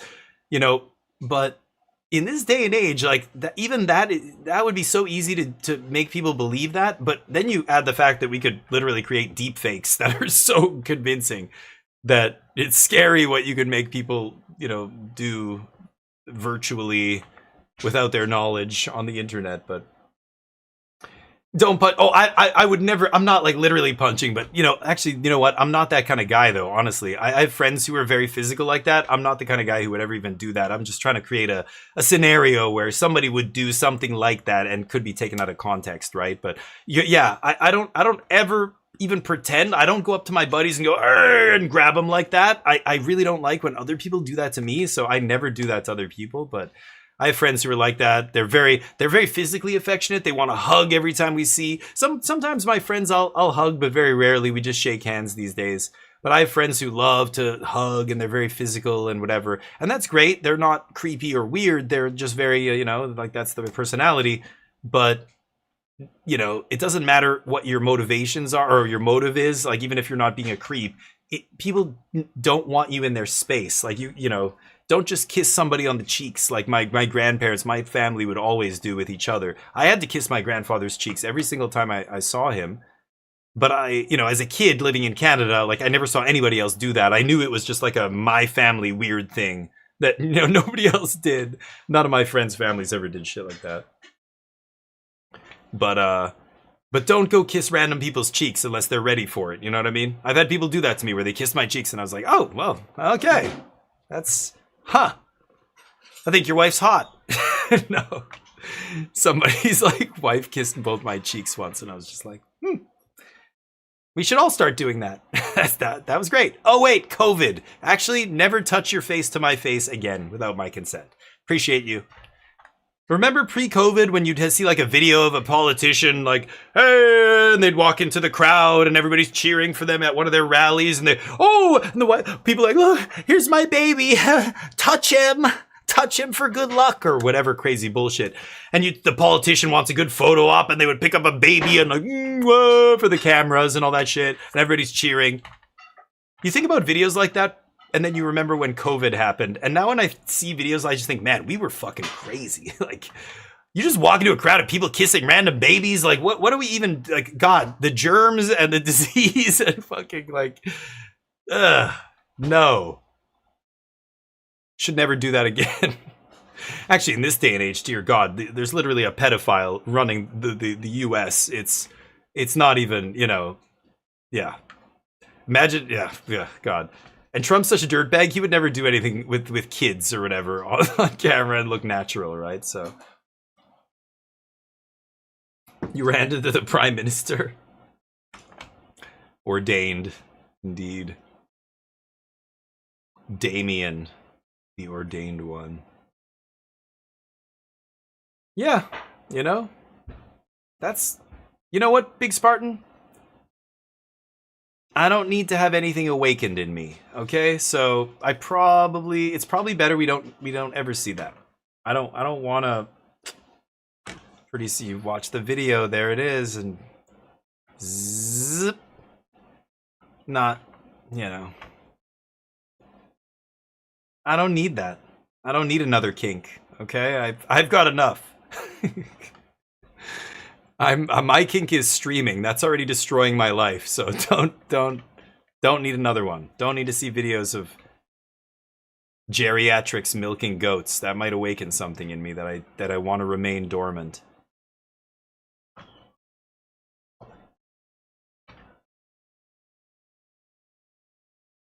Here we go. Oh no. What is that? Is that Maelstrom Pulse? Is that some weird art? That's the other thing I complain about every Pro Tour. I really wish they enforce, like, you have to all use this version. No goofy full art, textless bullshit. No Phyrexian versions. You can use other languages, of course, but it has to be the basic version of the Magic card. It makes it easier for the viewers, it's easier for the commentators, it's better for everybody. Even the players don't get confused.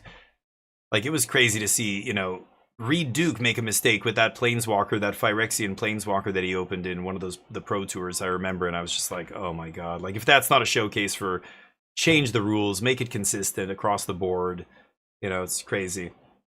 It's technically a language. You know, I meant human languages, you know what I mean? As in, not made by humans, because technically Phyrexian was created by humans, but used by humans.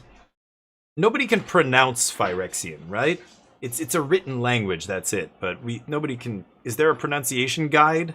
I'm not sure. Natural? What? Did I say what? Natural what? Golgarbage? You like the Golgari deck? Sultai versus Golgari. Sultai control is a choice.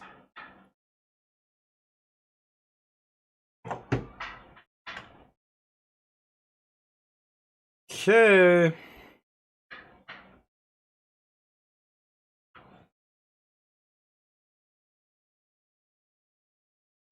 I like that graveyard, although I would do 2 rows of 5 or, you know, something like that. But clean, acceptable. Both players playing tightly. Not really much to say about these decks, to be honest. Sultai Control. Are they saying this is the Reanimator deck? Why are they're calling it Sultai Control? Looks like Reanimator. They're playing Awaken the Honored Dead. So he's gonna pop the Vampire. Interesting. Delian is the one drawing cards, but he kills the Vampire. Could kill any permanent, right? So it could have killed Delian. But he's at 6 life, so it makes sense to kill the Vampire there. Next turn he's going to mill, and then he's going to get to reanimate something, or bring something back to his hand, something like that.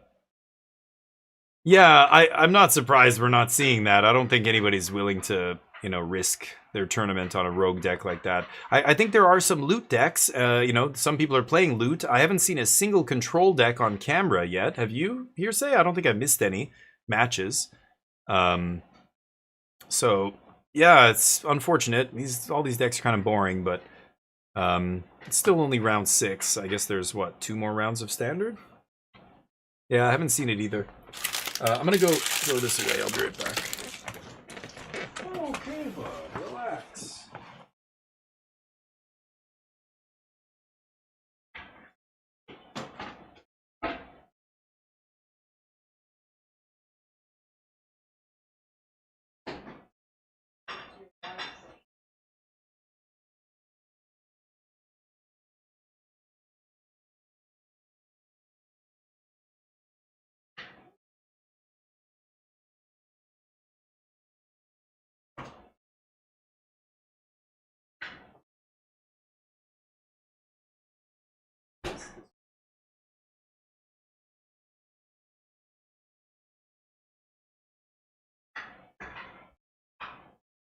Oh, bud, you're so sad.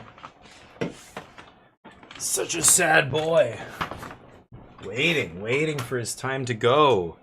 But I might... Oh, there he goes. He's gone. He's gone forever. No interesting decks. Well, yeah, if you're looking for rogue decks and stuff like that, not a lot of people. Oh, there's an ancient cornucopia. Hearsay, look. Oh, there it is. Vivi is so annoying. Yeah, why are you playing against Vivi?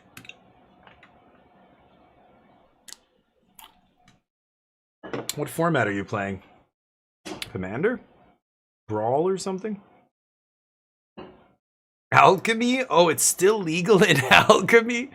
Dear God. Yeah, Alchemy, I don't know what's going on over there. It's a totally different rotation it's on, right? So I have no idea how much overlap there is even in Alchemy now. Yeah, I mean, Vivi's pretty insane, yeah. People still play Alchemy, yeah. There's gonna be people who play it. Because they, you know, a lot of people do enjoy something different, but it's such a wild, uncurated format. I just don't want to devote any resources to playing it, really. But I'm sure there are some fun games you can have, but I guess they do ban stuff regularly, or they nerf things every other set. I just don't enjoy a format where there's that much change randomly. Like, they could just nerf half the cards in your deck, or the key card in your deck, and there goes your whole deck, you know? Historics has got the same problem. Like, if there's some really great Alchemy card and you build a deck around it and then they nerf it because they go, actually, it's too good, and now your deck is not good anymore, you know, yeah, they're going to give you your wild cards back for your 4 copies of that broken card that you had. But what about all the other cards you crafted to make that deck, to build around that broken card? Like, that, you're not getting any of that back. I don't want to play a format like that. Fuck that.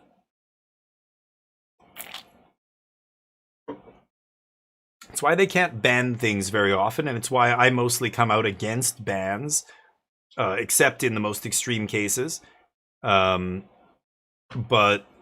there are people who want to see bannings every set. There are people who want them to ban 15 cards every 6 months or whatever it is. There are people who constantly want to see change and churn and everything. And, you know, again, I don't think those people are considering the financial impact of that at all. That's a nice one. 3-mana sweeper. Because he gained life off the cornucopia. Sweet.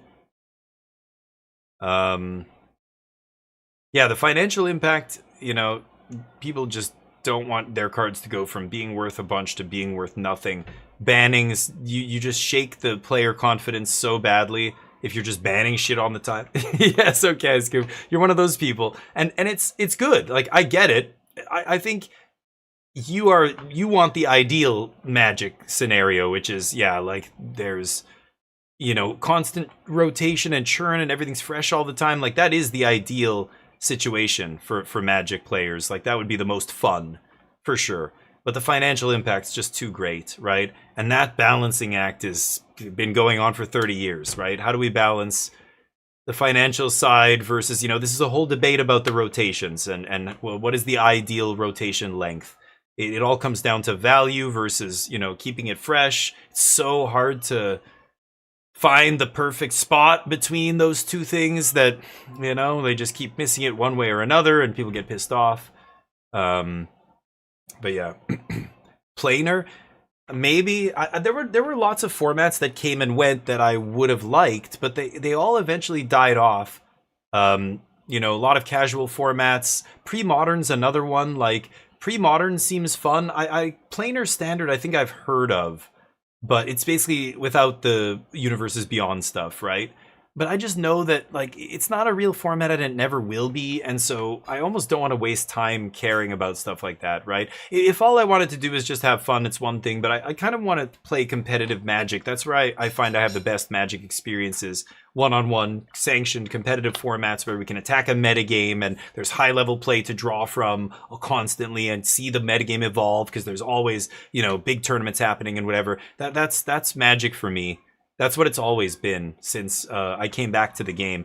You know, when I was a kid, it was kitchen table Magic. That was a different era. But when I came back just after Shards of Alara, actually, like Zendikar was just about to drop, the original first Zendikar set.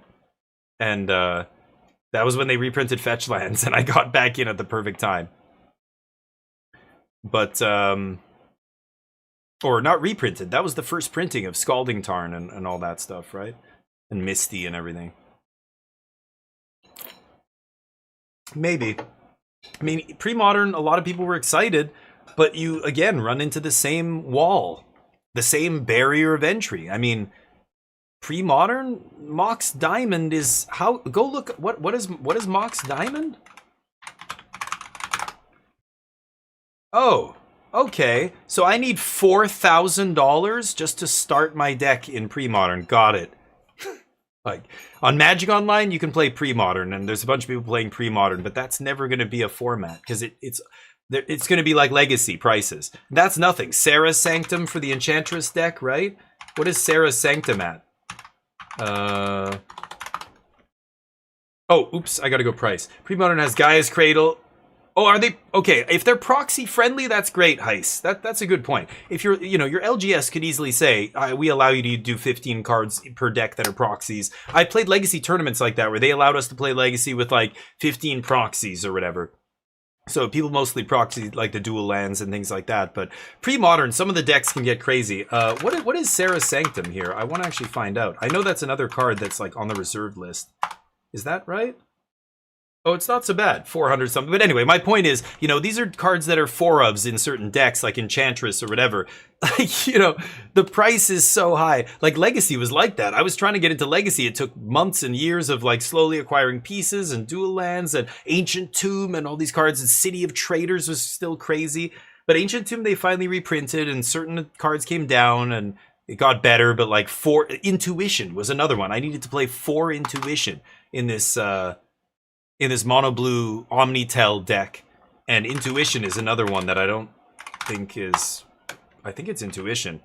Yeah, like $300 each. You're just like, fuck, man. And so I was in the process of getting them. I hadn't even gotten my first one yet, and like COVID hit, and it was just like, okay, well, all the Legacy cards went into a box and never got brought out again. It sucks, but anyway, that's the big problem with those old formats, and it's why those old formats are dead. Right? Officially, Legacy is a sanctioned competitive format. Shops can run tournaments. They could have all kinds of stuff. They could even have an RCQ season if they wanted, but they know that'll never happen because the barrier of entry is way too high. So Magic's weird. You've got to balance price, and that's why you can never have a 1-year rotation. It's just way too expensive. It's not because you're paying $500 per card, but it's because your cards are $50 and then they're only good for 6 months and then they're gone, or 8 months or whatever. Like, it's like... Or, you know, if you ban things all the time, it's the same effect. If they ban 10 cards every 3 months, players aren't going to invest it. Why would I buy a playset of a $50 or $60 card if I think this card's so good it could get banned next week or in a month? Like, that's not worth $400 for a playset or whatever it is. Like, it's always this balancing act, right? So you can't have a 1-year rotation. Hey, Offman crushing 6-0, Stoyer 6-0. Ooh, Theory Ramboa, that's what's his face? Oh, CFT Sock. Hey, Jack Potter. Hell yeah. I'd love to see that guy do well. Again, I played against that guy. He's a top-notch player. Fuck, man. I beat him, too. And it was like the craziest match. He was playing Corey Steelcutter, Blue-Red. I was on Omniscience Combo. It was such a crazy match. And I just barely beat him. Went to 3 games. And he's so good. He knew at least one of those games I beat him because of variance. He got stuck on 2 lands. But it was an awesome game. And at the end, I said, dude... I can't believe I won that. You're so much better than I am, and blah, blah, blah. I gave him my tokens. I said, here's my 2... I had printed a bunch of these tokens to take to people. And I said, hey, you know, I'm a streamer. You can come check me out. He's like, oh, yeah, I think I've seen you before. And I was like, oh, shit.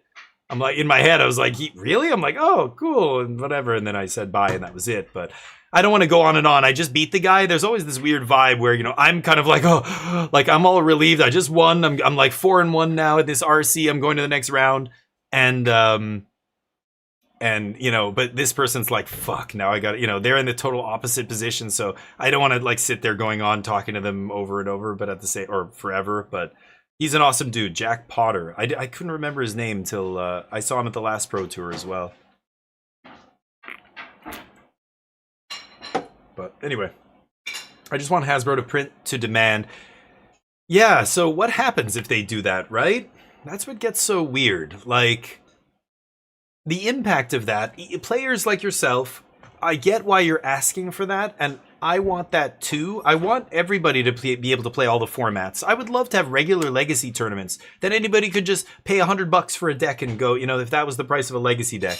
Yeah, it would be better, but it would also destroy a lot of the game. It would definitely destroy the secondary market, right? And I don't know. I don't know. Remember, what you're asking for is the death sentence of almost every other TCG that's come out in the last 10 years or 20 years or whatever. A lot of the TCGs that came out where initially it got really popular, one of the worst things they did was print stuff into the ground. There's been many games that have died because of that. Who is it? Oh, that's the Ral? Is it Ral? Is that Mono Black Ral now, right? The Professor version. I think that's right. I don't know. But printing to demand. Yeah, it's killed other games before. I think it just basically killed that Star Wars TCG that was very popular for a little while, but players bounce off it when they're just like, I don't know. So Riftbound has been doing a good job controlling that. They haven't put a lot of oh, did Charlie send me another message here? Oh no, that was the second one, yeah. Riftbound's been trying to control that. They're trying not to print too much, but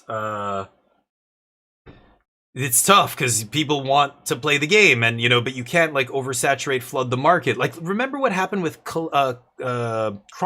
I mean, Chronicles back in the day, that was earth shattering. That's what created the reserved list, was them going, yeah, we're just gonna print tons of shit, all these expensive cards. People lost their fucking minds.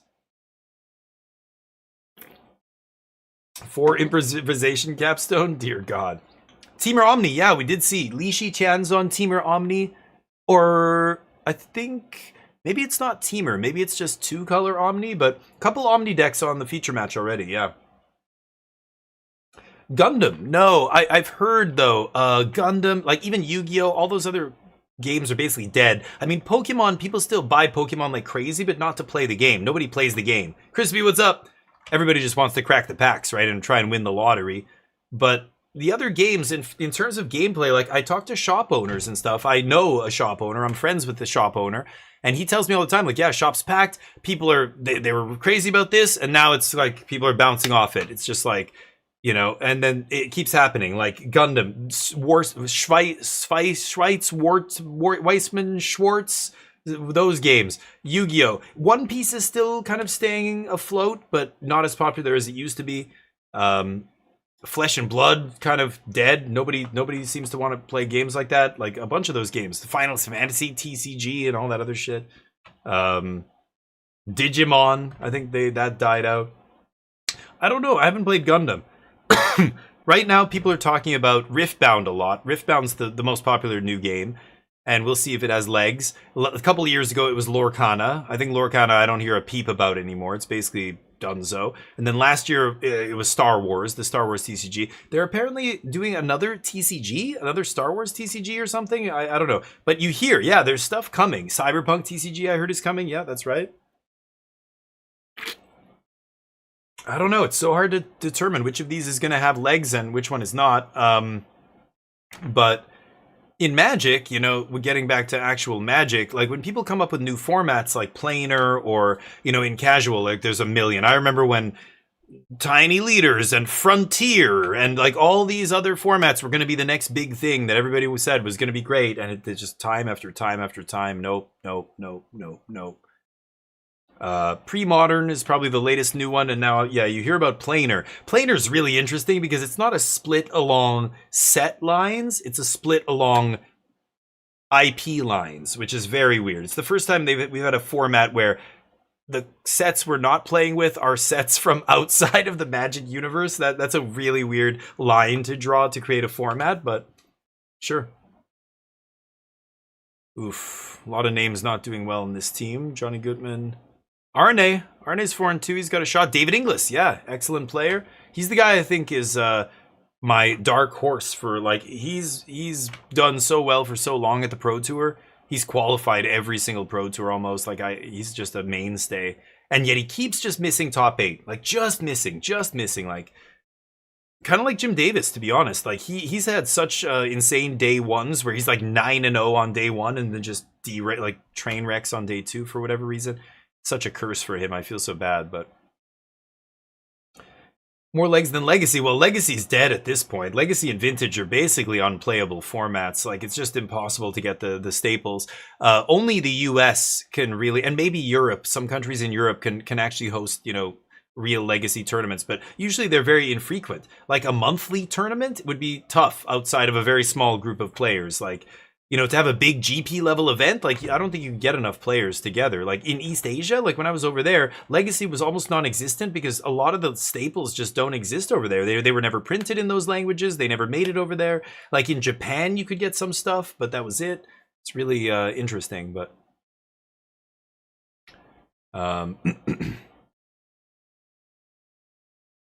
But yeah, without the availability, like, it's impossible to get a tournament together of any size. Like, you just can't. It's like 10 people, 12 people. It's the same 12 people because those are the guys who've been playing for 30 years and they have the cards. Nobody else has, you know, 10 grand to spend on a deck or whatever. Riftbound is still a thing. Riftbound is the latest thing, so it's right now in kind of the honeymoon phase where a lot of people are getting into it. It's a brand new game still. It's less than a year old, Riftbound, right? It's the newest kid on the block. So people are into it, but let's see what happens in a year or two more. You know, once the honeymoon phase is over, we'll see. Dual Commander's big, yeah. One-on-one Commander is something, I guess, but I'm really not a fan of CEDH, where it's like 4 people trying to play competitive Magic and there's politics and bullshit involved. That's not Magic. It's not real Magic. It's another variation of the game that's weird to me. It's not like... It's not how the game is even designed to be played, so you run into all these ridiculous, you know, rules lawyering bullshit, and it's just like it's so ridiculous. I don't even want to deal with it.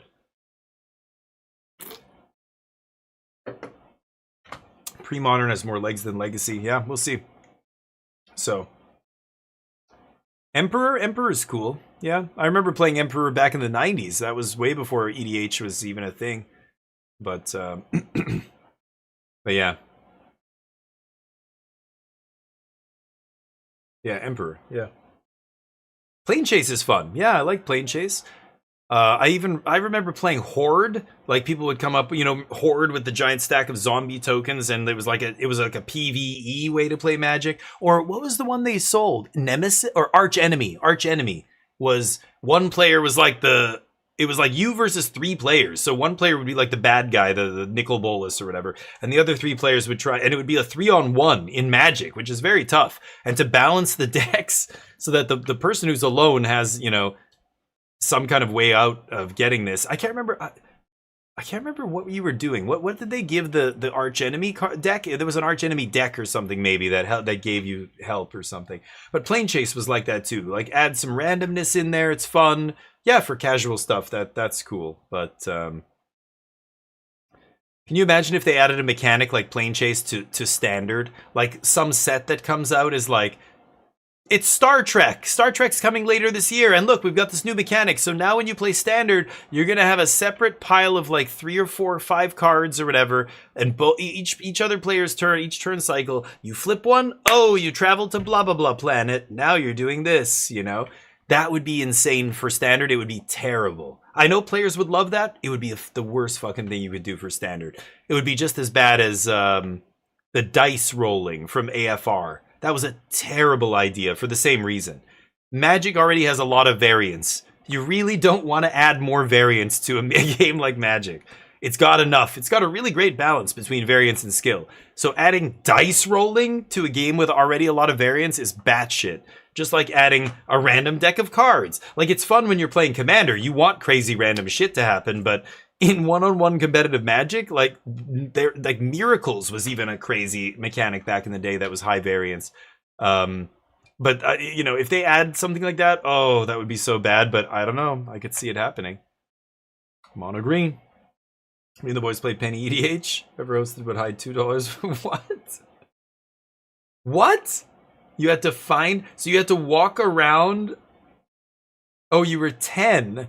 So you had to walk around the house. If you found a penny, you played, you could play a card. But what if the same person found 3 pennies in a row? They just keep playing? Oh my god, that's a crazy. You guys were creative. I've never heard of anything like that. That's bananas. Huh. Wow. Oh, no problem. It's okay, Crispy. You don't ever have to apologize for not subbing. I don't care. I don't care. Thank you for the emote idea. People love it. By the way, we have a redemption. You can spend 100,000 channel points and you get to add an emote. This is the emote that Crispy chose. Instant classic. Instant classic. So, thank you, Crispy. Don't even worry about it, buddy. Wow. I'm going to be here whether you sub or not. I don't care if you sub or not. It doesn't matter. And then he subs. You said you just... Oh, Charlie gifted. Charlie with a gifted sub. What a gentleman. Gifted a tier 1 sub to Crispiness1423. They have given 39 gift subs in the channel. Charlie Saurus Rex. Legend. Legendary. Thank you, dude. You didn't have to do that. See what people are doing. See how nice people are around here? They're so nice. Right, Charlie? Charlie's the nicest guy you'll ever meet. You sure about that? Well, You sure about that? You sure about that? I don't know. Again, it's the people you least suspect. So, you know, Charlie's probably got some dirty, dark skeletons in that closet of his he does not want to let out. But thank you for the gift sub, Charlie. Appreciate you. Thank you, man. That's really nice. Must be he's from the good old US of A, if I believe. Oh, sorry, I'm doxing him now. Chris Pines? No, Chris Pine is the guy from Star Trek. Chris Pine is he was in D&D, the D&D movie. He's awesome. I like Chris Pine. He's funny. He's got good comedic chops, I think. But okay, we've got Azorius Tempo, Monogreen Landfall. Where my loot's at? Who's got my loot? Loots. Could really use my loot about now. I need my loot. Why don't they ever let me play the song of my people? It's bullshit. Funny enough, my dad is. Oh, your dad's Canadian? No kidding. Interesting. I mean, it's culture-wise, we're so similar. It's like, oh my god, your wife's Canadian? That's so exotic. It's like, wait, I could drive to your place in an hour. Like when I grew up in Winnipeg, I could drive to the States in an hour. I always felt like it was funny when, I don't know, Canadians and Americans refer to each other like we're from, I don't know, in this day, like in these times right now, it does feel like we couldn't be more different. And yet, you know, culturally, I don't know, for my whole life almost, it felt like we were the same. But tablet instead of loot, sure. Yeah, that kind of makes sense. Yeah, loot is clunky. Loot is very clunky. It's what I'm saying about that deck. It's like, this is not a typical control deck. You are a proactive tap-out control deck. Tapping out on turn 4 for a do-nothing. I mean, well, you don't have to play it on turn 4. Okay, well, then it's stuck in your hand till when? Turn 6? Turn you die? Like, you know, it's clunky as shit. Whenever you play it, it's going to be clunky as shit. Having to wait till turn 6 to play it or whatever is awkward as hell. But hey, when you untap with it, it's busto. So if you can sweep into that, or like Lightning Helix, counter your thing, untap, loot, and now I'm at 17 life, sure, hit me for 9. It's fine, because if I untap with this loot, Jeskai Revelation stabilizes me, right? But it's you know, if they hit it, and now people know about it, so, you know, even today I was playing a couple matches of Standard, someone cast Exercise on it, and I was like, oh, you know, I'm playing more Abrades in my deck because of it as well. So I think once it's a known quantity, it gets even more precarious to play, right? So I'm not surprised we're not seeing too many, but Mexico? Oh, no kidding. Big Spartan, really? You are? But yeah, that's been something for a long time now. I mean, I remember even in the early days of the internet, there were sites that were selling like Canadian flag badges. And, you know, if you were traveling in Europe or whatever, there were studies and data, you know, polls and surveys and of people and how, you know, they got treated. They would do experiments, and yeah, if you had a Canadian flag on your backpack or whatever, you were treated better on average because of, you know, a lot of the policy of the US in over the decades, from the Gulf War to all the wars, really, just a lot of wars.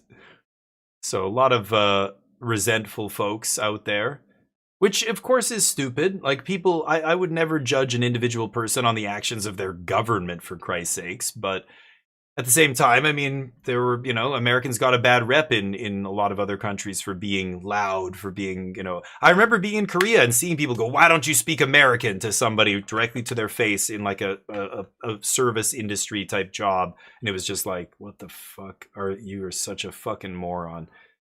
You know, like very ethnocentric is kind of the, I guess, the phrase I'm looking for. But for the most part, people aren't like that. But of course, rude tourists give your whole country a bad reputation, right?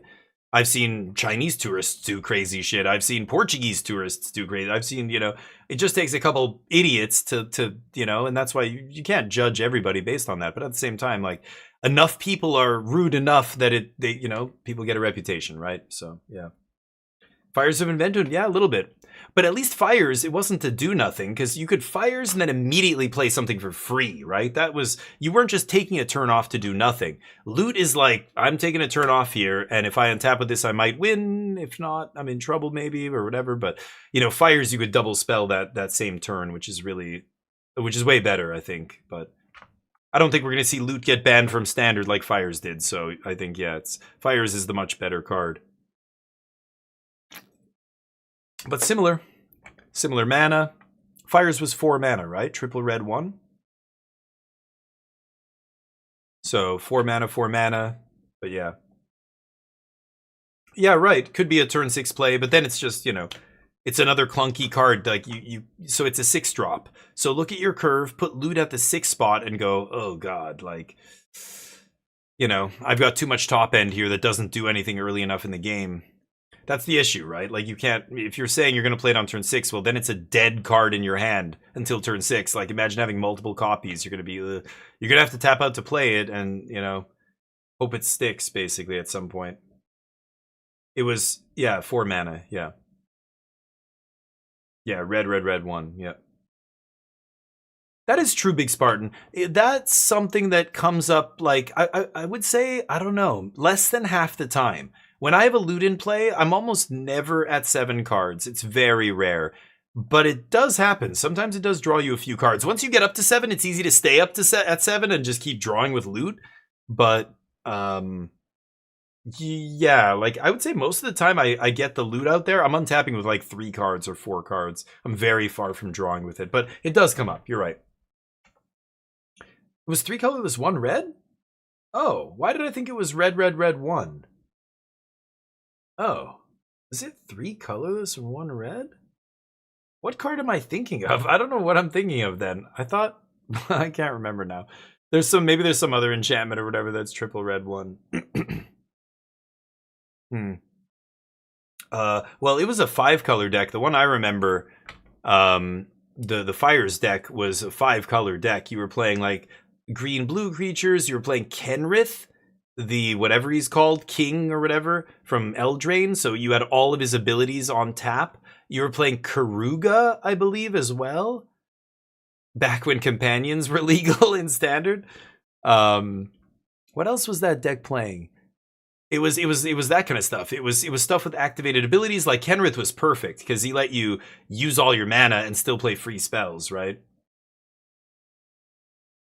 I don't know. Maybe. I don't remember what enchantment I'm thinking of, but yeah, for some reason I thought Fires. I knew it was 4 mana, but I couldn't remember, yeah, the colors. Hardened Academic. What does that do? That's pretty good. I don't know what Academic does, but... Yeah, Karuga. Karuga Fires was insane. And it had Kenrith and all that shit. That's what I remember playing, like, at the top tables. Playing against. I wasn't playing that deck. What else was around back then? Hydroid Krasis or what? Oh, I can't remember what was legal back then that was just on the top of Standard.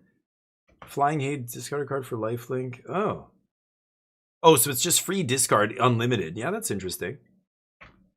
Furnace of Wrath, maybe. Is that the only other triple red enchantment? Maybe. That's not. I don't think that's what I was thinking of, but is that the only other triple red one? Maybe that's what I had in my mind. I don't know. I'm getting old. But I do remember that card, actually. Yeah, the Dromedaries pay 2, so where's your mana coming from, though? Like, you've got to pay 2. So you can do it a few times, but you've got to, yeah, for every 2 mana, you get a +1/+1 counter. So you can do it a few times. That's not bad. Oh, furnace? Oh, maybe that's what it is. The furnace and fires. My brain crossed the wires there. Yeah. I'm a poet and I don't even know it. I think you're right. Okay, Scoop. I think that's probably what my brain did there. Yeah, I don't know. That's so weird. Yeah, I could see the fires art, but for some reason in the corner, I'm thinking it was triple red. Wow, that's so funny. I remember a Furnace of Wrath from way back in the day, but yeah. I'm a white M&M over there. What is M&M not white? Also, white is a weird term. White and black, like referring to people as these colors is so bizarre to me. Referring to a human being as a color. They're not even colors. White and black are the absence of color. No human is white or black. Nobody. You know, we're all like shades of beige, darker or lighter, but white and black, it sounds so stupid. I don't know. I hate it. I hate using those terms. I try not to ever say it either. I don't even talk in those terms, but yeah. A white M&M is funny though, but M&M is what did people say in the 90s? What did we call people? White chocolate or something, or like they would say like oh, what's it? I can't think of these kind of, like in Asia they would call you a banana. A banana was like a Korean person who grew up away from Korea, so they were yellow on the outside and white on the inside. Because, you know, back when this was, people still said it. This is Korea where there's no anti-discrimination laws, racist things fly around. You're a banana. You're a Twinkie, could be the same thing. Yeah. Oh, I haven't seen the new Michael Jackson film. So much controversy surrounding that, but it's crazy. You know, there was that hit piece that, what was it, Vanity Fair put out and ripped him to shreds, and then it got debunked completely. Like, most of that stuff was bullshit. And after that, so many people just assumed he was a pedophile. But if you watch the Neverland, Leaving Neverland, that documentary that got pulled and is very hard to find now, it's pretty damning, but I don't know. The movie is like a recreation that is all wonderful and great and whatever, and they don't touch any of that stuff, obviously. But he had such a crazy life. Like, that guy, for, you know, however good or bad you think he was, what a fucked up life, man. God, I can't even imagine what that must have been like. His super fucking insane, abusive father, like terrible, ridiculous family, plus the wealth, plus the like just no childhood. What does that do to somebody psychologically? It's crazy. I mean, it makes you act like Michael Jackson. The guy was a fucking Looney Tune, right? Neverland Ranch, and he just, yeah, weird obsession with kids and stuff. Like, he was still a kid. He was stuck in kid mode his whole life. The way he talked and everything. Bizarre stuff. Oh, no shit. Are you serious? You ran into him? What do you, did you say something? Did you like, oh, there's Eminem getting milk? Or what do you, Eminem doesn't drink milk. He knows better. He has lactose intolerance. He doesn't like to rap about it. I need to invest in Thai tea to make it home. Did he survive? Who? What? An African American or an Indian American? Yeah, I hate when people call like indigenous people in North America Indians. It's like, oh my god. We all know that Columbus had no fucking clue what he was saying when he said, like, he thought he was in India. Why are we still calling indigenous people Indian in North America? It's insane. Never mind sports teams like the Cleveland Indians and stuff, which is even more insane. That stuff's going the way of the dodo, thankfully. Like, the Redskins are no longer the Redskins and shit like that. David is tweaking out over there. He's losing it. That's crazy. That's funny. Buying cans of Thai tea. So what is Thai tea? I don't know if I've ever had it. No, that's interesting. That's cool, Charlie. Yeah, I mean, he would like to be left alone, but I'd like to just, I want to tell people like that I appreciate. I've listened to so many Slim Shady songs. Like, I was a different age at a different time in my life, but I want to say, like, thank you for, you know, making all the music you've made and stuff. Like, I know it probably doesn't mean shit, some random guy saying this to you, but I appreciate you and thank you, and I wish you well, and I hope you're doing well, and keep producing good stuff, keep good art, even if I don't love all the art you produce. Anybody producing art is good in my books. Just keep producing. Somebody out there will love it. I just want to tell them that. my mom, she loves Anthony Hopkins. And they were filming, there was a movie, I don't know when this was, like in the mid-2000s sometime, with Anthony Hopkins and Alec Baldwin, where I think it was called The Edge. And they shot it basically in my parents' backyard, like in rural, kind of in the middle of the Rocky Mountains in Canada, in the province I live in, British Columbia on the west coast here. They shoot tons and tons of stuff out here. It's the Hollywood of the North. But Anthony Hopkins, I guess, or some of the crew or cast or whatever was staying at this one little hotel. These are tiny towns in the mountains, right? So there's like one decent hotel in the town. The production shows up for a week. They take the whole hotel, right? So my mom and dad were, my dad had an art exhibit. My dad's a watercolor artist now since he retired, and he shows his art and wins awards and stuff, goes to contests.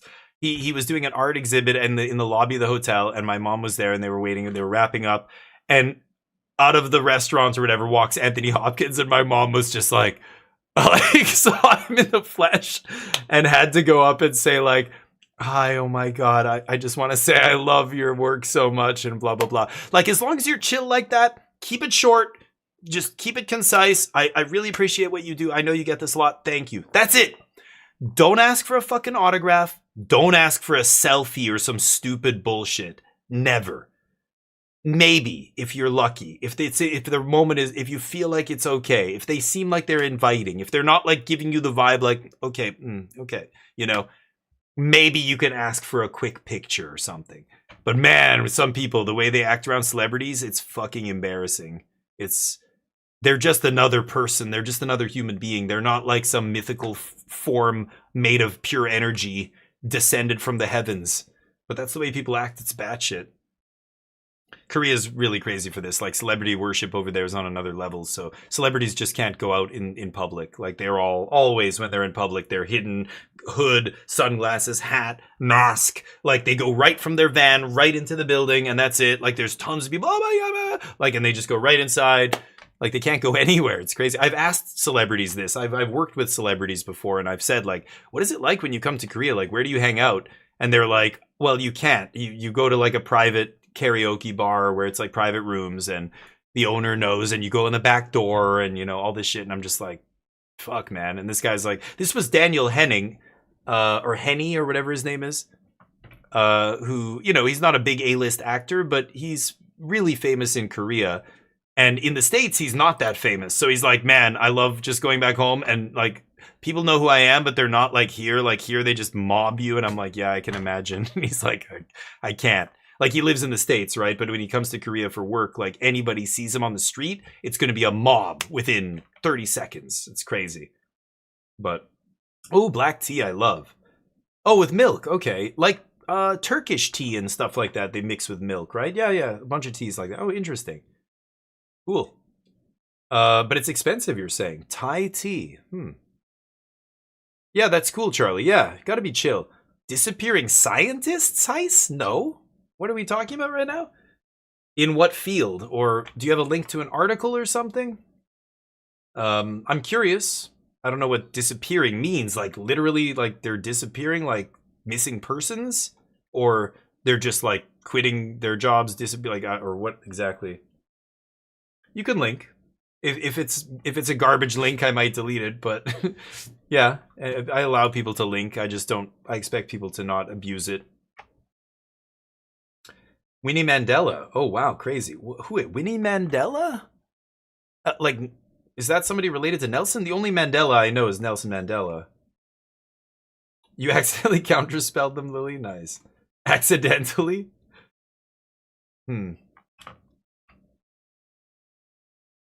Nelson's ex-wife. Oh, wow. Interesting. I don't know if I'd even recognize somebody like that, but yeah, in South Africa, I imagine you'd know a lot of the people who, you know, I'm sure she's had her face in newspapers and on news stations and stuff before, right? But yeah, it's weird. You know, I worked with people, you know, guys like me who were actors over there for many years, and you know, one of them, this guy Julian, he's from Belgium, but he'd been there for many, many years, and they created this show where it was a bunch of non-Korean people sitting at a table. But they all speak Korean fluently, and the host would ask them about something in society. Like in Korea, we do this when we get married or when this happens or blah, or at a family event. And what do you do in Belgium? What do you do in your country? And it was all these people from different countries, like 10 guys at a table. And the show exploded. It got super popular. Media conspiracy theories? Dear God. Hold on. The speculative... Well, if it's the White House promoting conspiracy theories, that's nothing new. Yes. Dear God. 10 scientists that have gone missing? Okay, I mean...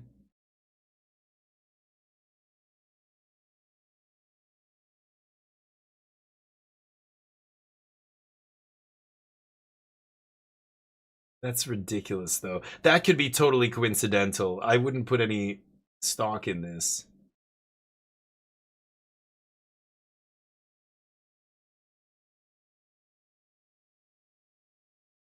I mean, it was a carjacking, one of them. Like, this is just violent crime in a country like the US.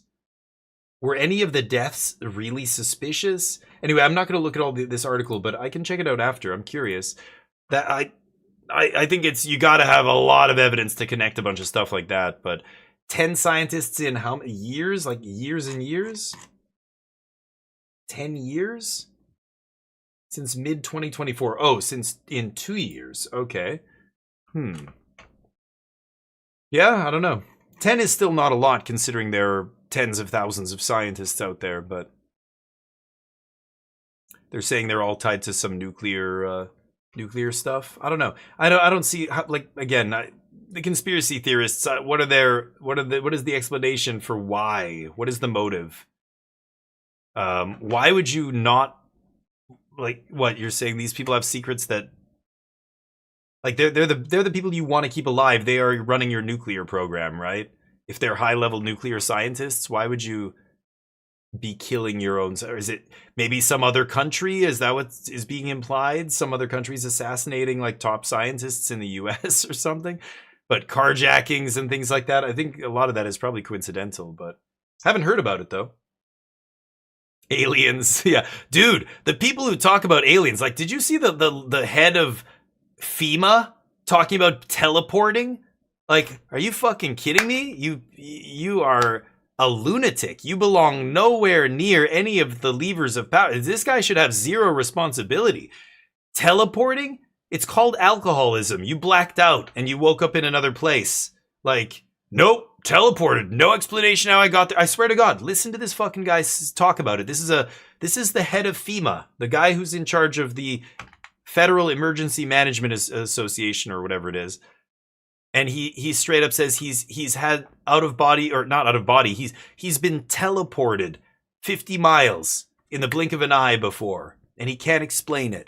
He woke up at a Waffle House and he was 50 miles away from where he just was like 10 minutes ago. It's like,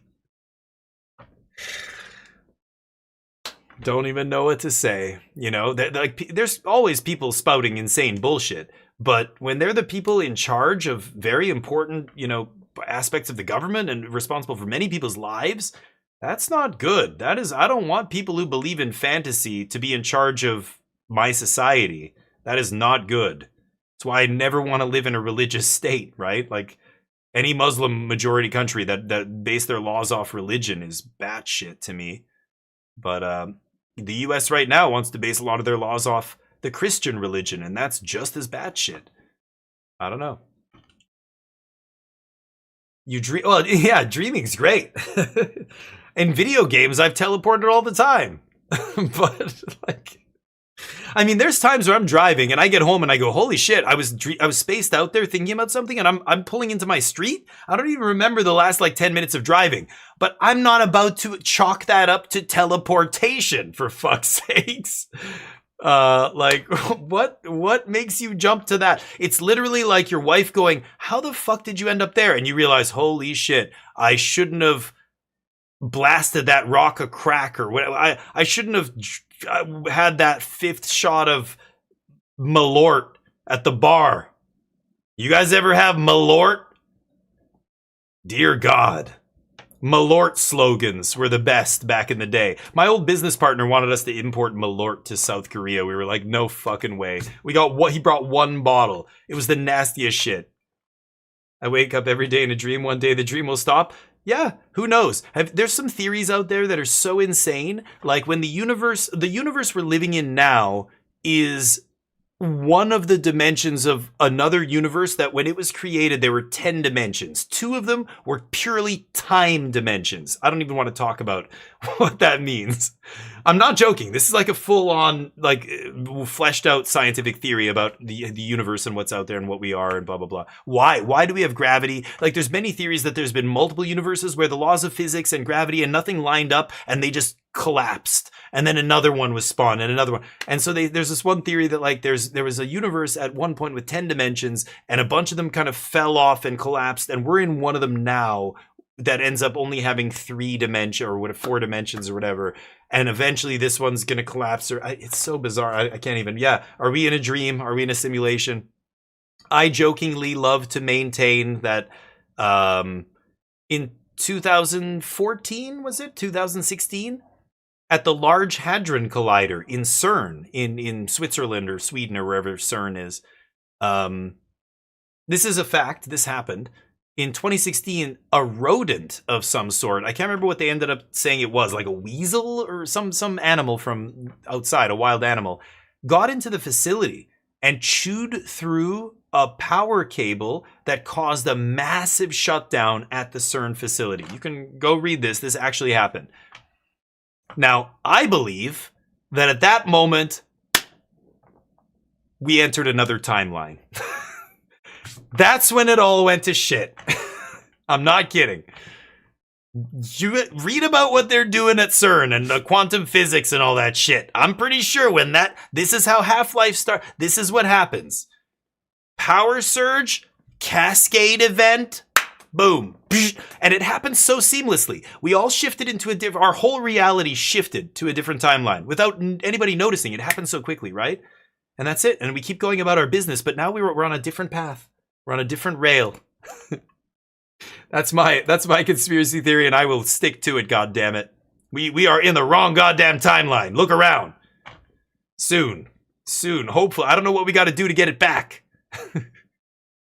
I don't even want to know, actually. Somebody's going to come up with we got to destroy everything to reset, like these fucking anarchist dumb shits. They think we need to hit the reset button. We've lost our way, and blah, blah, blah. The only way is to make us go back to the Stone Age or whatever.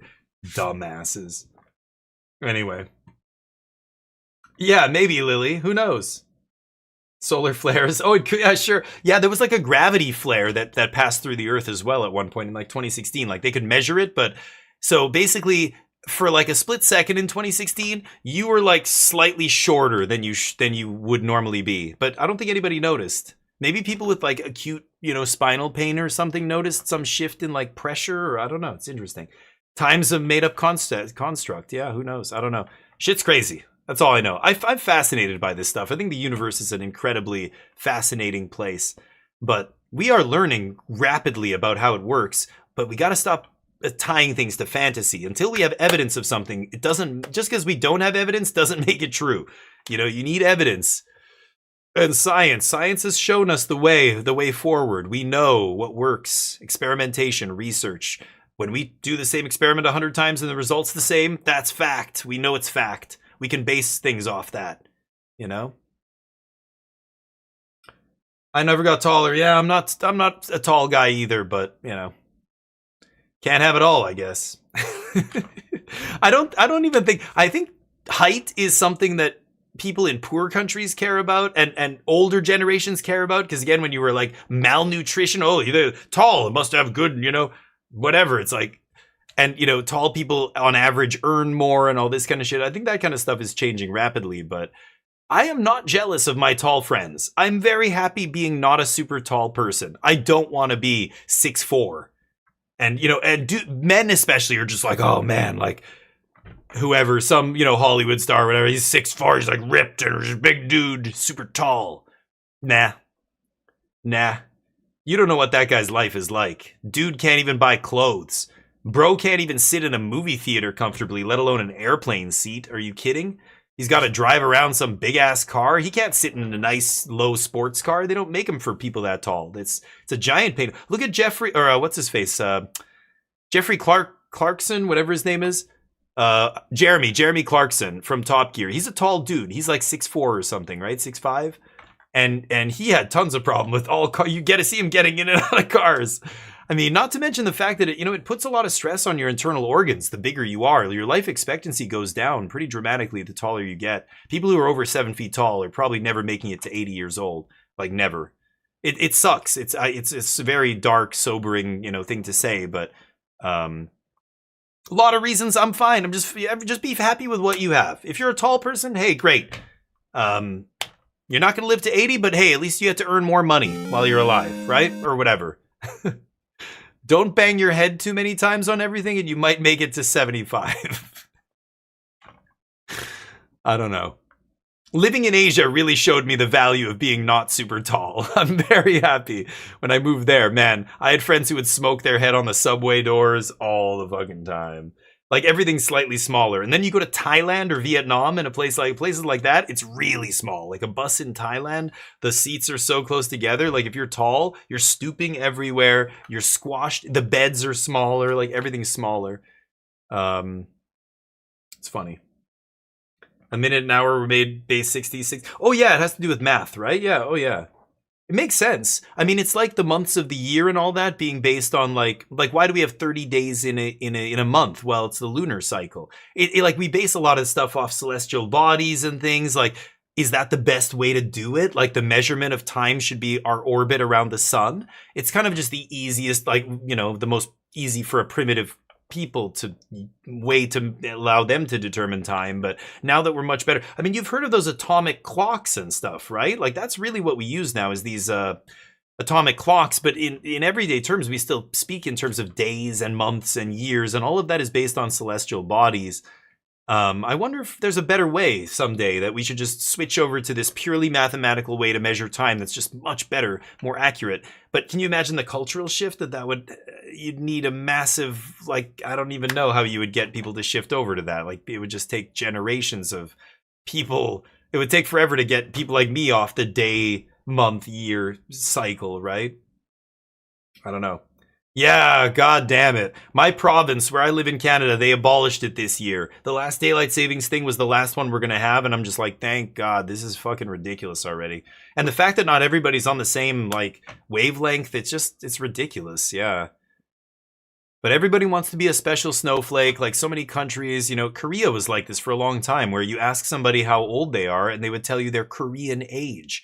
They have they don't have the same age system as everybody else. So you're just like, wait, what? Like, do you know how complicated that is when you get a passport or do other stuff? Or like, you can't have two different ages. That doesn't work. Like, I know you want to have a different one than other people because you want to be special. You're not like those cultures, and this is okay, but this is dumb. It's just like English. I know your country doesn't, you're not a native English speaking country, but you understand the importance of learning. Like, we need one language for business and international diplomacy and all these other things. Like, it's not a knock on your language. It's fine. It's just, we all have to settle on something. This is the one that's most widely used for whatever reasons. Colonialism and all that other shit that happened over history is part of it. Yes. But now we're at this point where we're using this. Let's just keep using this. We don't have to make, like North Korea is crazy. They make up words that are not real words because they refuse to use the English words for anything because they're so anti-West, the West, It's so you go there and even Korean people are like, what the fuck is that? It's like the North Korean word for a computer or a whatever, like radio or whatever. It's crazy. Azorius Tempo, yeah. It's 1-1 here. Azorius Tempo is definitely a rogue deck, but Zevin Faust is the guy who always plays rogue decks. He top 8'd a Pro Tour with the most ridiculous pile of crap I've ever seen in my life. And sure enough, that deck fell off immediately. Like, I don't know how he just had a stellar run and made top 8 with that green-black, like, common draft chaff deck. And then, yeah, blue-white Tempo, it's a bold choice because that is not a very, oh, he put down the wrong card there. Oh boy. He put down Into the Flood Maw. Did he just show him Into the Flood Maw? This is a nice one. New flash creature for the blue-white flash deck. ETB's prepared, can blink something else. So it's pretty powerful against removal. Obviously good with ETBs. Green's got some big chonkers over there, right? Is that a... That's the enchantment? What is the thing under the enchantment? Are they both the same enchantment? One just has... Oh, they're both the same. One just has different art. Okay. Sure.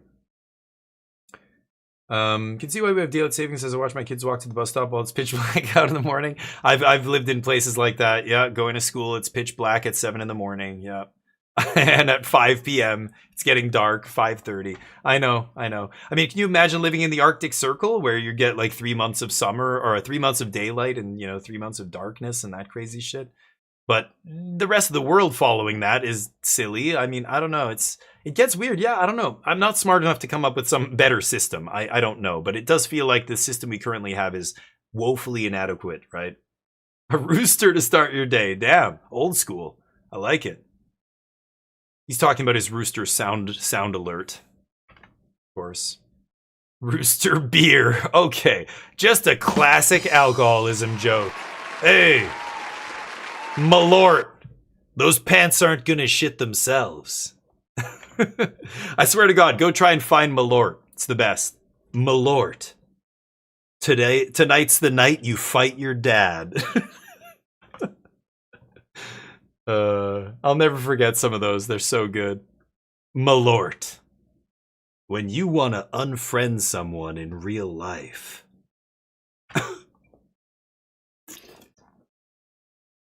Horrible alcohol. Makes you do horrible things. Horrible people drink it. It's from Boston, I think. Or Chicago, or it's famous in one of those cities. I can't remember which one. Chicago, maybe? Anyway. Malort. I can't remember all of them. We used to know so many of those, and we used to always jokingly say them. Those are the ones I can remember some of them, but I can't remember all of them. But Rooster Beers, a Vietnam. Oh, nice. Oh, it's called Rooster? I've never had it. In 2015, okay. I wasn't there then, but yeah, Vietnamese beer, Thai beer. A lot of the countries in that area produce really good beer. I love Tiger beer from Thailand. Chang is from Malaysia, is really good. And Japan has some great beers like Asahi and Sapporo and stuff are good. They're light beers. They're not super complex beers usually in a lot of those countries. Like really hot countries like Thailand, Vietnam, stuff like that, you're always going to get really watery beer. It's hard to make a watery beer have a lot of flavor, but you really just want something to replenish, to hydrate you in a country where you're sweating 2 liters of water a day. I remember Cambodia was so crazy. I remember drinking like tall things like this of water, like multiple in like, the afternoon, and not peeing once. Not ever going to the bathroom because you're just sweating out all this water all the time. I don't know. Yeah, light beer like that in those hot countries is clutch. So you don't see a lot of stouts. You don't see a lot of IPAs or complex stuff that, you drink one, like big heavy beer that's like 8%. In the Philippines, they have Red Horse. Red Horse is basically really cheap, shitty beer, and they pour gin in it. So it's like 7.4%, and it tastes absolutely atrocious, but gets you fucked up. It's really cheap. Red Horse and what was the other Filipino beer? I can see the can too. I think it starts with an M. I can't remember now. Shit. Wormwood flavor, yep. Absinthe, I remember hearing about it. And then you see some of these things, they call themselves absinthe. They're just really strong alcohol. Like even the wormwood stuff, I don't know. Has it been proven to make you hallucinate? I'm not even sure if that's a thing, but. Oh, really? Oh, okay. You let it foam up? Normally I don't like a thick head of foam on my beer. That's a bad pour when I see somebody pour like that. But Guinness and other beers definitely like foam up in different ways, right? So I can see it. High Noon is awesome. Yeah, High Noon is fantastic against IZZET. We see it here against Mono Green, though. I'm not sure how good that's going to be. Close game. Very close game. Map on Sky Guy. He gets bigger. a null in hand. The other guy's got the Ascension. So a null's going to deal with Ascension, and then mono green just has Llanowar Elves, but the bigger board here, right? 9? Oh, actually, I don't know. I think... Does the flyer have Vigilance, that bird? Remember, the Flood Pit's Drowner can be activated to put any creature with counters on the bottom. So he could tuck, like post-combat here, he could tuck the Badger Mole Cub. He fires up the Sanctuary, or the Restless Anchorage. So, like, if David blocks Flood Pit here, he can just activate Flood Pit, tuck. He could tuck the Chocobo too, but he could tuck Chocobo or the Badger Mole, because the Badger Mole appears to have a stun counter on it. Did he block sack? He blocked Flood Pits and then sacked. He does have Vig. Sky Coach, thank you. That's the card's name. New card. I don't know the names. Yeah, Vigilance in the Air. That's not bad for 3 mana and has Flash. That's a decent card. 2/3 is a pretty pathetic body, though. I mean, again, most 2 mana removal takes out your 3 mana card, which is not ideal. But if you get to, flash it in when it's safe, it doesn't die to a 1 mana spell at least. So nobody playing Torch the Tower these days. They probably should be, but blue-red not making a lot of material for that kind of thing, I think. Get Lost on the Chocobo. Uh-oh, Blue-white might pull this out. So the Badger Mole's stunned. He gets unstunned. Okay, 4 counters on the enchantment, but no bodies in play. Has Llanowar Elves. I think he has 1 more card we can't see yet. Or no, he has 3 still. Uh-oh. You got 2 maps.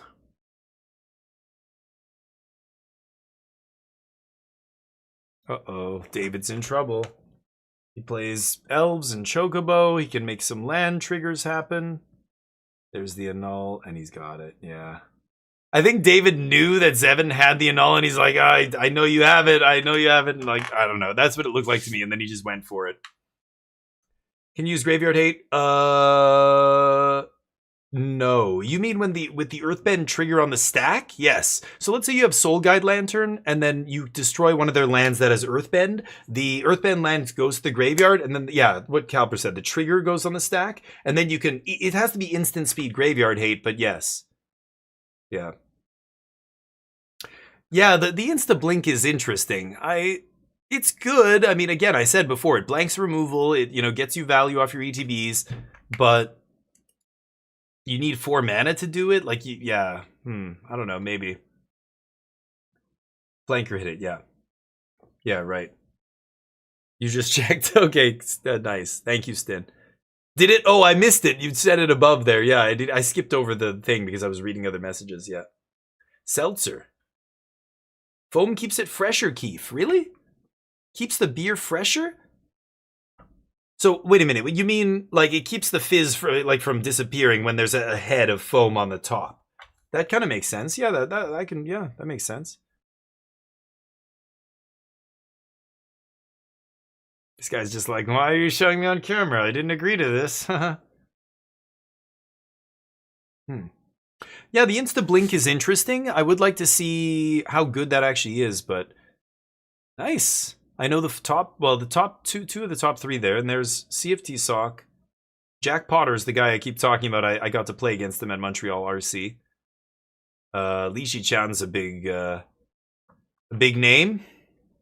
Collins Mullen, he's a really good dude. Very powerful, or a very good Magic player. He's on a lot of different content, podcasts and things. Luis Salvado's awesome. Kellen Pastor is really good too. David Inglis, Larson, former Pro Tour champ. Nice. Yeah, a lot of good players in this tournament.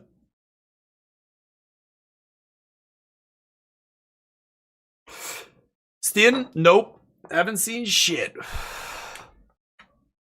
Hardened Academic. Oh, nice.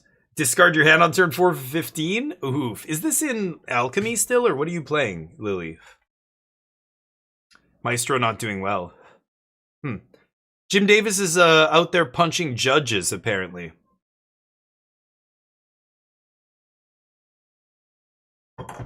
His hands are sore, so he took a break. He's in jail for assault.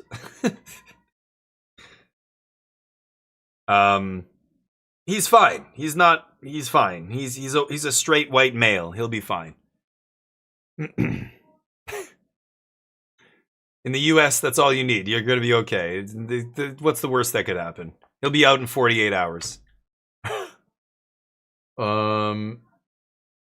I know. Well, somebody came in here and said, "Did you hear that he got punched?" And I'm like, "No." And then they said, "Yeah, like it's serious." But then as soon as you look at the tweets, it's like, no, clearly it's, they're joking. But that's funny. That's kind of it's not exactly a harmless prank. Like there are going to be people who are like, "What the fuck?" But it's pretty easy to debunk, so you don't, but it's a funny kind of, let's tell everybody this.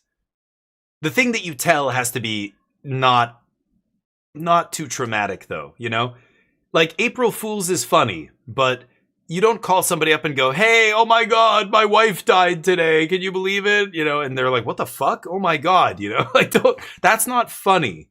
But like this kind of thing where they're just like, the punching is a bit much. Like you don't want to falsely accuse somebody of a crime. That's not that funny. Like don't joke about somebody committing a crime. Probably there's other jokes we could probably make, but yeah.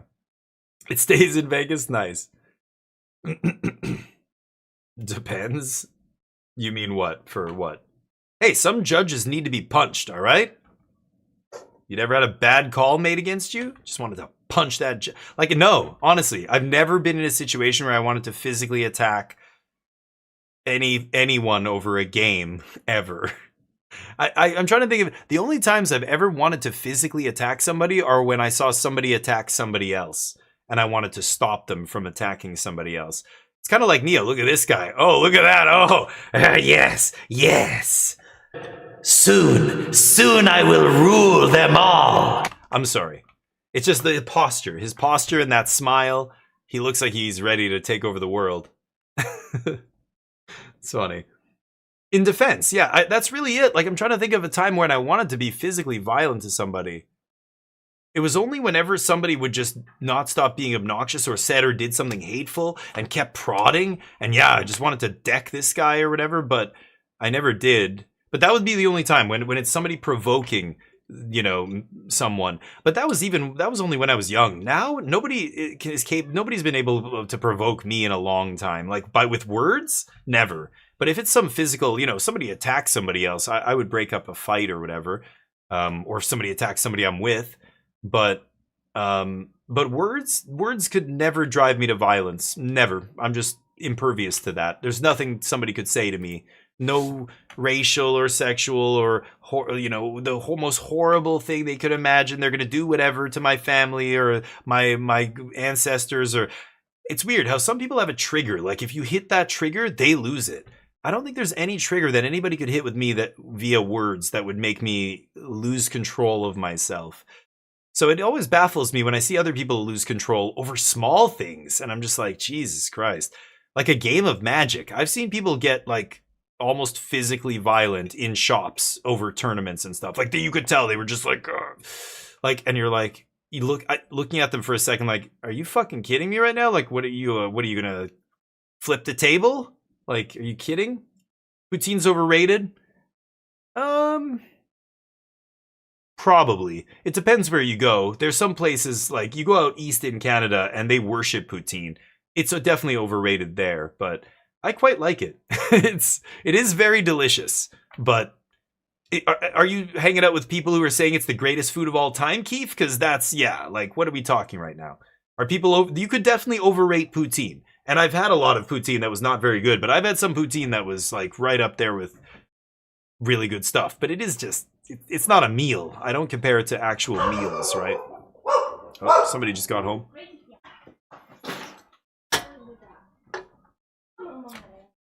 Ends in strong BO. Dude, it starts with strong BO.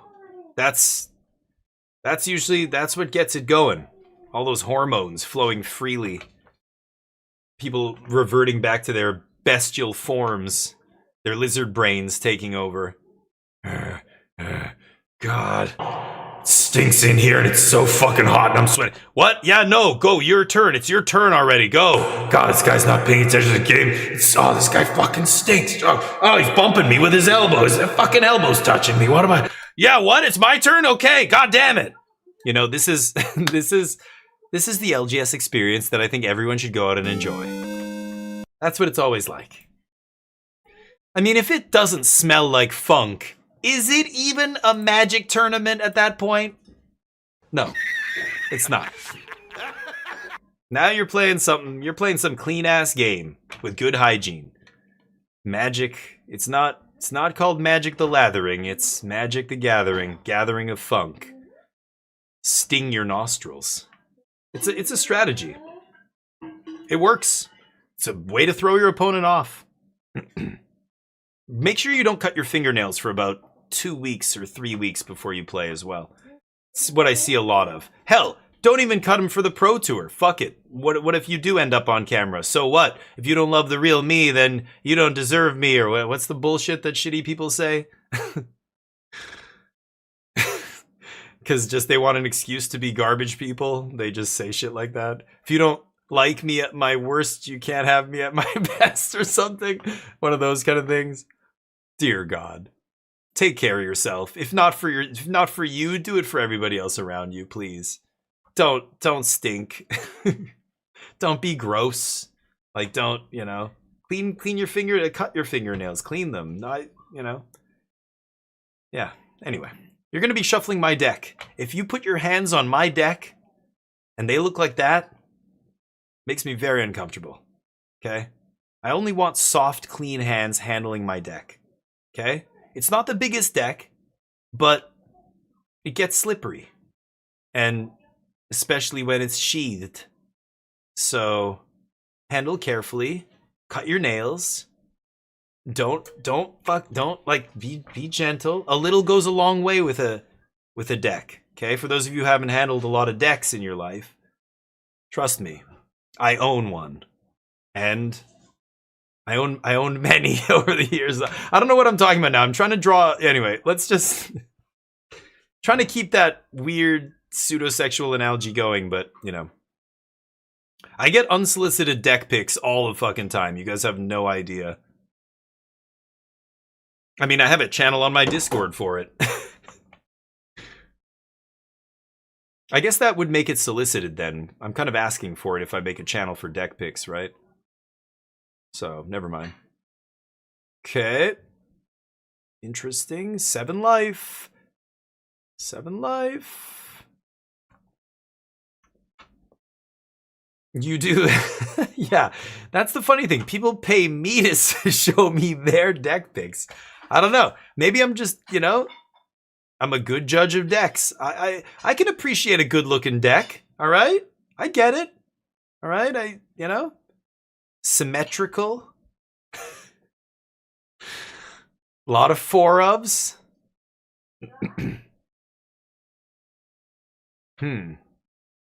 What lands are they playing there? Is that other... That's an old school Plains. I wonder what set that's from. That's not Ice Age. What is that from? I have no idea. Yeah, old school though. I bet you it's at least 15 years old. Urza's block again, or Onslaught block, Invasion, something like that. Portal? I don't know. I think the text, the font looks different on Portal cards. I don't think that's Portal. And I think I would see the set symbol's pretty hard to, even this like grainy shit. You know, by the way, I stream in 2K. I'm a small streamer. I stream in 2K though. It's not hard. This is the Wizards official stream. Why wouldn't they apply for 2K? Do they not have Twitch partner on their official channel? Sure, they could get in that program, right? Wouldn't that just make this so much better? I don't know. It's weird. I think it does. I think it's black. It's mostly black, the symbol, so I don't know. What if I said it was Mirrodin? A Mirrodin Plains. Is that crazy? No, of course not. That makes no sense. Vryn? The ring on the art? There's no... We never went to Vryn, though. We don't have basics from Vryn. Unhinged full art basics, though. He knows what's up. Matthew, you're glorious. The mismatched planes, though. Mismatched planes, though. I just realized, I'm like, oh, I love his unhinged full art basic. And then I saw the other, and I'm like, wait, we're talking about his other basic planes. Matthew, you were doing everything right.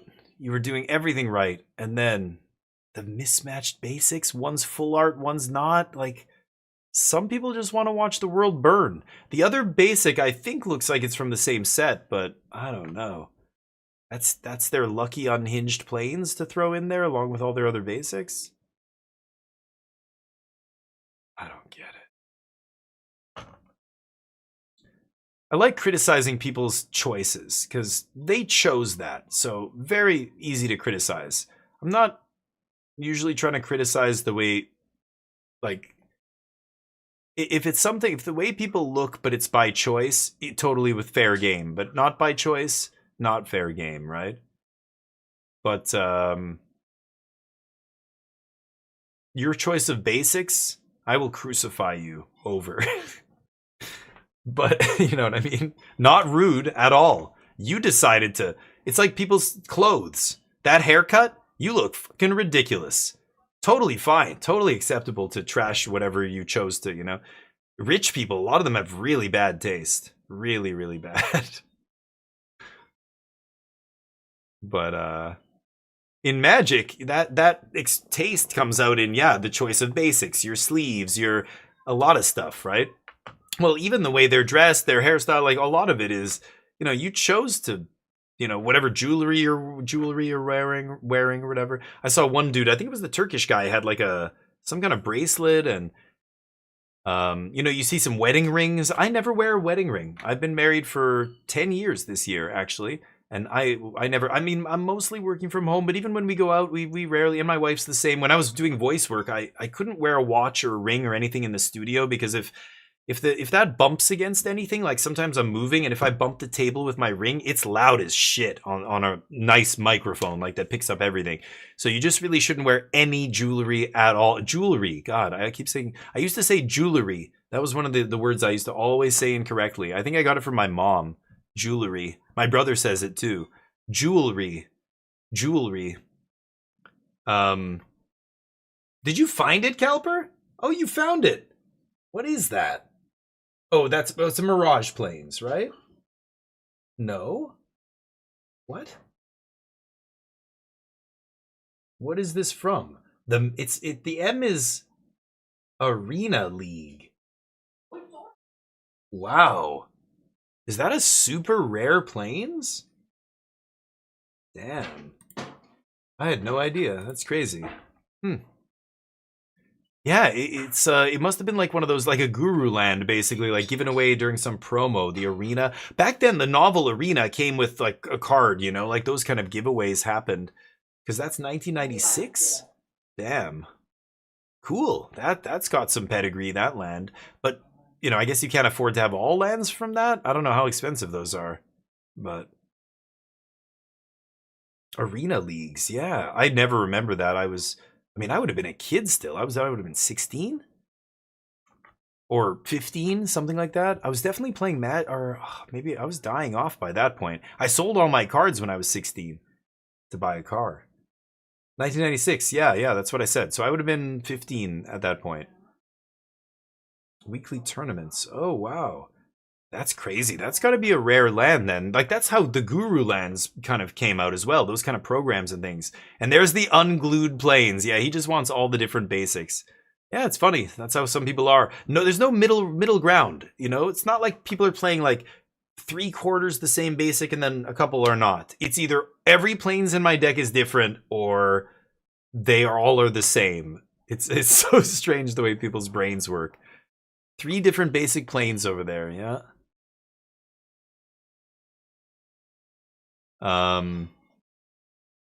Uh-oh. Matthew's in good shape here. This is another blue-white, but a Momo deck, not a Tempo deck. Interesting, with Aang. Springleaf Drum, of course. The best curve, the reason you're playing the deck is, you know, Momo or Drum into the other one of those and the 3-drop on turn 2, right? The 3-mana flyer that clones itself if it's your second spell. That's a pretty good curve against a lot of decks. A lot of decks just can't beat that. But that's pretty cool. Wow, that's a pimp land. So interesting. You have some? Oh damn, that's cool. I don't know. Maybe they're not worth anything, but those are the kind of lands. Like the Guru Island is hundreds of dollars. Like that Arena League, I have no idea how widely printed that was or what they're going for, but that has to be that's a pretty rare land. That's sweet, actually.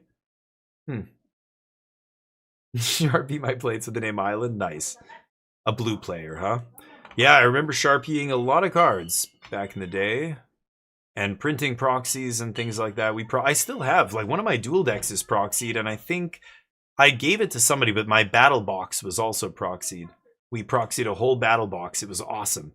Played the shit out of battle box. I love that. Was another format that never went anywhere, but Channel Fireball was selling them at one point, and Ben Stark had designed it, and blah blah blah, and they were super fun, but they're just, you know, yeah, grindy ass Magic. There's always new ways being, and then Dan got invented, and then there's always new ways to play Magic, and that's why I think none of them will ever really become crazy popular, because there already are too many, and there's going to be more and more as we keep going. But $10 more. Oh, interesting.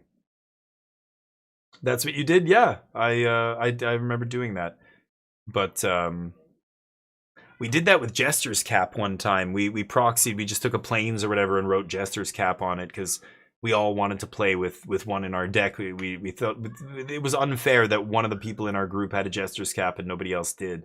So we proxied that, I remember. But there you go. Yeah, I'm not surprised if those are worth something. But so Blue-White takes it down. Nice.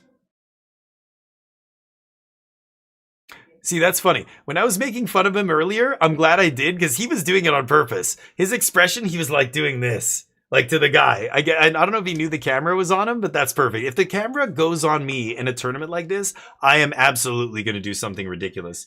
Like, have you guys seen the picture of me from the RCQ that we top forward, and they put it on their they put it on their what's it called?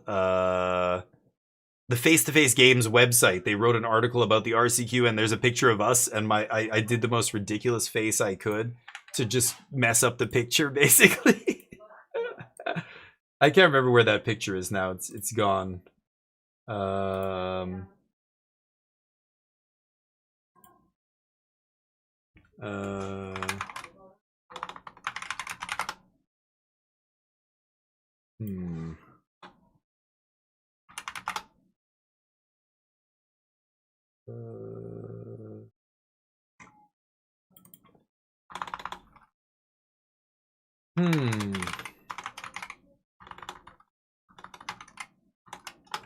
Let's see if I can find this.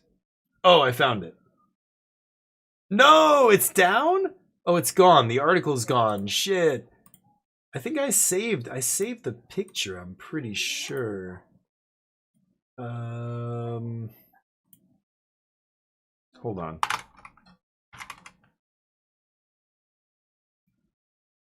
I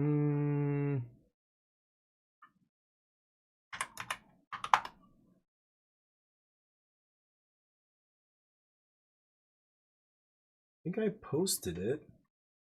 Oh, man. I posted it in my Discord. It was a long time ago.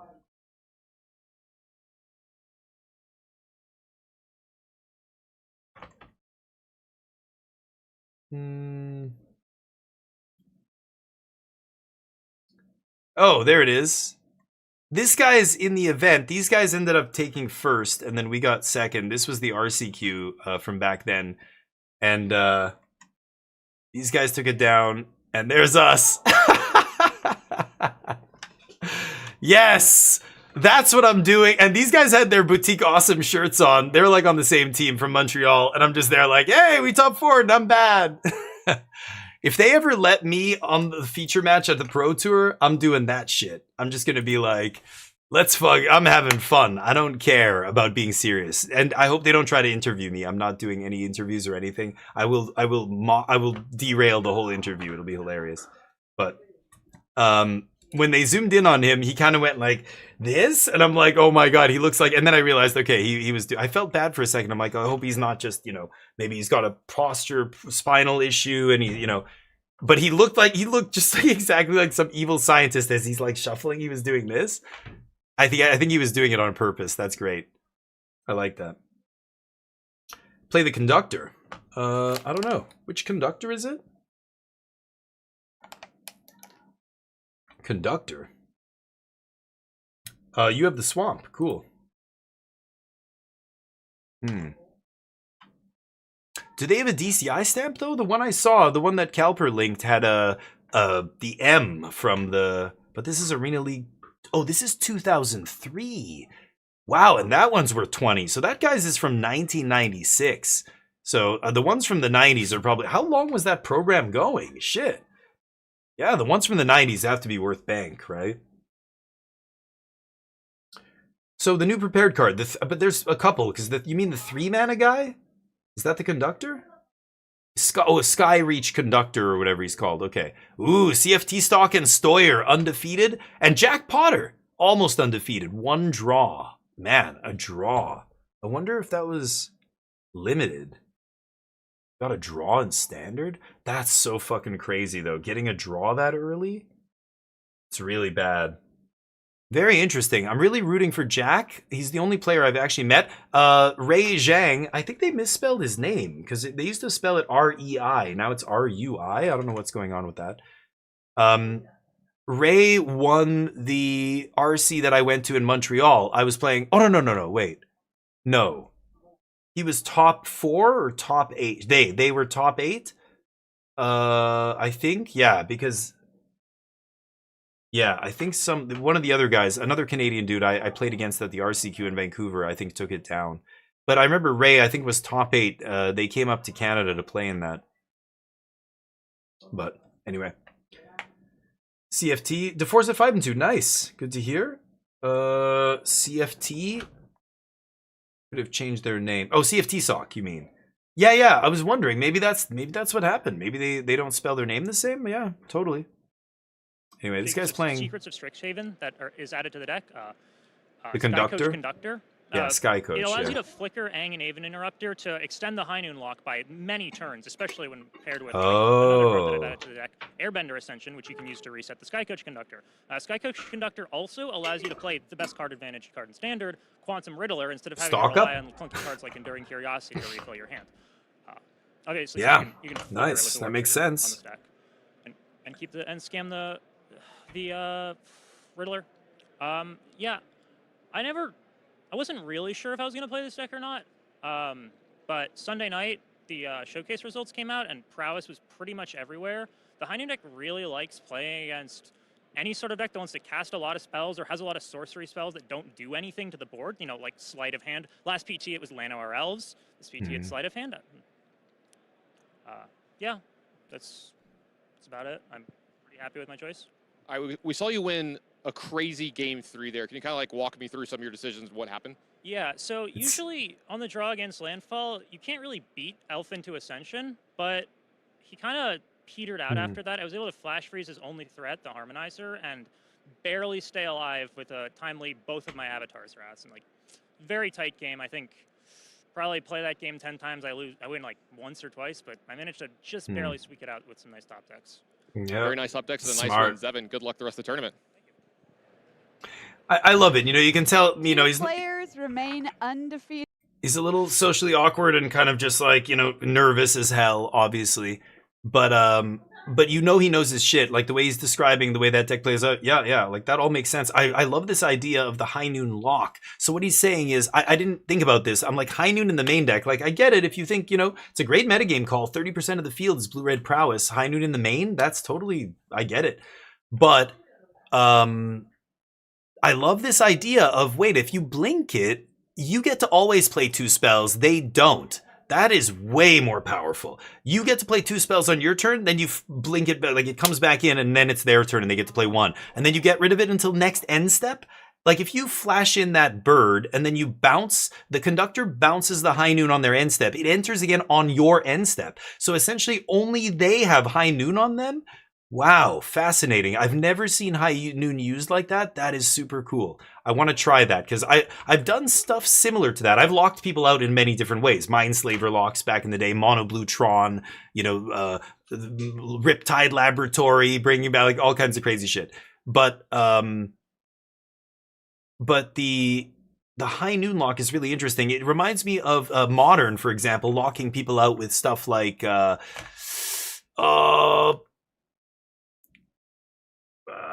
what's the name of that stupid card? It's 2 mana white instant. It's the Gerard is on the art, I think. Oh, what's the name of the stupid card? And you can lock people out with things like, you know, Isochron Scepter or that kind of stuff. I can't think of the stupid name of the deck. The Modern deck. It's like a blue-white control deck, right? Anyway, there's a bunch of ways to kind of like soft lock people like that in different formats. I've not seen it done with High Noon and Standard. That's super cool. And boy, is he absolutely right. Against Prowess, that's fucking the hard lock, right? What is the fucking the white Modern spell? It's a blue-white control deck. I can't look it up right now, but oh god, it's right on the tip of my tongue. It's not Gerard something. It's like, oh man, I don't know. Oh, I can't think of it, but yeah, that's sweet. So High Noon kind of only on their turn is very powerful. They can only play one spell. They can interact with you on your turn still. They could play multiple counter spells or instants or what have you, but it's much more powerful to, who cares if they can play a couple instants on your turn? If you can stop them from playing more than one spell every turn on their turn, that's nasty. Maybe it's Chant. Yeah, Orim's Chant. Thank you. Gerard's on it or something. The art I remember had Gerard on it, but Bruins, how you doing, buddy? How's life? But yeah, I think it's Chant, Scepter Chant decks, where you're using Isochron Scepter to cast Orim's Chant and just like lock your opponent out and stuff, right? Aren't you blinking it? Hold on, I need to read the conductor again. I thought the conductor blinks any non-land permanent. What is a Sky Reach? Sky something. Conductor? No. Sky what? What is he called? God, we looked it up already. It's so fucking annoying. We looked it up just like somebody looked it up recently again. Sky Coach. Sky Coach. Thank you, Stin. Okay, this creature exile target. Oh, it's only exiling a creature. Okay, never mind. Oh, and it instantly blinks. Oh, my bad. What am I thinking? There's another, because I was playing a lot of limited Strixhaven, and there's another card that blinks something until the next end step. I thought that was that guy. Never mind. So you're not blinking it. So sorry, I missed that. What is the lock? Ang? Is Ang doing it? Maybe it's Ang. You're bouncing it on their end step, and then you're playing whatever, and then you're replaying it on your turn passing? Is that the, like, it made it seem like he's talking about blinking it or bouncing it so that he can get a full turn of spells, then playing it on the end of his turn, like second main phase or whatever, and locking the opponent. Or Aven, yeah. So one of the, well, Aven bounces it on the stack though, doesn't it? So I don't know. Ang is the one. You Ang on their end step, bounce the thing. Okay, so these are the two top ranked players here. It's IZZET Lessons versus Selesnya Landfall. Lessons is very interesting. A lot of people are gunning for the Prowess deck, so Lessons is still a powerful sidestep. I over the last month, I've told people Lessons is still a tier 1 deck, and everybody's like, no, it's gone, it's dead, it's nothing. It's like, it's just because people aren't playing it, they're playing something new. It's still one of the best decks. It's a tier 1 deck in Standard. Lessons, right, still from the last Pro Tour. Nathan's sleeves are so glossy, it's weird. But Lessons is really good, Prowess is good, you know, yeah, there's a bunch of good decks in Standard. Mono Green's still good, even though that's another deck that's gotten less popular. It's still super powerful. But let's see.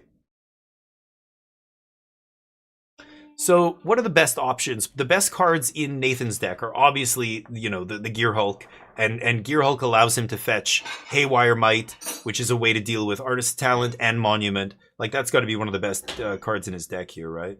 What is that? Don't even know what that is. Diadrine? 0/1 trample counters. Okay, so it's a 2/3. Oh. Wow. That's a card? Huh. I have not seen that cast in Standard. That's an interesting one. I haven't looked at any of the deck lists from the Pro Tour. I'll probably do that tonight, or we'll talk about them tomorrow a little bit. But, yeah, even CFT Sock's like, shit, even I'm not crazy enough to build around this fucking thing. What are you doing? Why are you playing this card? Jesus. It's funny.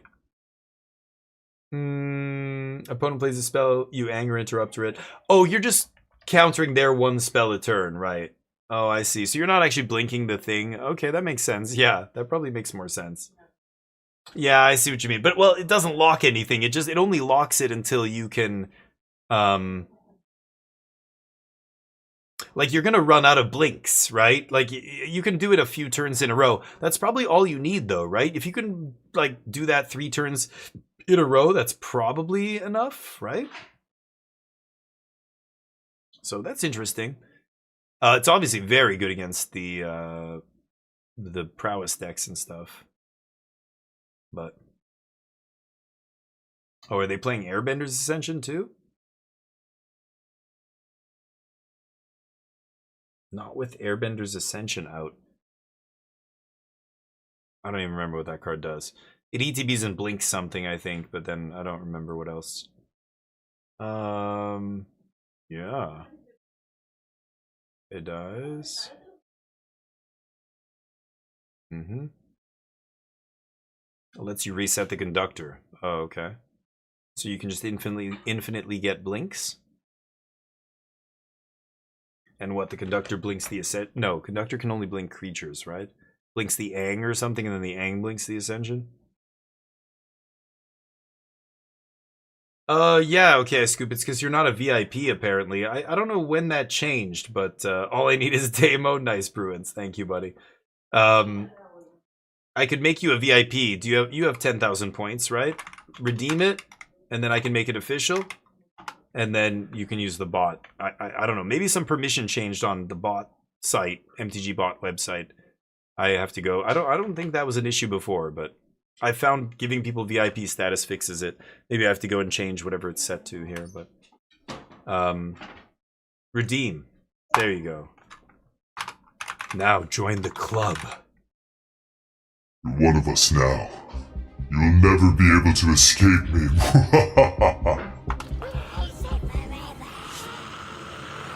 Too bad, and you're in it. You can do that hate emote now that you're a VIP. Only VIPs can do that. Oh, yeah. Oh, the quest counters. Oh, so as soon as you get to 4, it's just a free blink every turn. It's teleportation circle or whatever. Yeah, okay. Yep, that'll do it. Yeah. Yeah, you've got the hate thing. I don't know. I put a lot of weird shit in my stream. There's a bunch of commands that nobody knows that are secret. That didn't work. That one. That kind of a command is not written anywhere. I think it's only a mod level command though. But some of them are VIP level. The bot should not be though. That is really weird. I don't know why the bot is. It just suddenly changed to being. The permissions changed on it or something. And now I have to go and look and see what happened. But not going to do that now. Anyway, I hope this is the last. Yeah, this is the last round. I've got to stop here. I'm going real late today. We've been streaming for over 9 hours. And I've got to walk Neo and do other stuff. I've got to eat dinner. But, Mossborn Hydra is an interesting one. That card kind of fell off. Now it's back again. With Might Form, it gets crazy. Is it evoked? No, it's that guy, right. And then an elf and a pass.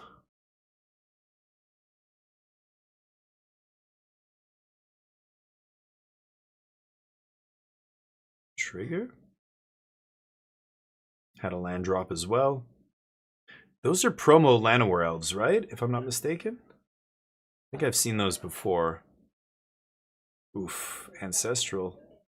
Pretty good one. And a Consult in hand. Consult looking at 6 cards? Probably 7. I'm assuming... Oh, no land. Okay. Bunch of removal spells. Artist's Talent. Gonna start going off.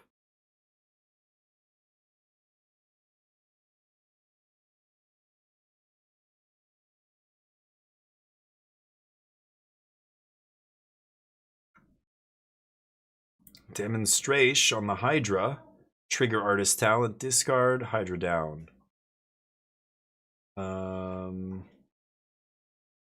Pass. No threats on Nathan's side. That's a rough one. Might Form in hand, but you don't want to run out the Might Form until you have something to pump and make it huge. The 1/1 elf doesn't really count. It would be great to put a counter on that, but... Oh, is that a Bossing Say? Oh, he's got a Bossing Say over there. Okay, well, that's good. Consult? Trigger Artist Talent? No? Maybe he's choosing not to? I think he just missed the Artist Talent trigger there, or didn't care to discard. I guess, you know, he's only got a couple cards in hand. Maybe he wants to keep them. He had a land. Okay, trigger talent. Sorry. Mossborn. Yeah, Mossborn can get really scary really quick. I'm so bad with the pronouns. I've got to be careful. Like, yeah, they. I keep referring, sometimes I keep saying he. Monument. Nice. That's it. Oh, boy. Trigger Monument. Oh, now they're cooking. Now, this is going to be real rough for Nathan to get out from. The resources are going to start to snowball very quickly. Remember, all of the non-creature spells cost 1 less, because that first Artist's Talent is on 2, right? They're going to bring the little 3D printed thingamajigs, right?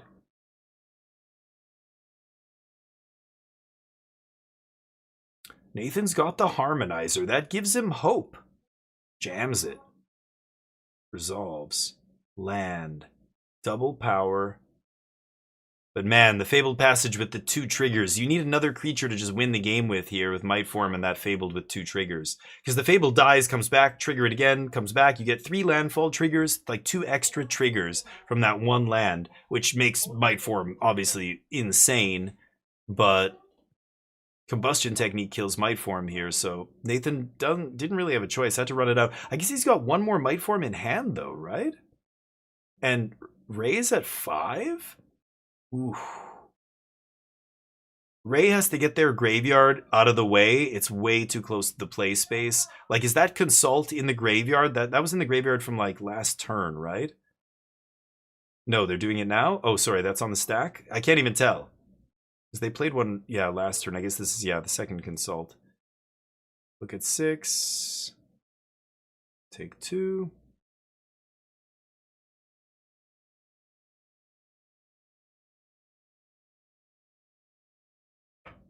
That was on end step. Untap. Nathan's just like, well, if they've got it, they've got it. Otherwise, I lose. Or otherwise, I win next turn. I've got Might Form, and yeah. Okay.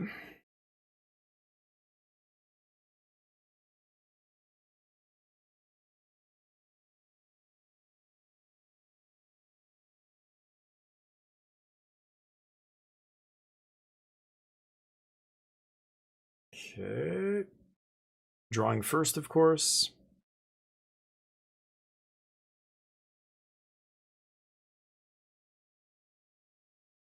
Oof. Not a lot of action. One combustible or combustion technique, but needs to find a way to bounce Might Form, kill Might Form. I guess he's or they have combustion technique does a ton of damage here. They can kill Might Form. They're at 5. 1 more Might Form kills him though, right? They need, well, yeah. It's gonna be close. Draw. They're shortcutting now. He's scooping. Okay, I guess he's saying... I don't know what he said he's gonna find there, but... Stoyer was on a lot of life still, right?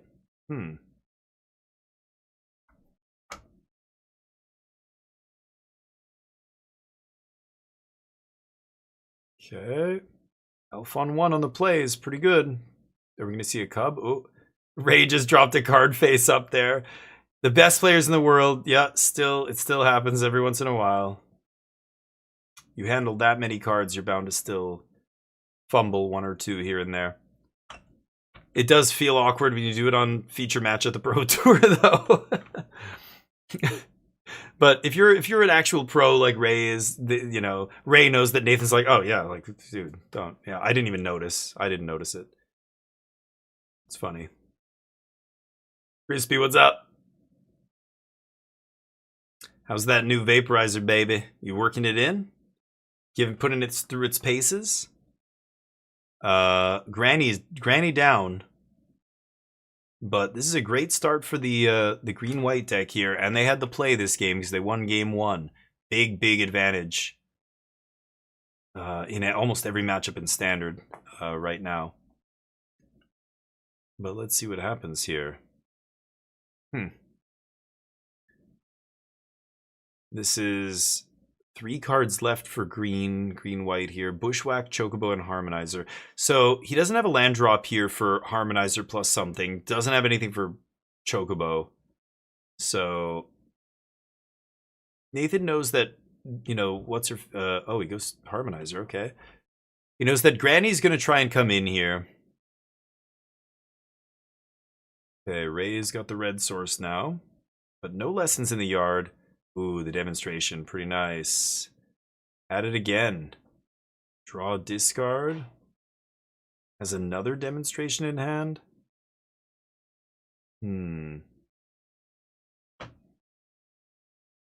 Green's gonna start chipping away, but needs to find some lands. Bushwhack puts land in hand. That triggers... Yeah, the enchantment's not doing enough here, though. You get 1 counter on the Chocobo, but that's it. It's not that amazing.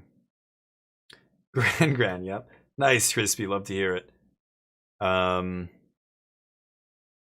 Gran fighting off everyone. I mean, and she's fine to just step out on that ice flow and go quietly into that long, dark night, you know? She's not going to be a burden on anyone, because that's their tradition. In the world of Avatar. I don't know what the world is called over there, but just like the Inuit people. I mean, obviously that's where that's from, right? She's literally stepping onto an ice floe going, bye everybody, don't cry, shh, it's okay. I've lived a long life. I'm not going to be a burden on you guys anymore, that's it. That was a thing, right? Chocobo Wrangler. Yes.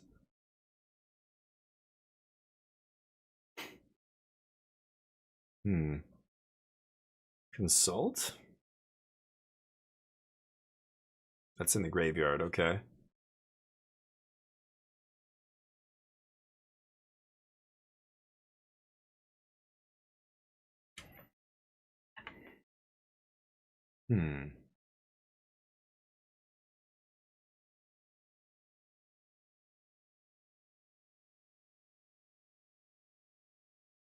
Bushwhack fight Gran.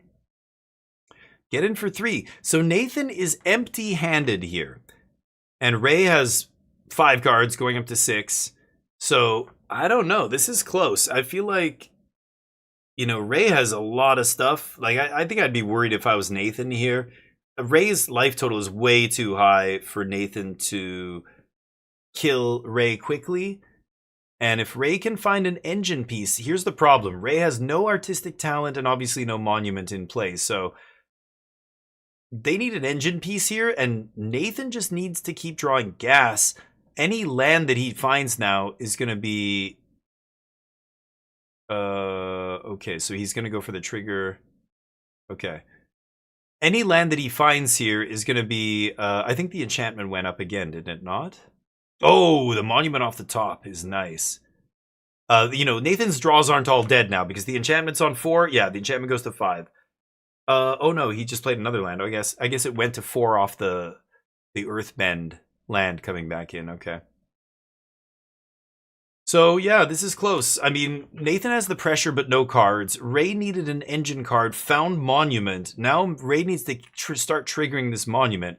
Second Monument go, needs to find a way to start triggering them. Lots of ways in the deck. Trigger, and is that a fetch land? Oh boy, there's another trigger. So Ray taking 5, going to 7. Has Flash Freeze in hand. Flash Freeze not doing anything. Artist Talent off the top. Is that Artist Talent in their hand? Why does it say Artist Talent? Did they just draw Artist Talent off the top? That would be insane. They top decked Monument into Artist Talent if that's the case. That is insane. They're at 7 though. A fetch land means they're effectively at 1 life. So very dangerous here. Any you know, Badger Mole would be lethal maybe? No, because yeah, never mind. Yeah, no. 5? No, 6. Oof, it's close. Discarding Flash Freeze, yeah, that makes sense. And using the land. Okay, the land will discard. Drawing 2. Okay.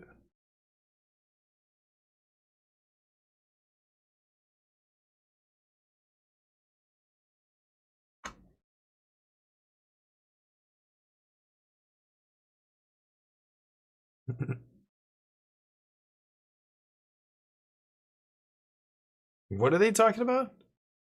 To be focused on. So you cast the Monument last turn. Just play your land. It's fine. Wasn't sure if they played a land or not. They don't want to play a land if they haven't played a land yet. So asking the judge, have I played my land this turn? And Nathan's just like, it's all good. Just play a land. It's fine. Shock yourself. Play a shock land. Even better. So drawn twice, right? Yeah. Okay. Oh, I know, bud. I know. I'm almost done. I promise. Neo's coming back around. Okay, that's the match. Lessons. Teaching Selesnya a lesson here. Nice. That is the Pro Tour. Day 1. Pretty sweet. Let's go give somebody some love. I don't know how many people are in here, but let's give somebody some love. And who do we have? Anybody playing Magic here? E-Philly. I haven't seen E-Philly stream in ages. Oh,